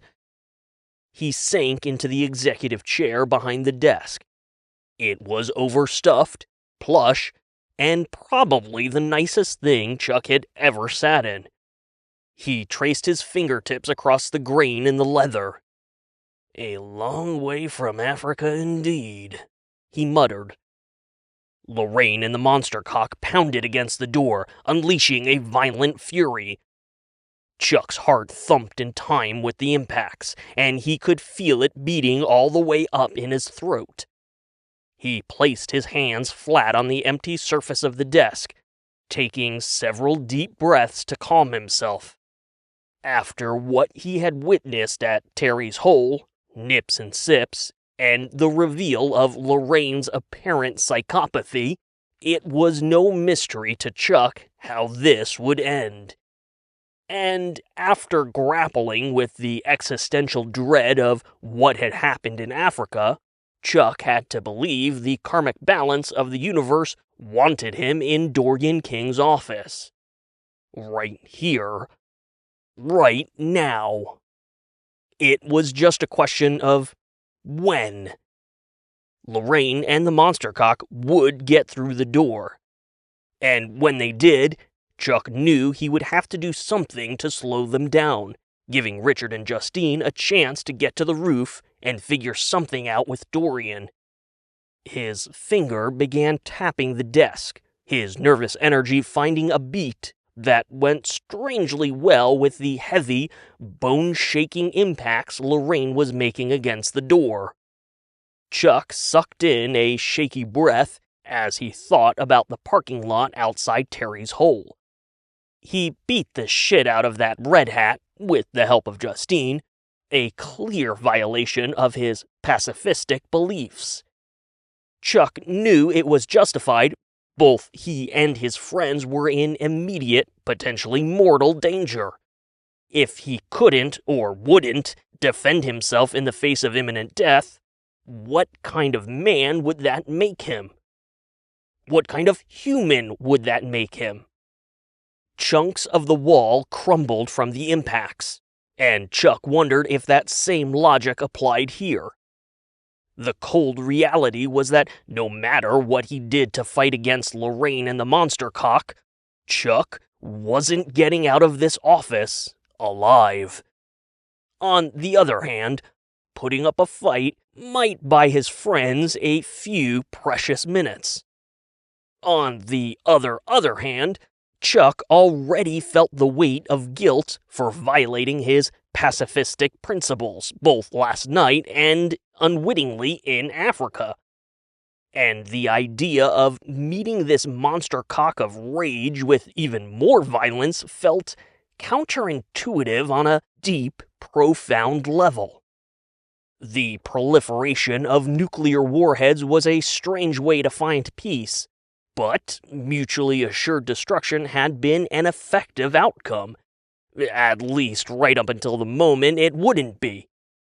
However, the problem with this logic was that Chuck didn't possess a mutant monster cock to counter Lorraine's. If these were going to be his last moments on Earth, Chuck decided it wouldn't matter much what kind of man he was, and certainly not what kind of human he was. That was too abstract, too impersonal. His fingers tapped away, thumbs joining in to add a little bass to the rhythm. No. The only thing that mattered, really mattered, was what kind of Chuck he was going to be. The pounding against the door stopped, and Chuck's fingers froze. He held his breath in a silence that seemed to stretch out to infinity. Chuck had always thought his brain would be spinning a mile a minute in a situation like this, racing to think all the thoughts he would never be able to think again. But Chuck's head was as quiet as the office, and he had never been so completely terrified. Richard's desk crashed through the window, sending large chunks of the thick, frosted glass exploding inwards. Without thinking, Chuck dropped behind Dorian's desk, hiding underneath it. "Playtime's over, Dorian," Lorraine said, her voice loud and clear as the monster cock climbed her through the wrecked window. "Come out and face me like a man, if you even have it in you." Chuck realized the overstuffed executive chair was slowly turning from when he slipped out of it. He reached a shaking hand out from under the desk to stop it. Not that there was any place else in the open office to hide, but Chuck still hoped she hadn't noticed. "A coward to the very end, then." Chuck's breath hitched as he felt the vibrations of the monster cock stomping closer to the desk. He knew she was talking about Dorian, but the barb still stung. Chuck had been a lot of things in his life, almost more things than he could count, but a coward hadn't been one of them. A coward didn't forego a career for creative self-expression. A coward didn't hang glide over the plains of Africa for a photo. A coward didn't stand up for his friends. A coward didn't get on stage and reveal his most intimate, creative soul to perfect strangers. A coward didn't... The protective shield of Dorian King's massive executive desk lifted into the air over Chuck, exposing him to Lorraine. She hovered several feet off the ground, suspended in a twisting, writhing nightmare of penis tentacles as she scowled down at Chuck. The monster cockhead hovered next to Lorraine. It cocked in confusion. "The fucking mail clerk?" Lorraine snapped. The tentacles holding up the desk responded instantly, hurling the desk through the exterior window. Lorraine craned down to Chuck. "Where is Dorian?" Chuck opened his mouth to answer and realized he was strangely calm. Even with the horror of Lorraine and her throbbing, dripping monster cock poised to eviscerate him, his heart was finally beating normally. This was it. This was Chuck's moment to be the very best Chuck that ever chucked. "Answer me!" Lorraine roared. The monster cock head split open, echoing her fury with a spitting, foaming hiss. So, he answered. Chuck's lips came together, and he made a long, drawn-out, reverse zipper sound effect. Both Lorraine and the monster cock jerked back in confusion, but the zipper sound kept going. Then he brought in a snare drum and a heavy guttural bass impact, building a beat that started slow. After a perfectly executed inward tongue roll, Chuck accelerated the rhythm and looped in a trumpet-based melody that sounded an awful lot like Eye of the Tiger by Survivor. Lorraine twisted backward, annoyed and enraged, but the monster cock head inched forward, confused by the strange sounds coming from Chuck's mouth. "I don't have time for these games!" Lorraine screamed. Chuck didn't stop. He wasn't even paying attention to Lorraine. She was just another heckler. The monster cock, on the other hand.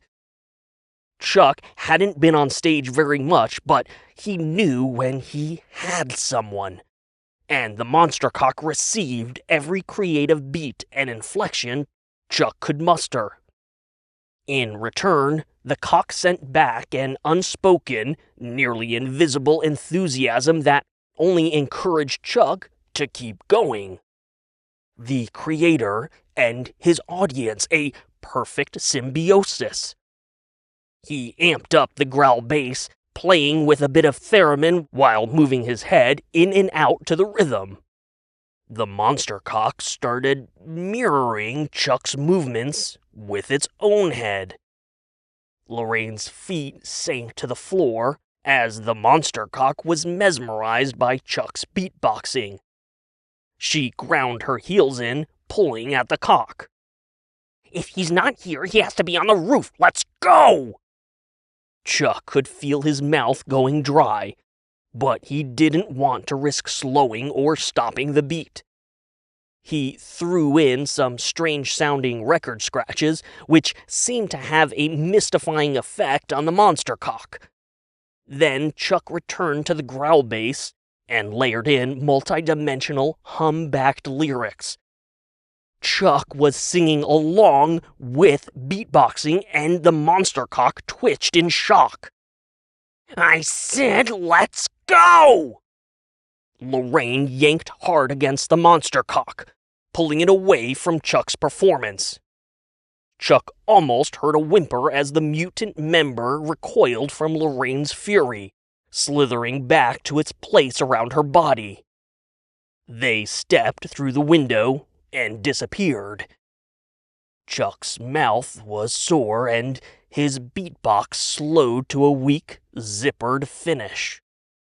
His heart thudded gently in his ears, loud in the sudden silence.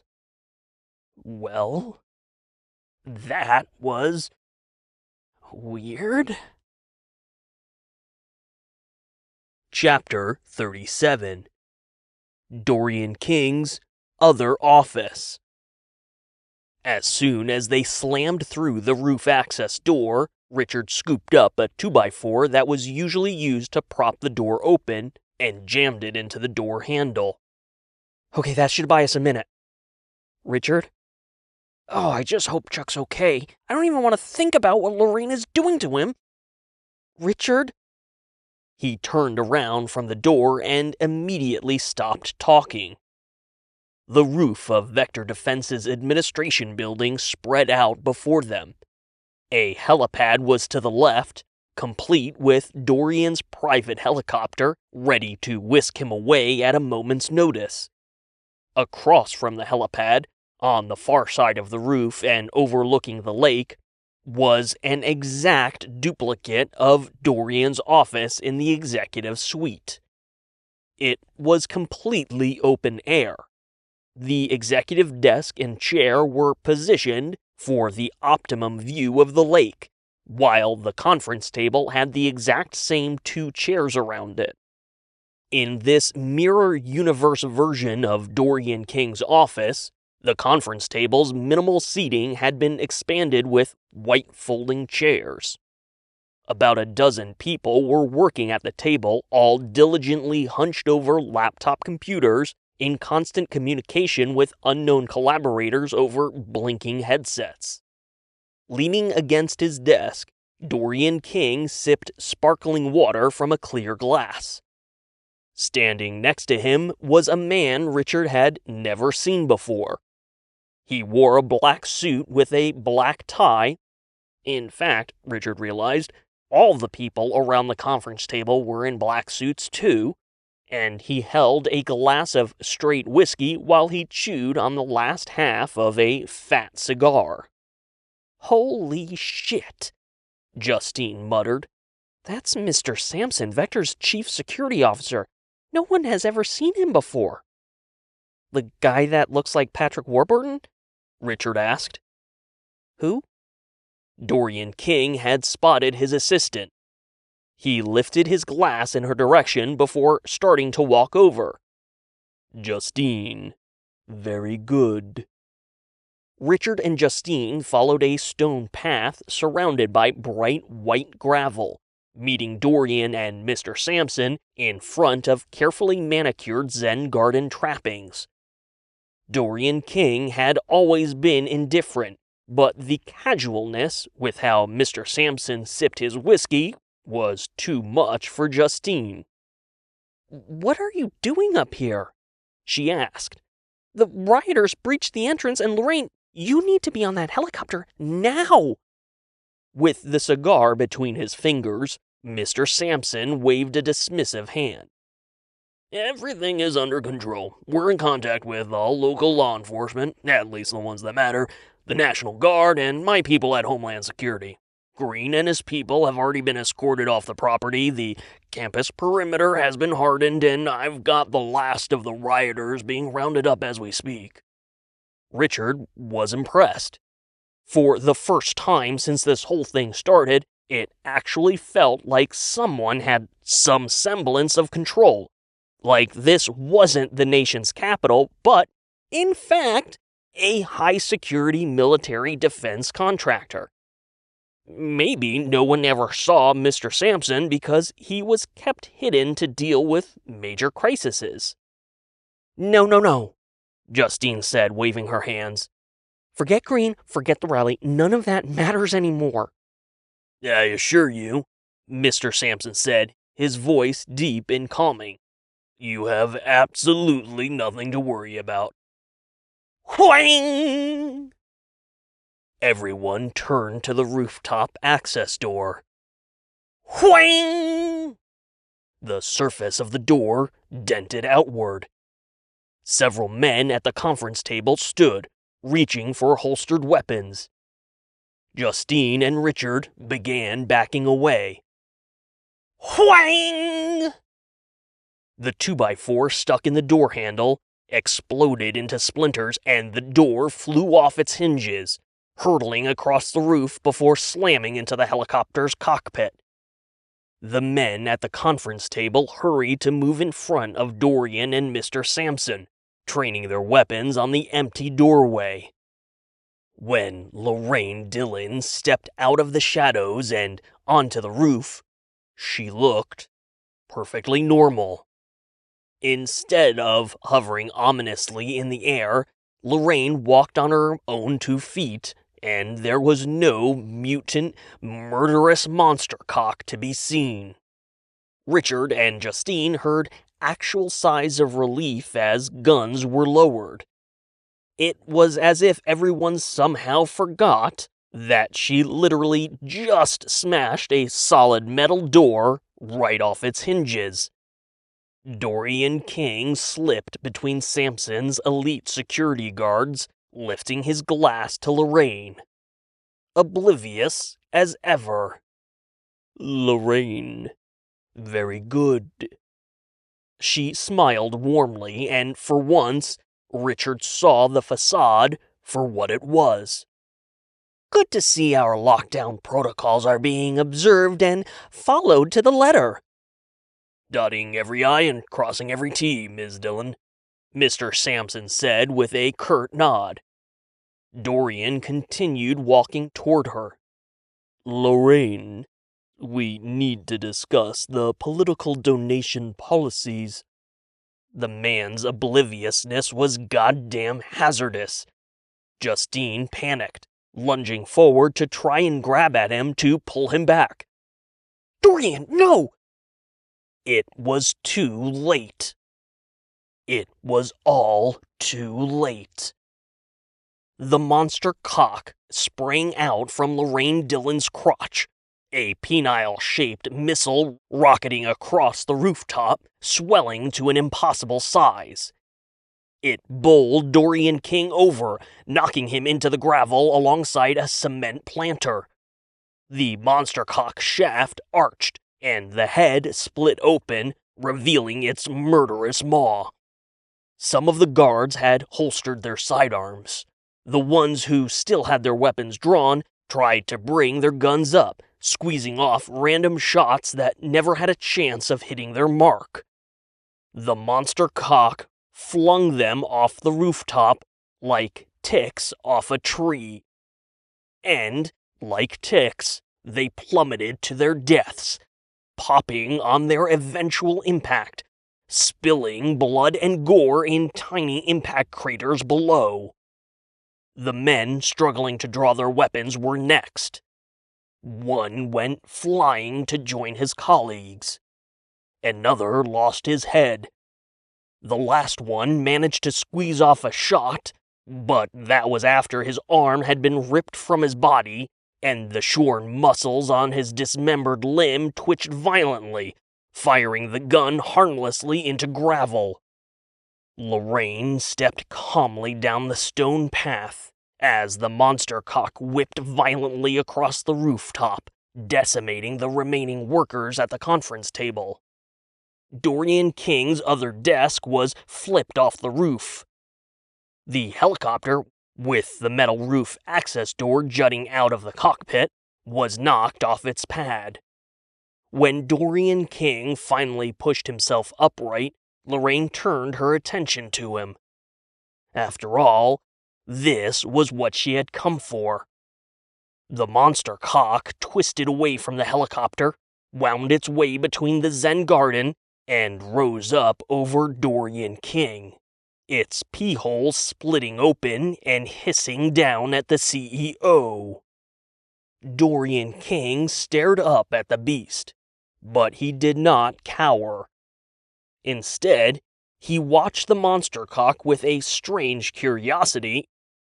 "I'd ask if you have any last words," Lorraine said, "but I don't really care." Justine screamed, launching herself forward. Richard watched it happen, processing so many things all at once. Justine had always trusted Dorian, even when everyone was convinced he was a scheming, diabolical villain. The man looked out for her, and she did the same for him. He was more than a boss to her. He was a father figure. And no matter how weird or strange or peculiar Dorian's affectations and behaviors had become, he knew he could trust and depend on Justine. For the last time that day, Richard found himself moving without thinking. Gravel flew up around his shoes as he raced for, and then outpaced, Justine. The monster cock descended, maw gaping, teeth dripping, ready to bite off Dorian King's head. With one final leap, Richard threw himself between the monster cock and Dorian King. Chapter 38. Chekhov's Dick. His eyes were squeezed shut for what felt like too long a time. What were the odds this trick would have worked twice? Lorraine's control over the monster cock was indomitable, and Richard was just, well, Richard. Was the monster cock's attack so swift that Richard hadn't felt anything at all? Was he actually dead right now, a headless corpse flopping on top of Dorian King, blood spurting like a geyser from the stump of his neck? His eyes still shut, Richard's hands found his neck, which ran seamlessly from his shoulders to his lower jaw. Still intact, which meant he opened his eyes.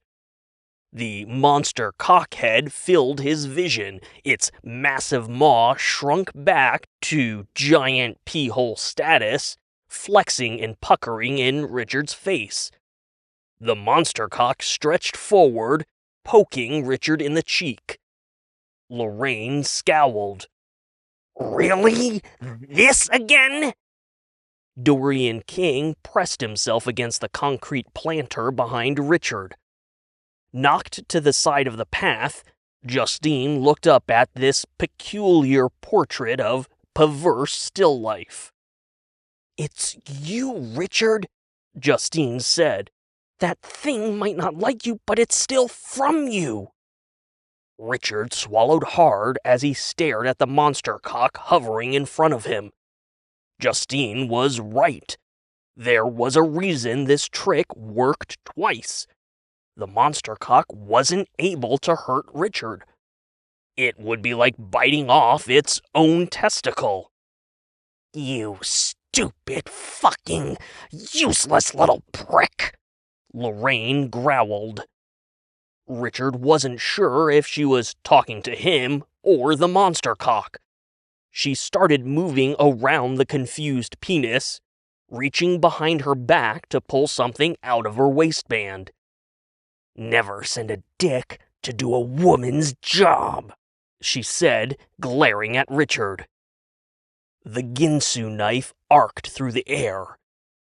The monster cock hovered, frozen in indecision. Richard could think of nothing but to throw his arms over his face and pray that... "Richard, catch!" Chuck came running out of the rooftop doorway and immediately hurled something in Richard's direction. It was long, thin, and metallic, catching the sunlight and winking brilliantly as it turned in the air. Richard spared the briefest thought for Chuck, "Holy fuck, he's still alive!" and stretched his arm out to catch the object. Like everyone else, Lorraine turned to look, but immediately turned back to Richard with murder in her eyes. She was too close. She wasn't going to let anything stop her now. She raised the Ginsu knife again, lunging forward. And just like all those years ago in Africa, Chuck's aim was right on the mark. Albeit accidentally. The hurled object fell short of Richard's grasp, and instead thunked sharply into Lorraine's skull, dropping her flat. The monster cock flinched, cringing back and coiling around Lorraine's unconscious body, protecting its perfect host. Justine scrambled over to Richard. "We have to get it off her." The monster cock hissed and spit at her, peeling back its razor-lined maw. "Yeah, I don't think that's going to happen," Richard said. Chuck trotted over. "It responds to confidence." From behind the wreck of the helicopter, Mr. Sampson limped cautiously, clutching a broken arm. "Is that a penis?" Chuck tried again. "Richard, you have to..." "Fuck it, I'm going in. We gotta do something before she wakes up," Justine said. Chuck tried to stop her, but Justine was already advancing on the monster cock. At first, the beast recognized her and began slithering out to meet Justine. She stretched her palm out to the creature. "That's right, you remember me." "Guys!" Chuck hissed in frustration. Justine took another step forward, and the monster cock snapped out, snaking first around her outstretched arm before coiling around her body. The cock constricted, yanking Justine close to Lorraine. Arms and legs pinned, Justine coughed and gagged, the air getting crushed out of her lungs.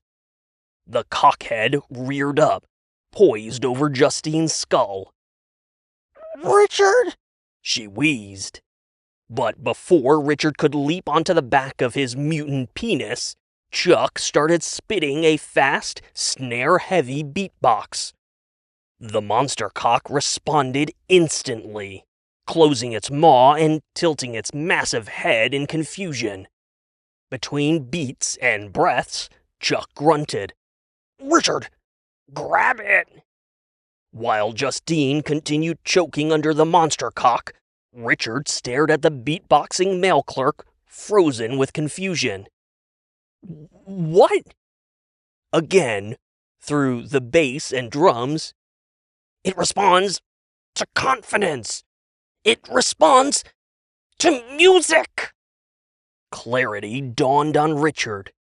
He wasn't sure he understood why, but he had no reason to doubt Chuck. The cock was reacting right before his eyes, not to mention the fact that Chuck was still alive.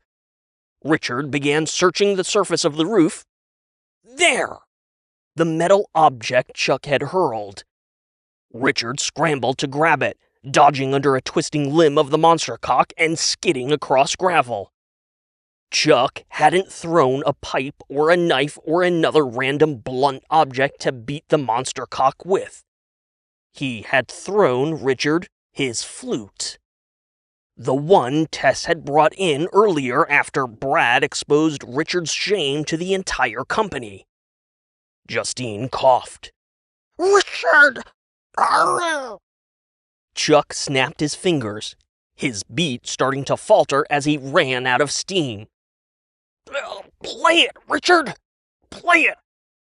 Richard stood, bringing the head joint of the flute to his lips.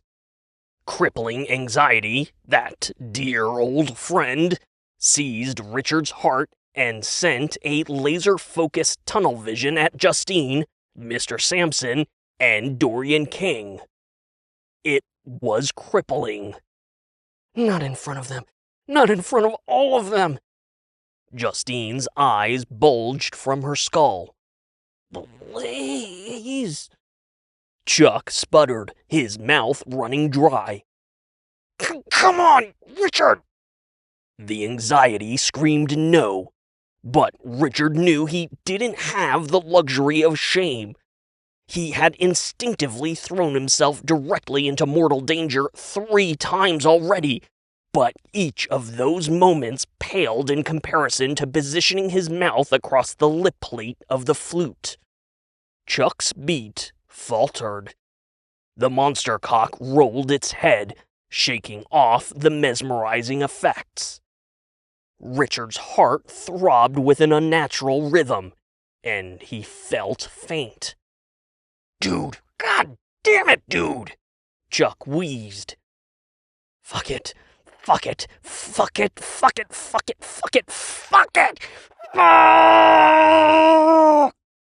Richard blew into the flute. Nothing happened. He wasn't blowing hard enough, and he wasn't hitting the right angle, and the anxiety was already sapping his breath, and there wasn't any reason this should all be resting on his shoulders, and... Justine gurgled, her eyelids fluttering shut. Chuck dropped the beat and yelled. Damn it, Richard! Play your fucking flute, man! Richard adjusted his grip, turned the flute, and blew again. The first note was just a long, unsteady tone that warbled along with Richard's weak breath. But it was enough to get the monster cock's attention. Richard sucked in a deep breath and refingered the keys. A series of weak notes came from the flute, building a simple melody. When he rounded the corner and began repeating the tune, the notes grew stronger along with his breath. Chuck bobbed his head, feeling the steady rhythm Richard was laying down. It was more than just Chuck getting a break from distracting the monster cock. Richard's playing was actually reinvigorating Chuck. He licked his lips and started a fresh beat to accompany the flute. Richard's knees were locked and his shoulders stiff, but when Chuck moved alongside him, placing a hand on his back, Richard felt something loosen inside. Chuck bounced gently beside him, rolling out a simple but engaging beat. Richard could feel his energy, his talent, his enthusiasm, his creative spark, and for once, Richard allowed himself to get pulled into Chuck's musical orbit. One after the other, Richard's knees began to bend. One shoulder turned inward, the other outward, and then they began to wiggle as his torso moved with the rhythm. The two men began bouncing in synchronicity. Richard's fingers danced over the flute keys, and Chuck's lips vibrated with a fresh intensity. The stronger Chuck's beat became, the better Richard played. The tighter Richard's performance got, the more energy Chuck had. It was a perfect, creative symbiosis, and the monster cock was enthralled, swaying in the air, its coils loosening. Justine slipped to the ground, gasping for air as she crawled away from the beast. Lorraine stirred and groaned. She lifted her head, turning to the noise. Is that Beat It? The music built to a bridge, and, yes, Michael Jackson's Beat It was mesmerizing the monster cock, drawing it closer to Richard. Lorraine began to panic as the tentacle harness loosened from her crotch, pulling away.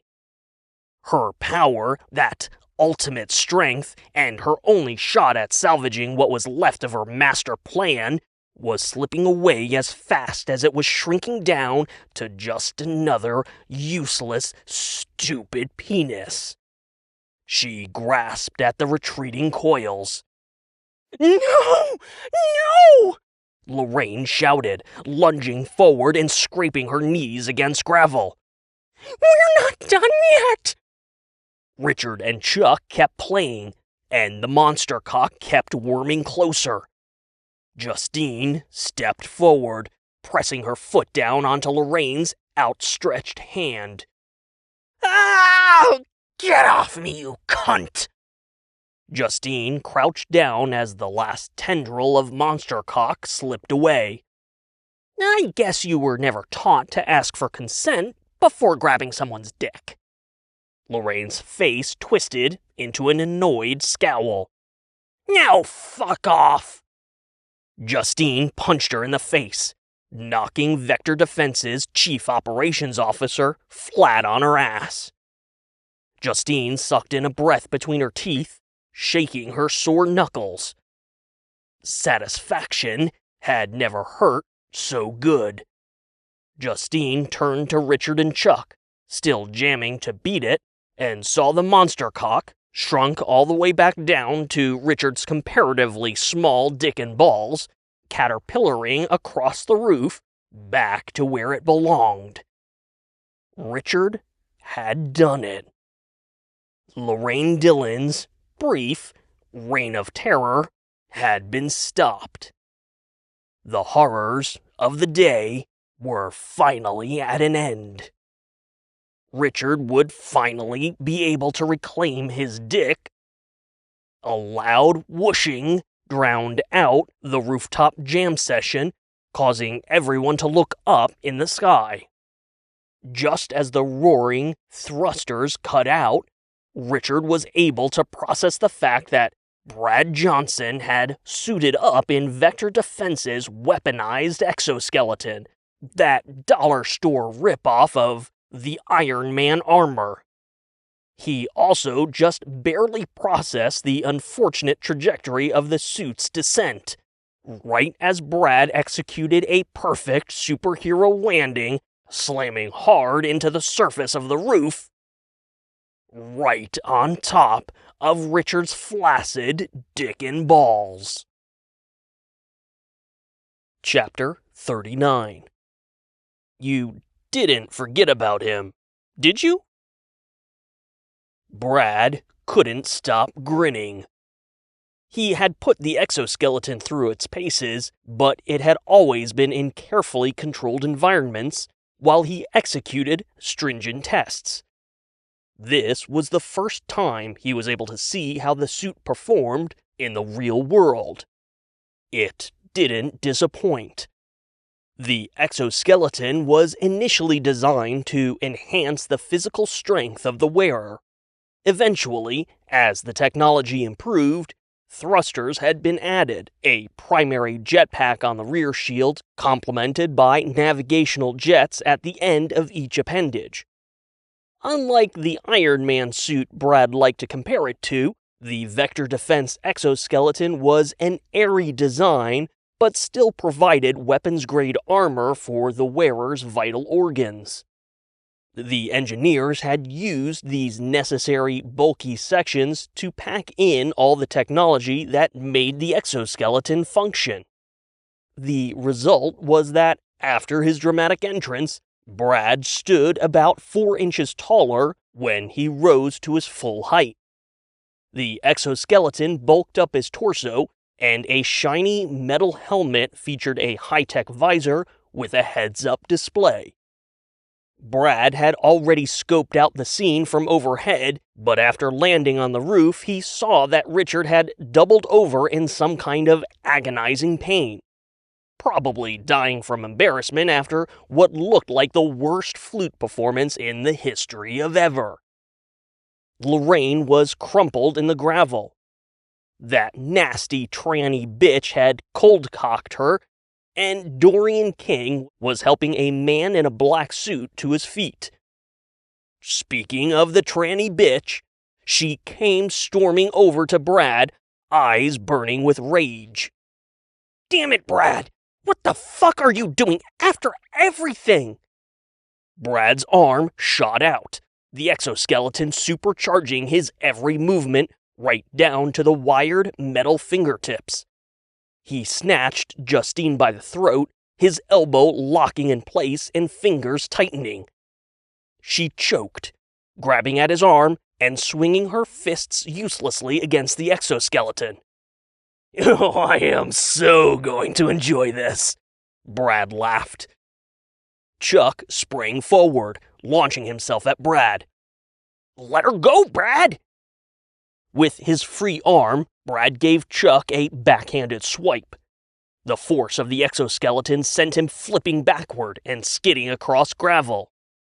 Do yourself a favor, Chuckles, Brad sneered. Keep your fat ass down. Brad started walking to the roof ledge, dragging Justine by the neck. You beatboxing motherfucker. More like a fucking weak box. Something was fucking up Brad's step, and when he tried to lift his metal boot to check the sole, he didn't have enough range of motion to properly inspect. All he saw was the edge of a flesh-colored something. Richard had fallen to his knees, rocking forward and groaning in pain. Lorraine was coming back around, pushing herself up, and sitting on the edge of one of the concrete planters. Bradley! Lorraine shouted, wiping blood from her chin.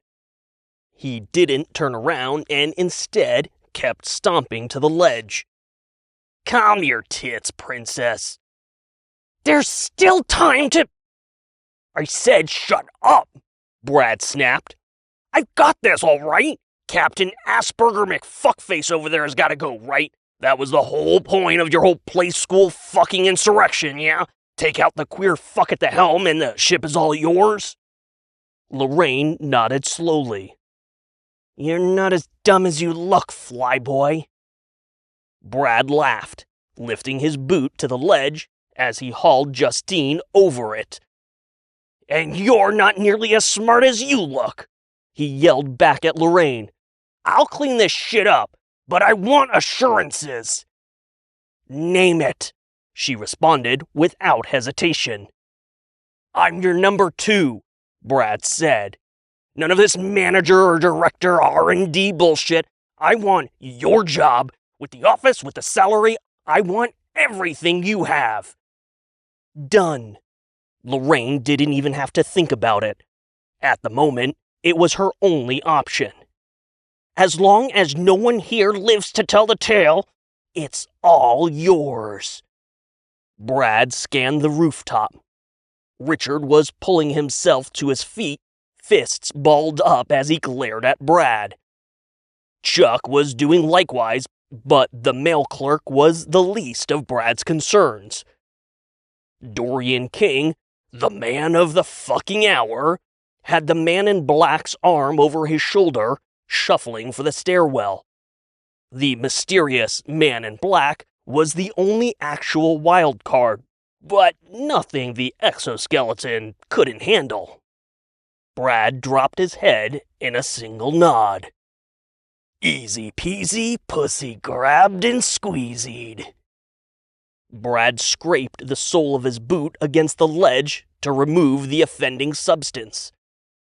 He smirked at Justine. Hope you had a good summer, sweet tits. Have a nice fall. Richard started running. Brad, no! Brad let her go. Richard screamed. Justine plummeted. With the toe of his boot, Brad flicked the foreign matter that had been stuck to his soul over the edge with all the other trash. He turned to face the oncoming Richard, raising his fists in preparation to reduce the flute fucker's face to a bloody pulp. But Richard ran right by him, launching himself over the ledge of the roof and diving after Justine. With his fists still in the air, Brad pivoted first to the ledge, and then back to Lorraine. The exoskeleton motors and servers humming in the sudden silence. What a fucking idiot! Looking at Lorraine, Brad pointed at Dorian. She nodded and gestured. Be my guest. Brad took a step forward, pressing a series of buttons on the exoskeleton gauntlet. Hey, boss! Brad shouted at Dorian. You remember those shoulder-mounted missiles you thought were such a shitty idea? Dorian King and the man in black turned to see a matching pair of missile turrets swing up from Brad's shoulder blades. The heads-up display glowed yellow with a targeting system that instantly locked on to Dorian King. A red button ejected from the gauntlet, and Brad raised a finger over it. It's time to make America shoot straight again, motherfuckers, he growled. Brad pressed the button. One after the other, the shoulder-mounted missiles launched, hissing through the air as they homed in on Dorian King. Chapter 40. The Many Regrets of the Man in the Ivory Tower.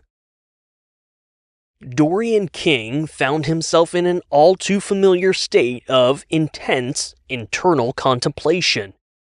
It had been that way for as long as he could remember, slipping into a pensive introspection and almost melancholic ennui. Even as a child, Dorian King would find himself staring into nothing, lost in the kind of thoughts his mother insisted were better left unthought. It was while in one of those states that Nicholas Green, schoolyard bully that he was, first descended upon Dorian. As a pair of shoulder-launched missiles sliced through the air toward him, Dorian King realized that while weather, seasons, and faces may change, little else rarely did. The missiles homed in on their locked target, and Dorian King decided he had a few regrets. Which was precisely how these kinds of things went with Dorian. After exhaustive contemplation, usually without anyone having any idea what he was actually thinking about, Dorian would draw a conclusion and immediately move on to the next item on his to-do list, as if this internal declaration was the equivalent of carving his thoughts in stone. The common people would then somehow discover said stone and understand his explicit intent without question. Of course, Dorian King regretted ever meeting Nicholas Green. From day one, Green was a fly in the ointment of Dorian's life, or maybe a flea in the ointment infected with a dormant strand of the bubonic plague, waiting to unleash its deadly infection at the most unexpected moment. Where Green came from money, Dorian's father worked tirelessly as an engineer for the National Advisory Committee for Aeronautics, right as the agency was being dissolved to make way for NASA, where they would refocus their efforts on putting a man on the moon. Where Green's father paid the best schools to hand his son diplomas, Dorian's father stayed up late into the night, helping Dorian earn his grades in those same schools. This was while he still had to wake up early to start a shift as a lead engineer helping pioneer spaceflight. The lives of Dorian King and Nicholas Green had progressed in lockstep, each occupying opposing ends of the economic spectrum. When Green inherited his first casino, King was developing his first circuit board in his father's garage. Dorian started with nothing more than a cheaply printed business card carrying the name Vector Technology. This brought Dorian another regret, swapping technology for defense. He had been lured by the financial solvency promised by military contracts and had justified the pivot by reasoning he could use the profit from weapons development to fund the technological advancement Dorian was genuinely interested in, the kind that moved humanity forward. Technology like the exoskeleton. Dorian had never envisioned it for military use. Instead, it was initially conceived as a full-body solution to help the physically disabled with mobility. Beyond that, Dorian envisioned applications in exploration. A single individual on Mars would be able to do the work of 24 people. And economic betterment. Low-wage, labor-intensive jobs could be transformed into high-wage technology operators transforming industries across the world. The exoskeleton was never supposed to have shoulder-mounted missile launchers. In the very beginning, Vector was never meant to be a military defense contractor. It was a deal with the devil, and Dorian King regretted every moment of it.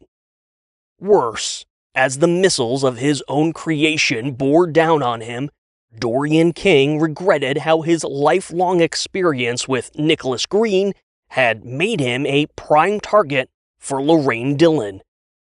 They both took advantage of him. They both manipulated him.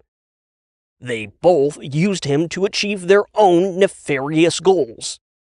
The only difference between them was that Green had never been much for subterfuge. Dorian had always known where he stood with the casino magnate. Lorraine Dillon, on the other hand, had been the proverbial snake in the grass. Worse still, Dorian regretted his divorce from 3 years prior.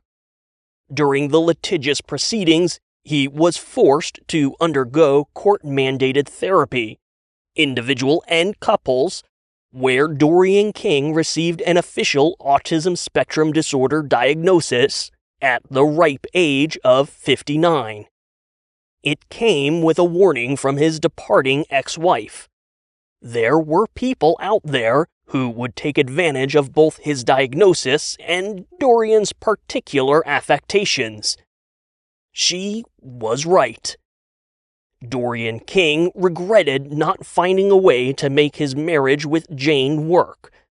She knew and saw him for who he was, but never once lied or took advantage of him. The litigiousness of the divorce wasn't even Dorian's idea. He wanted to give her everything she deserved for supporting him during the massive growth of Vector Defense. His lawyers had different ideas. Vector Defense's board of directors had different ideas. His newly appointed chief operating officer had different ideas. Dorian King regretted many things. But his biggest regret, as those infernal missiles inched ever closer, leaving a trail of white exhaust in their wake, was that he was about to die. Not that death itself troubled Dorian. The notion of allowing his consciousness to bridge that final frontier brought a wild, childlike curiosity to his imagination. The thing that genuinely bothered Dorian King was that in death he would never get a chance to fix the things he broke. Another fly in the ointment. Another imperfection crying out to be corrected. In death, Dorian King would never get a chance to abandon those military contracts, eliminate weapon development from his company's portfolio, and remove defense from Vector's name once and for all. In hindsight, it all seemed so simple. Yes, the board of directors would rebel against him. The shareholders, too. But what did any of that mean in the face of doing the right thing? What did any of it matter in the face of Dorian King finally doing what he had wanted all along? It would have been so simple. The flies in the ointment could have so easily been removed. His vision could have been so easily protected against such untoward influence.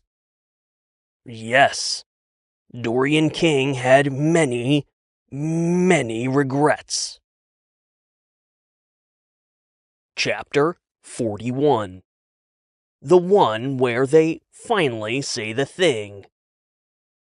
For once, it wasn't instinct that drove Richard over the ledge of the roof, plummeting after Justine. He knew exactly what he was doing. He also knew if he was wrong, or if he had miscalculated, everything would come to a very final, very splattery end in the roundabout 20 stories below. Not that it would have mattered. If Richard hadn't taken his leap of faith, Brad would have surely finished them all off, one by one, with manic, murderous glee. So, Richard jumped. He jumped for Justine. He jumped for Chuck. He even jumped for Tess, although she was just about the furthest thing from his mind at the moment. Richard jumped, chasing after the slimmest chance he had left to fix everything that had gone so horribly wrong since his dick and balls fell off. And as he plummeted, Richard really hoped he hadn't miscalculated. Richard straightened his body for aerodynamics, but it wasn't necessary. Whatever instinct remained in the dismembered dick had managed to stretch the foreskin to slow its descent. As soon as Richard's outstretched fingertips touched his penis, a spark of electricity discharged between the two of them. Not only did the dick recognize Richard, its base instinct recognized that Richard had leaped off the roof to save it. Survival would require the ultimate cooperation.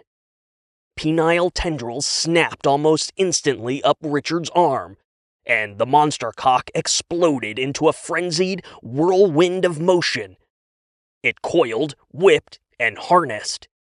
The monster cock's voiceless whisper flooded Richard's brain, but this time, his original self wasn't barricaded behind that mental door. Instead, both voices shouted in perfect, harmonic unison, "Justine!"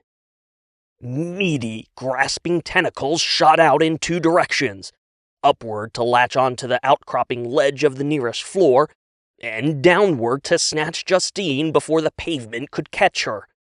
With less than 2 stories left to go, the monster cock encircled Justine. Another strange discharge of electricity, looping to support her neck and swinging her upward. Richard could feel her wrapped safely in the coils of his cock, her flesh warm against the mutant penis. Maybe it was the proximity or the shared experience of wielding the monster cock, but a third voice sprang up in Richard's head, joining the voiceless whisper of the monster cock and Richard's own original self. Richard, Justine, and the monster cock all agreed in perfect 3-part harmony. It was time to finish this. Justine's feet touched down first, the cock tentacle whipping away as soon as her feet found the solid ground of the rooftop. She cracked her knuckles, her eyes blazing. With monster cock-infused superpowers, Richard shot up the side of the building, over the ledge, and came slamming down onto the rooftop gravel before the penis tentacles whipped and shrunk, slithering their way back to home base. It was a monster cock-infused superhero landing that put Brad's earlier display to shame. As Richard cleared the ledge, he saw the missiles launch, clocked their trajectory, and saw Dorian King's seemingly inevitable fate. After he hit the roof, he sprang up and pivot thrust his crotch, sending the monster cock rocketing across the rooftop like a heat-seeking missile seeking after the missiles. The monster cock swelled, throbbed, and blasted forward, working in perfect symbiosis with Richard. It was, after all, a seamless extension of Richard's own body. It chased the pair of missiles, its pee-hole puckering and splitting, the cockhead ripping apart to expose that horrible maw. With only inches to spare, the monster cockhead snapped forward with lightning speed, engulfing the two shoulder-launched missiles, its maw clamping shut right in front of Dorian King's expressionless face. The missiles detonated inside the monster cock head. The glands swelled violently, vibrating from the explosion. The pee-hole quivered, belching a stream of black smoke. The monster cock began slithering back to Richard as Brad and Lorraine stared in disbelief. From the edge of the roof, Chuck offered a helpful quip. "Now that is a spicy meatball!" Lorraine screamed in rage. Brad bellowed. Fists and a ginsu went up. Richard and Justine squared off, shoulder to shoulder, ready for one last smackdown. When Richard and Brad slammed into each other, the monster cock immediately began tearing at the exoskeleton, snatching at metal components to try and rip them free. Brad threw a flurry of mech-powered punches, and Richard dodged most of them, letting his cock-coiled arm absorb the last few blows before grabbing hold of the exoskeleton chest plate and yanking with all his strength. They tumbled backward and crashed into the roof, rolling in a twisting web of flying limbs, tentacles, and metal components. "You are nothing, Richard!" Brad growled, his fingers tightening around Richard's throat. "You are a useless, pathetic cuck, and I should have done this a long time ago." "Hey, Brad!" Richard grunted, pulling at Brad's arms as hard as he could. "Eat my dick." The monster cock shot up, slammed through the visor of the exoskeleton helmet, and shoved its way into Brad's mouth. He gagged, coughed, and immediately released Richard's throat while hurling himself backward. Lorraine slashed the ginsu knife, but Justine bounced back, dodging the cut. They circled each other as Brad and Richard tumbled across the roof. "I never liked you," Lorraine sneered. Justine shrugged. Feelings mutual.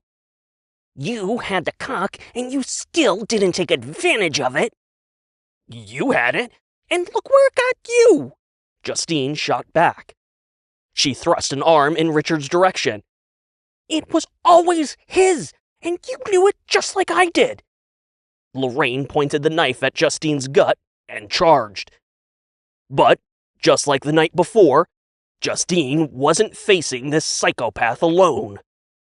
Chuck came barreling in from the side, throwing a whole-body tackle at the charging COO, knocking Lorraine sideways into the rooftop. He landed on top of her, pinning her to the gravel. "Get off me, you fat fuck!" "God damn it!" Chuck cried. "I'm not that fat! Why do you assholes always have to go there? I'm a perfectly average size for my height." Lorraine snarled and was probably about to say something about Chuck's penis being tiny and useless when Justine stepped over. "Look up, bitch." From underneath Chuck's weight, Lorraine craned her head up just in time to see Justine smash a flute into her skull.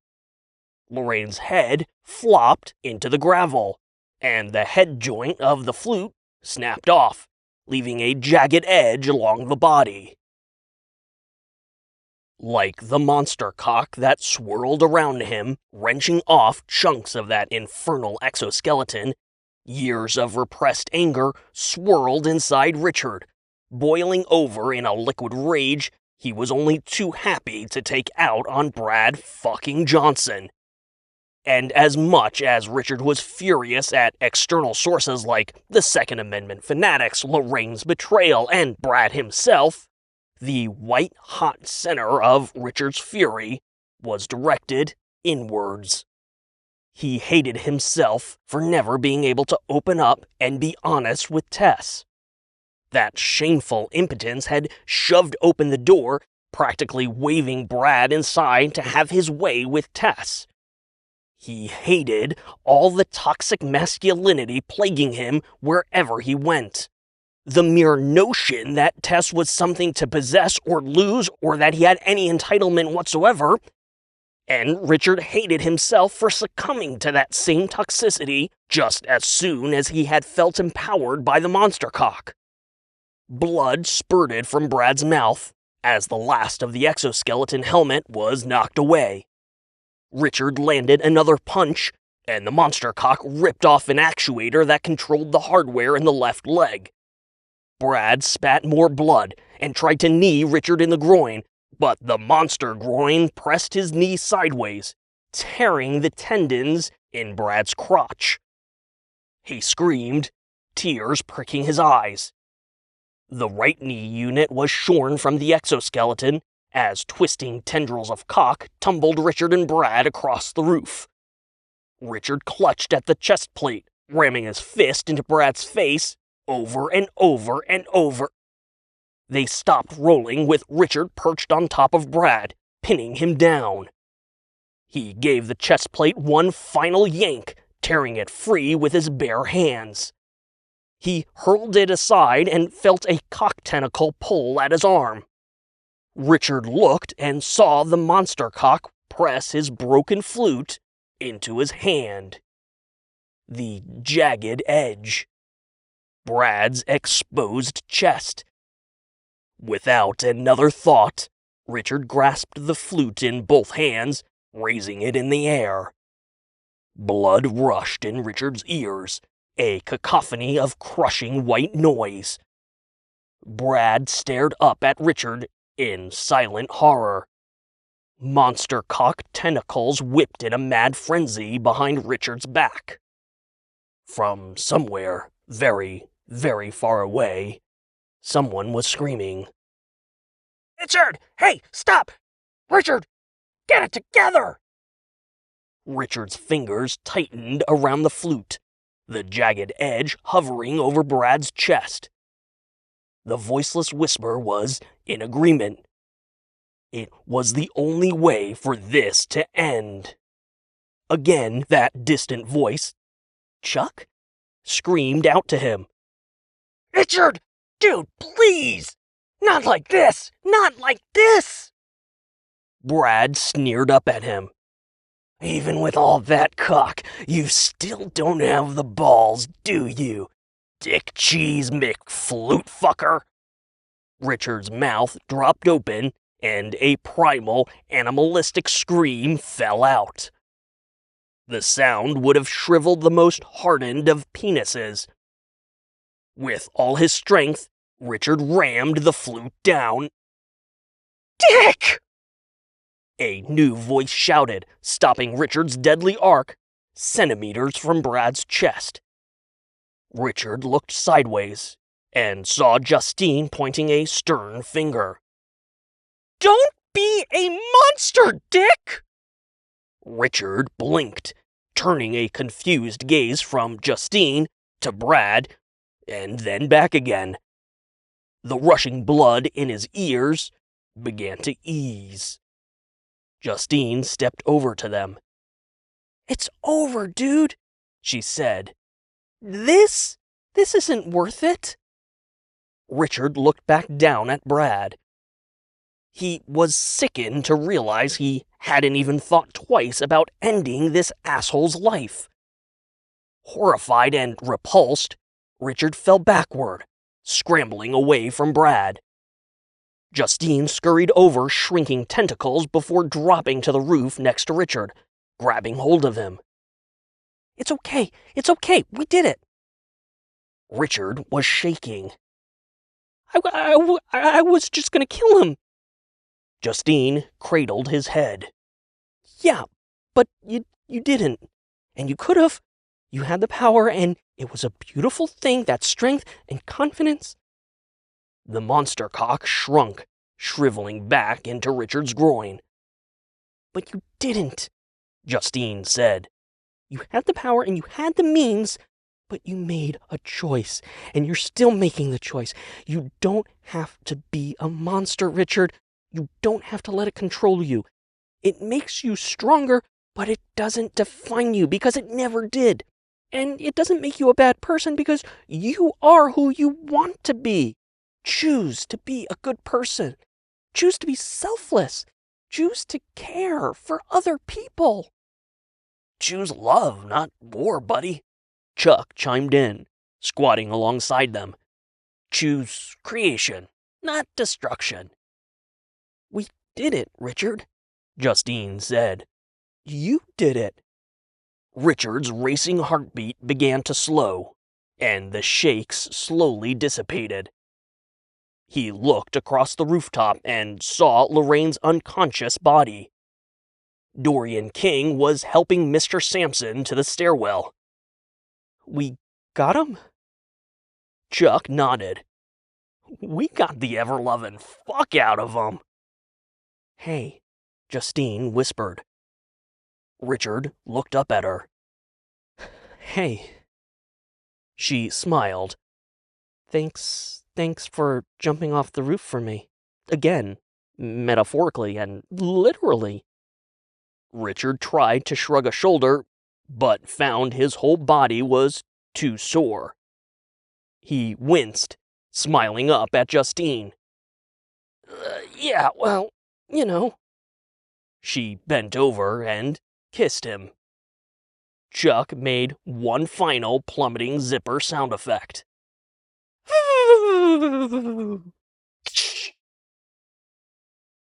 Epilogue. You get a happy ending, and you get a happy ending, and you get a happy ending. And yes, I've got one right here. It's literally a prosthetic nipple, fully erect. As if Nips and Sips wasn't already the worst name for a restaurant slinging cheap wings and cheaper beer, the waitstaff had to wear these things under their tank tops. This idiotic, rubber, very erect nipple, which, again, served only to titillate the visual pleasure centers of horny and desperately misogynistic male diners, turned out to be the perfect representation of everything wrong with that terrible, awful, no good week of the Nicholas Green rally at the military defense contractor formerly known as Vector Defense. And you're probably expecting me to tell you how it was the very worst of toxic masculinity that ultimately resulted in such a tragic event, but I'm not going to stand on this stage and say that toxic femininity isn't to blame either. Because, let me tell you, the only reason I wound up in literally the worst situation of my life, with my Nips and Sips location burning down around me while a murderous monster psychopath was dismembering people left and right, and my boyfriend at the time, a gun fetishizing, red-blooded, GQP, God, Guns, and Country professional weapons tester, was aligning himself with another murderous psychopath in an attempt to kill Vector Defense's CEO and seize control of the company. The only reason I found myself in that situation was because when I was a little girl, The only thing my mother thought was important to instill in me was that good girls are pretty girls, and pretty girls do whatever it takes to keep their man happy. Tess Taylor held the round piece of flesh-colored prosthetic back up for the audience to see. Even if it meant wearing these dumb rubber nipples. She clicked a button on her handheld remote. The presentation screen behind her displayed an image of Brad Johnson in his prime. That perfect square jaw, piercing blue eyes, immaculately coiffed hair, and a lopsided grin that said, "Yeah, I can do whatever the fuck I want. You want to make something of it?" Tess glanced at the image, giving it a thoughtful once-over in a carefully rehearsed moment, before turning back to the audience and smirking. I mean, rampant toxicity aside, who wouldn't drop their panties for a slice of that masculine perfection? The audience laughed, just like they always did. Tess grinned right along with them, before waving a finger at them. See, that right there, that's what I'm talking about. As much as we see it, as much as we acknowledge it, both masculine and feminine toxicity is impossible to avoid. Sometimes it's as innocuous as a good-natured joke, and other times... Tess clicked the button again, and the presentation shuffled through pre-timed still images from news media coverage. The 24-hour payday loan store. Nips and Sips in flames. The Vector Defense riot. Violence, destruction, and entirely too much blood were shown in the rotating images. And other times, it costs people their lives, she said, all humor gone from her voice. Like it almost cost me mine, because I was going to marry that guy. I couldn't wait for him to propose. Every shift at Nips and Sips was the ephemeral last shift, because I knew I'd be going home to Brad Johnson. And he would finally give me the ring my mother always told me I needed. The slide changed to an image of a 10-year-old Tess performing a plie while wearing a pink tutu. She looked adorable. Dancing and beauty pageants, that's all my mother let me do as a child. Two things that are 100% dependent on the fit, finish, and subjective beauty of your body. That's how I was programmed as a child. And when you are a child, you don't always know that your mother may just be a sick, twisted, and toxic woman in desperate need of some serious therapy. The slide changed to a picture of Tess wearing a beauty pageant sash, and her mother standing next to her, frowning at the camera. I love her, but she really did a number on me, Tess said, studying the picture for another rehearsed moment before turning back to the audience. Which, as you all know, is pretty much the least original thing a person can say about their mother. They laughed, right on cue. But that's my point. Toxicity comes in all forms, and sometimes it comes from the most sacred places. The slide changed to an old Vector Defense marketing image of Brad Johnson in the exoskeleton suit, sans shoulder-mounted missiles. I believed Brad Johnson was all I deserved. I believed I deserved nothing more than a career at Nips and Sips and all the groping and grab-assing that went with it. I believed I deserved those stupid rubber nipples. The slide changed to a familiar photo of Tess leaning in to kiss a recently graduated Richard Gobbler on the cheek. Right on cue, murmurs rippled through the audience. I believed all that, all while having this guy in my life. Through apartments, boyfriends, jobs, Richard and I were best friends for years. And yet somehow, right when it would have mattered the most, we were both too wrapped up in our individual toxic victimhood that we just weren't there for each other. And do you know what happens when we don't respect each other and look after the people we love? More traumatic images of that fateful riot. Everything goes straight to fucking hell, Tess said, answering her own question. She let the ugly images sink in, waiting for the murmurs to subside before continuing. But you already know what happened that day. We were all glued to the trials, the House Committee, and the Senate hearings. Every single minute of that one day has been picked apart, parsed, and examined by some of the smartest people we elect to government. Which is to say they were all idiots.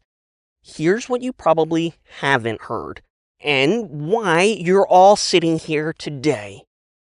The slide changed to a mugshot of a beaten and bruised Brad Johnson. After trying to murder everyone left on the rooftop, Brad was literally beaten back with a penis, which is probably the most cosmically ironic and intrinsically poetic thing to come out of all of this. I can say that because I was his girlfriend. I knew. And if you know, you know, Tess said with an emphatic nod at the audience.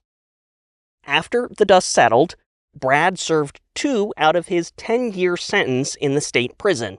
And before you start shouting about how little 10 years is for Brad's role in the riots, or how predictably his white privilege reduced it to 2 years, I will play devil's advocate and plead for even a modicum of sympathy. During those 2 years in prison, Brad Johnson was routinely raped, abused, and, near the end of those 2 years, partially castrated by a gang of white supremacists. Again, the audience murmured. Like all 15-minute celebrities, once convicted and sentenced, most of the viewing public stopped caring about the major players of the vector defense riots. Tess's "Where Are They Now?" talk had proven to be an effective and popular reminder of her city's darkest hour. Today, Brad Johnson lives on a farm in Iowa, where he raises sheep and, yes, I was just as surprised as you are, writes a weekly blog for The New Yorker. The slide changed to the familiar vector defense executive portrait of Lorraine Dillon. Now, if anyone had a backstory rife with dramatic fodder, it was undoubtedly Lorraine Dillon. And thanks to Netflix's 28-part, 2-season documentary series, I think that backstory has been mined to death. I will tell you what I do know about Lorraine. She cut her father's dick off with a Ginsu knife after he spent years raping her when she was a child. And despite what Netflix wants you to believe, I think she did murder all those hedge fund executives in Manhattan. She has a pattern, a modus operandi, as the professionals call it. You look at all the charges she was convicted of. This woman is a supervillain straight out of the comic books, complete with her own traumatic backstory. But, again, Netflix already covered that. What they didn't cover, you remember that white supremacist rape gang that partially castrated Brad Johnson? I have it on relatively good authority that they were fulfilling transcontinental orders that originated inside a certain maximum security prison where Lorraine Dillon was serving time. Put another way, Lorraine Dillon prefers to leave no dick uncut. The audience tittered uncomfortably. Tess advanced to the next slide, which was a blank screen. You know, I just want to say, I've given this talk many times over the years, and it's always a special kind of roller coaster, both for myself as well as all of you. It means so much to me to see every one of you tonight. You've all made an effort to leave the comfort of your homes, coming out to support me and this story. It energizes me and fills me with so much inspiration. More importantly, I want you to know that I never harbor any hard feelings." Tess broke into a grin. "Life's too short for that. Because, let's face it, as much as you love hearing me talk, I know why you're really here. Ladies and gentlemen, my two very good friends, Richard Gobbler and Chuck Kramer." From offstage, a steady, medium-paced beat started thumping from the speakers. Bass, snare drum, a signature reverse zipper sound effect. It was a well-rehearsed, flawless beatbox performance. The audience began applauding. In the front row, Justine put her fingers in her mouth and whistled. The show never got old, not even after developing and workshopping the TED Talk-inspired presentation with Tess, Richard, and Chuck. Tess had been the right call to present, despite her many objections, but Justine had insisted. She wouldn't have been caught dead on that stage, and truthfully, once Tess found her voice, the trained dancer had proved herself a natural host for the evening's activities. And even as they toured the state, and Justine saw the show over and over again, she still couldn't help but grin as the grand finale approached. A flute entered the beatbox soundscape, and the unmistakable opening notes of "You've Got a Friend in Me" filled the auditorium as Richard and Chuck stepped out on the stage with their performance. The audience rose to their feet in rapid waves, offering the famous musical duo a standing ovation. And the people in the audience weren't the only ones standing at attention. Author's note. I know. You underestimated just how overwhelming this story would turn out to be. Your head is spinning from the absurdity, the horror, and the sheer creative joy woven throughout the tale of Richard Gobbler and his dismembered member.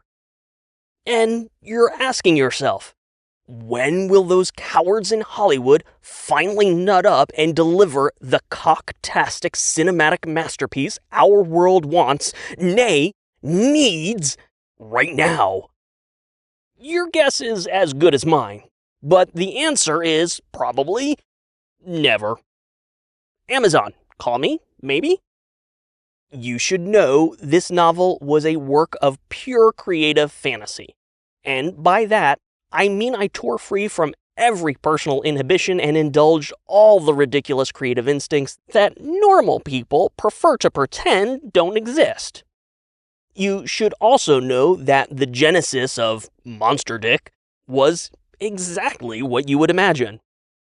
It was the 2020 Halloween season, and I was watching horror movies with my then partner.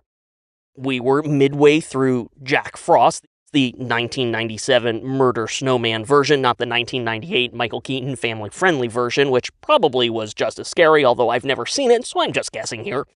And when the police started shooting at the killer snowman, obviously I made the obvious joke.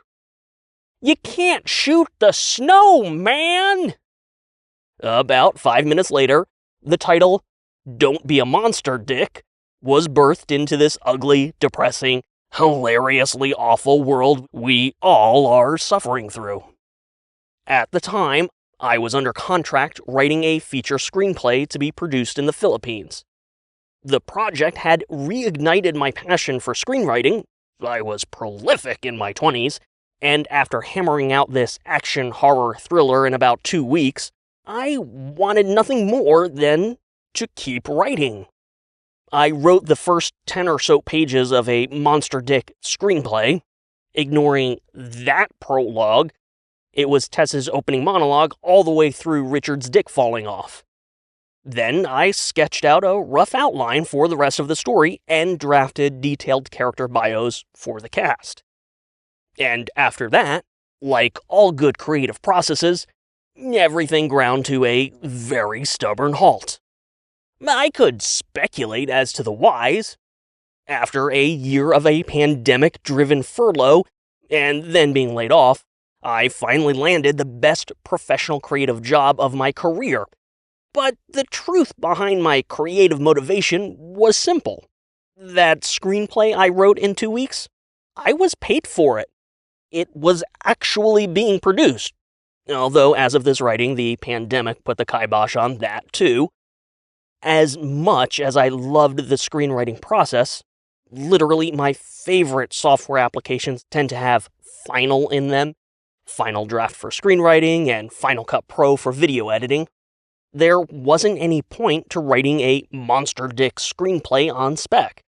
Even if I wanted to shop it around, there simply wouldn't be a studio courageous enough to produce a movie about a mutant monster penis or a platform bold enough to distribute it. And if the film were produced independently, there just wouldn't be enough money to do the monster cock visual justice. Flash forward a year. I'm settled into my corporate gig, and I've just finished writing my first novel of 2022. Abraham Owens is punched, drunk, and all out of fucks. My goal for 2022 was to cast aside all other creative instincts. I have a long history on YouTube, and the drive to produce video is sometimes overwhelming, and instead focus solely on writing novels. It was a successful experiment. I found an immensely satisfying and gratifying creative routine that immediately put life's stressors into a manageable perspective. The key, of course, was a well of motivation that was entirely internal, happily buffered from external, negative influence. Easy, right? Ha ha ha. Fuck off. Anyway, the point is that after finishing Punch Drunk, I spent a month drafting detailed outlines, roughly 20,000 words apiece, for 2 potential novels. The first was the next installment in the Abe Owens saga, while the second was Monster Dick. Since I wrote Abe Owens in the first person, I decided to take a break and add a little variety to my Kindle library. Also, Amazon was being difficult about promoting a book with censored profanity in the title. Obviously, I figured I'd fare better with a book title in the shape of a penis. I started writing Don't Be a Monster Dick on June 5th, 2022, and finished it on July 27th. It was the shortest writing process for the longest novel I've ever drafted. Unique to this writing process was an unofficial soundtrack I would often find myself celebrating and dancing to after printing out a completed chapter. I'm optimistically including links to both Apple Music and YouTube if you're interested in dancing along with my dick-inspired soundtrack. Links are in the description below. It should go without saying that this story is deeply inspired by Jim Carrey's The Mask. The monster cock brings out what was inside Richard all along, as well as Venom, for obvious reasons, I think. While I referenced John Carpenter's The Thing, the horror aspects of the story are more in the spirit of than inspired by. Much the same way the story is in the spirit of the bold, cinematic absurdity of Kevin Smith's Tusk. Finally, as much as I try and convince myself the writing journey is its own reward, nothing compares to printing off a fresh chapter and handing it over to my partner and first reader. Thank you for your enthusiasm, patience, and thoughtful analysis, even after endless pestering. My first reader is joined here by my final proofer, who managed to catch the last handful of truly idiotic typos, while at the same time providing insightful feedback on the first real field test of the story. The journey may be its own reward, but it certainly helps to have friends along the way. All of my work is independently published. As such, its success depends on positive word of mouth. If you've gotten this far, I hope you've enjoyed this ridiculously long-winded dick joke, and will consider leaving a review on YouTube, Amazon, and Goodreads. Every little bit helps, even if it's just a thumbs up and sharing a link on social media. Thank you for listening.